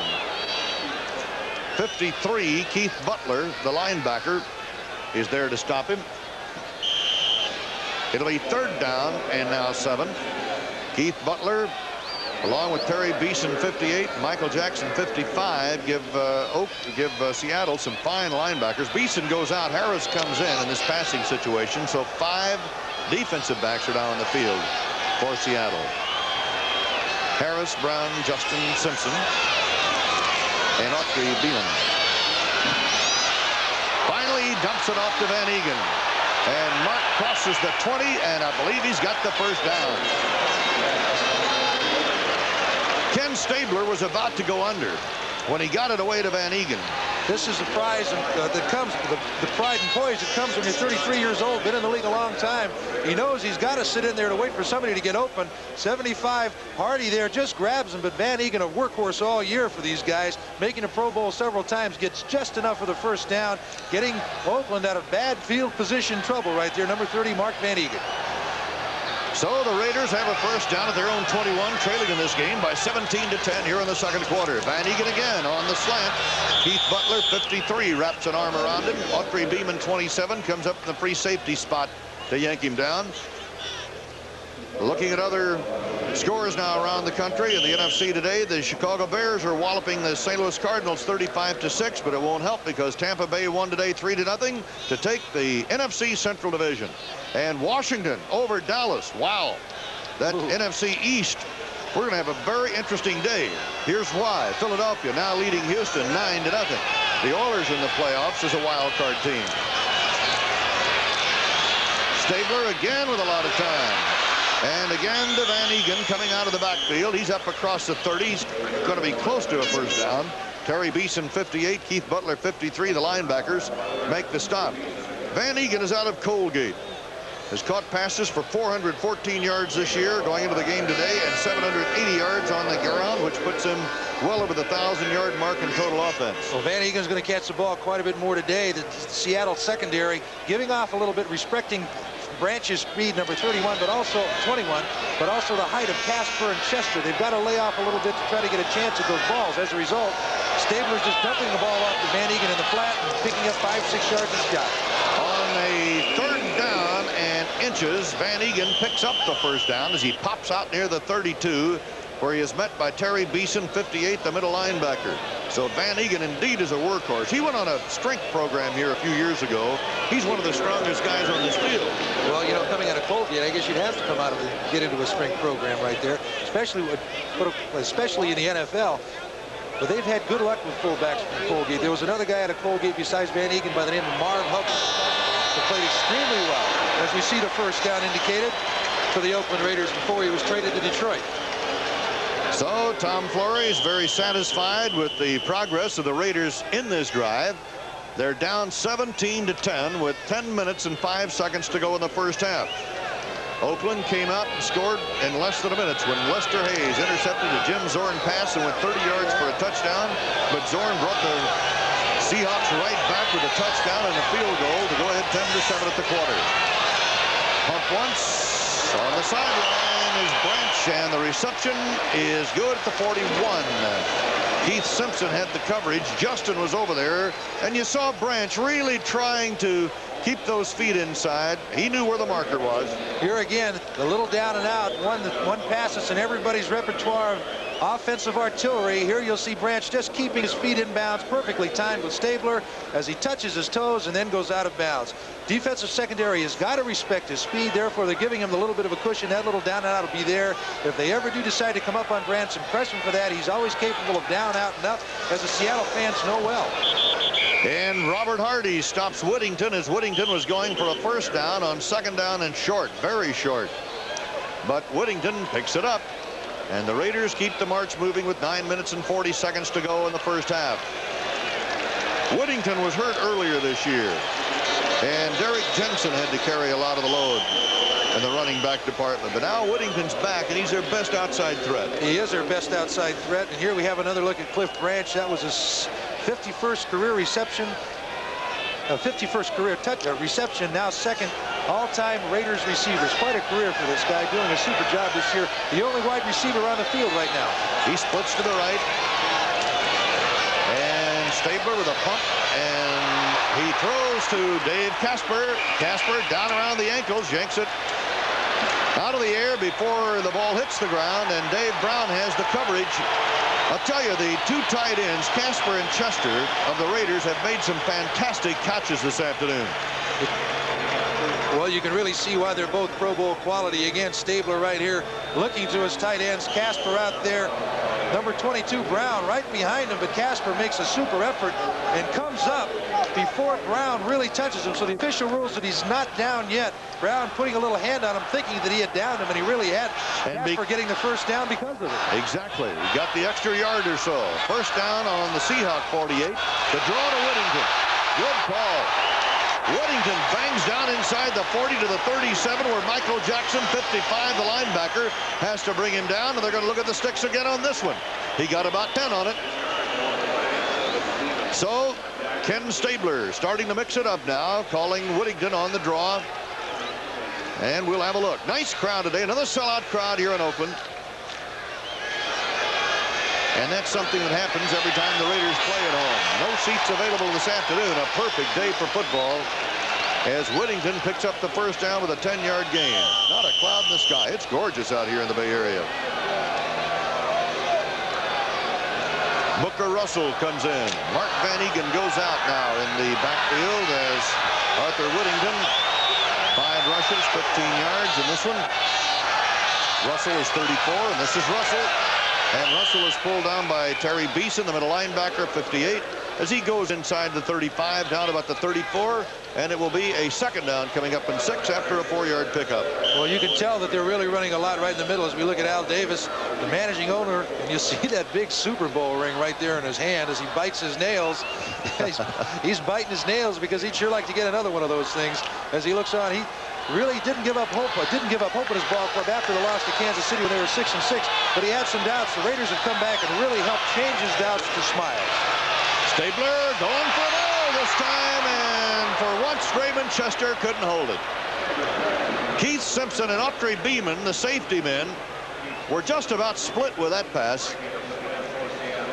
Stabler, a great end zone shot here. As Stabler looks downfield, you'll see Chester trying to stretch out a little bit just off the end of his fingertips. Right there, you'll see it not really gain control. Again, right in the middle of 3 defenders. Beeson, number 58, 27, Beeman also. But Chester could not hang on to the ball. Could have been a big play. All right, Jensen is now in. Number 31, Derek Jensen, a rookie from Texas Arlington. Stabler, 11 out of 16, 114 yards. Third down, 7 for Oakland. Raiders trail by 7. Stabler gets it away into the traffic. 3 men in the area against number 87, Dave Casper. John Harris, 44. Dave Brown, 22. And I believe Autry Beeman was also over there. Well, that's great coverage by the defensive secondary. Seattle had the blitz on. It was picked up well by the Oakland offensive line, but the defensive people took one-on-one, made it work. John Harris right there did a good job on the play. He was J.J. John Jefferson's roommate at the University of Arizona. Seattle leading Oakland 17-10. 7 minutes, 57 seconds left to play in the first half on a 4th down and 6 coming up. Raymond Chester, Derek Ramsey, number 84, Dave Casper, 87, Cliff Branch, 21. All receivers are in there. Stabler again with a lot of time. This time he's got Branch a first down. Branch on the the 24 off Free Beeman, chased it out of bounds, and again, that offensive line of Oakland is giving Stabler all day to throw the football. You got to give them all the credit in the world. When you get this much time with the receivers that Oakland has, they're going to get open. That's just a lot of pressure on the Seattle defensive secondary, and Seattle knows it. Here you see all that time. Finally, Branch, 21, beating his man, getting out of bounds. Another first down for the Raiders as they march farther downfield. The ball is on the 24 as the snake is on now in this drive, and he is really on, but we have a Seattle Seahawk injured on the play, on the last play. So we'll take a timeout here in Oakland with 7 minutes 50 seconds left to go in the first half, and Seattle is leading Oakland 17-10. Hi, I'm Rocky Blyer of the Pittsburgh Steelers. The problem of energy conservation is one you can't lateral, the way some of us try and lateral the football. We all have to pitch in, and right now, energy. We can't afford to waste it. The preceding message brought to you as a public service by the National Football League and CBS. 7-7. Wendell Tyler scored from a yard out. Tinker Owens caught an 8-yard touchdown pass, even it up for New Orleans. 1st and 10 on the Saints 32, following the interception by Ralph McGill. Holmes swallowed up. Dobler had pulled on the play, and Holmes almost ran up Dobler's back. I don't know whether our fans know it, but the Rams are playing Brzezinski in a walk-away position. By that, I mean he lays off the line about 5 yards, and that's why the Saints ran to the weak side, because it isn't a very good defense to stop the run. We got a report here that Otis Anderson is back in the game, but limping badly. Well, that great ball carrier who has had an incredible first year for St. Louis wants to finish up with some more yardage. 2nd and 9 from the 33. Manning on a roll, now setting up to go over the middle to Henry Childs. And Childs is at the Rams' 45-yard line. A good call, a sprint out pass, and the tight end Henry Childs running what we call a steal pattern, a down and out. The ball is thrown right in the fingertips. Watch this. Beautiful throw. That's 51 catches for tight end Henry Childs. He's outstanding. I like that guy. So it is 1st and 10 on the Ram 45. 4:12 left to the half. Slot left with Tinker Owens inside Wes Chandler. And you have Henry Childs shaken loose about 5 yards off the line of scrimmage. And Manning is going to keep it to the 40, to the 35, and he has a first down inside the 35-yard line of Los Angeles. He did the right thing. He got the first down, then he protected himself. Manning has rushed for over 150 yards, so he likes to run the ball a little bit. You know, going back to Otis Anderson, with a great back like that, a few yards doesn't mean a thing, Ben. You don't want to take a chance, could injure his knee or whatever his injury is, and shorten his career, cost him his career. The game doesn't mean anything. Well, I guess when you're a first-year man and you want, he's going to have 1,500 yards, he's just going to bite on a bullet. So 1st and 10 from the 34.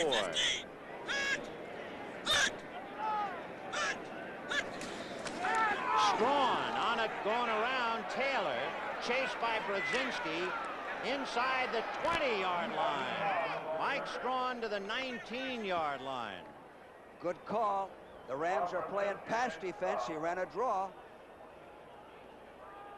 That's the counter for the pass rush, and the Rams are a good pass rushing team. Mike Strawn out of Iowa State giving Chuck Muncie a breather. So it's Holmes and Strawn with Galbraith with the twisted knee and down and out. The running backs available to Dick Lynch are Muncie, Strawn, Holmes, and Wilson. Ricky Ray was activated to play some defensive ball if needed. 1st and 10 on the 19. Owens wide right, Chandler left. Childs is on the right side. And Manning got away from Fanning. Throws on the run to Jim Youngblood.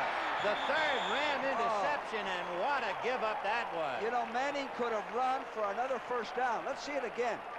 There's no Ram in the immediate area to stop him, and he threw the ball directly into Youngblood. Now watch this. He's got an easy first down. See, there's nobody there. Look. Oh, he didn't see him.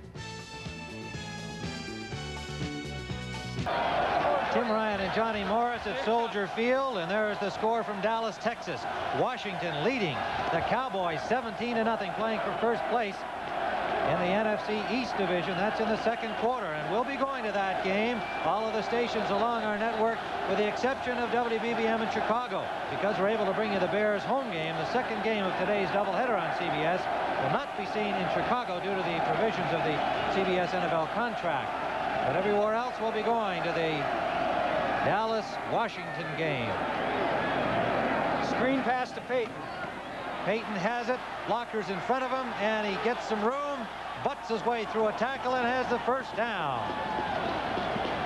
It was Roy Green who took the hit from Peyton, slowed him up some, and then he was finished off by Charlie Davis, but it's a Bears first down, 10:15 to go. They need more points on the board if they're at all aware that Washington is leading 17-0 down in Dallas. Chicago wants to keep scoring and scoring. We are told that they are aware of it down on the bench, on the sidelines. Well, that means, I think, that the information is being sent down there. Whether or not it's getting to the players would be an interesting thing to know for sure, but whether Neil Armstrong would want them to know that. First down, Chicago at the 35. Peyton again. Peyton dances through daylight. Breaks a tackle, still going. Walter Payton to the 35-yard line of St. Louis. Finally, Carl Allen makes the tackle, number 27. What a runner, Walter Payton, who still has a chance to catch Otis Anderson, especially with this run. Tucks it in, carries it out in front of him. Notice that. And then puts it away when he sees the contact about to come, and he just breaks tackle after tackle, and they have to just steamroll him down. It's the only way they're going to get him. They need 2 or 3 men. 113 yards today for Walter Payton. He is now up to 1,566, and that is what Anderson brought into the game today. Coincidentally, 1,566. He added 39 more and has 1,605. Phipps to pass, complete to Ricky Watts. Good move by Watts. Touchdown, Ricky Watts. What a move by Ricky Watts. His second touchdown of the game. He had an 83-yard return of a kickoff. Unbelievable. 3 men went for the same fake. You'll see 3 St. Louis Cardinals who went for the inside. He just dipped around to the outside and turned on the speed, and that's the most impressive thing about him.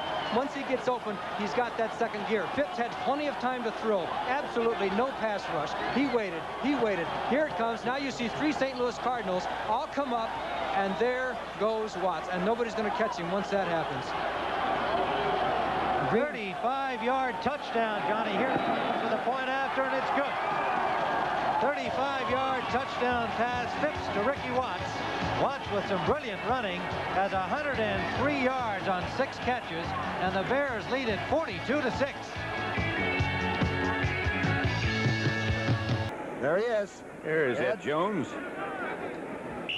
And we'll be having a chance. Tall. He is named correctly, I'll tell you that. We'll be having a chance to chat with him about his career and the pugilistic sport. At the half, 1st and 10. Robert Newhouse and Ron Springs in the backfield behind Staubach. 24-yard line is Newhouse. Newhouse is down to about the 16. Mark Murphy again on the tackle. Olkowitz helped out. Good job by Scott and Fitzgerald. Watch Fitzgerald go over and take Darwin Talbot. That freed Scott to go through on the middle linebacker, Olkowitz, and they did a great job. Good, fast, quick-hitting play, and it looks like the Cowboys now mean business on the line of scrimmage a little bit, huh? Robert Newhouse this year, which hasn't been one of his better ones. Brad Dusek has left the Washington bench and gone to the locker room for checkups. 2nd and 2, Staubach crosses. Springs carries. Springs was tripped up in the backfield. The first man back there, I believe, was Dave Butts, who hit him behind the line of scrimmage. Lorch finally made the tackle. And Butts is humongous, isn't he? Oh, he's a mountain. He just put his head down that time and came right under the fullback. the right part of your screen. That's 65. He's always seemed like such a nice, gentle fellow. Good play. Like Fitzgerald tried to cut him off, but that's a pretty tough bump to cut off. 295. And it'll be 3rd down and 3 as Billy Joe Dupree operates in motion. And Staubach on the forward handoff. He slipped down. He's inside the 10 to about the 8. Tony Peters put the clamp on him, but Springs got the good yardage. That's a good-looking play. I want to see 2 guards get out in front in a hurry. 164 and 68. Rafferty and Scott. Wham! Inside handoff in the shotgun, and those guards are out in front. They split and divide. That's a heck of a play. If he hadn't slipped, it might have been an even better play.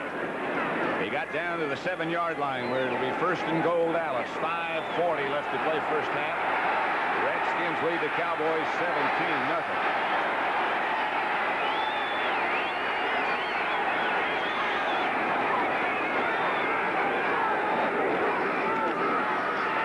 Springs again, and Springs unloads down to about the 2. This is the way Dallas wanted to play the football game all along. Run the football, pick up 5, 6, and 7 at a shot, and just keep the ball all day. They didn't want to have to throw it 40 times. Inside the 1, look at this run by Springs. You win it and lose them right on the line of scrimmage. It's Rafferty coming right at you, 64, and now Springs cuts back.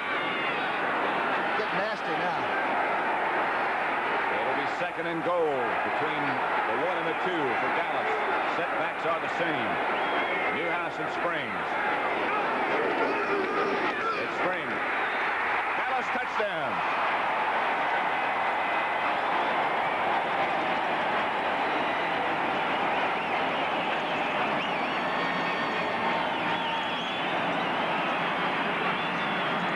Quite a drive for number 20, and it took the Cowboys 8 minutes. You're right on the line of scrimmage. Hello there. Ron Springs, a rookie from Ohio State, who first attended Coffeyville Junior College in Coffeyville, Kansas. Went on to become a Buckeye as Raphael Septien will kick with Danny White holding. It's 17-6 at the moment. Now make it 17-7. 4:41 left to play in the first half when Septien will kick off. Dallas has moved to within 10. The Redskins still lead 17-7. The Seattle Seahawks have an injured man down, and that is Michael Jackson, the linebacker. Sammy Green will replace him. Seattle went down 7-0 in 52 seconds when Lester Hayes intercepted a Jim Zorn pass to start the ball game and went 30 yards for a touchdown. Then Sherman Smith kept an 80-yard drive, scoring from the 1 for Seattle to tie the game. Then Efren Herrera came back with his 11th straight field goal to put Seattle ahead 10-7 at the quarter. Jim Breach kicked a 20-yard field goal to tie it up for Oakland. And then Jim Zorn hit McCullum on a 65-yard bomb on the next play to put Seattle back in front. And Ken Stabler, who has hit 12 out of 18 for 124 yards, brings the Raiders up 1st and 10. Whittington trying to get to the 20, gets to the 21. Simpson 42, Beeson 58 are on the tackle. Arthur Whittington has been a bit of a workhorse this afternoon. The cool, collected Tom Flores, a one-time Oakland Raider quarterback, and Jack Patera, former NFL star, look at each other across the sidelines. Jack Patera confident that his defense can stop Kenny Stabler. Stabler has really moved around with his receivers. Branch 4 for 39 yards, Casper 3 for 34, Chester 3 for 38, Van Egan 2 for 14. What? The Snake's going to bootleg it. He's got an open field, but he gets out of bounds inside the 10. He was wide open. The Snake just doesn't move that fast anymore. If he'd had a little more speed, he would have been in there. But he gets 13 yards and a first down. Stabler back here as he looks downfield. Safety blitz. Seattle throwing everybody at him. Here he decides to impersonate Zorn as he rolls out. Not anybody in the area. Finally, number 27, Beeman, will chase him out of bounds. Stabler at 33 realizes his body can't stand a whole lot of abuse. Runs out of bounds, but a great play out on his part. Kenny Stabler's rushing average is now 13 yards per carry. That was his first this year. First and goal, Oakland. This time it's Booker Russell. Russell blasts his way inside the 5 and is brought down by Autry Beeman, number 27, the free safety. There he is. Well, I'll tell you, he's got the best rushing average on this Oakland club this year now. I'm sure that's an average he'd rather do without right now, too. Second down, goal to go with the 3. Seattle on top by a score of 17-10. 6 minutes, 23 seconds to play in the first half here in Oakland. The Raiders are still in it. They'll have to wait to find out the results of the Denver-San Diego game tomorrow night, but the Raiders are still in the race. Whittington. He is in there. Arthur Whittington scores. Beeson met him at the goal line, but Whittington went up over the top to score his second touchdown of the year. Now, how many times have you seen it in goal line situations? The Raiders running over their left side. Number 63, Upshaw, pulling for a short type trap, looking for somebody to hit. Beeson does not disappoint him. As Upshaw steps up in the hole, so does Whittington, and everybody goes over the goal line with a little help from number 63, Upshaw. There's the man that scored, Whittington, number 22, on some fine blocking on the left side of the Oakland offensive line. Dave Hum will hold it. Jim Breach, a rookie out of California, second-year man out of California.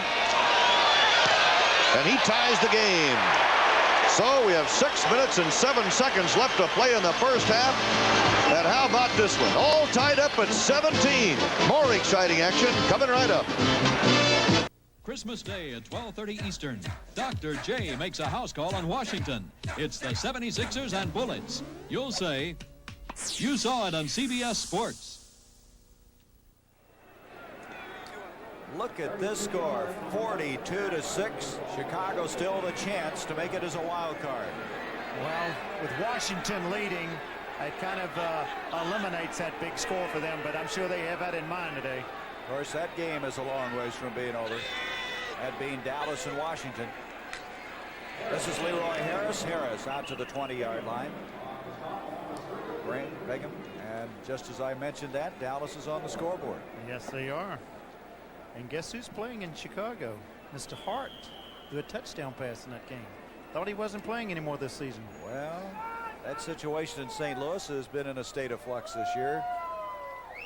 There's Gifford Nielsen, who's a backup quarterback to Pastorini, and we were just watching Bum Phillips. Looked like they were seriously considering making a change. Well, I think they're concerned about the enthusiasm that Dan's has for this game so far, and he isn't playing very well, and they might make a change and go to Nielsen probably in the second half. On a 2nd and 6, Montgomery, and he loses a football. That is his 14th fumble of the year. Montgomery, who leads the NFL, and the ball separated from him. As an end result, Bingham comes up with it for the Houston Oilers. The first big break for Houston, as the Eagles with 2 turnovers, coming up with 2 interceptions earlier. Yes, he's trying to put the ball away. As you said, 14 for the year. I don't think he anticipated the man coming off the deck that time and making the play. I think it was J.C. Wilson that came up and made the hit on him, and then Bingham comes up with the football. You know what the record is for a season on fumbles? It's 15, and that's held by Terry Metcalf. Doesn't Pastorini have a record like that also for a lot of fumbles? I think just for running backs, though, so Montgomery is 1 away from tying the NFL record. First down. Campbell. Uh-oh. Late hit, and that is not going to make the Houston fans very happy. That is the franchise, and you just don't do that with a franchise. Well, he didn't mean to do it. I tell you, he didn't know that he was quitting going out of bounds. Take a look at this. I think it's Charlie Johnson. See who makes the hit here. No, it's Carl Harrison makes the hit. He's already out of bounds. Could have been a penalty. It wasn't as bad as I thought. I thought he hit him around the legs, which is what you'd be concerned about. He hit him high, and as you said, I know Hairston wasn't aware of where he was on the playing field. Exactly, and they were apologizing afterward. A player that great, you don't take cheap shots at, and I'm sure that wasn't intended to be one. They lose a yard. 2nd and 11. Growth is in at wide receiver. Pastorini's looking to him. There's Growth. And there immediately was Bobby Howard. So Growth, his first catch. Just a quick out pattern. Pastorini needs to throw some quick rhythm passes to get his timing down a little bit, and that's what he did then. And maybe that's what they told him on the sideline. They saw him having a little conference over there because everything he'd been throwing was long rhythm passes. You need to get a few completions under your belt. 3rd down, 5 yards to go. The Oilers trying to get on the scoreboard, trailing 9-0. 5.5 minutes to go before halftime. Campbell to the 10. Shiro with the stop. It'll be a 1st and goal. And you saw the strength of Earl Campbell on that play. He is some kind of strong. Well, you know, Leon Gray is one of the big reasons that Campbell's had so much success. He was traded from New England. We asked him what he felt, what he thought would happen. Would he fit in Houston? The thing that most gratifying for me this year is that when I originally traded to Houston, I had mixed emotions because I didn't know exactly how I was going to fit into the scheme of things. But lo and behold, with a lot of hard work and a lot of help from my teammates, we sort of turned things around and proved that we were a legitimate contending ball club. And now we have a chance to, like I said earlier, to win 12 games, to go off in the playoff on a high note. And I'm just proud and happy with all the support that we've got from the fans here in the Houston area this year. They picked him up for a 1st-round draft pick, a 6th-round pick. Here's Campbell running again on a 1st and goal. Just short of the 5-yard line. Prior to that carry, Campbell had 78 yards. Jerry Robinson, Claude Humphrey combining on the stop. It'll be 2nd and goal there. Look at a little discussion going on out there. Campbell is one of those guys who reminds you of Jim Brown, doesn't he? He just gets up, looks like he's not going to be able to run the ball the next play. That's when he's doing his resting. We have an update on his stats, Gary. He's got 90 yards. 90. 10 yards away from that 100-yard day, which would tie 2 records. Castor in motion, Campbell, and he's going for that goal line. Just short of it. Nope, he's in. Touchdown. That was a late decision. They did not indicate it for quite some time. We'll watch it down close, see if he breaks the plane of that goal line. You're seeing it from ground level here. He cuts back here. No place to run outside. Here he comes in. I don't know. That doesn't look like a ball has broken the plane of the goal line.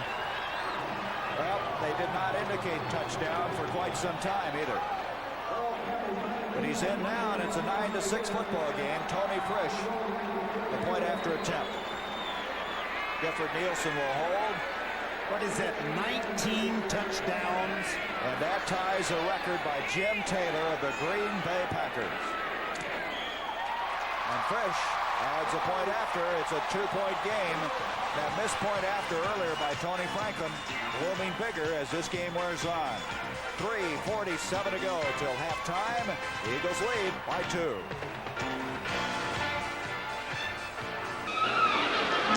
With 2 minutes to play in the first half, the Seahawks have the ball of the Oakland 33 and the game tied up at 17.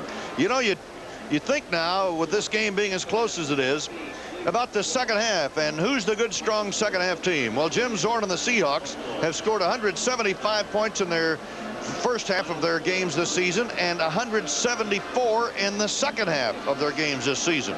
So they're strong in both areas, both times. You know something? No fumbles in this game, George. No sacks. No sacks by Oakland either. And in the first half of last week's game, they had 5. Second down, 8 on the 33. 84, McCullum in motion to the right. Zorn, and he is pulled down on the 31 by Monty Johnson. I believe that was a quarterback draw, and it didn't fool Monty Johnson, 58, who stayed home. The quarterback draw is a weapon in the arsenal, again, of the Seattle offense. And this time, Monty Johnson will have nothing to do with it. They've got to stop that Zorn running, which they did effectively on that play.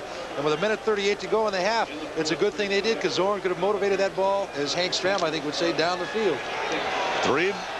Third down and 6 to go. 1:28 seconds left. And Oakland brings on 6 defensive backs. Jeff Moore is now in the backfield for Seattle. They show the blitz. Zorn runs out of the trap, goes for the bomb from McCollum, and throws it clear out of the end zone. McCollum was well covered by Henry Williams, number 45, the rookie from San Diego State, and Zorn cut it loose and threw it where nobody could get to it. So it's a 4th down coming up, and Efren Herrera will come on the field for the Seahawks. 1:10 to go in the first half. From this range, which will be from the 40-yard plus range, Herrera has kicked 5 out of 6. Let's see where they tee it up.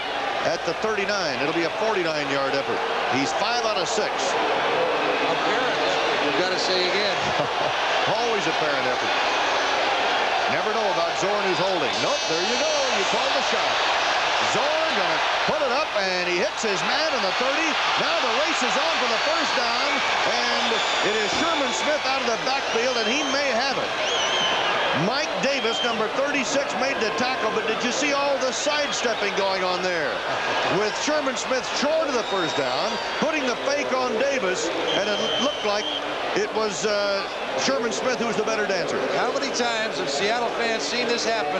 Herrera going out for the pass, Zorn looking left and throwing to Smith. Smith has no blocking, so he's got to put this move on number 90, Willie Jones, and he does. He gets the first down with that second effort to keep the Seattle drive alive. And it was Davis who came up to make the tackle. You called it right. It was Jones, number 90, who was the victim of those moves by Sherman Smith. Now, with 19 seconds to go, Seattle at the 24. Zorn, and it is incomplete to Lester Hayes. Broke up the play. Zorn thinks there should have been a pass interference call, and the answer is no. 13 seconds left to play in the half. Well, I'll tell you what, it looked like good coverage from here, but we'll take another look at it as Zorn again sets back, doing what he does best. That's throw the ball here downfield. McCollum right there. Again, number 37 Hayes comes up with a big play over the top, very similar to the play that Seattle got called on earlier, but the officials ruling that time Hayes did not touch the offensive receiver before the ball got there. Wait till Jack Patera talks to his booster club about that one. Well, with 13 seconds left, Zorn has a 2nd down and 10. Back over the middle this time. He's got McCollum at the 5. He drops the football. Who's got it? Oakland says we've got it. But we'll let the officials call it. Sam McCollum lost the football. We have 1 second left. 1 second showing on the clock in the first half, and the score tied at 17. And they're still trying to find the football. Boy, if Seattle loses it, what a heartbreaker. A super catch and a great move by McCollum to move it downfield, but then fumbling the ball around the 5-yard line. If Oakland has it, it nullifies a super effort. Well, we still don't know. What a way to end the season. The players always try to help us. Our ball, the other team, our ball. It's Oakland. They finally found the football. And Jack Patera and Jim Zorn, you know how they feel. Henry Williams may have been the last man on the ball. Oh, you got to see this effort. This is just a well-executed play with a little bad luck at the end. Zorn looking right at McCollum, no doubt where he wants to go. But watch the move after he catches. He knows the defender is right on him. Tatum, number 32, but he shakes him off. The arm tackle doesn't work. McCollum takes the ball down inside the 5-yard line, but right there, Hayes, number 37, knocks it out of his hands. They're almost recovered by Coder, number 60, but apparently, as the officials ruled, Oakland recovered at the 5-yard line. A big break for the Raiders, heartbreak for the Seattle Seahawks to end the half. And Oakland is going to kill this ball with 1 second left to play, and they do. They just lined everybody up, took the snap, and then Stabler fell down with the football. So there's the end of the first half, and how about this one for you from Oakland this afternoon? The score tied at 17. Staubach throws. Springs had it and dropped it. Wysocki was the nearest Redskin to him. That's when you want to get down on the deck and kick and hit with your hands like a small child, because that is an easy catch. And Ron Springs will go back to the huddle and say, sorry, number 12, load it up and give me a chance to get back for you. Good throw. Number 12 is interested in what play Tom Landry wants called, and he got his message just a second ago as Drew Pearson checked in and delivered it. They'll go for the shotgun again. Springs on the right flank. Dupree lines up to the left, and here comes Preston Pearson out to the left as well. Preston stays in to block this time. Ball back under pressure has Tony Hill. Tony Hill around to the outside, going for out of bounds, and gets there. Stops the clock. Again, when he runs a 6 is when he comes across the middle. Thrill Hill might be as dangerous as there is. Good throw by Roger Staubach. 21 yards on that pickup for Hill. Roger has to move to his left and up and makes it right on the money. Pearson comes over and screens Lavender.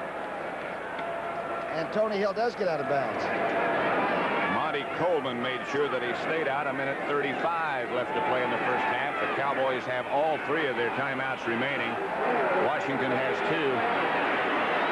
At the 36 now. Again, shotgun shown.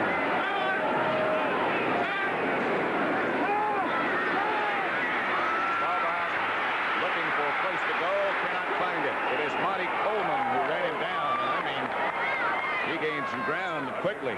Rookie from Central Arkansas, who didn't play any football till about his senior year and went off to college and became a pretty good-looking linebacker prospect. Watch how fast he is. Here's Roger, pinned in the pocket. He looks like he's laboring compared to 51. Ate him up in a hurry. He can move. Springs looking for some place to go, fighting. Stay on his feet. After all that battle, he picked up about 3 before again. Number 51, Monty Coleman, with help from Tony Peters, made the tackle. I asked Roger Staubach after 11 years if he sort of thought he knew what Dan Reeves was going to call by way of Tom Landry on the plays and if he agreed with all the plays. And Roger said, oh, no, not at all. So they still have a number of plays that will work. And I guess they get sort of a quorum here and decide if it's 1, 2, or 3. But Roger doesn't always agree with the calls. But he usually calls them. He executes pretty well, too. He sure does. Never had a better year, I guess. Mike Ditka and Jim Myers and Tom Landry, of course, in that meeting over there with Danny White. Just joined that bunch. Remember, there used to be the big debate. He was a rookie in '69, and then about midway through, what, '71, Roger was given his first start, and he's never been gotten out of there since. He alternated, of course, at a time on every play with Craig Morton. And then Landry decided he was the man that he would go with. The top-rated passer now of all time. And number 1 in the NFL this year, followed by Dan Fouts, San Diego, and then Joe Theismann of Washington. 3rd and 7. A minute 10 left to play in the first half.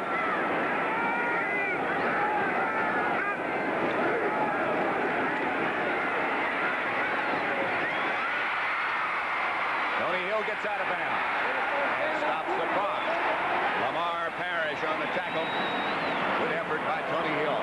Again, it shows how much Hill has worked to improve his strength. Let's see if he curls in or comes to the outside.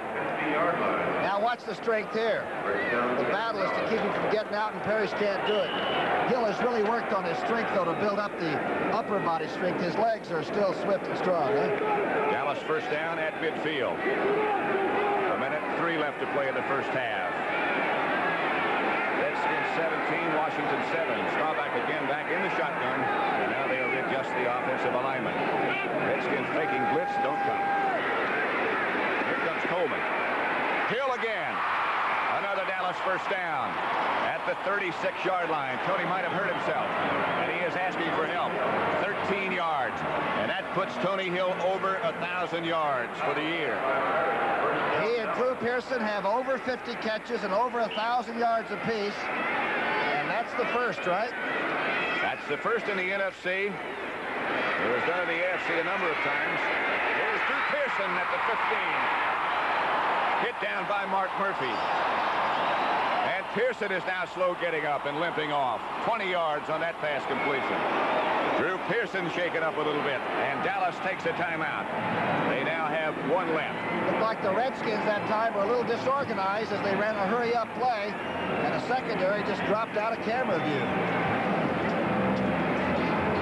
Looks like Drew has hurt that knee a little bit, the one that he injured a couple of weeks ago, spiking. That's exactly what it looks like.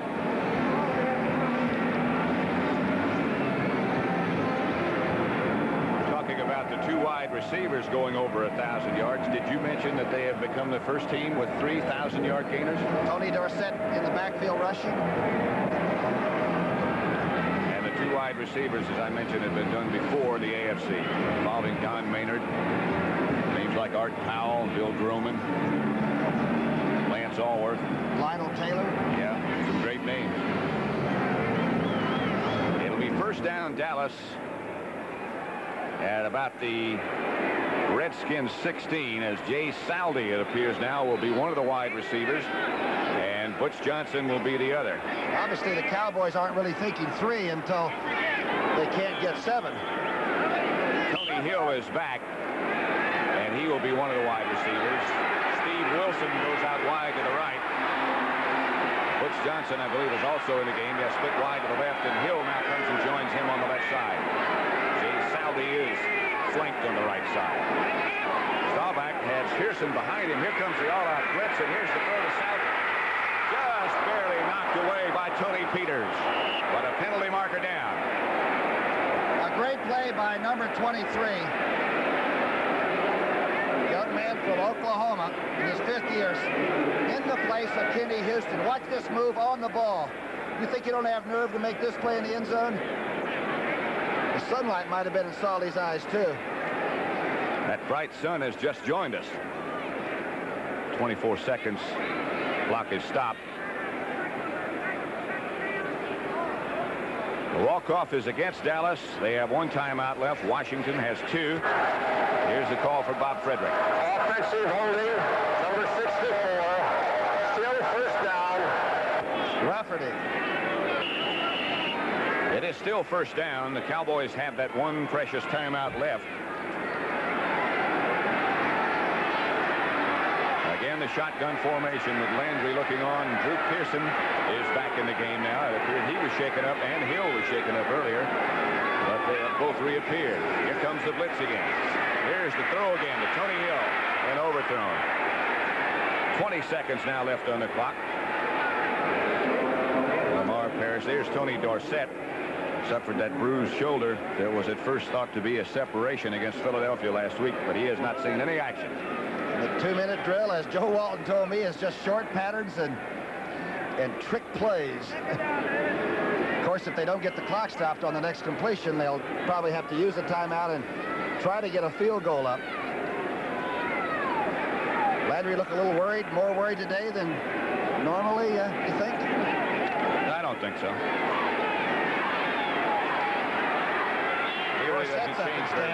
Yeah. Tony Hill and Butch Johnson are the wide receivers. Pearson is out. Drew, but Preston's in. They blitz again. This time Dallas picks it up. Intended down the right side for Ron Springs. 15 seconds left to play.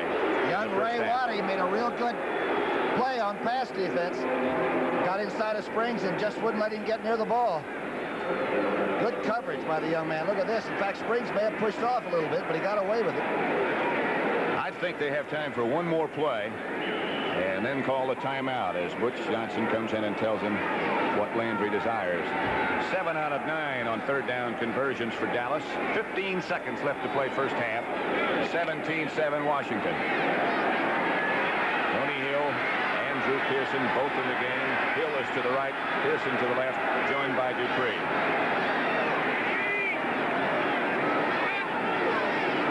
This time the Redskins do not miss.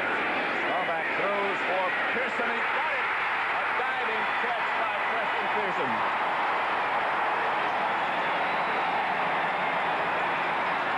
Pearson's knocked himself out on the ball, and it's his first touchdown catch of the year.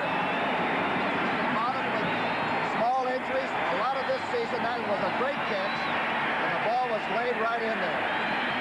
Mark Murphy was tackler or the Redskin defender, but the diving catch. Right down the middle. Here's Rogers' throw. Making sure. Came right down on his rib cage with 9 seconds left on the clock. This is up close. And okay.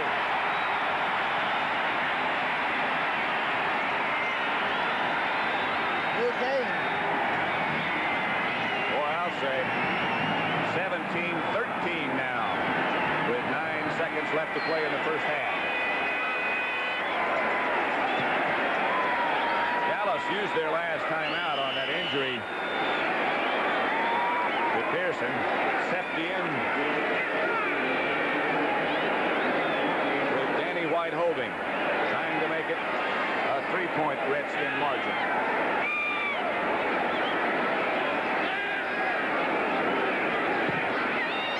Extra point is good. 17-14.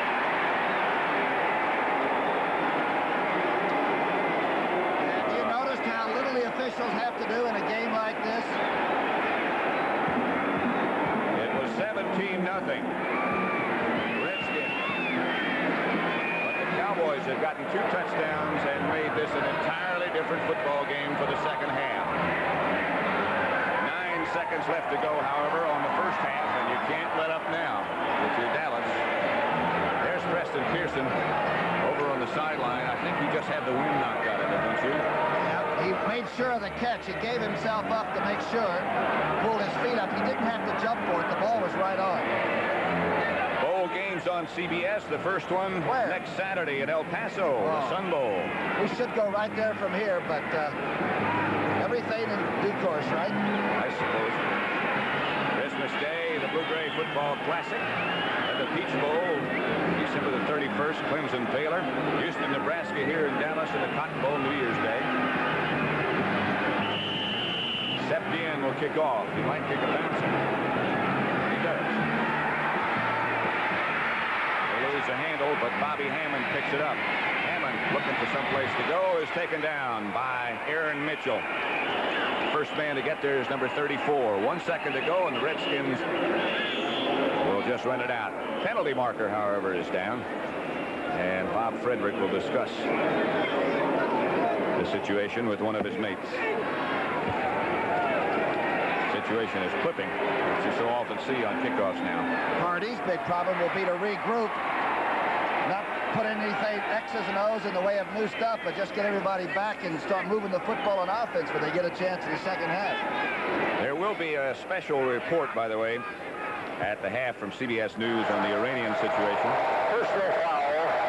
51 number 66 on the kickoff return. First down. That report, as well as scores from around the league with Brent Irvin Jane, and a chat with Too Tall Jones, who is here in the booth with us. He's bigger than the booth. Redskins will be happy just to run it out. He's not as big as he used to be, however. That's the end of the first half at Texas Stadium, with Washington 17. The Dallas Cowboys 14, and the contest, I think, Thomas, is everything we expected. It's just getting started, too. A full half to go yet, so be back with us. Most of our stations will be joining the Dallas-Washington game at the conclusion of our telecast here. It will not be seen, however, in the Chicago area. First down, St. Louis. Kazarkowitz. Intended for Gray. It is incomplete, underthrown. 1:54 on the clock. The Bears put a blitz on that time. They brought middle linebacker Tom Hicks came in that time. Not as all out as they had been prior to this time. Bears bring in the extra defensive backs, Gaines and Lenny Walterscheid. With passing situation on 2nd and 10.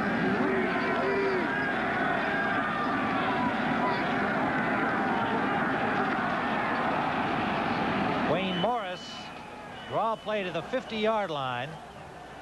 Picked up about 6 yards, maybe 7 on the play.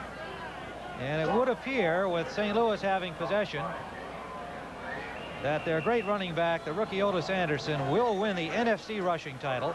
But Earl Campbell has an excellent opportunity, since he trailed by only 3 yards, of taking over the lead and winning the NFL title in his game against Philadelphia, depending on what happens there, of course. Anderson injured in this football game, and the Bears having possession of the football much of the time. 3rd down and 4. Here they come. And again, Pizarkowicz fell trying to set up, and he is dumped for another sack. That is the 9th sack and ties a club record in sacks for the Chicago Bears. Well, our telecast today produced by Howard Reifsnyder, directed by John McDonough Jr. Associate producer Phil Ruskin. Field operations engineer Dick Shapiro, and the field supervisor John Simonis. Technical director Mike Piniella, and Mike Mihavix and Ken Wilkie, our audio people, and a look at some of the other outstanding engineers and technicians who make the pictures possible for you here. Their outstanding Chicago crew. Pizarkowicz back to pass. Up the middle, intended for Steep, intercepted by Gaines. Went for Gaines, has got some running room down the sideline, and is finally forced out inside the 30. 35 seconds remains to play, as we see some more of the men who make the pictures possible, and we thank our stage managers, Paul Art and Alan Burns, as well. And with 35 seconds to play, the Bears could get even more points on the board with the ball at the 28-yard line. Chicago en route to their 10th victory of the season against 6 defeats. St. Louis will finish at 5-11. Hope for better things next year. Certainly they've got an awful lot of talent on that team when they get the injured players back. People like Deerdorf, Harris, Kearney, Zook, and so on. Things should look better for St. Louis. Walter Payton running hard. Payton forced out at the 15. 29 seconds left as the clock is stopped, and Payton certainly not giving up on catching Anderson, as the interception by Gaines got the Bears some possession time for Walter Payton. What's that do? As our statisticians are adding it up, he's up to 1595 and needs 10 more yards. 10 more yards and he'd catch Anderson. Which is certainly, if he does, unfortunate for Anderson. Credit to Payton, but Anderson, with his injury, not really getting a chance today. Payton again. Spinning. Picking up about 3. Getting down to the 11-yard line. Timeout is called with 22 seconds remaining. 22 seconds left.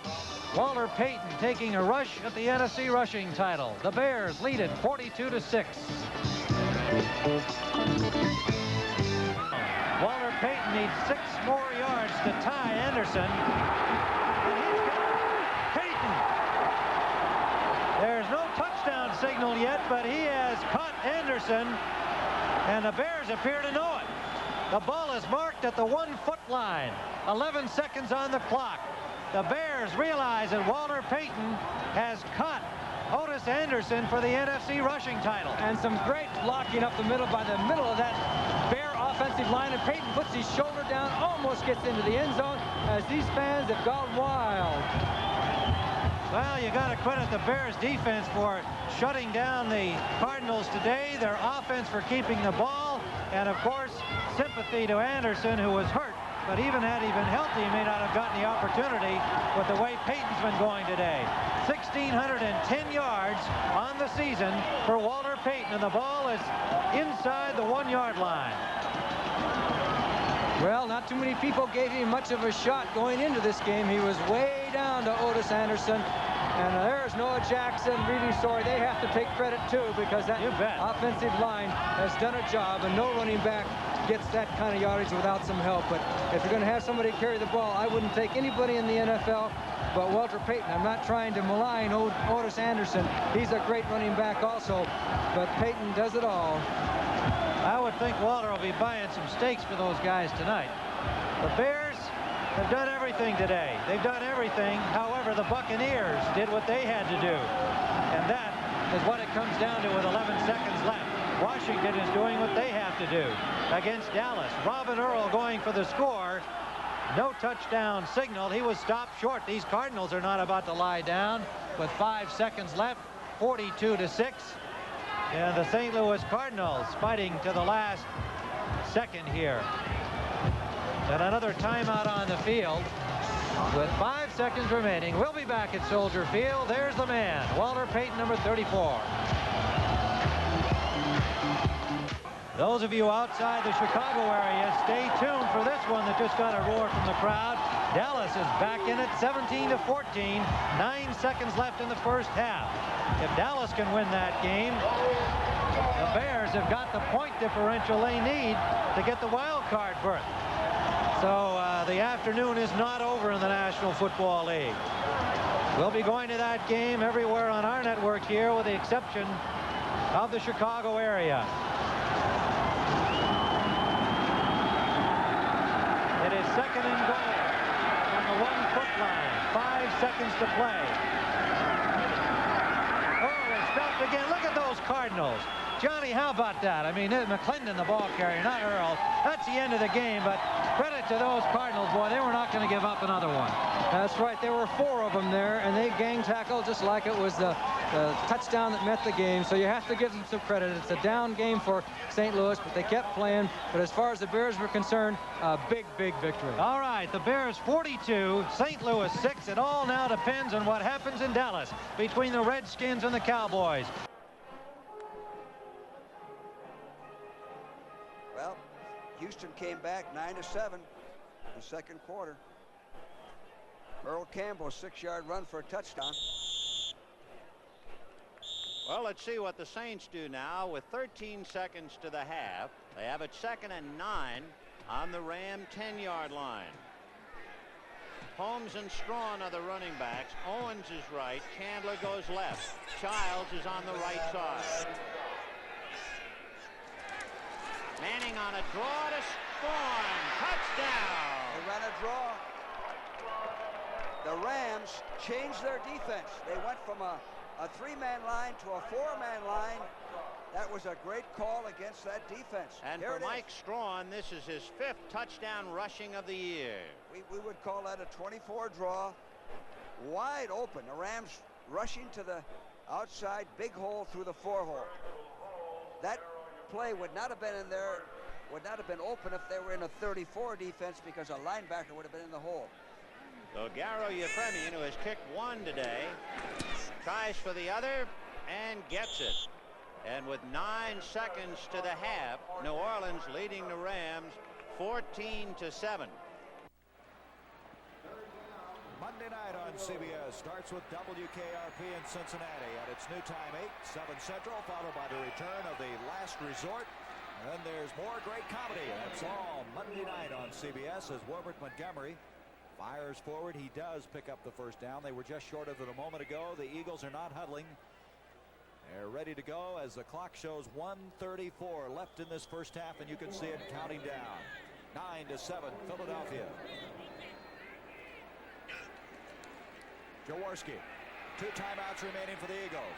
As he hits Montgomery, Montgomery has another first down to the 45 of Houston. And moving, they called another timeout to stop the clock. Go over and get another couple of plays.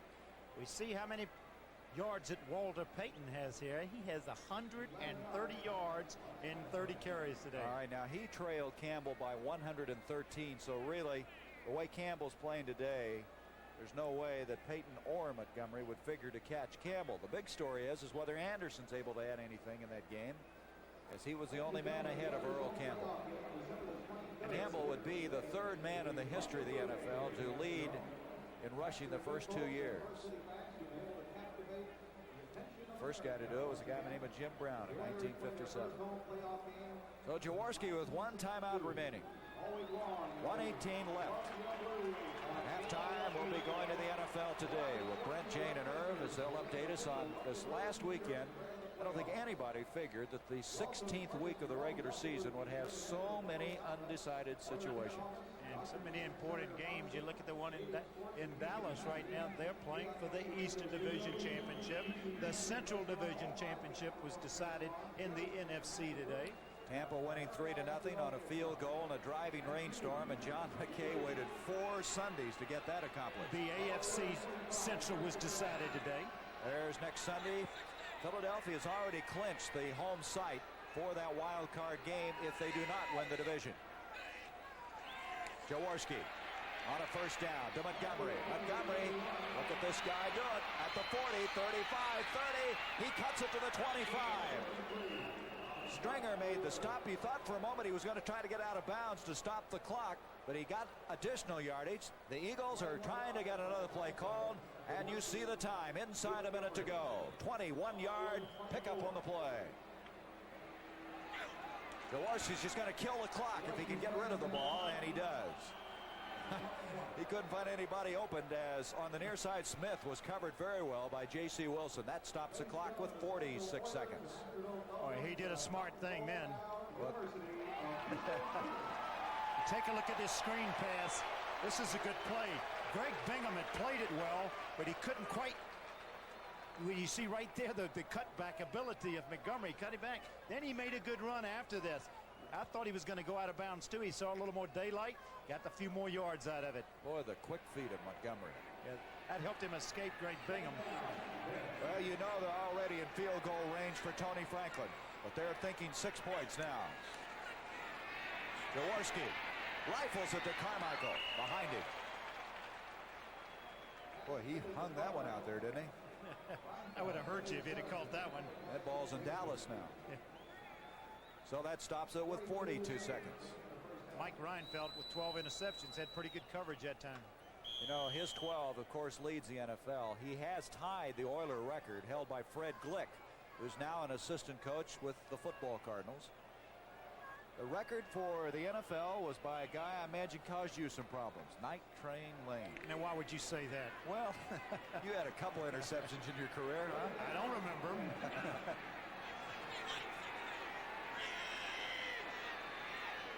Third down and 10. They don't get it here. Franklin will come in. Smith, the intended receiver. Wait a minute. That was Wally Henry who had come in. Stembrick defending on the play, and so Tony Franklin will check in. Wally Henry was covered as well as you can cover someone. He threw it away. A little disappointed, but he made a good throw, just keeping it away, keeping it from being intercepted. And they're definitely in field goal range for Tony Franklin. Well, Franklin earlier we thought was going to kick one from 56 yards. He ended up punting. This time he'll attempt a 41-yarder. Franklin, who's already kicked 22-yard field goal today, and Franklin has enough distance, and it is good. I've never known a kicker, Sonny, that can kick the ball with any more authority than he does. You just know that ball is going to go there. I go back and keep thinking about Garo Yepremian when we were down in the Superdome with them, and he said, when I kick the ball, he said, I'm standing next to Franklin kicking, Franklin makes my ball look lazy. That's an interesting concept. Makes my ball look lazy, and I think it's because of the power that he generates with that foot. Now for the year, 23 field goals for number one. He's one off of the Eagle record. That was 24 field goals by Tom Dempsey in '73. And the way he's going, I would imagine he's going to at least tie it, if not break it. You would think so. 2 field goals today of 41 and 22 yards. 33 seconds left until half. 12-7 Philadelphia. Ellender back deep for the Oilers along with Carter Hartwig. And Ellender's going to take it to the 5-yard line. And Ellender weaves his way out to the 28. And with 27 seconds, Houston has the football. Making that stop was Scott Fitzke. We had a man come out and pick up the kicking tee, and I wish we had that on tape. Look at this score now. 17-14, and Washington, well, they just, if you look at the net points, they got to win that ball game. Well, they do. Preston Pearson, stall back to Preston Pearson with 9 seconds left in the halftime. Looks like it's going to be 17-14 half. Our score here is 12-7. Pastorini to Campbell. Campbell now over 100 yards. Earl Campbell going even further to the 50, and he's all the way over to the 35-yard line of Philadelphia. Boy, he broke that record in a big way, didn't he? He now has 7 straight 100-yard days, 11 for the season, and he's tied both of those records set by O.J. Simpson. Unbelievable. You'd think they were going to put it up, go for a pass, yet they don't. And you see, he just froze John Bunting and then picks up some Jeff Goff on a block, finally pushed out of bounds by Reggie Wilkes. That run, Sonny, could have given him the NFL rushing title, you know it? 37-yard run. He's coming off, and they have flashed on the scoreboard here that he's surpassed 100 yards for the day. In fact, he has 134 on 16 carries. You think they'll bring him in the second half? Pastorini. Broken up and almost intercepted. Charlie Johnson got a hand on the ball, and you could see Jerry Robinson reacting, trying to come back to it. That stops the clock with 12 seconds. Let's see if we can see who gets a hand up in here. He goes back. He has a receiver hooking right in the middle. Charlie Johnson. Oh, what a good play. When you can't, he didn't have a lot of penetration on the passer, but he made a good play by sticking the hand up and knocking it down.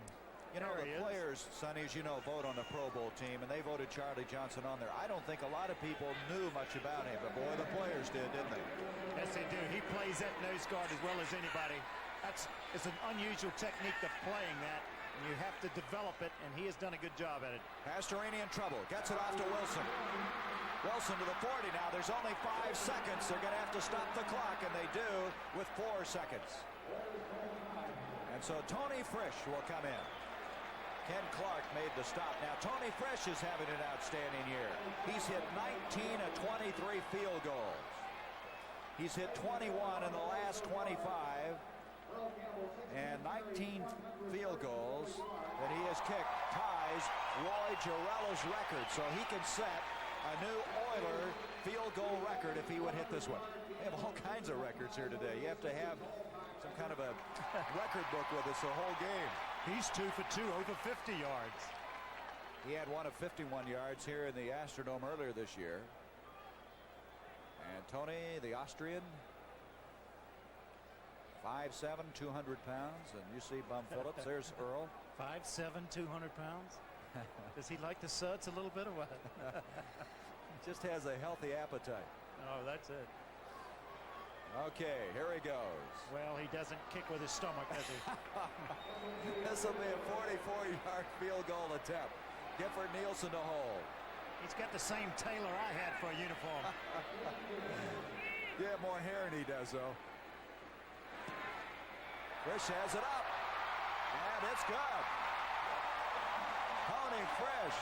That's our 3rd field goal of this game. And that brings us to the close of this first half of play. And I don't know about you, Sonny, but this has been a very entertaining game, hasn't it? I think the tempo picked up in the second quarter, and I think we're going to, we may see some other players in the second half because both teams are thinking playoffs now. But we're going to have an exciting second half, too, I think. Except Philadelphia, I'm sure, is aware that Washington and Dallas could very easily end up in a tie the way that game is going right now. So it's 12-10. Very, very interesting football game here in the Astrodome. We'll be joining the NFL today at halftime. I'm Sam Rutigliano, coach of the Cleveland Browns. I started my career as a high school coach. 1 million young people are playing high school football each year. It's a game of speed, contact, and excitement. These athletes receive guidance, conditioning, they learn to think, develop leadership, discipline, and teamwork. High school sports need your attendance. The NFL encourages it to see a high school game this week. Hi, I'm Dick Butkus. Just a few years ago, I was the middle linebacker for the Chicago Bears.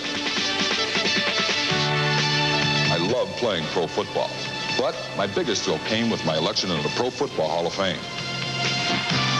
I'm very proud to be a part of this up-to-the-minute sports showplace where the total pro football story is told in many exciting ways. The Pro Football Hall of Fame in Canton, Ohio is open every day of the year except Christmas. I hope you'll visit here soon. Halftime of the Seattle-Oakland game. We welcome you back to our NFL 79 studios in New York. Along with Mike Adamle, I'm Brian Gumbel. We are winding down the very, very long NFL regular season, week number 16. Let's give you all the finals today. Time ran out on the Cleveland Browns. You can eliminate them from any playoff hopes. Cincinnati Bengals a winner today. Finals 16-12. Sam Rutigliano's club finished up the year 9-7. For my money, the most exciting team in the league. Early on, it was Brian Sipe looking and finding Dave Logan downfield. What a year for Sipe. This is touchdown pass number 28 on the season. Got the Browns on the board, but they missed the point after and made it 6-0. Jack Thompson came in for an injured Kenny Anderson, directed the Browns to their first score, Pete Johnson score, but also missed the point after. That made it 6-6. And then Thompson looked left, ran right, found his way into the end zone.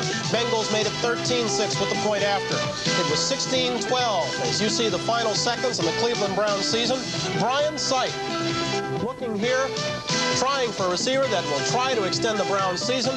But as Rucker goes up, the ball deflects off of his arms, and the Browns are done at 9-7. The Bengals close out their season with a mark of 4-12. Michael? Two teams who were in the playoffs last year and will not appear this year, probably the most disappointing teams in the NFL. The Minnesota Vikings and the New England Patriots hooked up this afternoon in Foxborough. The Patriots won 27-23. Steve Grogan threw for 2 touchdown passes, and we at NFL 79 say farewell to Jim Marshall. He closed out a 20-year career in the NFL. That's really something else. Color the Pittsburgh Steelers, champions once again, the 6th consecutive time. They have won the AFC Championship, Central Division Championship.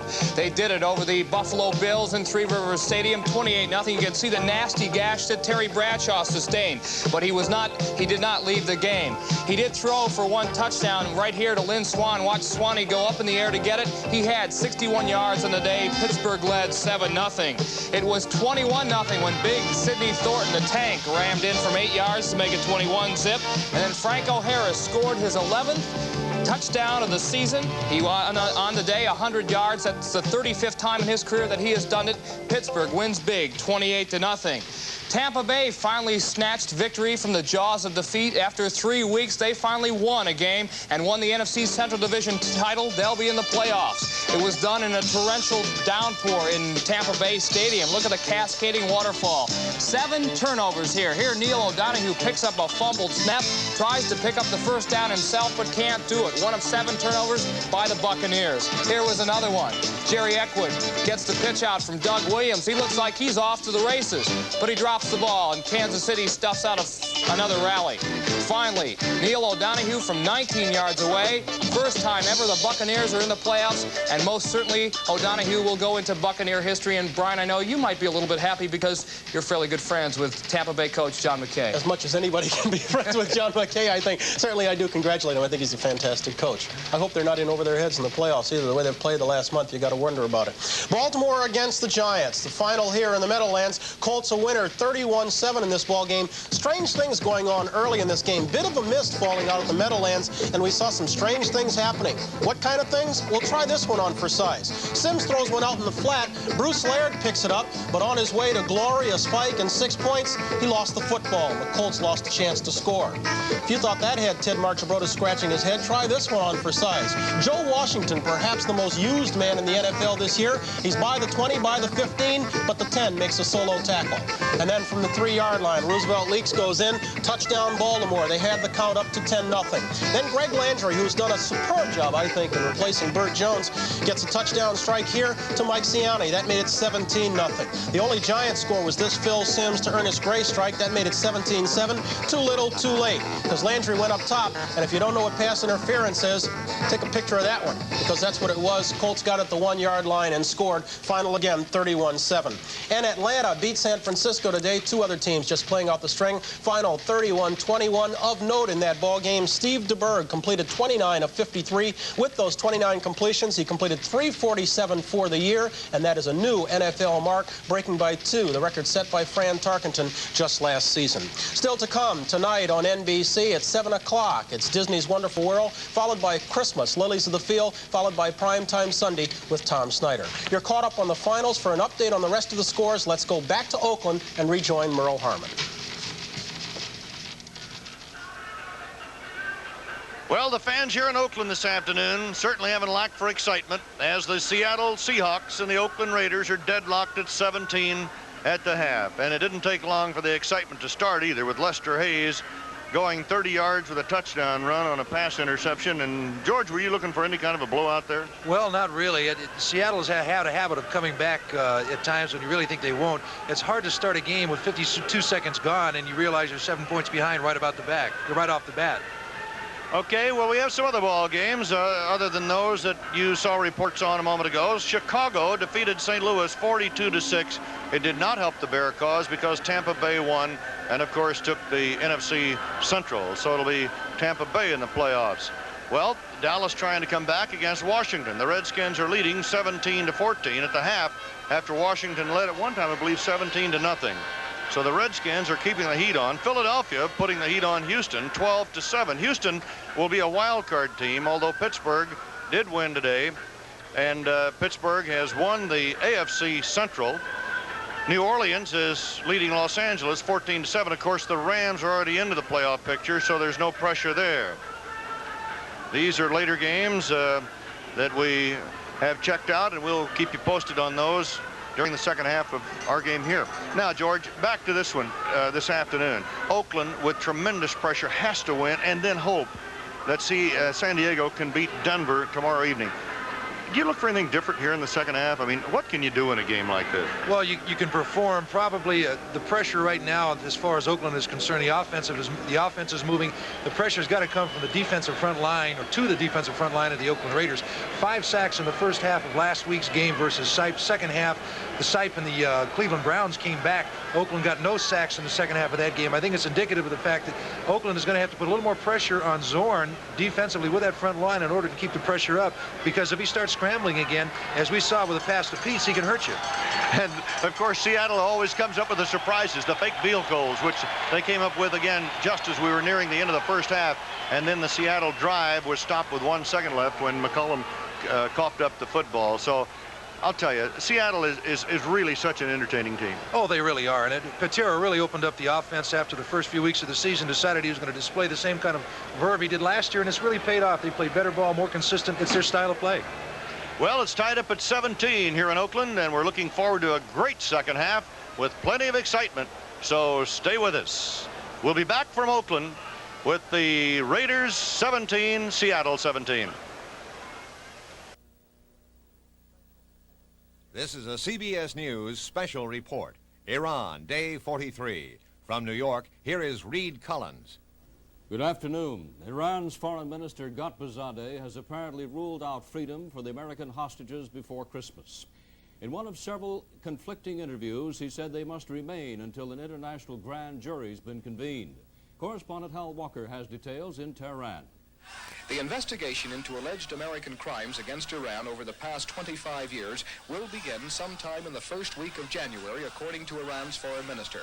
In an interview, Foreign Minister Sadak Ghotbzadeh said an international grand jury would be impaneled and that some of the 50 American hostages still held inside the American embassy could be called to testify. The question of trial is not up yet. We are not talking about the trial. We are talking about the investigation of the grand jury. Some of the hostages certainly will be the witness. As a witness, they can go there, but not as the accused. Hal Walker, CBS News, Tehran. Minister Ghotbzadeh also said today the Americans will be allowed Christmas trees and religious services over the coming holidays. President Carter returned to the Capitol from Camp David today. Lem Tucker reports. Mr. Carter told reporters that he still hoped that the hostages would be freed by Christmas, and the president seemed to find the general tone of Foreign Minister Ghotbzadeh's comments more moderate than in the past. Well, I think he said that the Shah's going to Panama was a step in the right direction. I hope that the Iranian government officials are also beginning to see that what they are doing is counterproductive not only for the hostages and for our own bilateral relationships now and in the future, but also it's not good for Iran and that country's relationship with all the other people on Earth. And we're not displeased with the interview. But in the final analysis, reminded the president, it is the actions of Iran which will speak louder than any words. Lem Tucker, CBS News, the White House. And the subject of the crisis, the Shah of Iran, is settling into indefinite exile on the plush Panamanian island of Contadora. This is Reed Collins, CBS News, New York. This has been a CBS News special report. And it's halftime at the Astrodome in Houston. 12-10 our score. This game started out with the Eagles scoring first on Ron Jaworski's bootleg from 4 yards out. The point after by Tony Franklin hit the upright, did not make it through. That's how it stood until Tony Franklin came back to boot a 22-yard field goal. And after 1 quarter of play, the Eagles led it 9-0.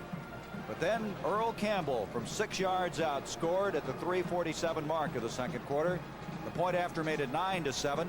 Then Tony Franklin came back to boot yet another field goal. This one from 41 yards out with 33 seconds left to make it 12-7, only to see the Oilers come roaring back and Tony Frisch add a 44-yarder, and that's how it is now 12-10. You know, leading 9-0 as Philadelphia did, Gary. I think the big play is that they had the football, and Montgomery's 15th fumble of the year really gave some life to the Houston Oilers, and they took that in. They took advantage of that.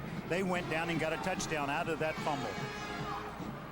Montgomery with 14. The 15th would be for the record, which is a dubious record to come up with. Terry Metcalf holding that. I didn't mean to give him an extra one. I was going to say, don't pick on him. Okay. But Philadelphia very much aware of the fact that Washington and Dallas have a very good prospect of ending up in a tie. Of course, that would have to go then to overtime, and this game could be over, and they could be waiting in the dressing room, still wondering what's going on. Well, there's no question that game in Dallas is so important, and we've talked about that because right now with the score 42-6, I think that is final in Chicago over. And those net points would mean that Washington would not make it as a wild card team. 12-10 here. Let's go now to the NFL Today in New York.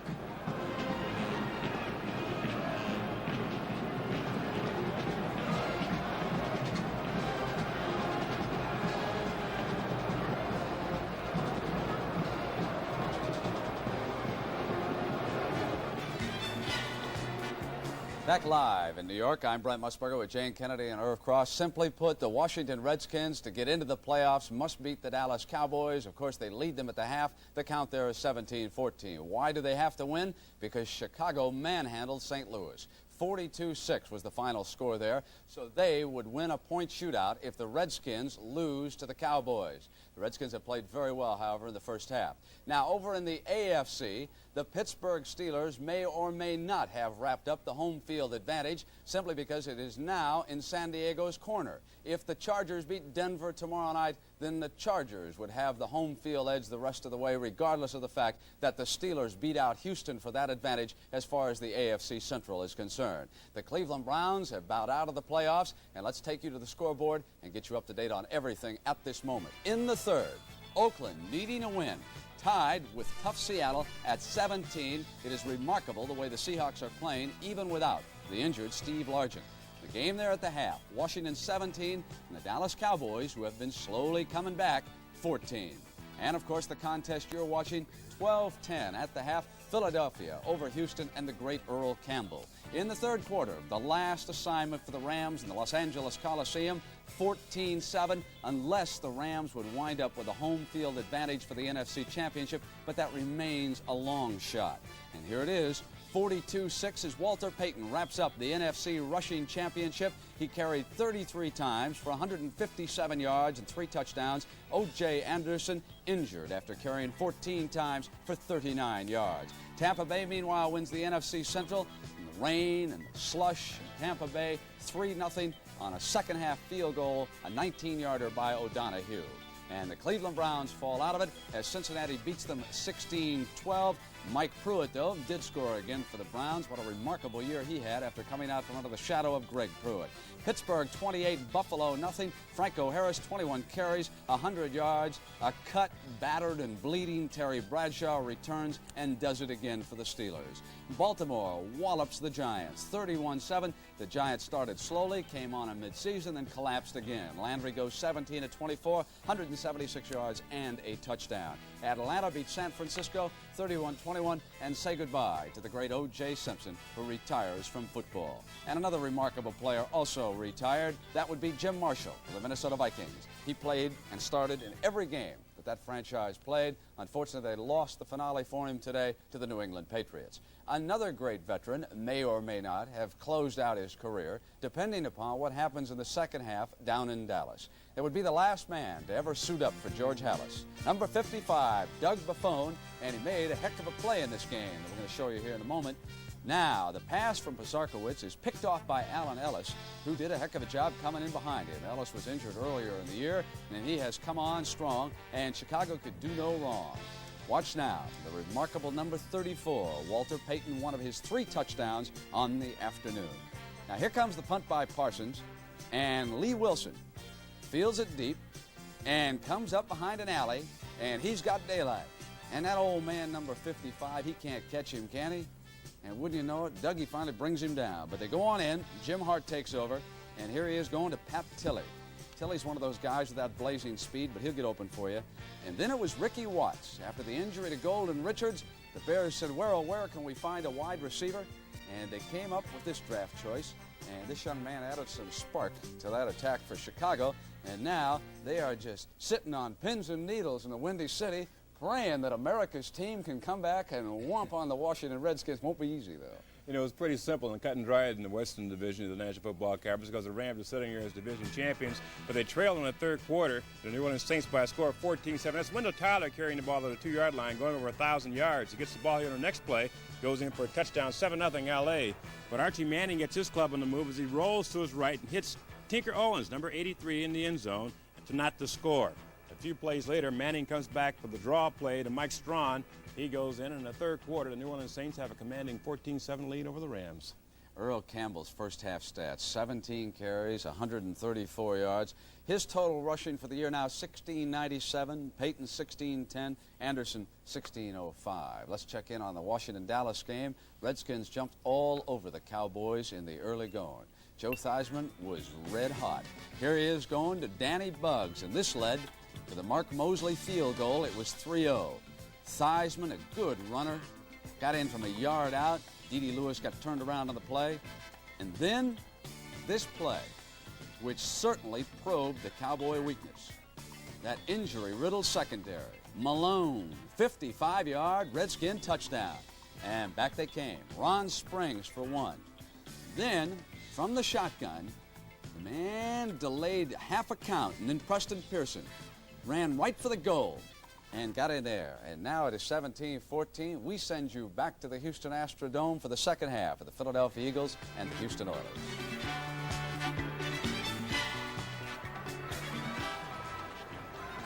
Twelve to 10, that's our halftime score. They're playing the Houston Oilers song here, and as you can see, the pom-poms and the Derrick Dolls, a lot of color and excitement at halftime.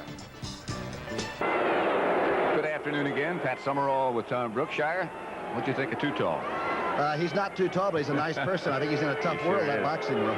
Boy, that's a lot to learn in a very short time. The contest that's going on behind us, or is about to resume behind us, is most important. Redskins' situation now is, because the Bears won by such a big margin, 42-6 over St. Louis, they must win or they are out of the playoff picture. And momentum had swung the other way. The second period really belonged to the Dallas Cowboys. Looked like they got the rushing game going. On yardage, Dallas has 176 passing yards, Washington 132. Time is Dallas now has the clock 19 minutes of that first half, and most of that was the second period. No turnovers. I think the Redskins will have trouble. They got those 2 turnovers early, 2 fumble recovers by Brad Dusek. They got 10 points out of that. They got the big long touchdown by Benny Malone. And then, as you mentioned, things sort of swung in the Dallas direction. The playoff game next week will be in Philadelphia, but we're not sure whether it's going to be the Redskins or whether it's going to be the Chicago Bears. I'm really impressed with Ron Springs, the rookie for the Dallas Cowboys. You can see Dallas coming back out. For a rookie to step in and do the things he's done, he started the opening game of the year when Dorsett had dropped a mirror on his foot. Of course, Tony had a bad shoulder and suffered in the game Saturday against Philadelphia. I think Springs has done a very good job of not only filling in, but doing almost as good a job as Tony himself could have done. Of course, there is, of course, the possibility that if Washington wins, I think I better correct what I said a minute ago, that they would be the division champions and Dallas would be at Philadelphia next week. How do you think the second half is going to develop? It looked to me as if Dallas was starting to be able to run the ball a little bit better when they started their comeback. Well, I think Pardee has really got to really let it all out because he's only got a half of football, and if he doesn't win it, they're going to go home anyway and watch on the tube. They might as well go back. They might have to blitz more than they planned doing coming in here, but with a 17-0 lead, you begin to think all we got to do now is pick up a field goal here and something there, and nobody's going to score 24 points on us. And of course, by now they are very much aware of what happened in Chicago. You look at a second half of football, and this is, although it's not called a playoff, this is equal and certainly perhaps more important than a playoff game because it's sudden death now. You know, the man you see right there, Tom Landry, the Dallas Cowboys, if they win this football game, will be the winningest football team in the 70s. They will go by the Miami Dolphins by one game, 105 wins from 1970 till now. They have been the team, I guess, of the 70s. Well, of course, the Redskins have had a very successful decade, too, first under George Allen and now under Jack Pardee. And it's very difficult, particularly in the case of a team like Landry or Don Shula at Miami or Chuck Noll at Pittsburgh. When you're up there for so long, everybody's up for you and everybody's trying to knock you off. But that's part of the price of success. Let's check out the halftime statistics. Okay, Washington on the left, 132 passing, 52 rushing. I would say that's probably the area that the Skins would like to get back in business, so to speak. Rush the football a little bit. They average 38 rushes a game, and they haven't been able to keep the ball, at least in that second period. They had trouble doing it. 7 of 11 for Theismann, as you look at the Dallas quarterback, who is 13 of 22. And the clock, of course, in favor of Dallas, but clocks do not take you to NFC playoff games. There's our halftime score. The Eagles with a 12-10 lead in this football game. We've had 3 field goals, but I think one of the sidebars to this whole game is the NFL rushing derby, and we've been checking during halftime, Sonny. As you know, O.J. Anderson led by 3 yards over Earl Campbell, headed into the 16th week of the regular season of play. Anderson had only 39 yards today on 14 carries. Campbell already has 134, so I don't see any way that anybody's going to overhaul Earl Campbell today. I don't think so. I talked to some Philadelphia Eagle people here right at halftime, and they were wondering if Earl Campbell will lay out the second half. I think they would like, they've seen enough of Earl Campbell. 34 yards in the first half? Well, now the other story is Philadelphia. Now they have to be aware of what's happening in Dallas. Right now it's Washington leading 17-14, but I don't need to tell you that could be tied up. If they end up 5 quarters of play tied, then Philadelphia wins the Eastern Crown. So many possibilities, and I think it's just like Dick Vermeil said. His team can only play one way. They're just going to go out and play. I think they'll play hard in the second half. Jaworski will play in the second half. They want to win this football game. They've struggled to win 4 his first year, 5 his second, and they're struggling to win 11 right here this year. That's true. Now, Philadelphia, of course, having to win that game if the other one ends up in a tie. The thing that's very interesting to me is that both these teams have shown really an outstanding running game, but the passing game hasn't really come around yet. We talked about Pastorini early. Jaworski's had some things going for him, but he again was throwing the ball with too much velocity. He was. I thought Pastorini had a bad half. I felt before the game and talking with him that he really wasn't ready to play football. You have to be ready to play every week you go out there, anytime you walk on the football field. He didn't sound like he was ready to play football. He mentioned to me, let's flip a coin for this game, and it doesn't make any difference because Pittsburgh, they could see the scoreboard. I think that had some effect on Houston's play early in the game, the fact that they knew Pittsburgh had blown out the Buffalo team. But I think Philadelphia did get their attention a little bit, and they picked up the intensity somewhat in the second quarter, and we're going to have a good second half. I'm looking forward to it. I am too. Now, Franklin showing how he can kick the ball, and Tony Frisch says, hey, give me a shot at it, and he did as he ended the first half with a field goal. A little bad blood between the two, yeah, huh? That's right, and that dates back from, I guess what? He said that Franklin, once he came out of the college game and couldn't kick with a tee, then it'd be a different story. Is that what it was all about? Yeah, I think so. All right.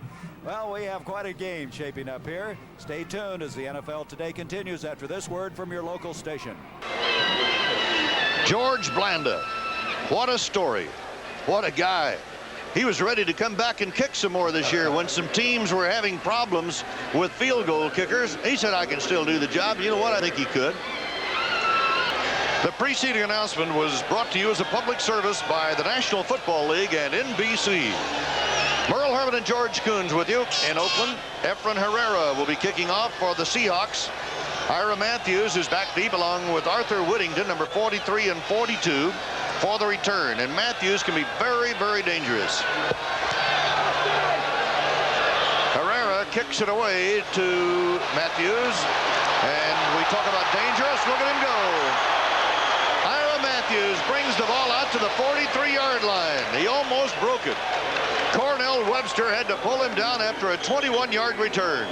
Again, Herrera kicking off. Matthews will be on his right, your left of the screen here, number 43, as he picks the ball up, the number 2 man in the AFC in kickoff returns. He heads upfield behind some good blocking. As he heads up there, he waits for the break, almost gets it, but a tackle from behind brings him down.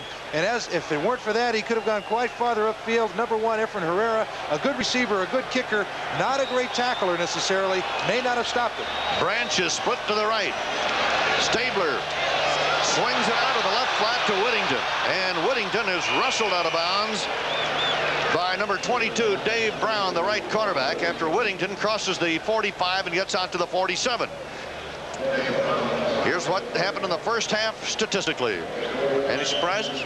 Boy, I'll tell you, 205 yards passing offense for the Seattle Seahawks, 124 for the Raiders. Not as much as obviously for the Raiders as the Seahawks, but a great air game going on. Total yards at the edge of the Seahawks, but the Raiders with the ball in this half could even that up in a hurry. 2nd down 6. Van Egan bolts to midfield and into Seattle territory near the 48. Robert Hardy, number 75, brings Van Egan down. I believe he's short of a first down, however. Robert Hardy, a rookie from Jackson State, number 75. Michael Jackson has just come out of the runway. He is the rookie linebacker out of the University of Washington for the Seattle Seahawks and is now making his way from the north end zone around to the bench. Van Egan, Russell, and Derek Jensen are now the running backs on 3rd down and less than a yard. There's Michael Jackson. That's Jensen in motion. Van Egan has the first down to the 45 of Seattle. Mark Van Egan, a power runner indeed. Crucial yardage. You got to give the edge to Oakland. They're getting the ball down there in 3rd down situations. Again, Van Egan, a workhorse behind good blocking. Great surge by the offensive line. You see Hardy 5 yards deep, standing there, number 75, pushed back by that Oakland surge. Van Egan running in right behind it, getting the first down they need.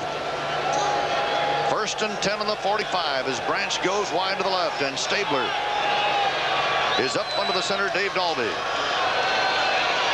Back over the middle of Van Egan at the 40, 35, 30, at the 25, at the 24. Terry Beeson, the middle linebacker, number 58, had to pull Van Egan down from behind after a run of 21 yards on a pass run, and Kerry Justin, number 26, had to help out. Well, big play again. Everything Stabler's done beforehand, setting up what he's doing now. The Seattle defensive secondary dropping off to take the pressure away from those passes to the wide receivers again, and then Stabler goes back underneath to his backs, letting him juke people as he did, as number 30 Van Egan did to Autry Beeman, number 27, getting good yardage in that play inside the 30 of the Seahawks. And Philadelphia still leads Houston at the half, 12-10. Stabler, look at Stabler, finally goes down, almost lost the football. He might have, as Bill Gregory, 77, tried to take that football away from Stabler. He got him from the blind side coming around, and indeed, Bill Gregory got the job done. That's the first sack of the ball game, and Bill Gregory stripped the ball from Stabler. Last year, Gregory, again, the leader of the Seattle defensive charge in 1978. Here's Stabler, used to all that fine pass protection, doesn't get it this play. As he looks downfield, he's taking his time, waiting for things to set up, and you'll see Gregory coming out of the right side of your screen, not only hits Stabler, but knocks the ball loose, and then everybody falls on it. Seattle recovers out of a bad situation that time. They get the ball back outside their 30-yard line. Could have been hurt very seriously with the way Stabler's been throwing the ball. 37th sack of the season for Seattle. About 12 better than a year ago. 1st and 10 on the Seattle 30 with Jim Zorn and his offensive pals aboard. Good fake by Zorn. And he hits Sam McCullum, number 84 on the near side. Henry Williams, 45 of the coverage, along with Rod Martin, the linebacker. And McCullum is dropped just about on the 40-yard line, a 13-yard pickup. Check that on the 42-yard line for a 13-yard pickup. Sam McCullum has had a good day. Well, he's had a great day when the pressure was on him to have a good day too, which is a sign of a true pro. Sam has performed very admirably for the Seahawks, and it's only the beginning of the second half. He caught a 65-yard bomb from Zorn on the first play after Breach had kicked the field goal for Oakland back in the second quarter. Slot right.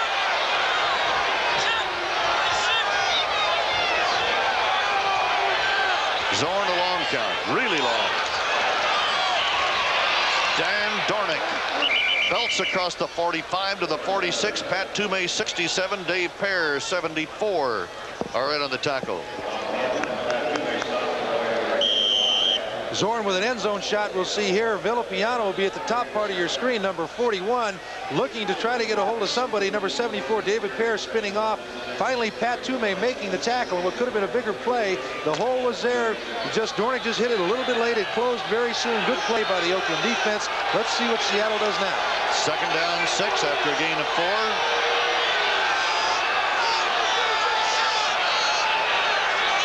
Zorn sends Smith back to the right side in the set, and I think they took too much time. They did. You know, if there's one thing that looks like Zorn needs to improve on his audibles or the checkoff or whatever, he takes so much time, George. Well, it could be that with all the noise too, that his receivers, his linemen don't really hear him. Number 10, offense, second down. But rather than take the timeout, you saw Zorn try to get into the play. At least he saved the timeout that time for later on, although losing 5 yards is going to hurt you any time you do it. Oakland is sure that Jim Zorn is going to go upstairs on this one. They have 6 defensive backs on the field, and Jack Patera with the game tied at 17 and a second down 11 coming up. Hope Zorn can pick up a big play here as Oakland shows the blitz. But they don't do it. Zorn has got some yardage at midfield at the 45, and he is finally pulled down to the Oakland 43 by Mike Davis, the strong safety. Jim Zorn goes for a first down, showing that he indeed can run with that football and does for 15 yards. This is what we tried to point out at halftime. Again, Zorn setting back. He's dangerous when he runs with the ball, too. Here, good coverage. The rush finally getting to him after very good protection by the Seattle line. He heads upfield. Good block, springs him past 58 Johnson. Nobody in the open field really with him until finally he gets some pressure and is brought down by number 36, Mike Davis, but not after pulling his team out of a hole, getting good yardage and a first down for the Seahawks, this time just outside the Oakland 40-yard line. Down at the 43, Zorn and the Seahawks. Play action. Zorn gets out of the trap, throws to Brian Pizza's tight end at the 35. He's down to the 30, down to the 29, and another first down for the Seahawks. And now we've got a little extracurricular activity after that 13-yard pickup. Rod Martin, 53. Mike Davis, 36. Made the tackle. Brian Peets is having a good day for Seattle. You know, I'm surprised we haven't seen a little more scrapping earlier because of the importance of the game to Oakland. Here, Zorn, a little play fake again, which he does so well. Getting heat from number 83, Hendricks, coming through untouched, dumps it off to Peets. Peets, a good athlete in his own right, taking it upfield, moving up against Mike Davis, 36. Finally hit by 53, Rod Martin. And Martin knows the importance of the game, gets a little bit irritated that they got beat on that particular play. The Peets got another first down, so he's going to let Peets know about it right then and there. It's a first down, Seattle. Zorn. And he goes for Steve Rabel. Mike Davis had the coverage on the play. Was Rabel able to stay in? He did at the 18-yard line. Sometimes when receivers step in and play some starters full time, the timing is off. Obviously, these two guys have been working on this all week long and all season long. Really great touch here, timing. Rabel, hands outstretched, brings it in, showing good hands as he beats, again, Davis, number 36. Another first down as he takes it out of bounds, stopping the clock. So the Seahawks are on the move now and have that ball first and 10 on the 18-yard line of the Raiders. Sherman Smith, the tank, Getting a couple the hard way. Rod Martin, 53, the linebacker, and Reggie Kinlaw, 62, and Dave Browning, 73. All there to make the stop. A gain of 1. It'll be 2nd down, 9 coming up. Tom Flores hoping the defense can stop the Seahawk charge. And Jack Patera on the other side of the field, obviously pleased with the way Zorn has operated his team today. The ball at the 17, 2nd down, 9, score tied, 17 all, 9:14 to go in the 3rd quarter in Oakland. Rabel in motion. And it is incomplete, intended for Sam McCullum. Had his hands on the ball, but he couldn't hold it. Henry Williams was on him. It looked like the ball was thrown a little bit behind McCullum. Just a tad, but again, McCullum has made some great catches today. That could have really helped the Seahawks with a better catch on that ball. Again, Williams following the receiver downfield. Not good coverage on that by that time by Williams, but that man right there, Sam McCullum, having a heck of a day. Jesse Green, 86, is now in the ball game, and Brian Peach goes out. McCullum has caught 6 passes, 146 yards. Here are the reception leaders this year in the AFC. Largent, of course, out of the game today with the injury. 3rd down, 9.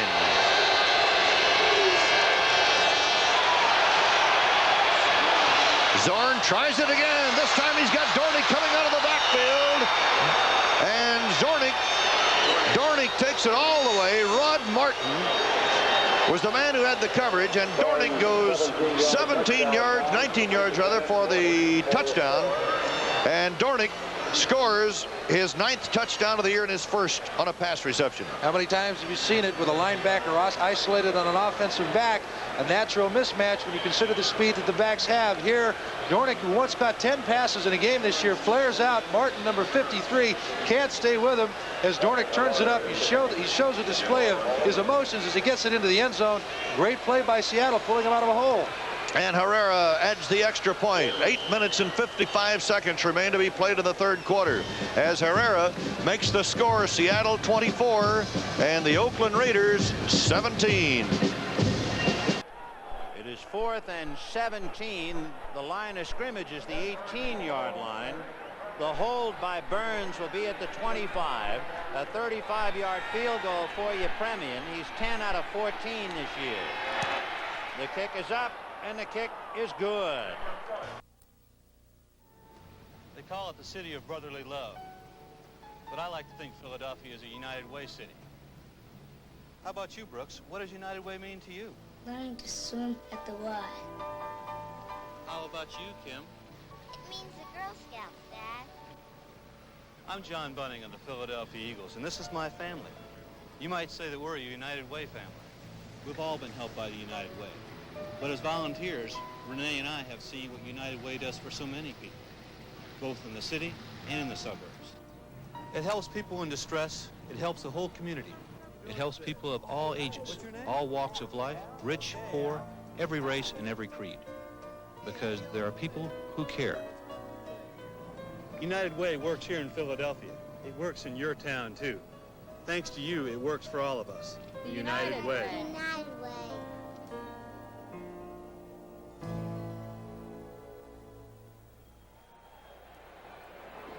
The preceding announcement was furnished as a public service by the National Football League. There's Ron Jaworski in the first half, hit 10 of 18 for 133 yards. Longest gain being a 36-yarder. He started out a little shakily, but improved as the game wore on. And I'm kind of interested in seeing in this second half, Gary, that both coaches said that they were going to not make wholesale changes, but they're going to move some other people into the game in the second half. And with the game as tight as it is, I'm not sure they're going to do that. Are you? I don't either. The only thing I wonder about is Campbell. He's won the rushing title, no question about it. He has 1,697 yards. Anderson, who led him going into the day, finished the year with 1,605, and there's nobody else close unless Montgomery would just go wild in the second half of play. Ready to go. 12-10, Philadelphia. This is Allender. And Richard Allender brings it out to the 24-yard line. So let's check and see who they're going to come out with. Louis Jamona made the stop. I'll tell you, we get a chance to ask our director, Jim Silman, to shoot the guy who takes the kicking tee off after every kickoff. He is something to watch. His name is Mojo, and he has some moves out there. Did you see that? Yes, he does. We'll get it later. He swoops in on that tee. You know, the 134 yards by Earl Campbell in the first half was a career record for him for halftime. Boy, what a career he is having and is going to have. Now, as we check, he is not in the backfield now, is he? Here is Carpenter. Rod Carpenter out across the 25 to the 27. And so the question is, will he in fact play in the second half of play? Frank LeMaster making the stop for the Philadelphia Eagles. The Eagles must win today and then hope that Dallas and Washington end up in a deadlock. And right now that game is 17-14 in favor of Washington as they've started their second half of play. The state of Texas has some football going on today, don't they? All important, too. Yes, they do. Gain of 3, 2nd and 7.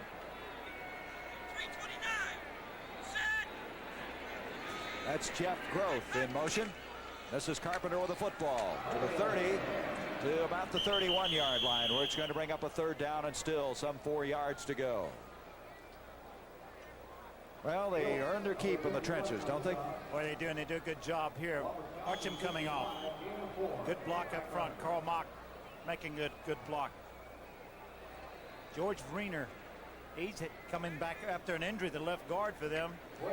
Did a good job with some kind of just wrestling everybody down. There we look at the man. Toughest thing about his whole career is going to be keeping up with the number of records he breaks. Going to have to put extra pages in the brochure, aren't they, to list them all. It's Carpenter again. Carpenter, and he has a first down across the 35 to the 36. John Shira making the stop. I'll tell you this, Rob Carpenter is a fine football player. He missed the final 8 games last year because of knee, but he was their third rusher, even at that. And in 77, he gained over 600 yards. I tell you, just looking at the team that they have on the field now, Carpenter, they have some. They've made some changes in that lineup there.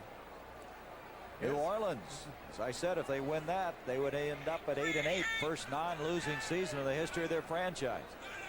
Boy, they lost a tough game Monday night. It took them out of that title contention. Here comes Carpenter again. Charlie Johnson wrestles him down, but he picks up big yardage. Carpenter in his 3rd year out of Miami of Ohio. Yeah, again, we take you down close here.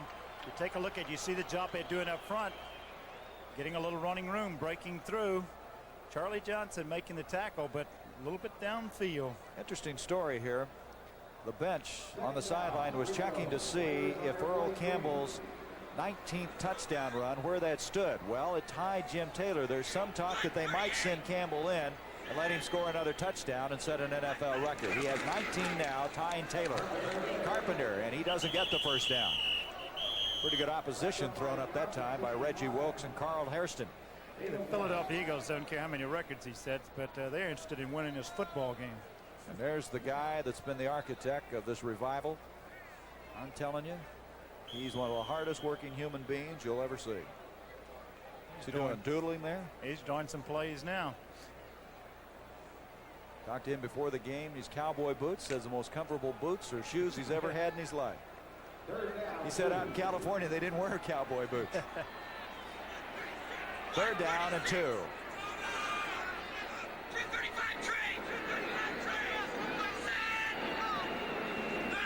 Carpenter in motion. And Boobie Clark, no. Ronnie Coleman carrying the football. That's the first we've seen of Coleman, a 6th-year man from Alabama A&M.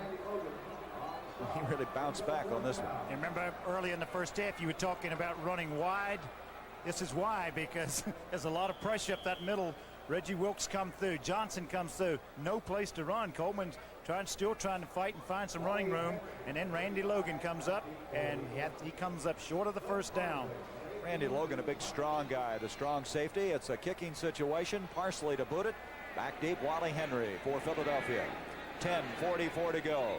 3rd quarter, 12-10 Philadelphia. Very fine kick, very high.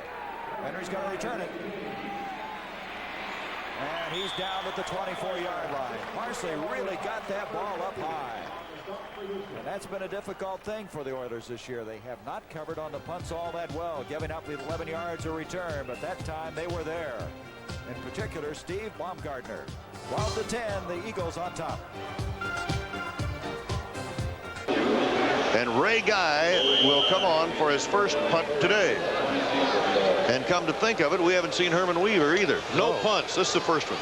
No punts at all. This has been quite an offensive display. Ray Guy, you can see his average, 42.6, the second best in the AFC to Grutt from Kansas City.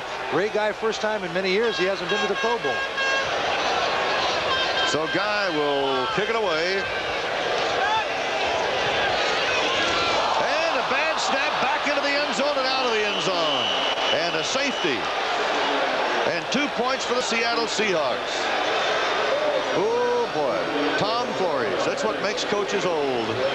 As Seattle will pick up 2 points and go ahead 26-17. A free kick coming up, and we'll be right back. Just to clarify a little something. Washington, 1 year, the Cowboys and the Redskins played 3 times, and Washington beat them in the championship game at RFK Stadium. They beat them one other time in the regular season, but nobody has beaten them twice in the regular season since 1970. Hope that satisfies. Here's Newhouse, perhaps into Redskin territory, but just barely. Pete Wysocki on the tackle. Good field position as the fullback broke one tackle and then got straightened up. Redskins may have to get their vim and vigor right now from their defense until they can either get a turnover and put Theismann's crew back in charge a little bit. Dallas right now looks like they're sort of feeling hot and good. We saw the Seattle-Oakland score, 26-17 now Seattle. Ron Springs and Newhouse, the setbacks. Springs on the draw play, looking for room and finding some.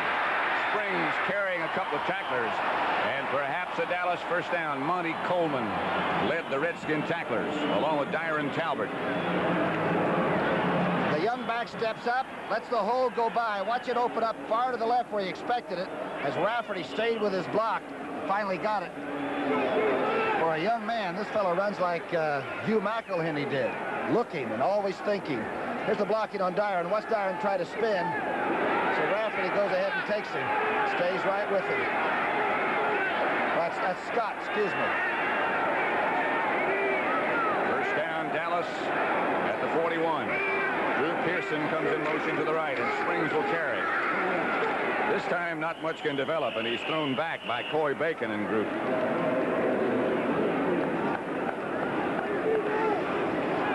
Dan Reeves is upstairs calling down plays to the coach, who will then send in a player to notify his quarterback. That player is Doug Cosby. What's complicated, isn't it? It really is. Billy Joe Dupree goes out.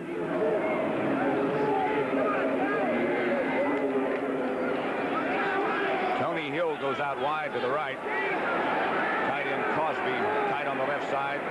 Drew Pearson split wide out of your picture. And now should come back in. Spins around back in the other direction. Lavender still with it. Caught by Hill. Lamar Parrish knocked him out of bounds, but the pass complete from Staubach to Tony Hill. And you know, the reverse man in motion may have opened this up. Tony Hill's going to be hurt a little bit again. Something's tender. That time, Drew Pearson looked like he was going to go to the far side and came back. Drew Pearson's to the left, which means that this is going to the weak side of the formation. And the young linebacker, Coleman, is caught up just a little bit short. Tony Hill limping over behind the Dallas bench. Pearson is out. Now Salvi is in. Butch Johnson lined up to the left side as a flanker. Salvi, the other wide receiver. At the 28, it's a reverse to Butch Johnson. Butch still on his feet. Johnson to the 15.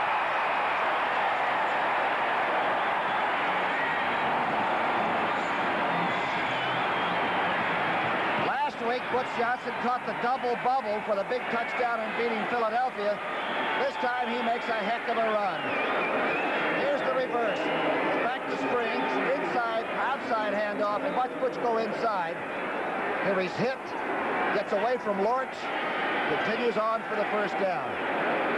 Dallas has a lot of people that make big plays. Tony Peters finally made the tackle for the Redskins. First down, Dallas at the Washington 15. Now less than 10 minutes left to play in the third. Staubach fakes, throws for Tony Hill.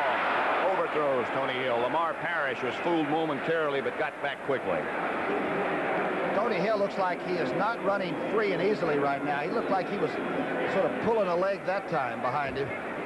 Little throw down here. You got to block Coy Bacon. Donovan's got that job. It's 2nd and 10 at the 15.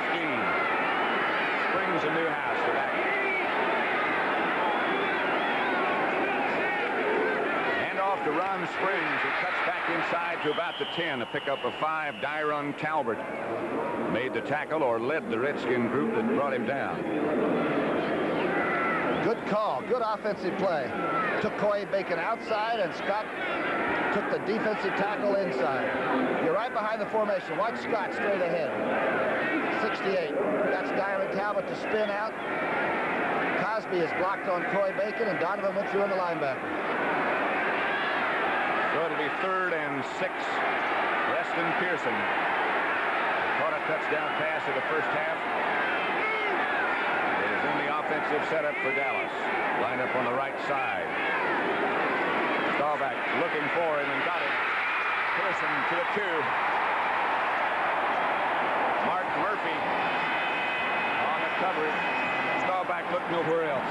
Brad Dusick comes on the blitz on the outside. Pearson just checks out. The great thing about the play was that Roger relaxed even more when the pressure's put on him by the linebacker. Watch this. He really relaxed and just sort of said, okay, make it easy. 1st and goal from the 2. Cowboys have Springs and Newhouse.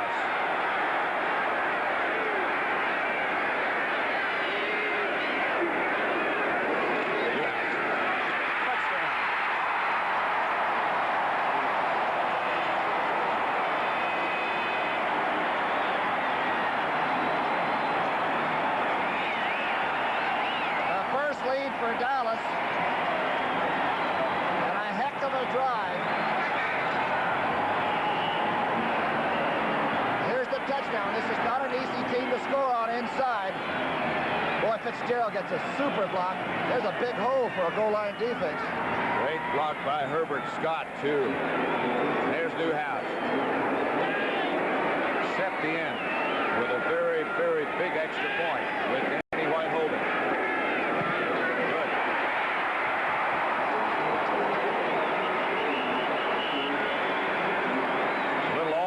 And a little pushing and shoving going on between Danny White and Coy Bacon right now. Or Randy White, I should say, not Danny.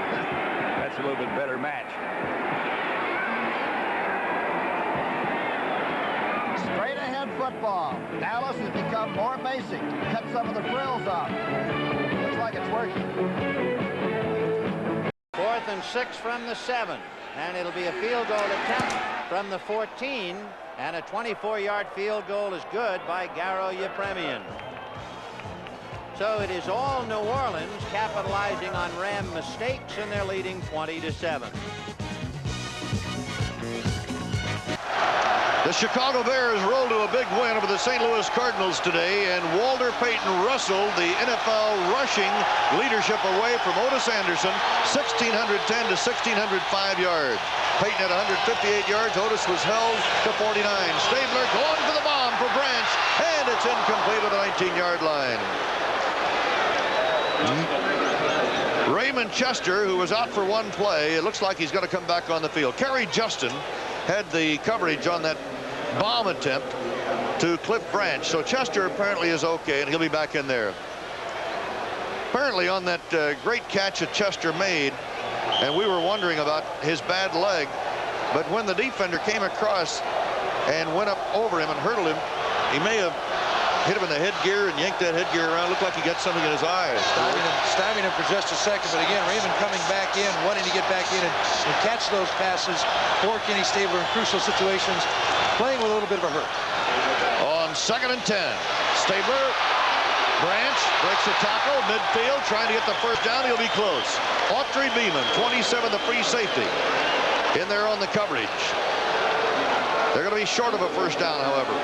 Just across the midfield stripe in Seattle territory.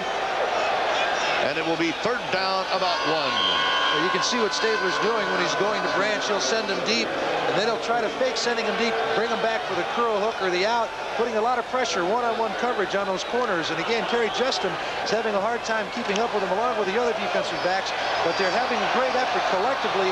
As a group, they're holding Stabler down along with his wide receiver Branch. Now Russell is in there. 34, Jensen, a back, is in there. They'll go to Van Egan. Van Egan the first down. Van Egan bucks his way to the 46, where he is brought down by Keith Butler, number 43, the linebacker, and Terry Beeson, the middle linebacker, number 58. So Oakland keeps the drive going before a full house here at the Oakland Coliseum.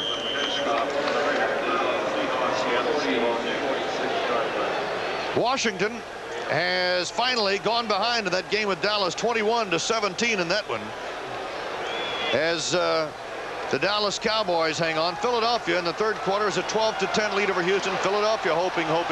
New Orleans over Los Angeles in the third period. Stabler back to the air again, but he swings this one out to the left flat. He goes to Whittington, his running back, breaks a tackle at the 40.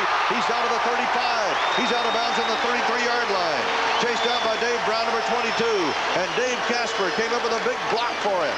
A gain of 13 yards and a first down as Whittington carries it. Seattle defenders dropping back. Good pass protection. You see Whittington, 22, at the top of your screen. Stabler looking downfield. Nobody open, dropping it off to Whittington. The linebackers are deep as a result. Puts a good move on Butler, number 53. Takes it upfield after a block by Casper, number 87, on Beeson there, and run out of bounds. Good play by Stabler. Good call. Good pass on the flag. And now the momentum has started to swing to the Oakland side as the Raiders have a first down on the Seattle 33. Stabler lofts one. No, he doesn't loft one. He's looked like he was going to. He's throwing for Casper. Little fake, a pump, and a throw, and an incomplete. Not a good pass. Casper was wide open right there, too. Stabler had all the time in the world to put it in there. No, it looked like he's going to just float that ball up there for him. Tried, as the coaches say, tried to guide it rather than throw it. Good description. That was about it. Tom Flores, knowing that his team has to win this ball game to have any hope at all getting into a playoff. Now it's second down 10 as Stabler calls the play. Derek Ramsey, 84, Dave Casper, 87, Branch, 21, Martini, 89 are in. Philadelphia leading Houston by 9 now in the third quarter. Leroy Harris scoring on a 1-yard run. Good protection. And Van Egan blasting his way down near the 22. Keith Butler and John Harris, number 44, converged to make the tackle. A gain of about 11 yards and another first down, and Stabler is getting great protection. I don't know if you'll see it. Stabler again on the screen. You see the offensive line pulling except for the tackles. A blur in the screen was number 70, Henry Lawrence, cutting down Carl Eller, taking away that instant pursuit, letting Van Egan get up behind his blockers, moving downfield for another first down, this time at the 22-yard line of Seattle, and we got a game. It is 26-17 Seattle. Merle Herman and George Coons with you. Booker, Russell, Arthur Whittington are now the running backs. Stabler throws, completes. That's Branch. Look at the moves by Branch. Shifting, turning, twisting down to the 15-yard line. Autry Beeman, 27, is there to cover him with Michael Jackson, number 55, the linebacker. A 7-yard pickup for the former Colorado class sprinter. All that running for a 7-yard gain, but it's down in crucial territory, and Branch knows it. Second down 3. A sellout crowd in Oakland, which is always a possibility and always a probability. And not only that, they're just flat sold out for all the ball game. Branch, 46 yards, 5 receptions. Stabler, and this time he's got Raymond Chester right up the middle, but a flag was dropped on the play, so hold it up. A 15-yard touchdown pass to Raymond Chester, but Oakland was holding, and they lose the touchdown. Tom Flores. Ooh. You know, we're visiting with John Madden up here today, and you think about these coaches and what they go through, and John is all relaxed. Let's get the call. Holding, number 78, offense, second down. Art Shell, number 78, the 12-year veteran from Maryland Eastern Shore, was guilty of holding And that'll make it a 2nd down and 13 after the penalty moves the ball back to the 25-yard line. But anyway, John Madden really looked great, George. He sure did. And he made a comment about the coaching. He says, you know, guys feel like you have to do this forever, and you really don't. 12 years, I think, as a head coach of Oakland. 20 years in coaching altogether. Just a super guy. What a great attitude to have, too. Realizing that he wanted to spend a little more time with his family for a change. Harris comes in. Beeson out. 5 defensive backs in now for Seattle. And again, Stabler with all kinds of time to pick a receiver, but this one is incomplete, intended for Derek Ramsey, 84. The coverage by Kerry Justin, number 26. Good coverage, good hit, good timing that time by Justin. The crowd, of course, is naturally going to favor Oakland in this situation. But once again, Stabler goes back. This time a little more pressure, not all the time he's used to. As you see the Seattle line stunning around in front, finally stepping up in the pocket, throwing the ball. Good play by number 26 here, Justin. You'll see him time his hit perfectly, jarring the ball loose. The ball loose, there it is, dribbling on the ground right there. Big play for Seattle, but now they'll have to come up with another one. 3rd down, 13 on the 25. Stabler fires away on the near sideline. It is incomplete. This one intended for number 89, Rich Martini, and Keith Simpson had the coverage. Had Martini caught the ball, he would have been out of bounds. Martini, they say, has a great future, reminding people in the Oakland area of Biletnikoff. Some people question that if he has the toughness that Biletnikoff has, but certainly has the moves and the ability that he has, and they hope for a great future for that young man right there.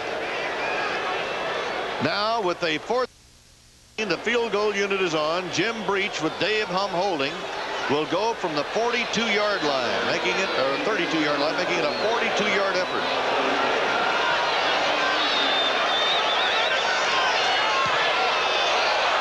And Breach is off to the left. He hooked it. So the Raiders get nothing, and Jim Breach feels terrible about the whole thing. With 40 seconds to go in the 3rd quarter, Seattle is leading Oakland by a score of 26-17. Had Breach been able to pop that one through, it would have put the Raiders in a pretty good position. Breach 4 for 4 last week versus Cleveland in a big win. You see the ball sail off left, and Breach again a little disappointed. We saw much more disappointment from him at the end of the Kansas City game, but you know that Breach is going to come back and try all the harder to get those added points for the Raiders, especially in this game. Christmas Day at 12:30 Eastern. Dr. J makes a house call on Washington. It's the 76ers and Bullets. You'll say, you saw it on CBS Sports. It is 20-7 in favor of the Saints. Yepremian kicking a wobbly kick up the middle, fielded by Eddie Hill at the 10 to the 25, and gets out to the 35-yard line where the Rams will put it in play. Well, now the pressure, the challenge is on the Rams offense. They haven't done much after that early score in the 1st quarter. A report we get out of Dallas, Robert Newhouse scored for Dallas from the 2-yard line. The conversion was good, and the Dallas Cowboys, trying to win their division, have turned it around. Washington led 17-0. Dallas leads 21-17 in the 3rd, and it means the Chicago Bears are still alive. Ferragamo on a play-action fake, setting up a screen, throws it to Colin Bryant, and Bryant, with a flag on the play, is knocked out at midfield. Penalty marker on the field. Hughes is down. Pat Hughes, 54, was down. And we'll wait now for the interpretation by Pat Haggerty, and it's holding against the Rams. You know, Ben, Pat Hughes played with the Giants before he came to the Saints. Oh, he was the most valuable player in '74. And did a heck of a job, and I think the Saints picked him up on waivers. If they made a trade, it was an incidental trade, and he's done a heck of a job for the Saints. He's given them some leadership and experience that they need. We have holding number 77, offense. First Doug down. France guilty of the infraction. And now, of course, we're playing scoreboard while we watch this game. To repeat, Dallas 21, Washington 17, 8:16 of the 3rd quarter. Ferragamo to Tyler. Bryant trying to block Ray Brown, and he missed Ray Brown, and so Ray Brown pulled him down. Well, this is exactly what the Rams did not want. They didn't want to have to play their frontliners the whole ball game right to the end in an effort to win. They wanted a game where You could give them a good workout. This is what you're thinking as a coach. Give them a good workout. Don't overplay them. Don't risk the chance of getting an injury that's going to cost you a playoff game. And Wendell Tyler, talking about injury, is still in there. Still in the ball game. So it is 2nd and 12. The ball on the 33-yard line of Los Angeles. 20-7 New Orleans. Ferragamo throwing to Tyler. And Tyler is belted at the 35 and drives forward for 2 yards. Tom Myers, and along with Fultz, making the hit, and Myers is hurt. Myers and Fultz collided on that play. And Myers got the worst of it, needless to say. He's only 180. Fultz is 278. They played that properly from an inside-out angle, but Tyler split them, and they collided. So Tom Myers, the free safety who will be starting in the Pro Bowl, scissored by his own man and wobbly, is led to the sideline. Well, he's a fine football player, and they're gonna miss him. He's tough. That's what you have to have in a free safety. There's a guy down there in New Orleans named Roosevelt Taylor. That's a tough free safety. One of the best in all of football. 2 minutes left in the third. It is 3rd and 6 from the 39. Ferragamo got away from Reese. His man, and it's Preston Denard. Denard to the 40. Fumbled. And recovered his own fumble. Well, Ferragamo made that play.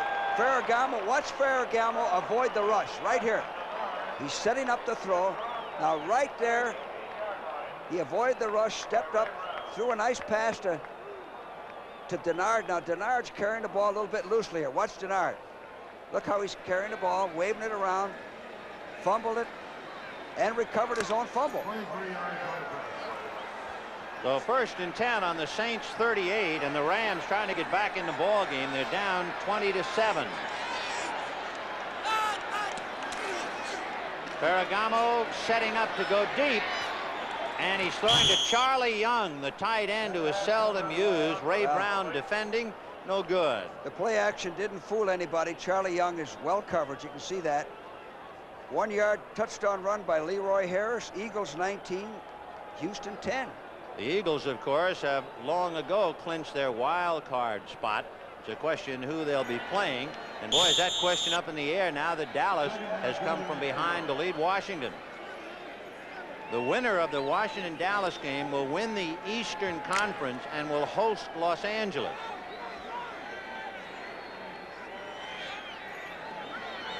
So it is 2nd and 10 from the Saints 38.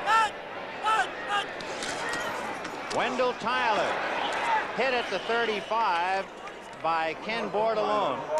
Picture tackle by Bordelon. He got his shoulder in there and locked his arms. That's the type of tackle you'd put on a training reel. Bordelon lives in New Orleans. He went to school at LSU. He was out most of last year with a bad knee. And here's the shot. Now watch this tackle. Right in there. Good leverage, and put him backwards. Not going forward. Put him backwards. Bordelon was originally drafted by the Rams and was traded to New Orleans. So he's got a little something extra going. On a 3rd down play, Ferragamo throws and completes it to Wendell Tyler for the 1st down at the 26-yard line. Well, that play is called 73 whisk. Wendell Tyler goes out and reads the linebackers and runs a stop pattern. On Pat Hughes. On the linebacker. He splits the middle linebacker and the weak side linebacker. 20-7 Saints, 34 left. 8:16 left to play in the 3rd quarter, with Dallas in front for the first time. 21-17, Washington had led 17-0. Septien with another line drive kickoff to Bobby Hammond back at the 3. And he is swarmed under. Wade Manning, Aaron Mitchell. Touchdown again by Newhouse. 3rd touchdown of the year rushing for Robert Newhouse. Thursday night on CBS, the Waltons, followed by Barnaby Jones. Waltons have a strange visitor, not Santa Claus. How strange? Dallas, special episode. Introduces the brand brand new series, too. Wedding plans. The whole ranch is in an uproar. That's all Thursday night. Texas Stadium is in an uproar. John Riggins is met after about a yard pickup by the entire middle of the Dallas defense. Remember, this defense sort of refused to give early. They played it tough after the first 2 turnovers, but the scores went.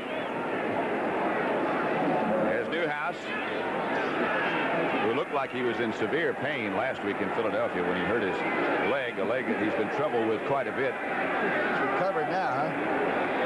2nd and 8.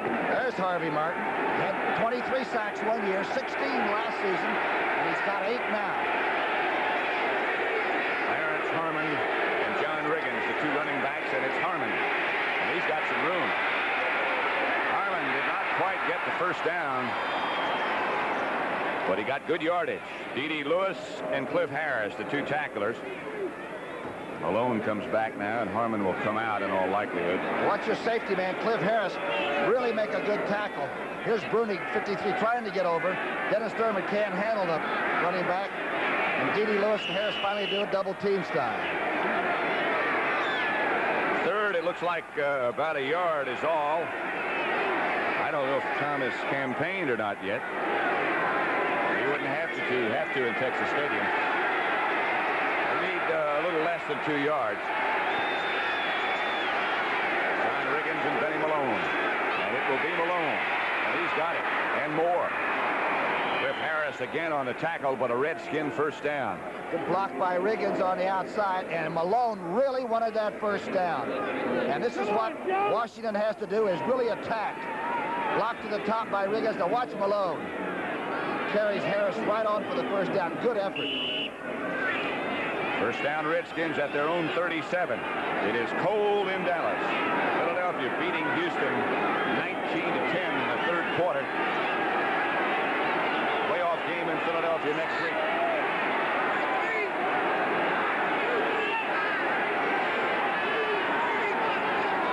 Here's Theismann. And there's Larry Cole.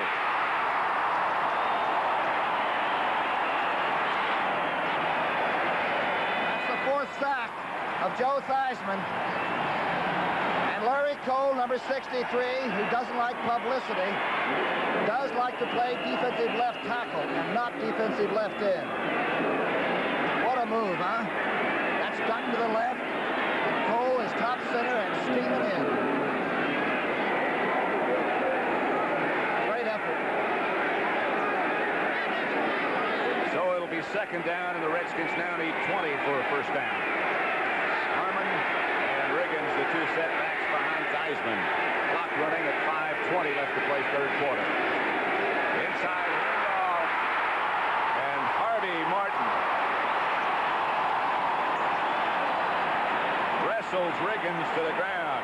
Let's see if Harvey takes the inside rush. Watch the left of your screen and see where 79 comes from. It's a misdirection that never gets started. Martin took the inside and Randy White took the outside.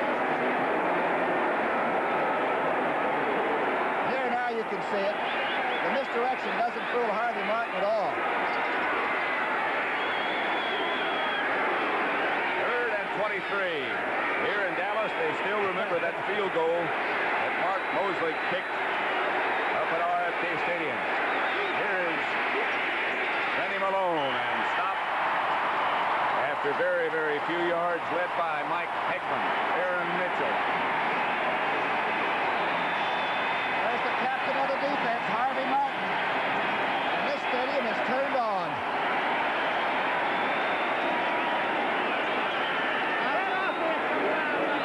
Mike Bragg is number 4, standing inside the 15 and about to kick for Washington. And a fine kick.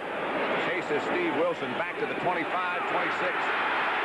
Wilson tried to get outside, couldn't quite make it, got to about the 29. Pete Wysocki on the tackle. The best punt coverage team in the NFL, the Redskins. Now the pressure moves to defense for Washington. Dallas ball. They'll take over at their own 30.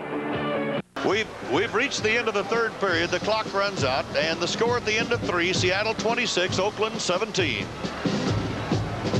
This one is far, far from being over. How many of these Washington-Dallas games have we seen to where a Longley would come in and throw a long pass, or a Mosley's teeing up a long field goal possibility to win or tie a game? Who could ever forget the Redskins' victory up there last year, 9-5. Jack Pardee's first victory as head coach over Dallas. Of course, he was in many himself as a linebacker for the Redskins. Here's Riggins. And Riggins bangs out to outside the 40 to about the 44. Again, Cliff Harris is forced to make the tackle. Dallas defense read it so well that they overran the play, and Riggins just staggered off behind it. Redskins shuffling their wide receivers back and forth. McDaniel and Buggs. Look at this run by Riggins and the balance. Watch White fight the action.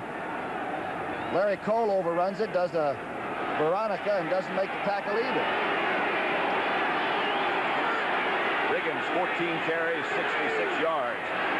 On the move. And so is the clock. Now with 8 seconds left to go in the third quarter. And Riggins again on a misdirection.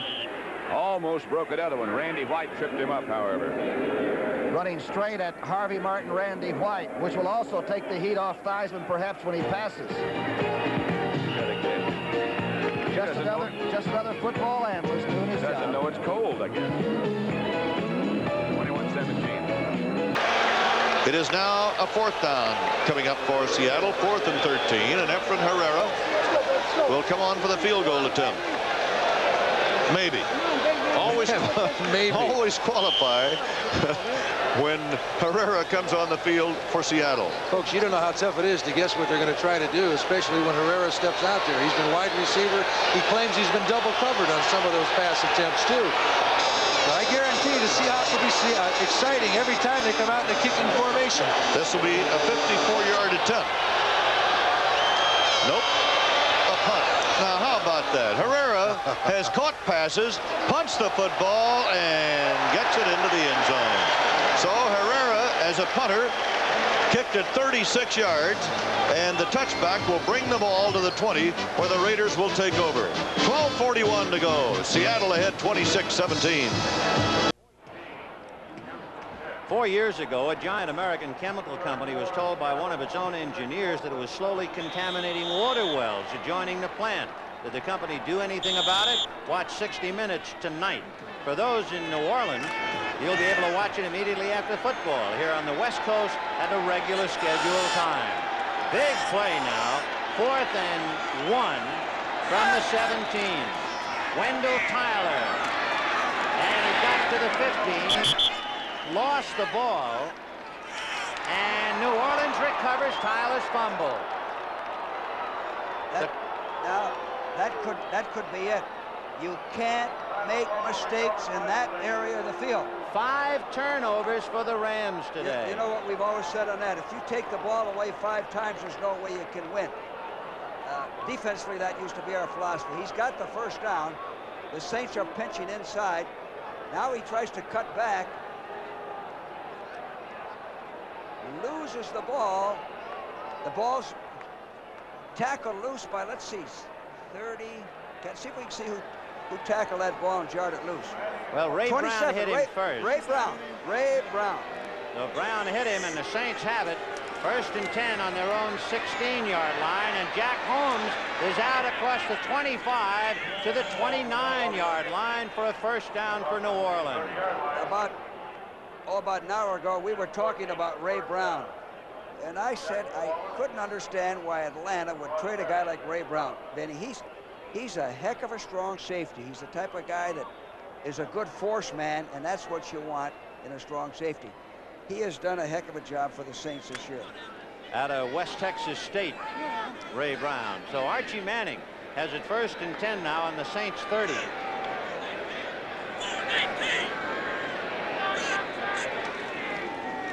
Mike Strawn trying to get outside Jack Holmes' block, and a good defensive play. Coming up to nail him was Freddie Dreyer, number 89. Well, Freddie is the type of end that has the quickness. It's difficult to circle Freddie Dreyer. He's real quick. It's tough for that offensive left tackle to hook him and contain him. Philadelphia leading Houston 19-17 in the fourth quarter. But again, Philadelphia has clinched the wild card. Houston now trying to battle back. And the Dallas-Washington game gets tougher and tougher. 2nd and 13.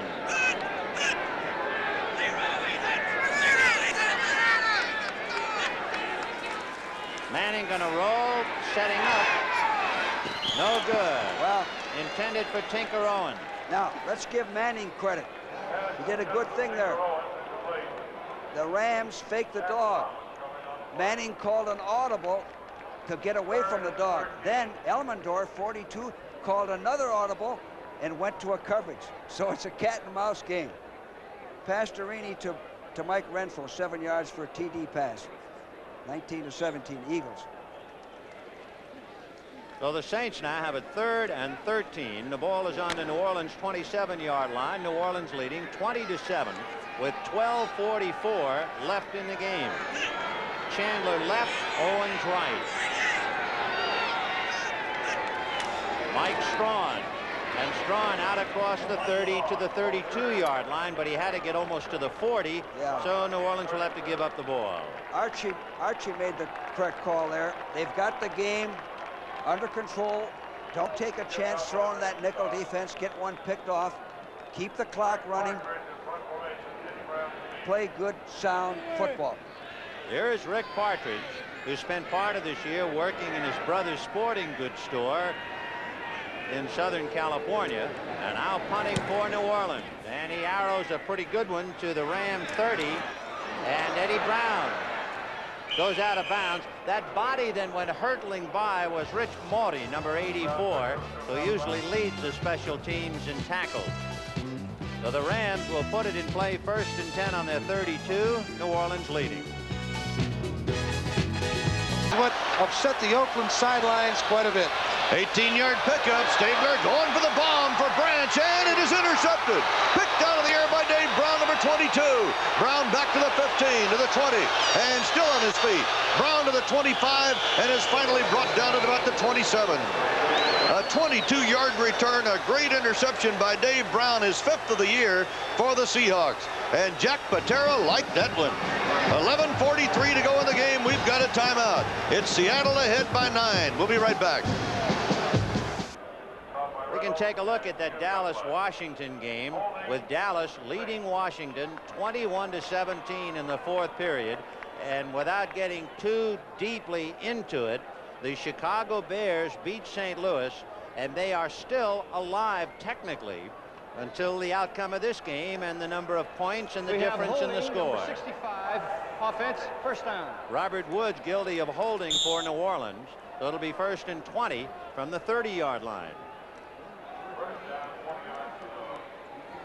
The Rams with 6 turnovers, and New Orleans capitalizing on them at least for a field goal, and they are leading 20-7. Muncy is back in there with home, and it's Muncy on a draw, and Jack Reynolds made a good play. He took Dobler's block, shed the block, and made the tackle anyway. Muncy had no chance on that. Jack was right in the hole.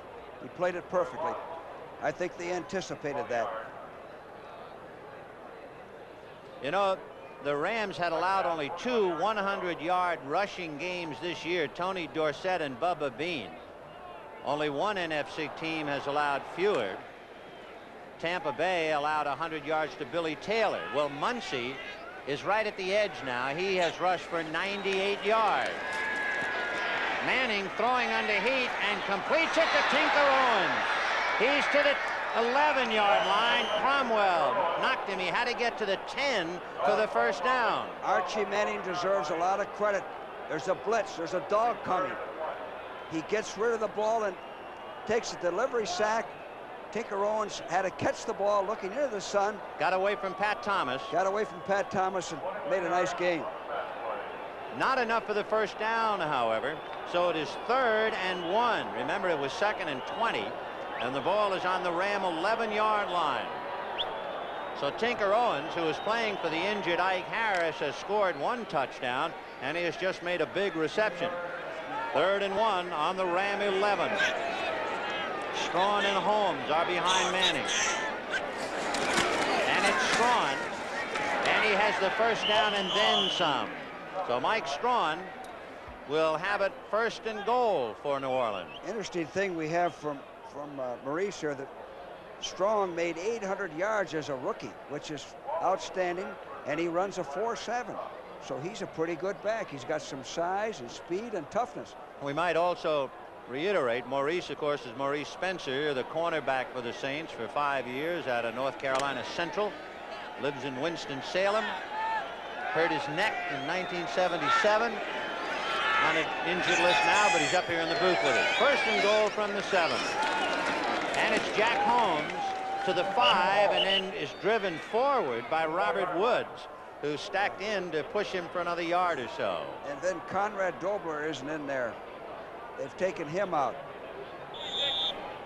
Now Muncie is coming back into the ball game. As we mentioned, Muncie needs 1 touchdown to establish all alone the New Orleans Saints record. Yes. So we'll see if they call on Muncie. 2nd and goal, the ball on the 3.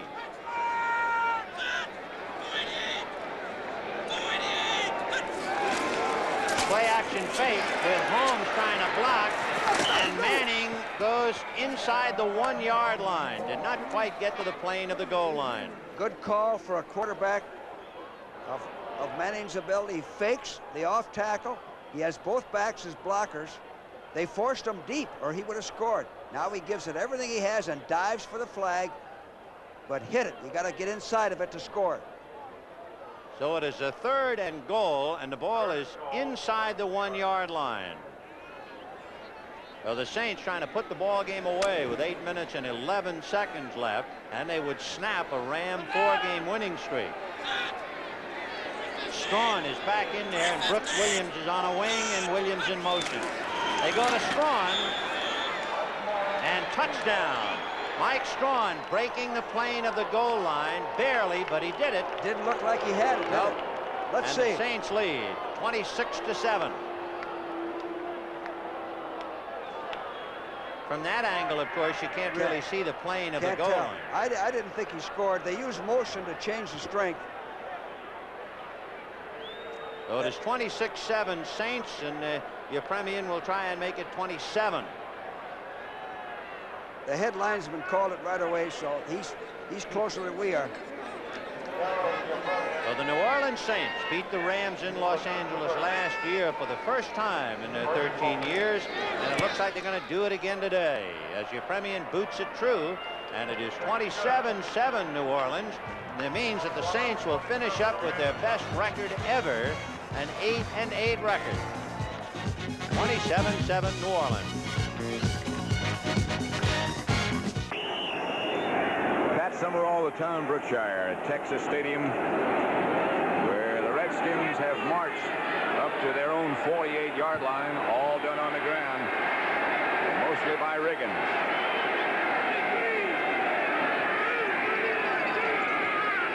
Heisman this time outside the wide receiver John McDaniel, who's got some room, and McDaniel in Dallas territory for another Redskin first down. Dennis Thurman knocked him out of bounds. George Stark, the big offensive right tackle from Columbia, really makes a good open field block.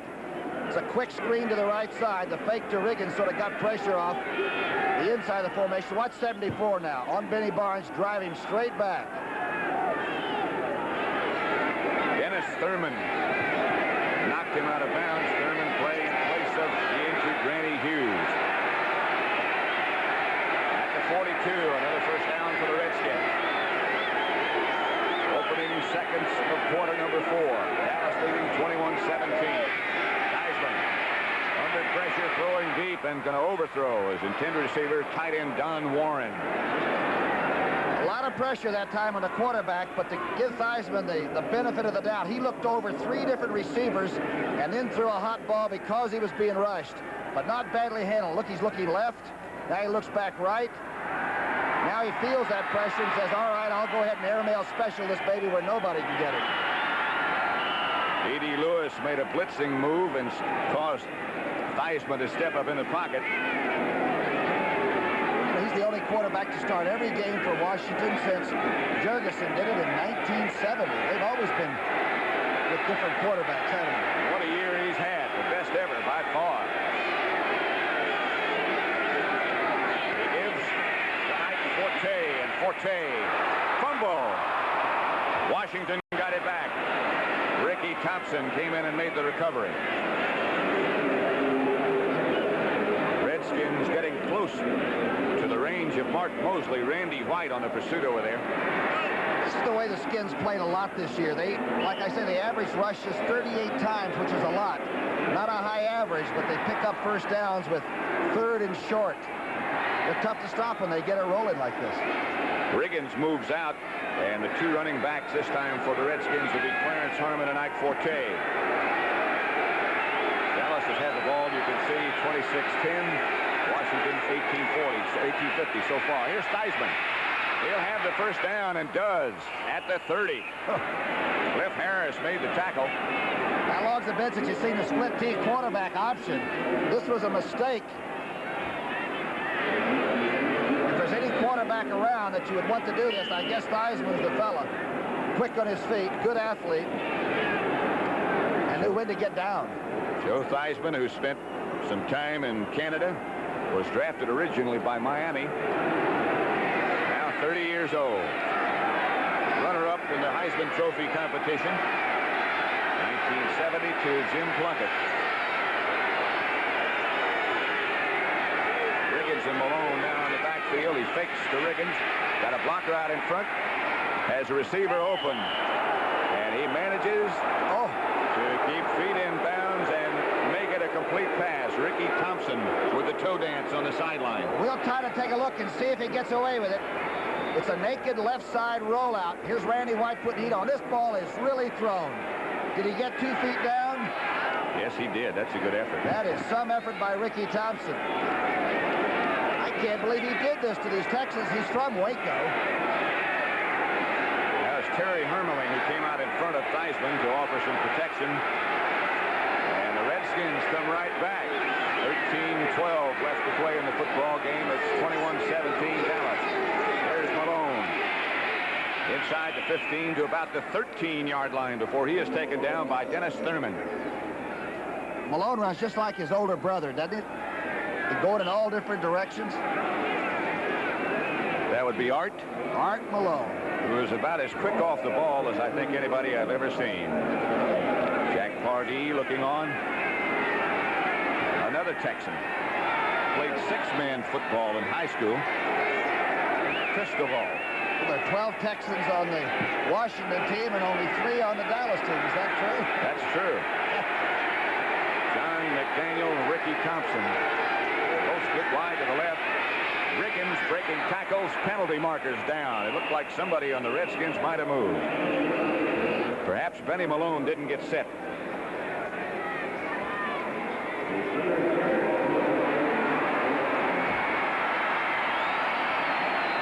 Against the Redskins, and Harvey Martin, El Capitan, is going to talk it over with Bob Frederick.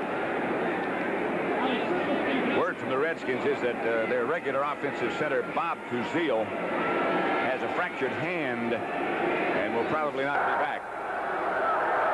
Illegal motion, number 25 on the offense. And of course, Fritz is now in there at center, number 66. Right. Riggins comes out now. It'll be second down. They need about 12 from the 18. Ike Forte and Clarence Harmon. Texas Stadium encouraging the Dallas defense. Theismann has been very effective. In this drive, he fakes, throws. He's got Harmon. And he'll have a first down. It'll be 1st and goal, Redskins. What a play by Guy Brown from behind. Our Harmon scores. Now, it may have been Guy Brown's coverage, but some play as a delay back comes out, and Harmon has been fantastic. Watch the pressure, even on a short pass. I'll put on Theismann. In a hurry, they're going to get there. Harmon is saying now that he did not quite get the first down. He is about 6 inches short. At least that's the indication he made back to the bench. So it'll be 3rd down and about a foot.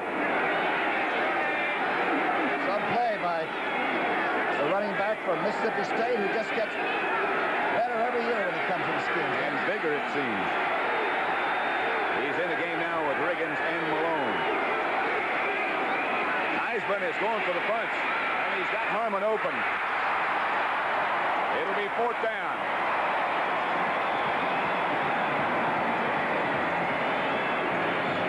Redskins brought a big contingent of fans. They're down, located in that end zone. How close they had come to the hands. I couldn't tell whether Theismann took a little off or if he just missed the receiver. It looks like Harmon's going to break open. He is open. Got to go after that one. And the Redskins now will settle. It would appear, at least, for a field goal by Mark Mosley. Theismann holding, don't forget that. Mosley rips it good. It's 21-20. Wow. And 11 minutes, 24 seconds left. And don't forget what tremendous range Mark Mosley has. He was hitting from outside 55 yards during the warm-up before the game. 21-20. Seahawks have the football back, and they got it like this. This is one way to answer criticism when you're trying to debate with the team on the other side of the sideline. Here, number 22, Brown makes a great interception, taking the ball away from Branch. Branch didn't get a hand on him, so Brown decides to return the ball for the Seahawks, giving a much better field position as number 26, Kerry Justin, looks around to see where Brown is. From the 27, Seattle with the ball. Dan Dornick wraps his arms around that football and plunges out to the 31. Now will Seattle stay on the ground and work the clock? A gain of 4. It'll be 2nd down 6 as Pat Toomey, 67, and Dave Browning, 73, stopped Dan Dornick after a 4-yard pickup. Mark Bell is now in at tight end. Brian Peach, number 88, goes out for Seattle. Bell is number 82, a rookie from Colorado State. McCullum splits wide to the left. Clock running at 11:13 as we get this play underway.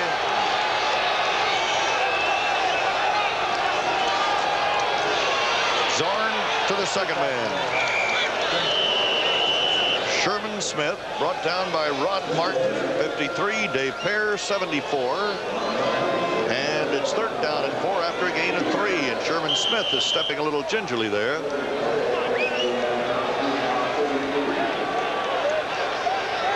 Down for the Seahawks. Oakland will switch its defense, bringing in 2 additional deep backs. Time is not critical right now with about 10.5 minutes to go in the game, but time is working in favor of the Seahawks at this time. Oakland's defense has to stop the offensive thrust of Seattle, get the ball back, and allow the Oakland offense to put that ball in there for a score if they hope to win and get in the playoffs. Dorn throwing on the run to Dornick. Zorn, rather, throwing to Dornick, and he is out of bounds on the far side of the field. And I believe he has enough for a 1st down. Philadelphia has moved ahead of Houston 26-17 on a John Walton touchdown pass with 11:57 to go. Dallas and Philadelphia are already playoff bound. If Dallas beats Washington, though, the Cowboys win the division title. Even if Philadelphia goes on to win this ball game, the Cowboys would still win the division title because of a better conference record than the Eagles at 10-2 against 9-3. So we'll wait and see as the games develop further. 1st and 10. Motion. Dornick at the 40. Dave Browning, 73. Pat Toomey, 67, make the tackle. Ball is just shy of the 40-yard line. It'll be a 2nd down 9 after a pickup of 1. Jack Patera right now wants to chew that clock up. It's running with 9 minutes and 55 seconds to go, and Tom Flores thinking we got to get that ball back. In a hurry, in a big hurry. Last game of the year for these teams, possibly. If it stands as it's going now, it'll be the last game. That's Hendricks on a blitz, and Zorn fires it away into a crowd and somehow completes it to Dornick. He takes a loss, but not as much as he would have taken had he been yanked down back there. Toomey and Browning were coming, and I think I saw Mr. Hendricks on the way. Yeah, there were a whole lot of people coming. Toomey almost had him. Zorn throwing the pass away did. I'm surprised he completed it, but this is the worth of Dornick to this team. We'll show it to you on replay again. Zorn, you'll see Hendricks coming out of the left side of your screen. Number 83, you'll see 67 Tume grabbing a hold of him. Zorn just throwing the ball. 41 Villapiano right there, but Dornick coming down with it, saving a big loss for the Seahawks. Third down and 11. Seattle will run it out of the eye, except Mr. Zorn will throw out of the eye. And he goes to McCullum. McCullum is on the 49-yard line. He's got a first down. Henry Williams on the tackle as Zorn got that one away. A 15-yard pickup. And again, Sam McCullum coming up with a big catch. I can't believe it. Now when Oakland needs to get the ball back, Zorn is coming back with exactly the plays he needs to keep the ball in Seattle's possession, moving it down the field. Not necessarily scoring points right now, but 8 minutes, 15 seconds on the clock. Oakland's got to hustle a little bit. First and 10 Seattle. You know they're going to have the ball for at least another minute and a half. If they keep moving the ball downfield, once again, Oakland in big trouble, needing to get 9 points to tie and go in overtime. Jim Zorn wants McCullum split to the left. Jesse Green is now in. He's wide to the right. Number 86. And a slot left. Al Hunter, rather, is really popped as he took that handoff by Ted Hendricks and Rod Martin, the two outside linebackers. Al Hunter didn't go anyplace. In fact, he lost a yard or so. It'll be second down, 11 at the midfield stripe. You're going to need more big plays like that with the enthusiasm that Hendricks had in order to stop that offensive attack of Seattle right now. Zorn knows it. Let's see what they sent in from the sidelines with number 32, Jeff Moore. The Seahawks, second down, 11. Jeff Moore is now running back along with Al Hunter in the Seattle backfield. Al Hunter, the former Notre Dame All-American, goes down to the 46-yard line where he is brought down by Charles Phillips, number 47, a strong safety. For Seattle, third down and 7. Al Hunter has been in for about 3-4 running plays today. Dallas leading Washington by a score of 21-20. If Washington comes back to win that ball game, the Redskins could win the division title, even if Philadelphia would win its ball game today. The Redskins would win the division title on the basis of the best net points in the division games. The scrambling Jim Zorn, and he's got another one. Was it completed? It was, I believe, but the play was over. Jack Tatum had the hit on Sam McCullum, who again comes up with a big catch. And apparently the play had ended. And it's another first down for Seattle. Well, that's a close call to make in situations like that. A big catch once again by McCullum. Zorn showing his worth again by scrambling, another facet of the Seattle offensive attack, something that Oakland hasn't been able to contain today, and that's his running of Jim Zorn right there, along with the catching of Mr. Sam McCullum, 84. So the Seahawks keep the drive going with 5 minutes and 56 seconds left to play in the game. 26-17 the score, Seattle on top. Zorn controlling the ball through the air lanes, goes to Sherman Smith, and he is brought down by Jack Tatum, but Smith almost lost him on the sideline. He didn't get too much on it, but he got a little. A couple of interesting things have happened in the NFL today. Earl Campbell has won the NFL rushing title with 1,697 yards plus, and that game is still underway. Walter Payton won the NFC rushing crown with 1,610 yards. Otis Anderson, 1,605. So this is what has happened today, and I guess it's not just scores and battling for playoff berths, but for individual honors. Lots of things have happened. Dornick, no place. Dave Pear, 74, and 73. Dave Browning stopped the play, but a flag was dropped. It looked like an offsides on the part of the Oakland defensive line, but that's what the call seemed to be. Yeah, Jack Patera agrees with you.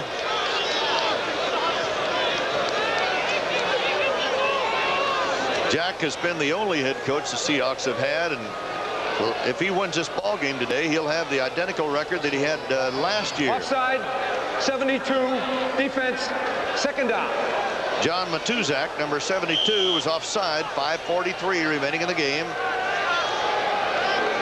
Seattle, if the Seahawks can hold this lead, will finish 9-7. Oakland would also be 9-7. But we've got a long way to go. Long way when you consider 9 points and what can happen with 2 explosive quarterbacks and teams. A flag dropped as Dornick carries for Little. Rod Martin 53, Phil Villapiano 41, John Matuszak 72. Stop it. This time the flag indicates a penalty against Seattle. Possibly an illegal procedure call coming up. Well, Oakland just got their 5 yards back, nevertheless. False start, number 10, second down. Jim Zorn, a false start. A lot of guys think the Jim Zorn makes a lot of false starts. Yeah, he's been called for the head bob quite a few times this year. And the kick of the knee. The kick of the knee. And just generally moving before the ball is snapped. But you can't take away what this guy does game in and game out on the field. He is something. He's now 22 out of 33 for 306 yards. Second down, 9. Zorn incomplete to Dornick. Dan Dornick and Martin had the chase on him. Had the chase on Zorn, that is. Monty Johnson was there on the coverage on Dornick. Clock is stopped with 5:37 to play. Zorn with 306 yards today goes back-to-back with a 308-yard game versus Denver last week.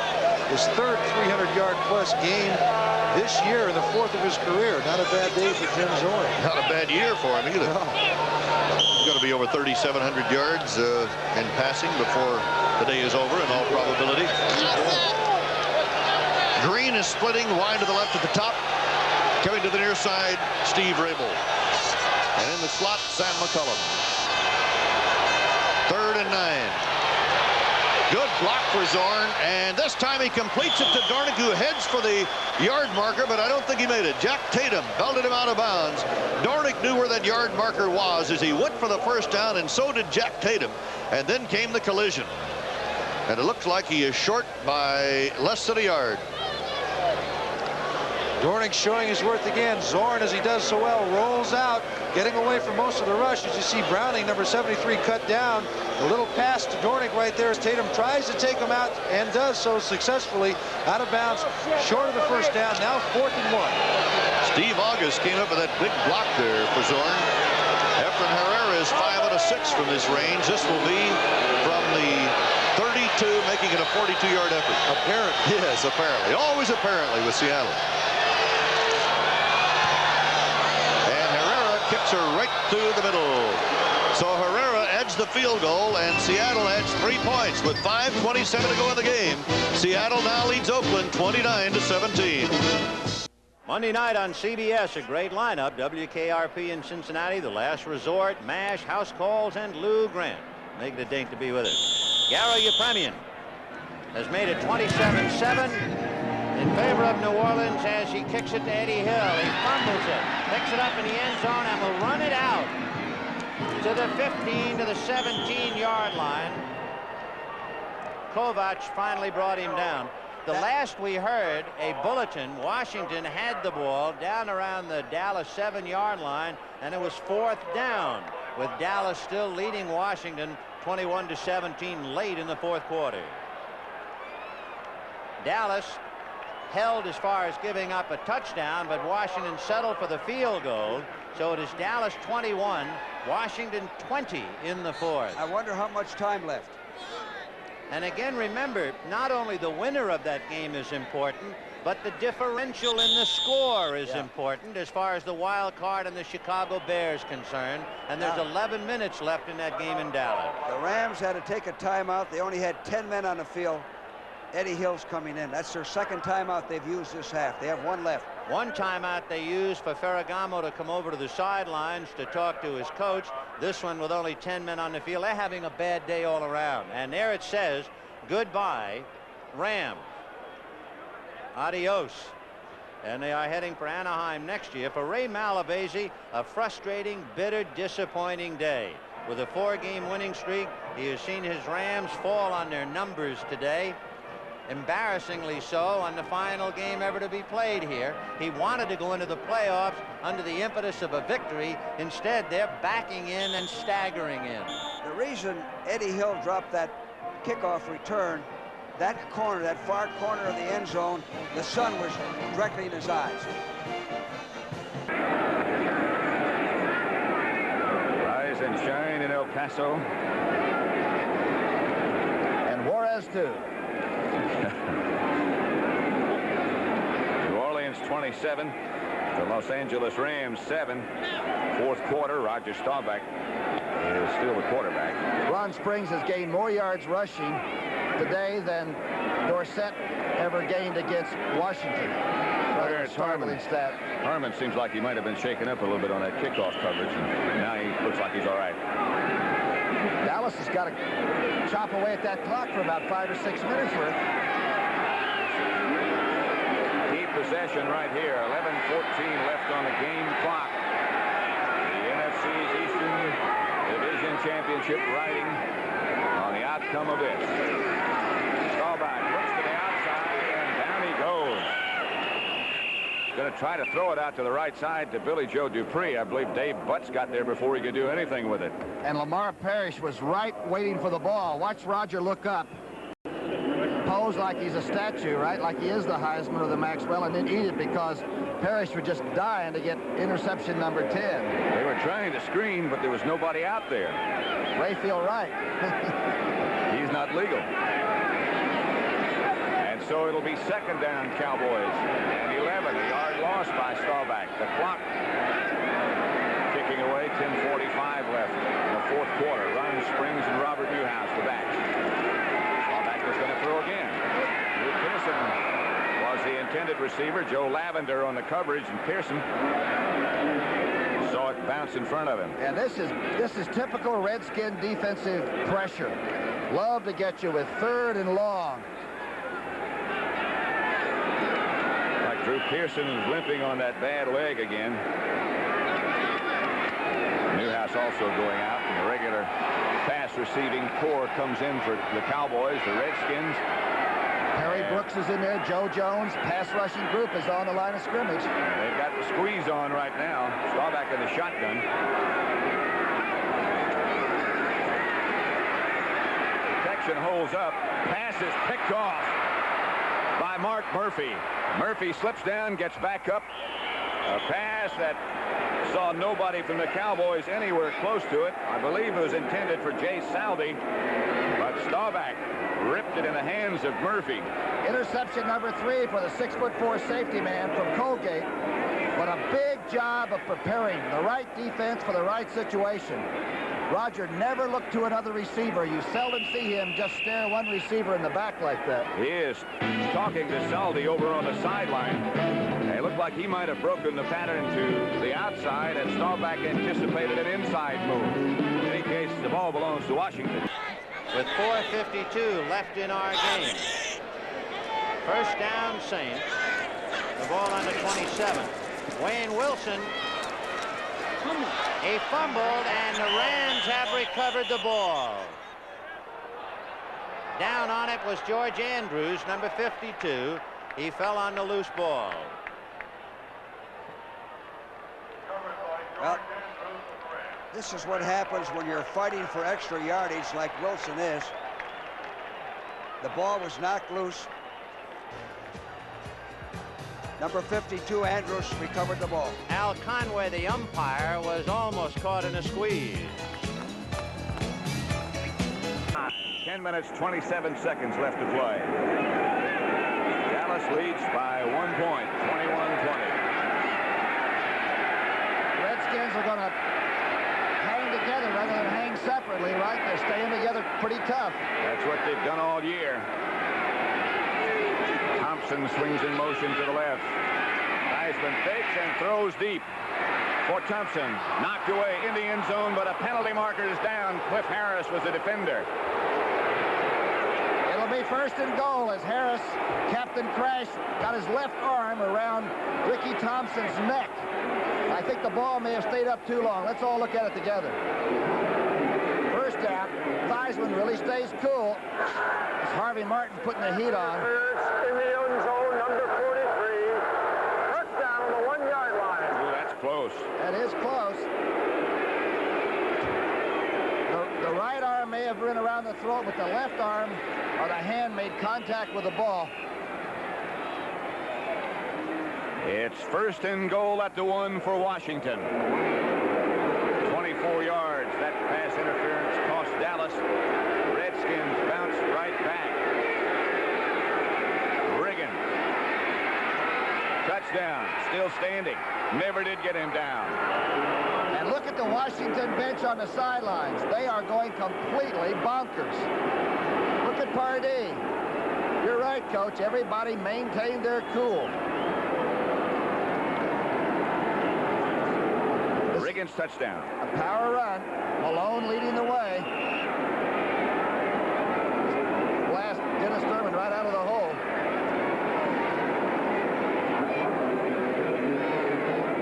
Clarence Harmon, a key block up in front of him. Jeff Williams, also a good block. Mosley adds the extra point, and the Redskins go back in front 27-21 over Dallas. 10:18 left to play. What a contest this is. 5:27 to go in the game here in Oakland, and once again the Seahawks will kick off. They now lead by 12 at 29-17. The total yardage, the Seahawks 392 to 326. 700 yards in offense in one ball game. Not bad for the 16th game of the year. Herrera, who has kicked 12 consecutive field goals, 2 in this game, pops it away. It'll be Arthur Whittington. Whittington nailed at about the 13 by number 55, Michael Jackson. A 9-yard return for Whittington, but we have a flag drop. As Ken Stabler brings the offense on.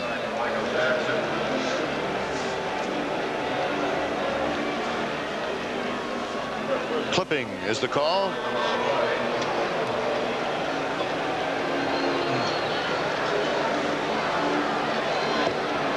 Well, this really puts Oakland in a hole right now. Down to the 7-yard line, 93 yards. Personal foul, Clipping, number 56 on the run back. First down. So number 56, Jeff Barnes, is guilty of the clip. You know, in reviewing the NFC Central possibility and the Washington Redskins game, we'll give you a report on what might have changed a little bit as Stabler goes back into the end zone to throw. And he does to Whittington.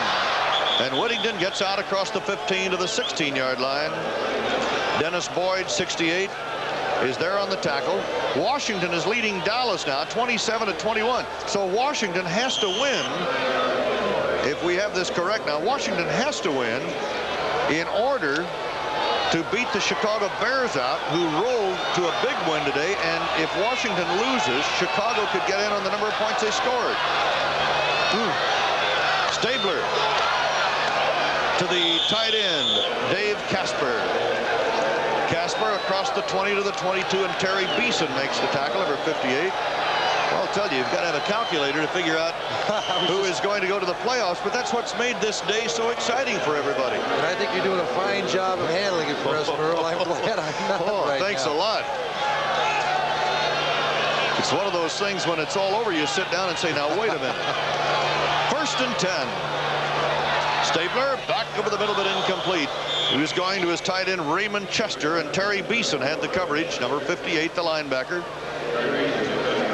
2nd down 10, 4:08 to go in the game. Seattle ahead by 12 at 29-17. You know, now the pressure is on Kenny Stabler. This is where, as they say, a quarterback earns his salary. He's down by 12, 4:08 to go. Kenny Stabler has got to get his team downfield, and he's got to get it down there in a hurry. Time's a wasting. If he hesitates in any way, if they get bogged down, they will run out of time. They'll lose a game. The clock will run out on them. He can't afford that right now. Let's see what Kenny does.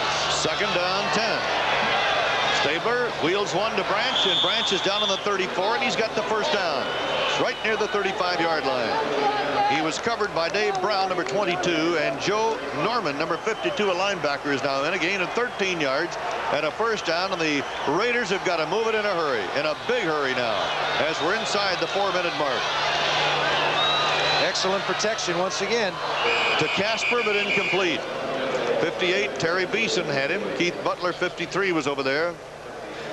So the clock is stopped with 3:41 remaining. It'll be 2nd and 10 coming up for the Raiders.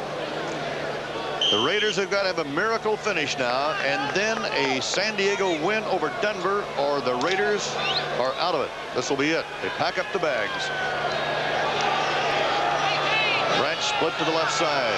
Slot right for the Raiders. Branch open on the 45. It is pulled down to the 47. He's got another first down. Dave Brown covering him. Now Oakland will go without a huddle with 3 minutes and a half left to go in the game. 12 yards on the last play. Stabler back over the middle. Branch again right there in the middle at the 38-yard line, and Dave Brown and Autry Beeman were back there in the coverage, and Beeman made the tackle. Right now Seattle again dropping off deep. Stabler coming back underneath to his receivers against him. Seattle realizing they not only have to get this score, but another one to boot. And there's a good chance Seattle can get the ball back in the meantime. Art Shell jumping, moving right there. Flags flying all over the place as Oakland will be set back 5 more yards for illegal procedure. Number 78. So the clock stops with 2 minutes and 53 seconds left as Art Shell got the penalty. So now the Raiders, who had come up there without a huddle, can now regroup. Ball start, number 78, offense, first down. 2:53 to play in this game. Seattle on the way to beating the Raiders, sweeping the Raiders 2 years in a row. Believe me, nobody feels worse about that penalty right there than Art Shell. Number 78, quite a man in the community with his ball club, great rapport with the other players. Let's see what Art can do on this play to make up for that. Cook, Gregory, and Tuiasosopo are up front now as Stabler gets another one away, and this time he's got Derek Ramsey inside the 35 at about the 33. A gain of 10 yards and a 2nd down and 5 coming up as the clock continues to run, with Seattle leading 29-17. 2.5 minutes now to go. Ball is knocked away, batted away by Bill Gregory, number 77. Bill Cook, number 67, was in there. Might have been Bill Cook who got his hands up to bat it away. I think it was. Bill Cook, a 5-year man from Massachusetts. Bill Cook coming in with 7 sacks this year, coming in passing situations. Stabler, good protection, but Cook, you'll see his right arm go up. Good timing as Stabler tries to throw the ball, but Cook's hand is there as he knocks it down. Another good play for Seattle, stopping the clock with 2:24 to go. Oakland, as we said before, needs to hurry up and get something in there if they expect to come back with another drive. The Seahawks and the Raiders are even in yardage now. 314, a swing to Van Egan. At the 30, Van Egan does not go to the sideline as the clock runs at 2:15 now. And Van Egan picks up the first down. The Raiders might get a playoff before the 2-minute mark. 1st and 10 Oakland. Stabler to Van Egan. Van Egan at the 20, Van Egan at the 19. A gain of 8, and Joe Norman, 52, the rookie linebacker from Indiana, makes the tackle. We're inside the 2-minute mark and a timeout with Seattle leading 29-17, and we'll be back with a finish. Stay with us. 27-21, the Redskins over the Cowboys with 10 minutes and 18 seconds left to play. Wade Manning is the deep man for Dallas. Mark Mosley set to kick off for Washington. He had a high, long one last time. A 5-second hang time on the last one. Oh, this is bigger than that one. Does again. Manning fumbles, bobbles, and then comes out. That might have been a mistake, but maybe not. To the 20. Monty Coleman on the tackle. Don't forget, following football, 60 minutes. Here's, we told you earlier, in case you joined us in progress, a giant American chemical company was told by one of its own executives that it was slowly contaminating water wells adjoining the plant. And the story on 60 Minutes is, did the company do anything about it? First down, Dallas. Doug Cosby and Billy Joe Dupree, and the Dallas offensive setup at the moment. Both are tight ends, of course. Staubach gives to run Springs, and Springs is hit after about a yard.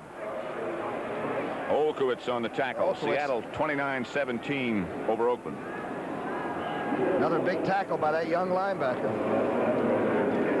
Roger has got to put together an extended drive, tack up a touchdown. 2 field goals would get you a tie, and of course if these two teams would tie after overtime, and Philadelphia would beat Houston, and the Eagles would win the championship. Is that true? That is correct. And the Eagles would also have next week off. Staubach looking and found Billy Joe Dupree, who is hurled back by Tony Peters. Not nearly enough for a first down. Seldom thrown to Billy Joe Dupree, and some people around the league think that this man is about as dangerous a tight end in the middle where he catches this one as anybody in the game, but he hasn't been called much for the passes. 3rd and 2 situation for Dallas, and a crucial one at that, as the clock now shows less than 9 minutes left to play. Preston Pearson and Jay Salvey both in the game. Drew Pearson and Salvey split out wide to the left, Tony Hill to the right. Staubach from the shotgun. The Redskins do not appear to be thinking blitz, and they don't. Staubach does not get the first down. Put his head down. Apparently thought he had a big enough hole to get it, but couldn't. Carl Lorch cut him off. Roger having some trouble. Last series he was intercepted. This time he decides rather than take a chance, he'll run for it. Well, watch this bunch react. Closed it right off. That's Carl Lorch making the tackle, and Butts was there too. So it's a 4th down now. Danny White comes in. 4th and 1. Bobby Hammond back deep. Well, Washington Redskins. He has run and he has passed before, but again, there's confusion on the Dallas special teams as to how many men they should have on the field. Danny White hits the high sparrow that Bobby Hammond will fair catch with Benny Barnes right in front of him. And the Redskins will take over after a 41-yard punt by Danny White at their own 31-yard line. 7 minutes, 52 seconds left to play. The Redskins lead by 6 points.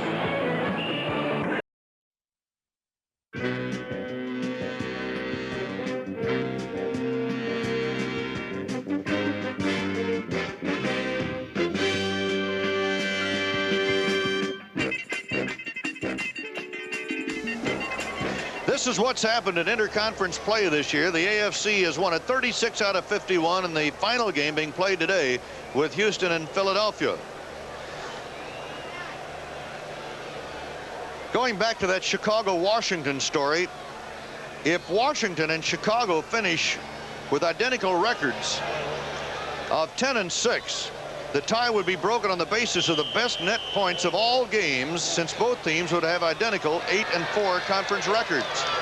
The Redskins have a plus 54 points, the Bears 21, but the Bears scored 42 points today. That's how the Bears are still in it. Stabler on 2nd and 2. He's got the first down as Rich Martini takes the ball all the way down to about the 6-yard line, where it is 1st and goal to go with 1:42 seconds remaining. Washington, by the way, is now leading Dallas 34-21 with 6:54 to play. At the goal line. Did he break the plane? Did he hold the ball? He did not. Or maybe he did in a timeout call if the play stands. Martini right down on the goal line to take that pass. 2 quick plays to Martini in a hurry-up offense. Again, Stabler looking to his right. You'll see Martini. Martini had his foot over the goal line at one time, but as it looks like here, it doesn't quite get over the goal line this time, or at least he's in back of it when he receives the ball. There you see the ball a little bit behind his back on the 1-yard line. The officials rule the ball did not break the plane of the end zone, but it may all go to naught anyway. Incomplete, they rule. Stabler is now 28 out of 43, 321 yards. Zorn, 23 out of 35, 314 yards. Seattle leading 29-17. Van Egan powering to the 2-yard line. Peter Cronin, 57, a linebacker. 3rd-year man from Boston College. Robert Hardy, 75. They stopped the play. big play here from two different standpoints. Number one, they stopped Stabler and the Raiders from scoring at this juncture. Number two, another timeout used by Oakland will detract from what they try to do next. We'll be right back right after this word. Redskins 27, the Cowboys 21. Turnovers, Dallas 3 turnovers. The Redskins, none. First and 10, Washington at their own 31. That's Riggins. And Big John slants off the right side for about 3 or 4. Mike Hegman on the bottom of the pile is the first Cowboy to hit him. Frustration now. Defense says we got to beat on some backs and make somebody cough the ball up. Malone doesn't fumble. Riggins doesn't fumble. Theismann's being very careful. No turnover. To get it. As you said, Riggins 17 carries, 74 yards. And they've been tough yards for Riggins. Joe Theismann has called and executed a very intelligent, aggressive game. The Redskins lead 27-21. Draw play Riggins. Trying to get outside and will and does break tackles, and Riggins might be gone. Riggins is gone. John Riggins, 66 yards and a Redskin touchdown. And the whole bench comes off now. The Washington team is in the Dallas end zone. The longest run of the year for Riggins. 33 yards was his longest carry.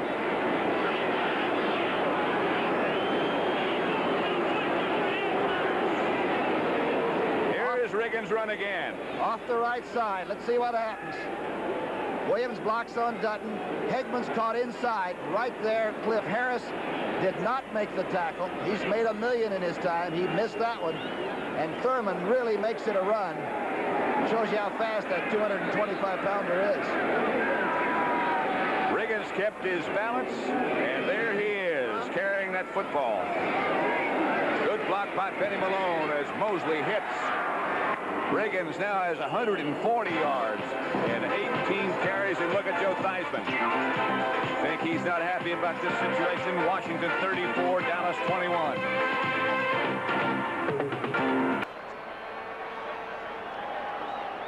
With 6:54 left in that game, Washington 34, Dallas 21. We have 2:28 left in ours. First and goal on the Saints 1 for the Rams. Jodat and Eddie Hill are the running backs. Eddie Hill, he's in there for the touchdown.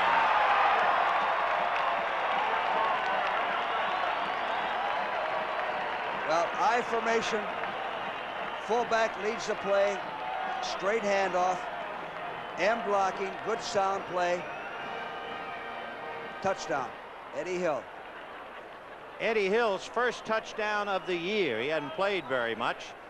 By the way, if the Rams lose this game, and they certainly figure to lose with 2:26 left, their record for the year at the Coliseum, 4 wins, 4 losses. They might just as well go on the road to play the playoffs. My gosh, that's interesting. It's a disadvantage to play at home. The kick is up, the kick is good. So with 2:26 left, Frank Corral makes it 27-14 in favor of New Orleans. John Riggins has just quieted Texas Stadium with that 66-yard touchdown run, and there he is. They had a chance to stampede, and the Skins stayed together on the road, too. Wade Manning again will be deep for Dallas. And again, Mosley hits one of those funny little kickoffs. This will be Ron Springs that returns this one, and Springs gets around the outside, but there are 3 members of the Wild Bunch to take him out of bounds. Let's look at the touchdown again. Okay, let's take a look at it. It's the draw play that comes out of this. Saul takes on Larry Cole. Stark cuts off the middle linebacker, Brunick. Williams goes on Dutton. Hegman gets caught inside, much the way what he did against Earl Campbell early in the year on Thanksgiving, and Cliff Harris simply missed the tackle. Who was that other block there? That other block was by Benny Malone on Benny Barnes. And Riggins took advantage of cutting back inside that. And Dallas has a first down at their own 20. And now it's the Redskins 34, Dallas 21. Staubach is going to have to throw on just about every play, and Springs is hit as soon as he catches it. That should be Lavender, shouldn't it? Wysocki is the first man out of there. CBS Sports Spectacular next Saturday at 4:30 p.m. Eastern Time. Super Skates, the Pacific Synchronized Swimming Championships, and a report on Too Tall Jones and his fighting career and the developments. A year ago, Pardee's team left this town on Thanksgiving night, demoralized and lost 5 straight games. And this season they come back, and they are really a good, hot group of football players. Nobody gave them a chance in the beginning of the year to do much. 500 at best. Now it looks like they're going to be the champion.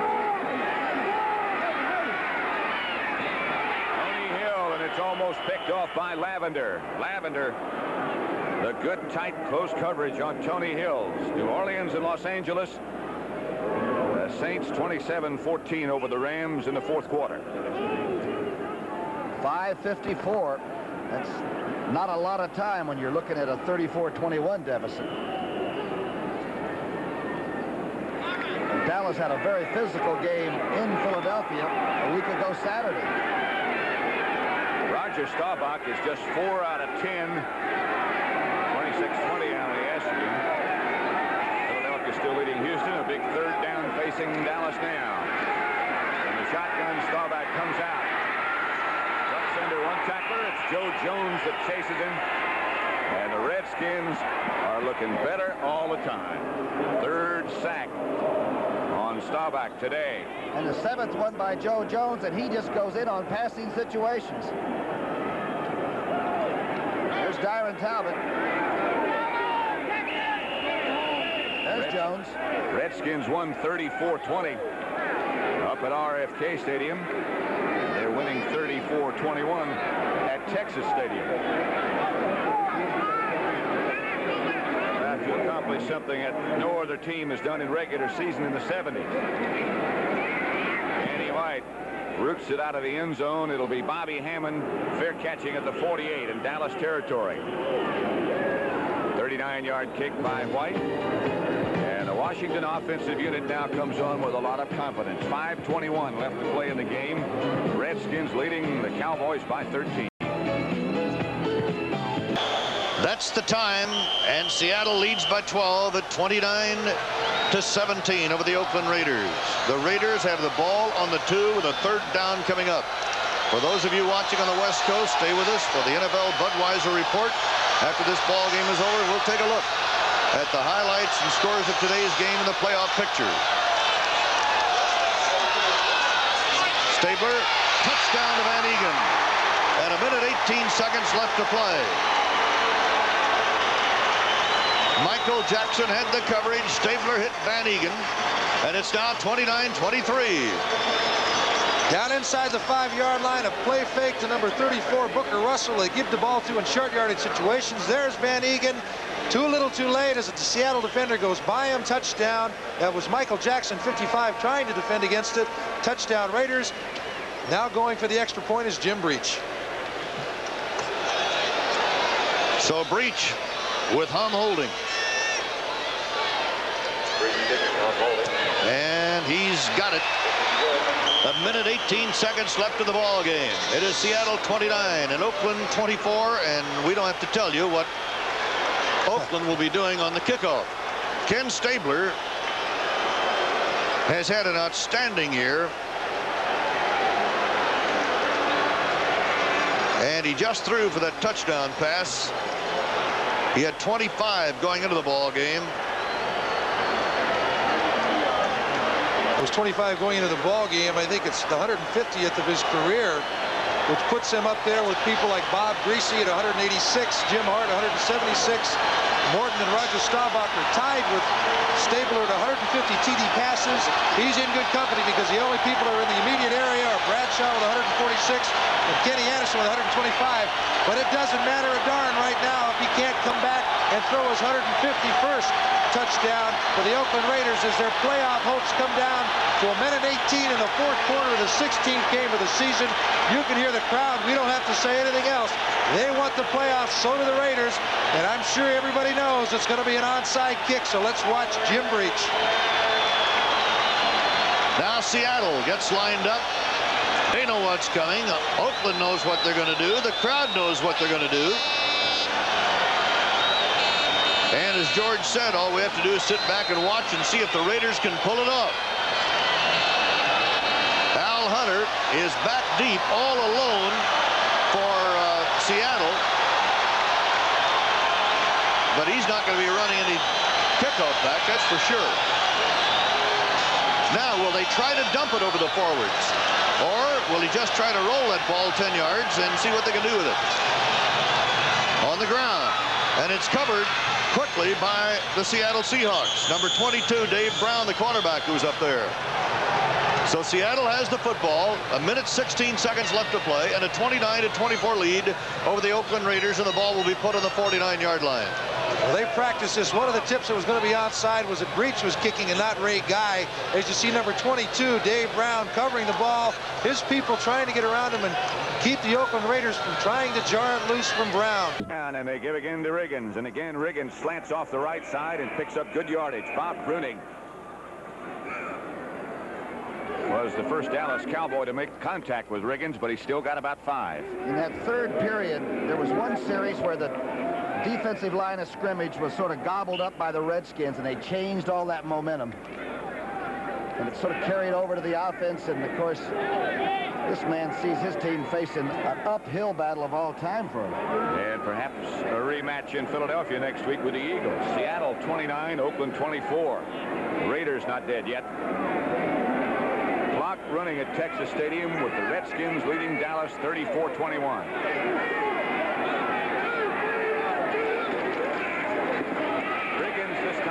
Back inside, fumbles, and the Cowboys have it, or had it. They fumbled again and again, and I don't know who's got it.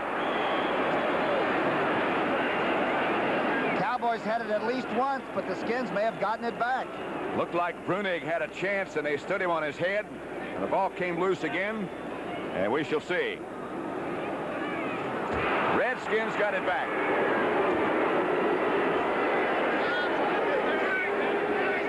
Riggins trying to protect the ball and himself. Watch this scramble for it. Cliff Harris had the ball for a minute. I saw the 3. I thought it was Bruni. He lost it. Kyle had a chance. And the ball winds up back in the possession of the Redskins. It's already been indicated by referee Bob Frederick. They're still fighting for it down there.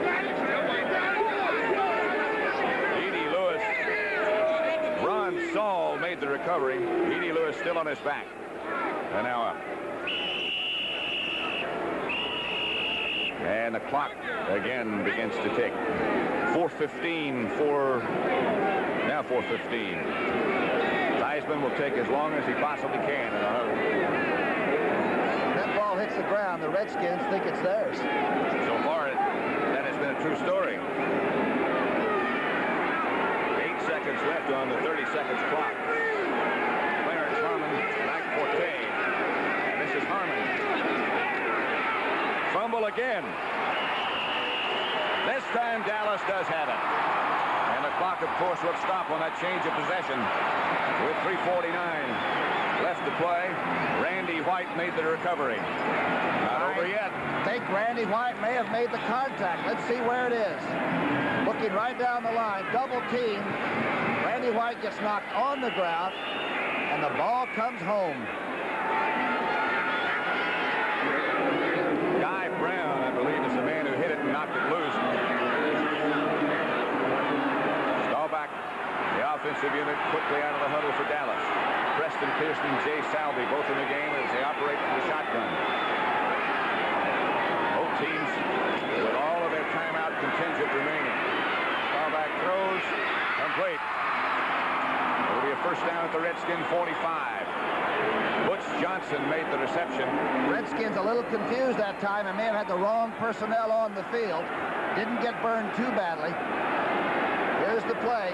Woods Johnson gets inside that chuck that was trying to, just curls it in. Perfect throw. Cowboys need a lot of points. Lavender up on the tackle. Again, it's shotgun. Clock running now.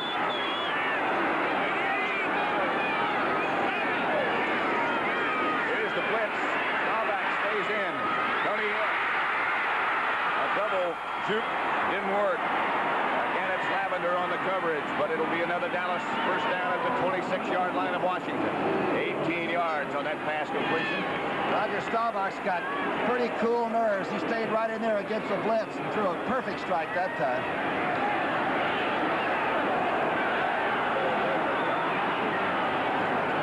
Pressure from the offside by Colvin. Good tackle by Lavender. Tony Hill gave him his best. Lavender hung right with it. 2.5 minutes now left to play in the game. Staubach operating from the shotgun. They take the blitz. They don't. He stays. He throws. Springs. Touchdown, Dallas.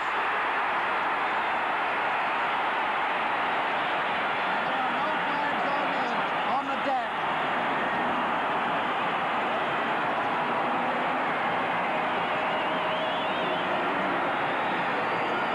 Perfect strikes by Roger Staubach. And still 2:20 on the clock.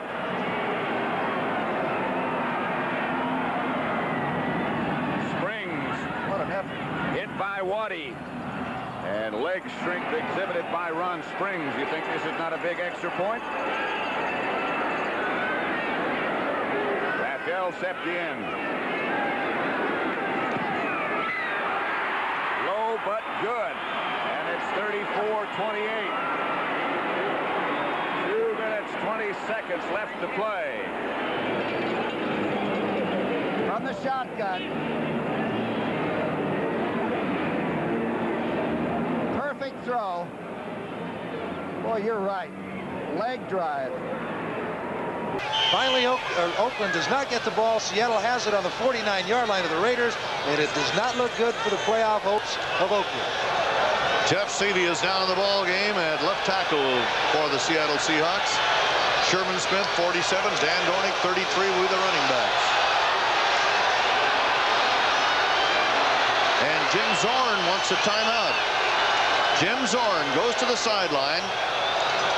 The Seahawks have to control the ball for 1 minute 16 seconds for their 4th straight win. And this man, Al Davis, who built this Raider ball club into somewhat of a dynasty, has usually been on the other side of the fence with the pressure on the opposition. But this year, the pressure has been on the Raiders. They've been faced with injuries. They've been faced with lots of things that they just have not been able to come back from. But Al Davis and his people here in Oakland still subscribe to building a team of excellence and an organization of excellence, and that's exactly what Tom Flores, Al Davis, the whole group here have firmly believed in over the years. And of course, on the other side of the coin, you know what the Seattle Seahawks have done in such a short time. Really an outstanding organization. And of course, Jack Patera has done a superb job of coaching. Well, I was just going to say, Merle, that you can say the same thing about the Seahawks. They've come up in a few years with good young people they built through the draft and great allocation of veterans originally. And now Coach Patera with his crew there. You see Howard Mudd on the right with the earphones on, directing Zorn to go back on the field as Coach Patera looks on. He's got to be very satisfied. Could be his 4th win in 4 years over the in 2 years over the Raiders, and knocks them out of playoff contention, which, although Seattle is a young team, they're the kind of a team that can latch on to an idea like that and let them indicate the style of play they have. Obviously, Seattle came in, wanted to put it to the Raiders, and is doing it with 1 minute 16 left on the clock and 5 points ahead. So Zorn with that much time to kill. Sherman Smith. Sherman Smith, a first down. Smith belting his way down to about the 36, and Oakland calls a timeout to stop the clock. 1 minute 8 seconds left to play. Second charge timeout, Oakland. So Jim Zorn goes to the sideline with that timeout. For you good fans watching today's ball game down in Atlanta, you'll be going to Disney's Wonderful World. And for those of you on the West Coast, stay tuned for the NFL Budweiser Report coming up. Tom Flores in his first year as head coach. One timeout left for Oakland as Jim Zorn will have a first down and 10 on the Oakland 36. It's been an exciting NFL season with so much up in the air on this 16th weekend of the campaign. And we still don't know who some of the playoff teams will be and where they will be playing. But I know you'll handle it perfectly in the NFL report immediately following this game, Earl. We'll get the calculators out and see what we can do with it. But it really has been a great year, and we've enjoyed being with you every Sunday afternoon around the country with some very exciting football. The AFC, as we pointed out a moment ago, has won the interconference battle between the two conferences, but there's a lot yet to go with the playoffs starting next week. Minute 8 seconds. Sherman Smith brought down by Ted Hendricks after he got 3 or 4. And Oakland takes its last timeout with a minute 2 seconds remaining. Seattle leading by a score of 27-24.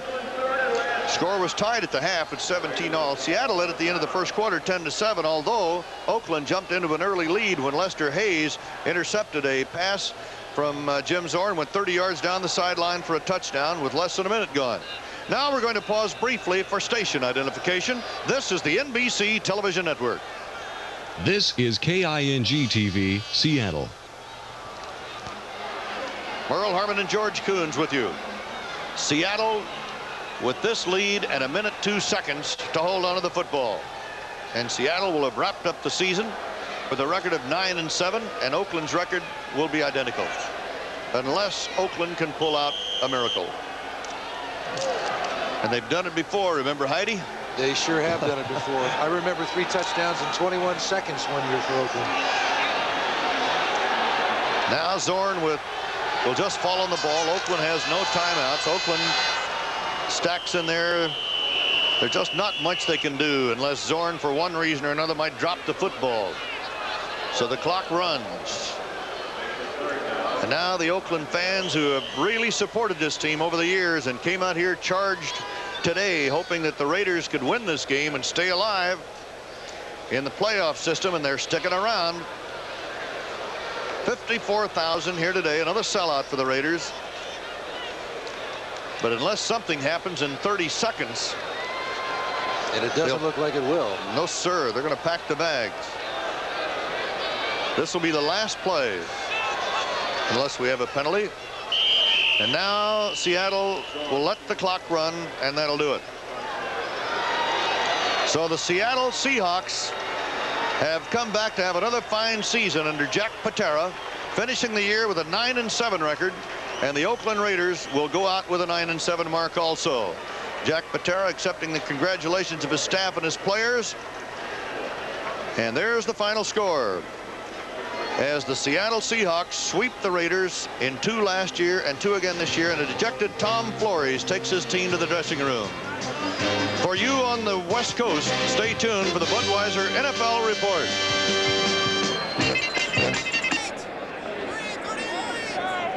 First and 10 on the Ram 12. Ferragamo under a rush. Got away from Price, but he's going to be sacked in the end zone by Grooms for a safety. Eloise Grooms gets the safety on Ferragamo. What else can the Rams have go wrong today? It was a good call. Now, Ferragamo's going back to pass. He's run out of the pocket. Now he reverse pivots and watch Grooms come up and sack him in the end zone, which is a safety. The Rams will now put the ball in play by a punt. Good call by the officials. Ferragamo didn't have much of a chance on it. Well, Ferragamo has thrown 2 interceptions. Now he is sacked in the end zone. And for a young quarterback, supposedly to take this team into the playoffs, I can't think of a worse game. No, that's a very good point. He said everything happened to him today. Interceptions, fumbles, safety, block kick, passes that were dropped, that were credited to him for an interception, right, like Charlie Young's that should have been completed. And it isn't all Vin's fault, but it's not a type of game you like to have before you go into the playoffs. It makes that week's practice not enjoyable. Dick Nolan making sure that the Saints have 11, no more and no less for a moment. We're checking. I think we just heard that Dallas scored. To get a little bit closer, we'll check time left in that game. We have 43 seconds left in our game. 29-14 in favor of New Orleans, heaping indignity upon indignity upon the shoulders of the Rams. The lame duck leaves town. There's the punt following the safety. Maudie grabs it on the dead run, and he's to midfield to the 45 and to the Ram 40-yard line before they bring him down at 37 seconds left.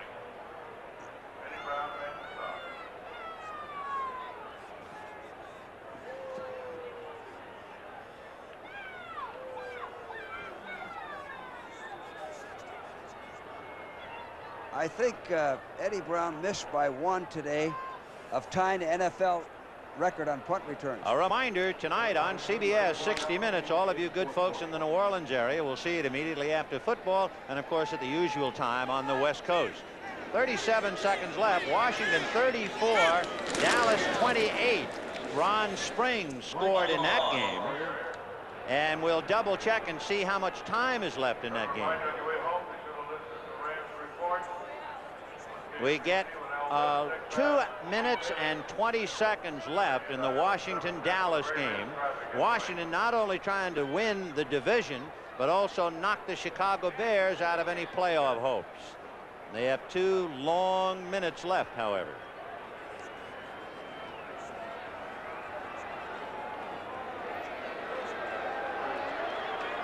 The clock has run out. We're not going to waste any time because we're going to try and hook up with the Washington-Dallas game. New Orleans beats the Rams 29-14. I'm Vin Scully along with George Allen. We'll be talking to you at the wild card game. That's the final score here. And we're ready to wrap it up right now after this word from your local station. By the way, immediately following football, 60 Minutes will be seen in its entirety at the regular time. Ecology tonight, huh? Except on the West Coast, where it'll be seen at the regular time. Talk about illegal dumping, perhaps, by chemical companies? That seems to be the subject we'll be investigating tonight on 60 Minutes. Again, immediately following football, you'll see it 60 Minutes in its entirety. You'll see it at its regular time in its entirety on the West Coast. All right, Patrick, at 2:20 now, do you onside kick it or do you kick it deep as you can? I think with a situation like this, with the leg that Mark Mosley has, you kick it as deep as you can. Because if they recover, they're almost in his range right now. He kicks away. Bobby Hammond coming over to the sideline to chase it down. And steps out of bounds. Clock stopped with 2:14 left to play. 34-28. Washington over Dallas.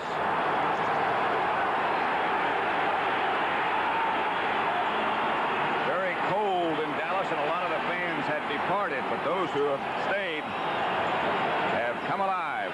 Remember, we have a substitute center in as Kuzil is out, and Ted Fritz is in, number 66. Every handoff, every snap, very important now.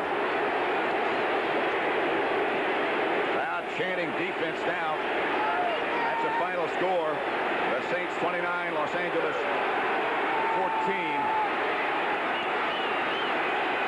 Now the clock will start. Theismann wastes no time, goes right out. They dropped the ball, a fumble. Incomplete pass. Danny Buggs had it, dropped it, fell on it. It looked like a fumble, but they called it incomplete. How about a lateral? It was awfully close. How about that call? Jack Pardee. The Redskin coach has done a marvelous job no matter what the outcome of this game is. Those of you who watched Los Angeles and New Orleans, welcome to Texas Stadium.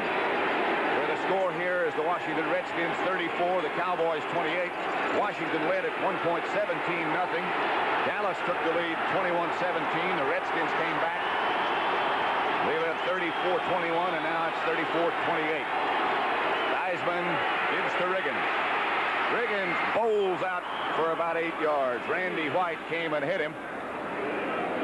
That's the final score, 29-24. 2-minute clock now will actually serve as a timeout and help Dallas, I guess. They'll keep theirs in their pocket. And they have all three. 2 minutes left. Sonny, I've had a lot of fun in the 79 season, and a couple of reasons. The guys that have really been helping us out throughout this year, our producer, Bob Rowe. Boy, he's done an outstanding job, along with our director, Mr. Silman. Both those guys, it's been a real joy working with them. Rupert Kopanex from the New Orleans area working with us today. And gentlemen, today has been an interesting game, and you've helped make it that way. You can see, Sonny, there's a lot of people involved in bringing the NFL to you. Well, I tell you, the people that do the work behind the scenes, they're the people that make it good. Well, we have an important play.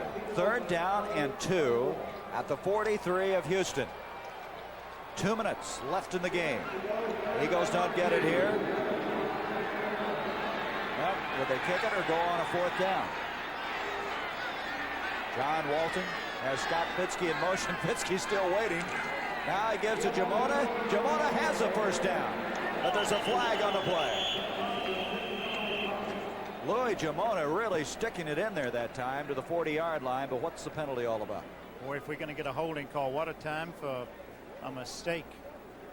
One time you don't want a penalty. Oh. Offside against them. And holding.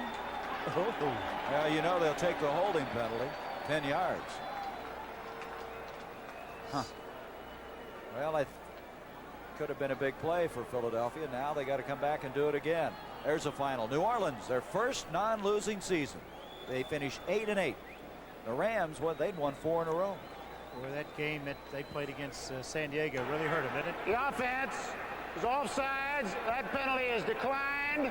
Number 62 of the offense was holding. That's enforced. Still 1st down. Look for timeout. They're down. Look for timeout.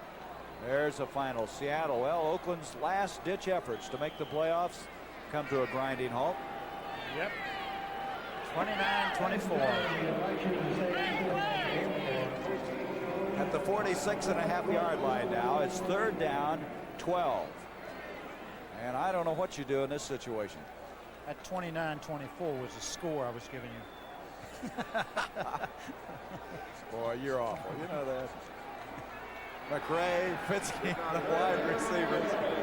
You've been around Bob Rowe too much. And now a timeout called by Philadelphia. A little strategy being mapped here on both sides of the field. Walton comes over. 1:54 left. The Oilers have 1 timeout remaining. They're trying to make a decision here, I think, Gary, about should we put it up? We risk the possibility of an interception. If you throw an incompletion, you stop the clock for them. Right. And then you're going to get another stop clock on the change of possession. Or they may be talking about why not run the football here, throw a little screen pass, eat up some time on the clock, and keep the clock running. But it's for the championship. You expect it to good when they're playing for the whole bunch, don't you? Riggins has 153 yards rushing. Do that against Dallas, your game goes forever down here in one of these saloons. They don't forget. With all that's going on here, that loss by Oakland eliminates them from the playoff picture now. This is about a long yard to go on this 3rd down. A very dangerous defensive line of scrimmage, but you've got to put everybody you can right on there and stack it.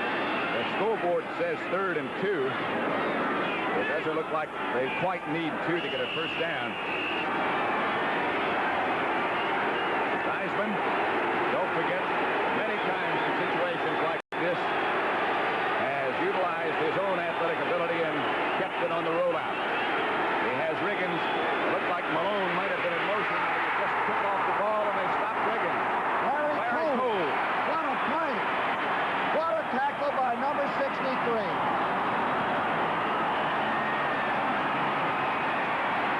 Watch this effort by by number 63 on a great running back. Dallas has used a timeout.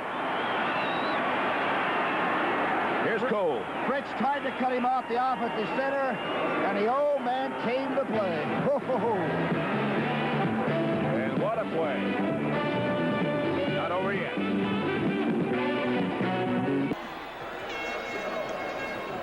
Third down, 12 yards to go. They've decided what they're going to do, and let's see what it is.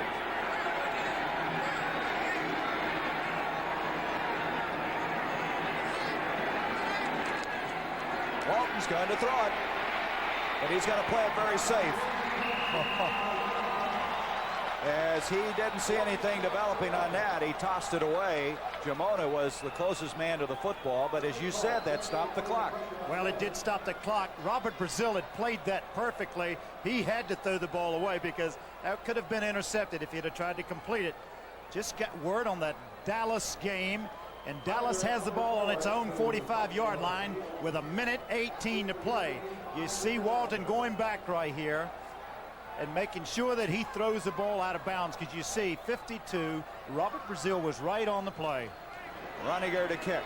The Oilers will have their offense ready to go, and with 1:49, they'll have some time.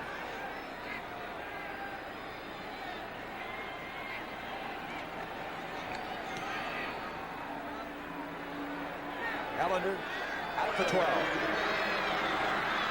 He's got to get to the 15, and that's all. Good coverage that time by Philadelphia, and in particular Jerry Robinson. He really gets down there in a hurry. 41-yard kick by Runninger. There's the time. You see it.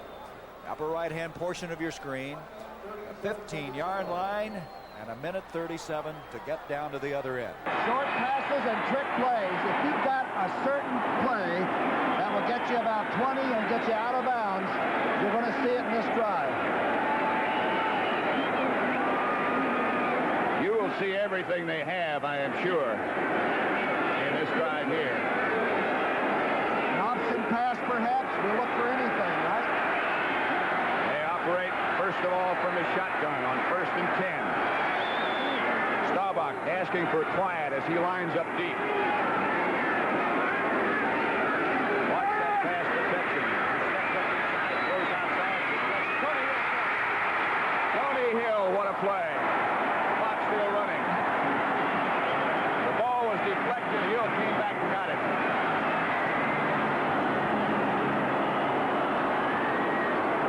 It is wild as the Cowboys quickly get up on the line of scrimmage, and Staubach quickly throws out of bounds to stop the clock, and it slipped out of his hand. He was hit just as he let it go.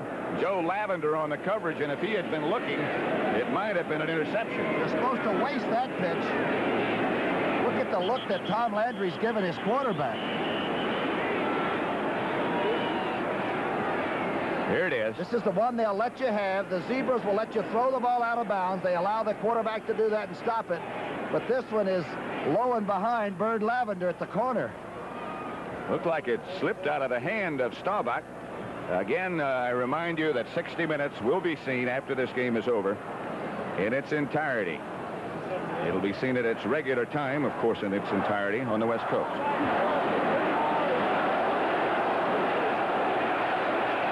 Injured Redskin player is number 79, I believe. Coy Bacon, is it? Coy Bacon, yes. Who is and has been their best pass rusher, yelling at somebody in the Dallas offensive huddle. Donovan has been battling Coy Bacon. There are two Pro Bowlers battling on the line of scrimmage. And Carl Lorch moves in to take his place. Joe Jones stays at left defensive end. You got to think about Tony Hill's capabilities and wonder if Drew Pearson is 100%. Let's see if Drew's in. I see Preston in there. Here comes Brooks Johnson splitting wide to the right. Jay Salvey inside him. Preston Pearson in the game. Springs in the game. And Tony Hill wide to the left.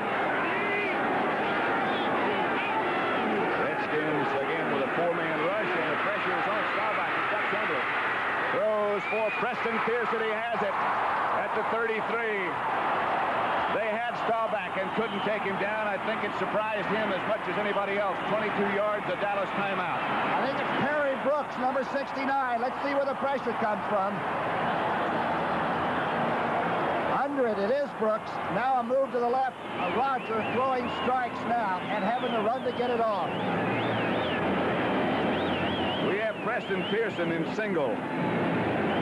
Fakes outside, cuts back in right behind the rookie linebacker Coleman. Calls for the catch. Ray Waddy on the coverage. Perry Brooks had a full shot at Staubach, and he ducked under it. Rogers 22 of 38 for 300 yards. And the one timeout hurt him. Remember the timeout that Gifford Nielsen had to take when he was standing at the line of scrimmage because he had a bad formation. And you see right up in the upper right-hand corner. I think they're gonna remember that one. Philadelphia, whose goal this year was to win 10 games, trying to go one over that. Nielsen trying to deliver the football on the far side for Jeff Groth. Brings up 2nd and 10. Very well covered that time by the Eagles. You know, it's interesting.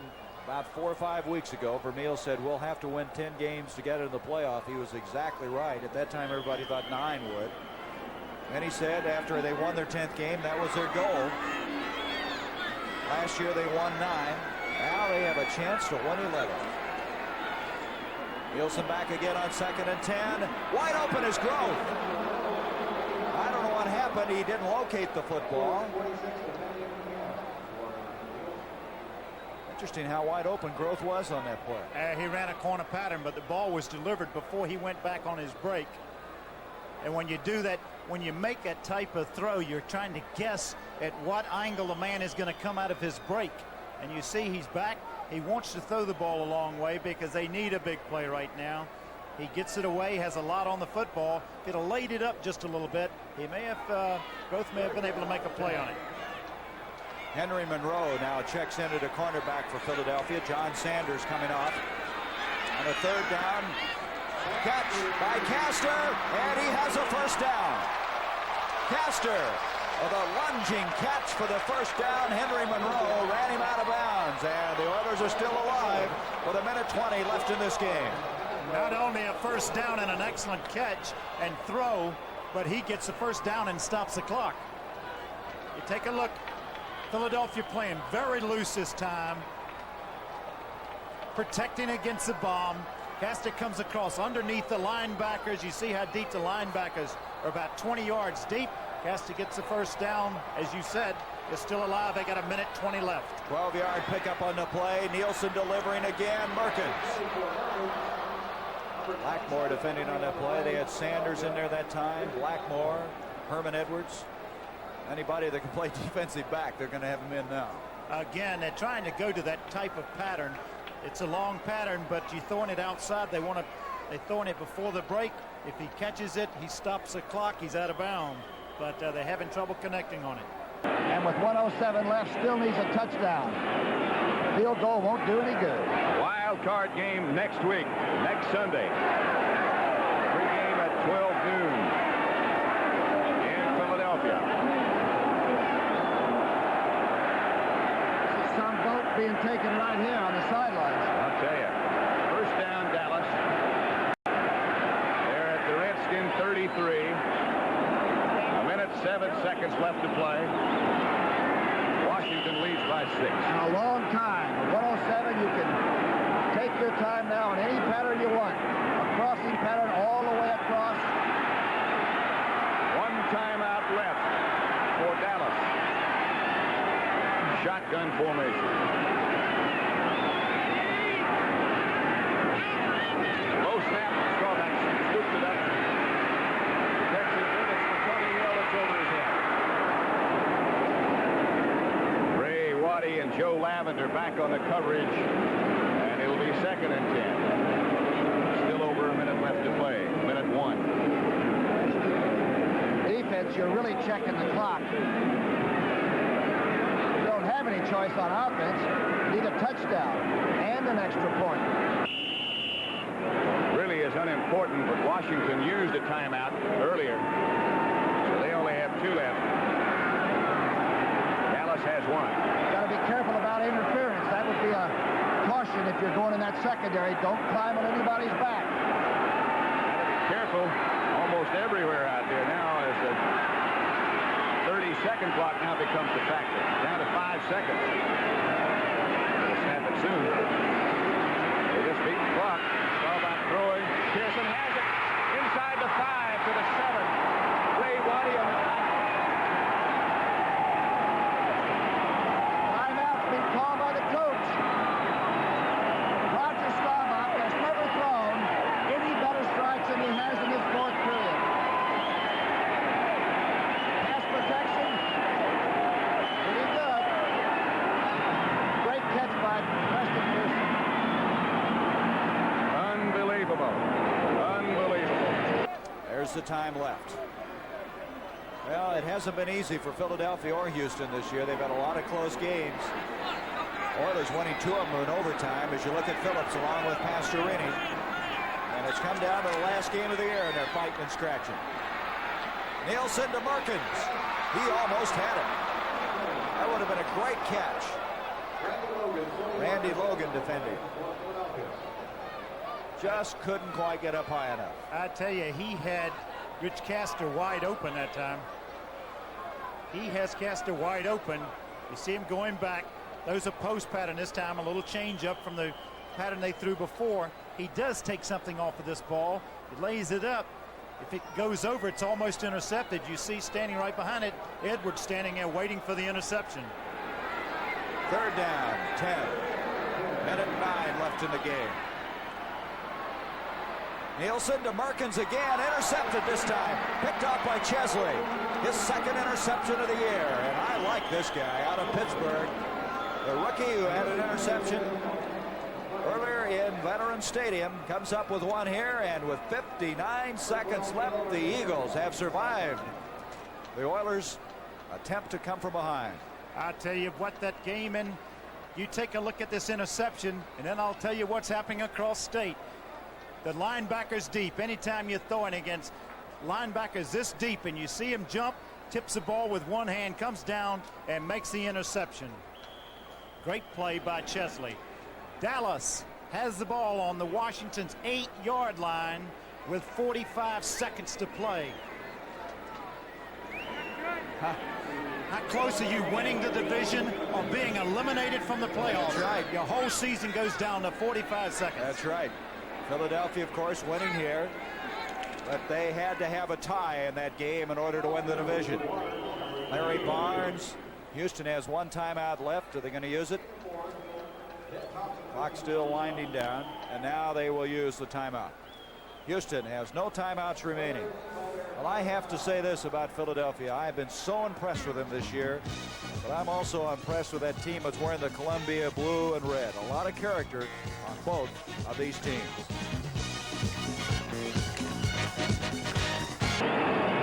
It'll be 1st and goal, Dallas at the 8. Watch him stand in there. They kept the pocket clean and allowed him the time. It looked like Dallas had taken complete charge. It looked like Washington had things under control first when they led 17-0. Then Dallas came back, and it appeared the game belonged to them. And then the Redskins regrouped and roared back. And now it's Dallas working. And the experience factor is very important on both sides.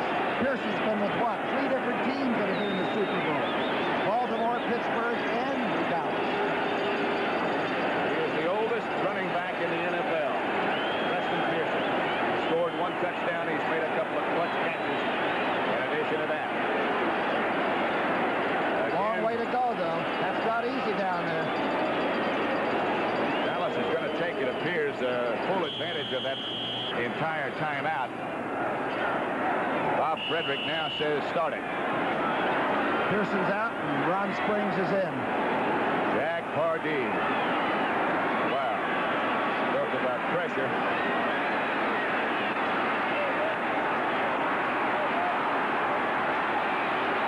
Springs goes out, and Preston Pearson comes in and lines up behind Staubach. They operate from the shotgun. 45 seconds left to play. Staubach Staubach looking, throwing. Tony Hill has it knocked away. Ray Waddy on the coverage. Hill was the intended receiver. It'll be second down and goal from the 8. Everybody gasped in the stadium. I've never seen so many people coming in and out. Some of them have come back and forth twice. It is no wonder that they wind up with not enough for too many people on the field from time to time. Wilson now goes out. And I think they have the correct contingent there on second down and goal from the 8. They've got 11. Staubach lines up under center this time with Springs and Pearson behind him. He throws. Tony Hill got it. Touchdown, Dallas. And now the extra point. Don't forget what's coming. And don't forget either that Washington still has 2 timeouts left. Look at this Dallas team in the other end zone now. Nobody wants to go to Philadelphia. But you got to go.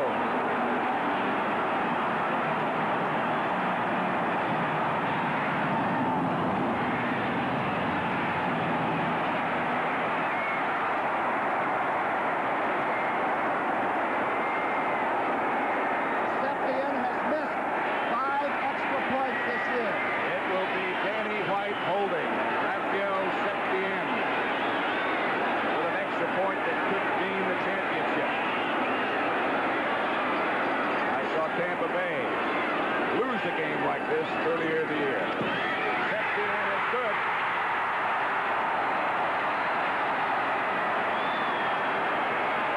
What a drive. What a drive by the Dallas Cowboys to get the touch.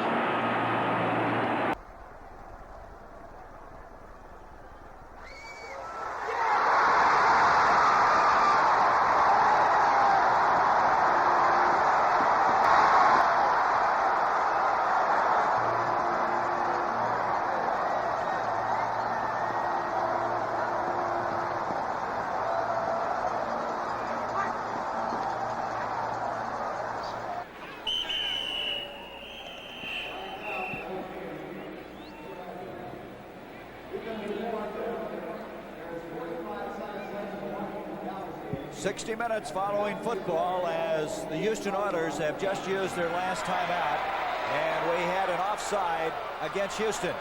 Let's go now to Brent Musburger in New York. Gary, thank you very much. Back here in New York, we have had a dramatic turnaround. With less than a minute to go, Roger Staubach has driven the Dallas Cowboys back, and they are tied with the Washington Redskins, waiting now to set up the extra point.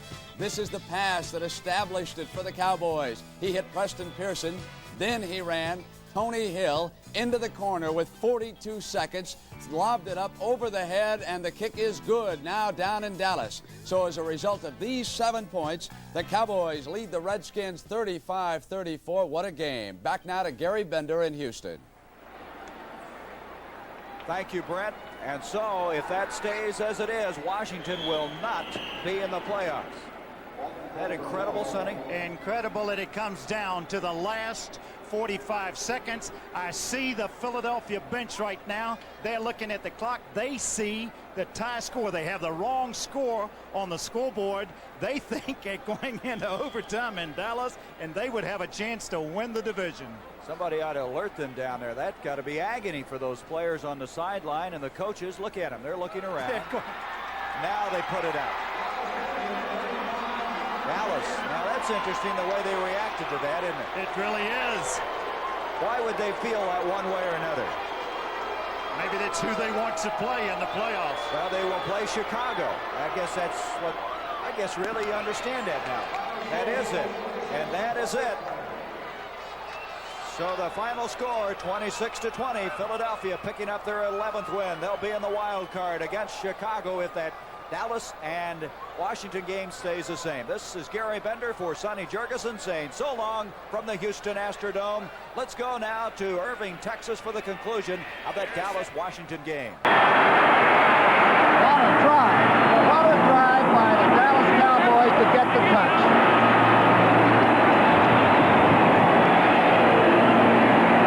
You go to the field position. Dallas has them here.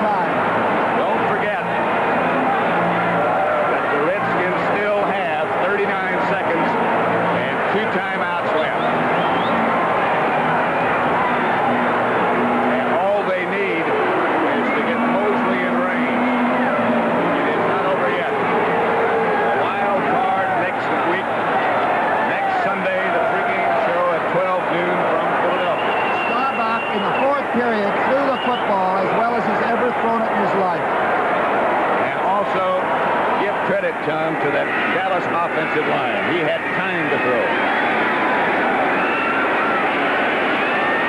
Here's Sepien. A high, deep kick chases Hammond back to the goal line. And Bobby Hammond streaks to the outside, is down at the 25, where the Redskins will take over. They have 2 timeouts left.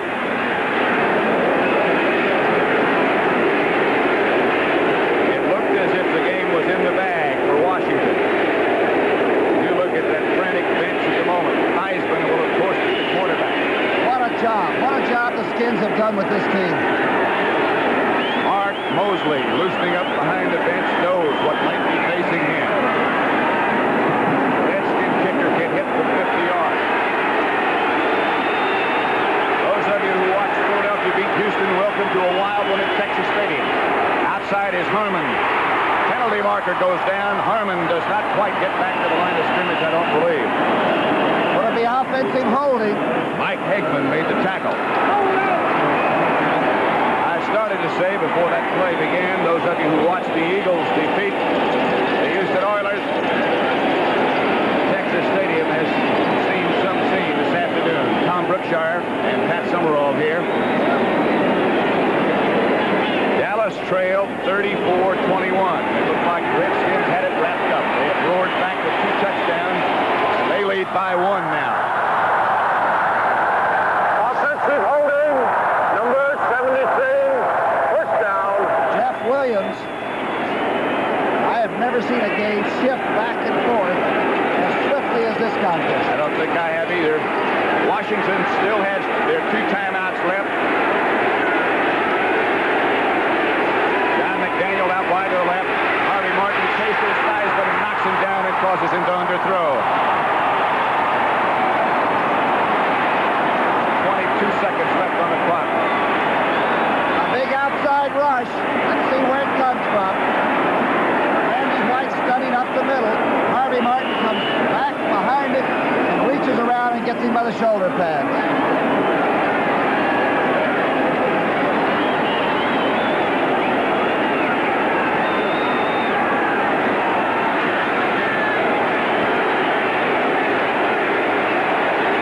Theismann again operates on 2nd down and 20. He's up, and again Harvey Martin chases and forces. Pass almost picked off by Cliff Harris. Intended for the tight end Don Warren. 16 seconds left to play down. Watch the defensive rush. Just lay your ears back and go get it. Harvey Martin taking the inside. Randy White being hit. Thornton hitting just as Theismann got rid of it. While we have a second, Roger Staubach threw 42 times. Completed 24 for 333 yards. Tony Hill caught 8. Springs caught 6. Preston Peterson caught 4. 3 wide receivers on the right side for Washington. Theismann throws back across field. He's got his tight end open. And a penalty marker goes down. It's Aaron Mitchell who lost sight of the ball. And 9 seconds are still left on the clock. Here's the play. Watch how close Harvey Martin comes to making the sack, but somehow gets picked off. Against the grain, and face guarding will be the call. Touchdown! And don't forget Mark Mosley. 33 yards, that penalty cost. Mosley waiting. Hopes he is warm enough. They need to get about a first down to get him within range, and they have timeouts left to do it with.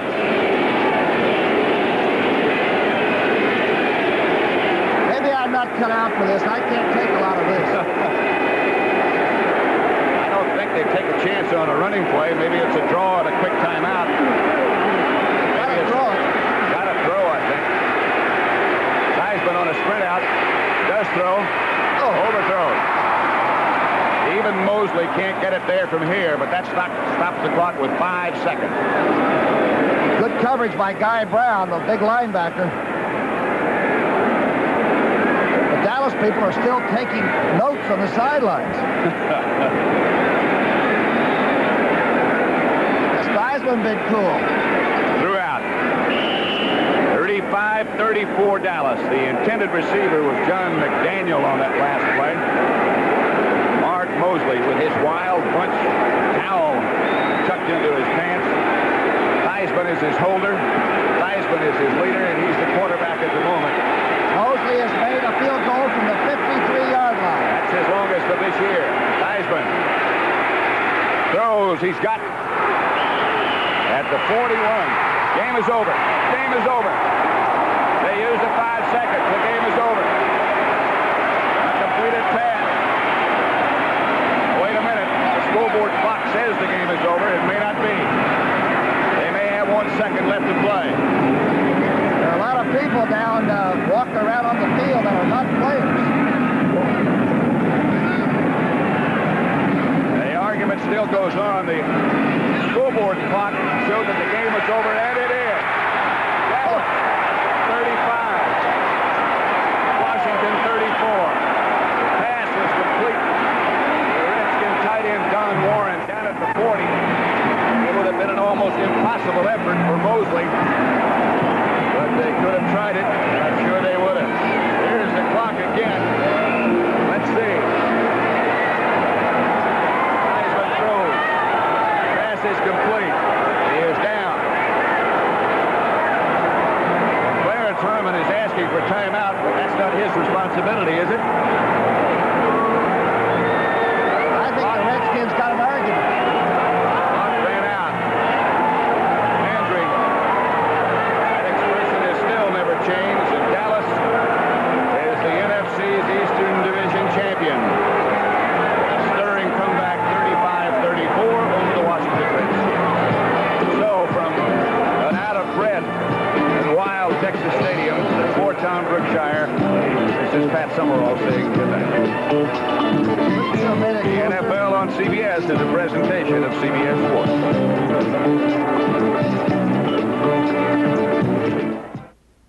Recently, a landmark football game was played. Landmark not because of the way it was played on the field, but because of the way it was played on TV. You see, this was the country's first network telecast transmitted over cables made up of hair-thin optical fibers. Cables which will eventually carry thousands of times more information without taking up any more space. Gee. No, GTE.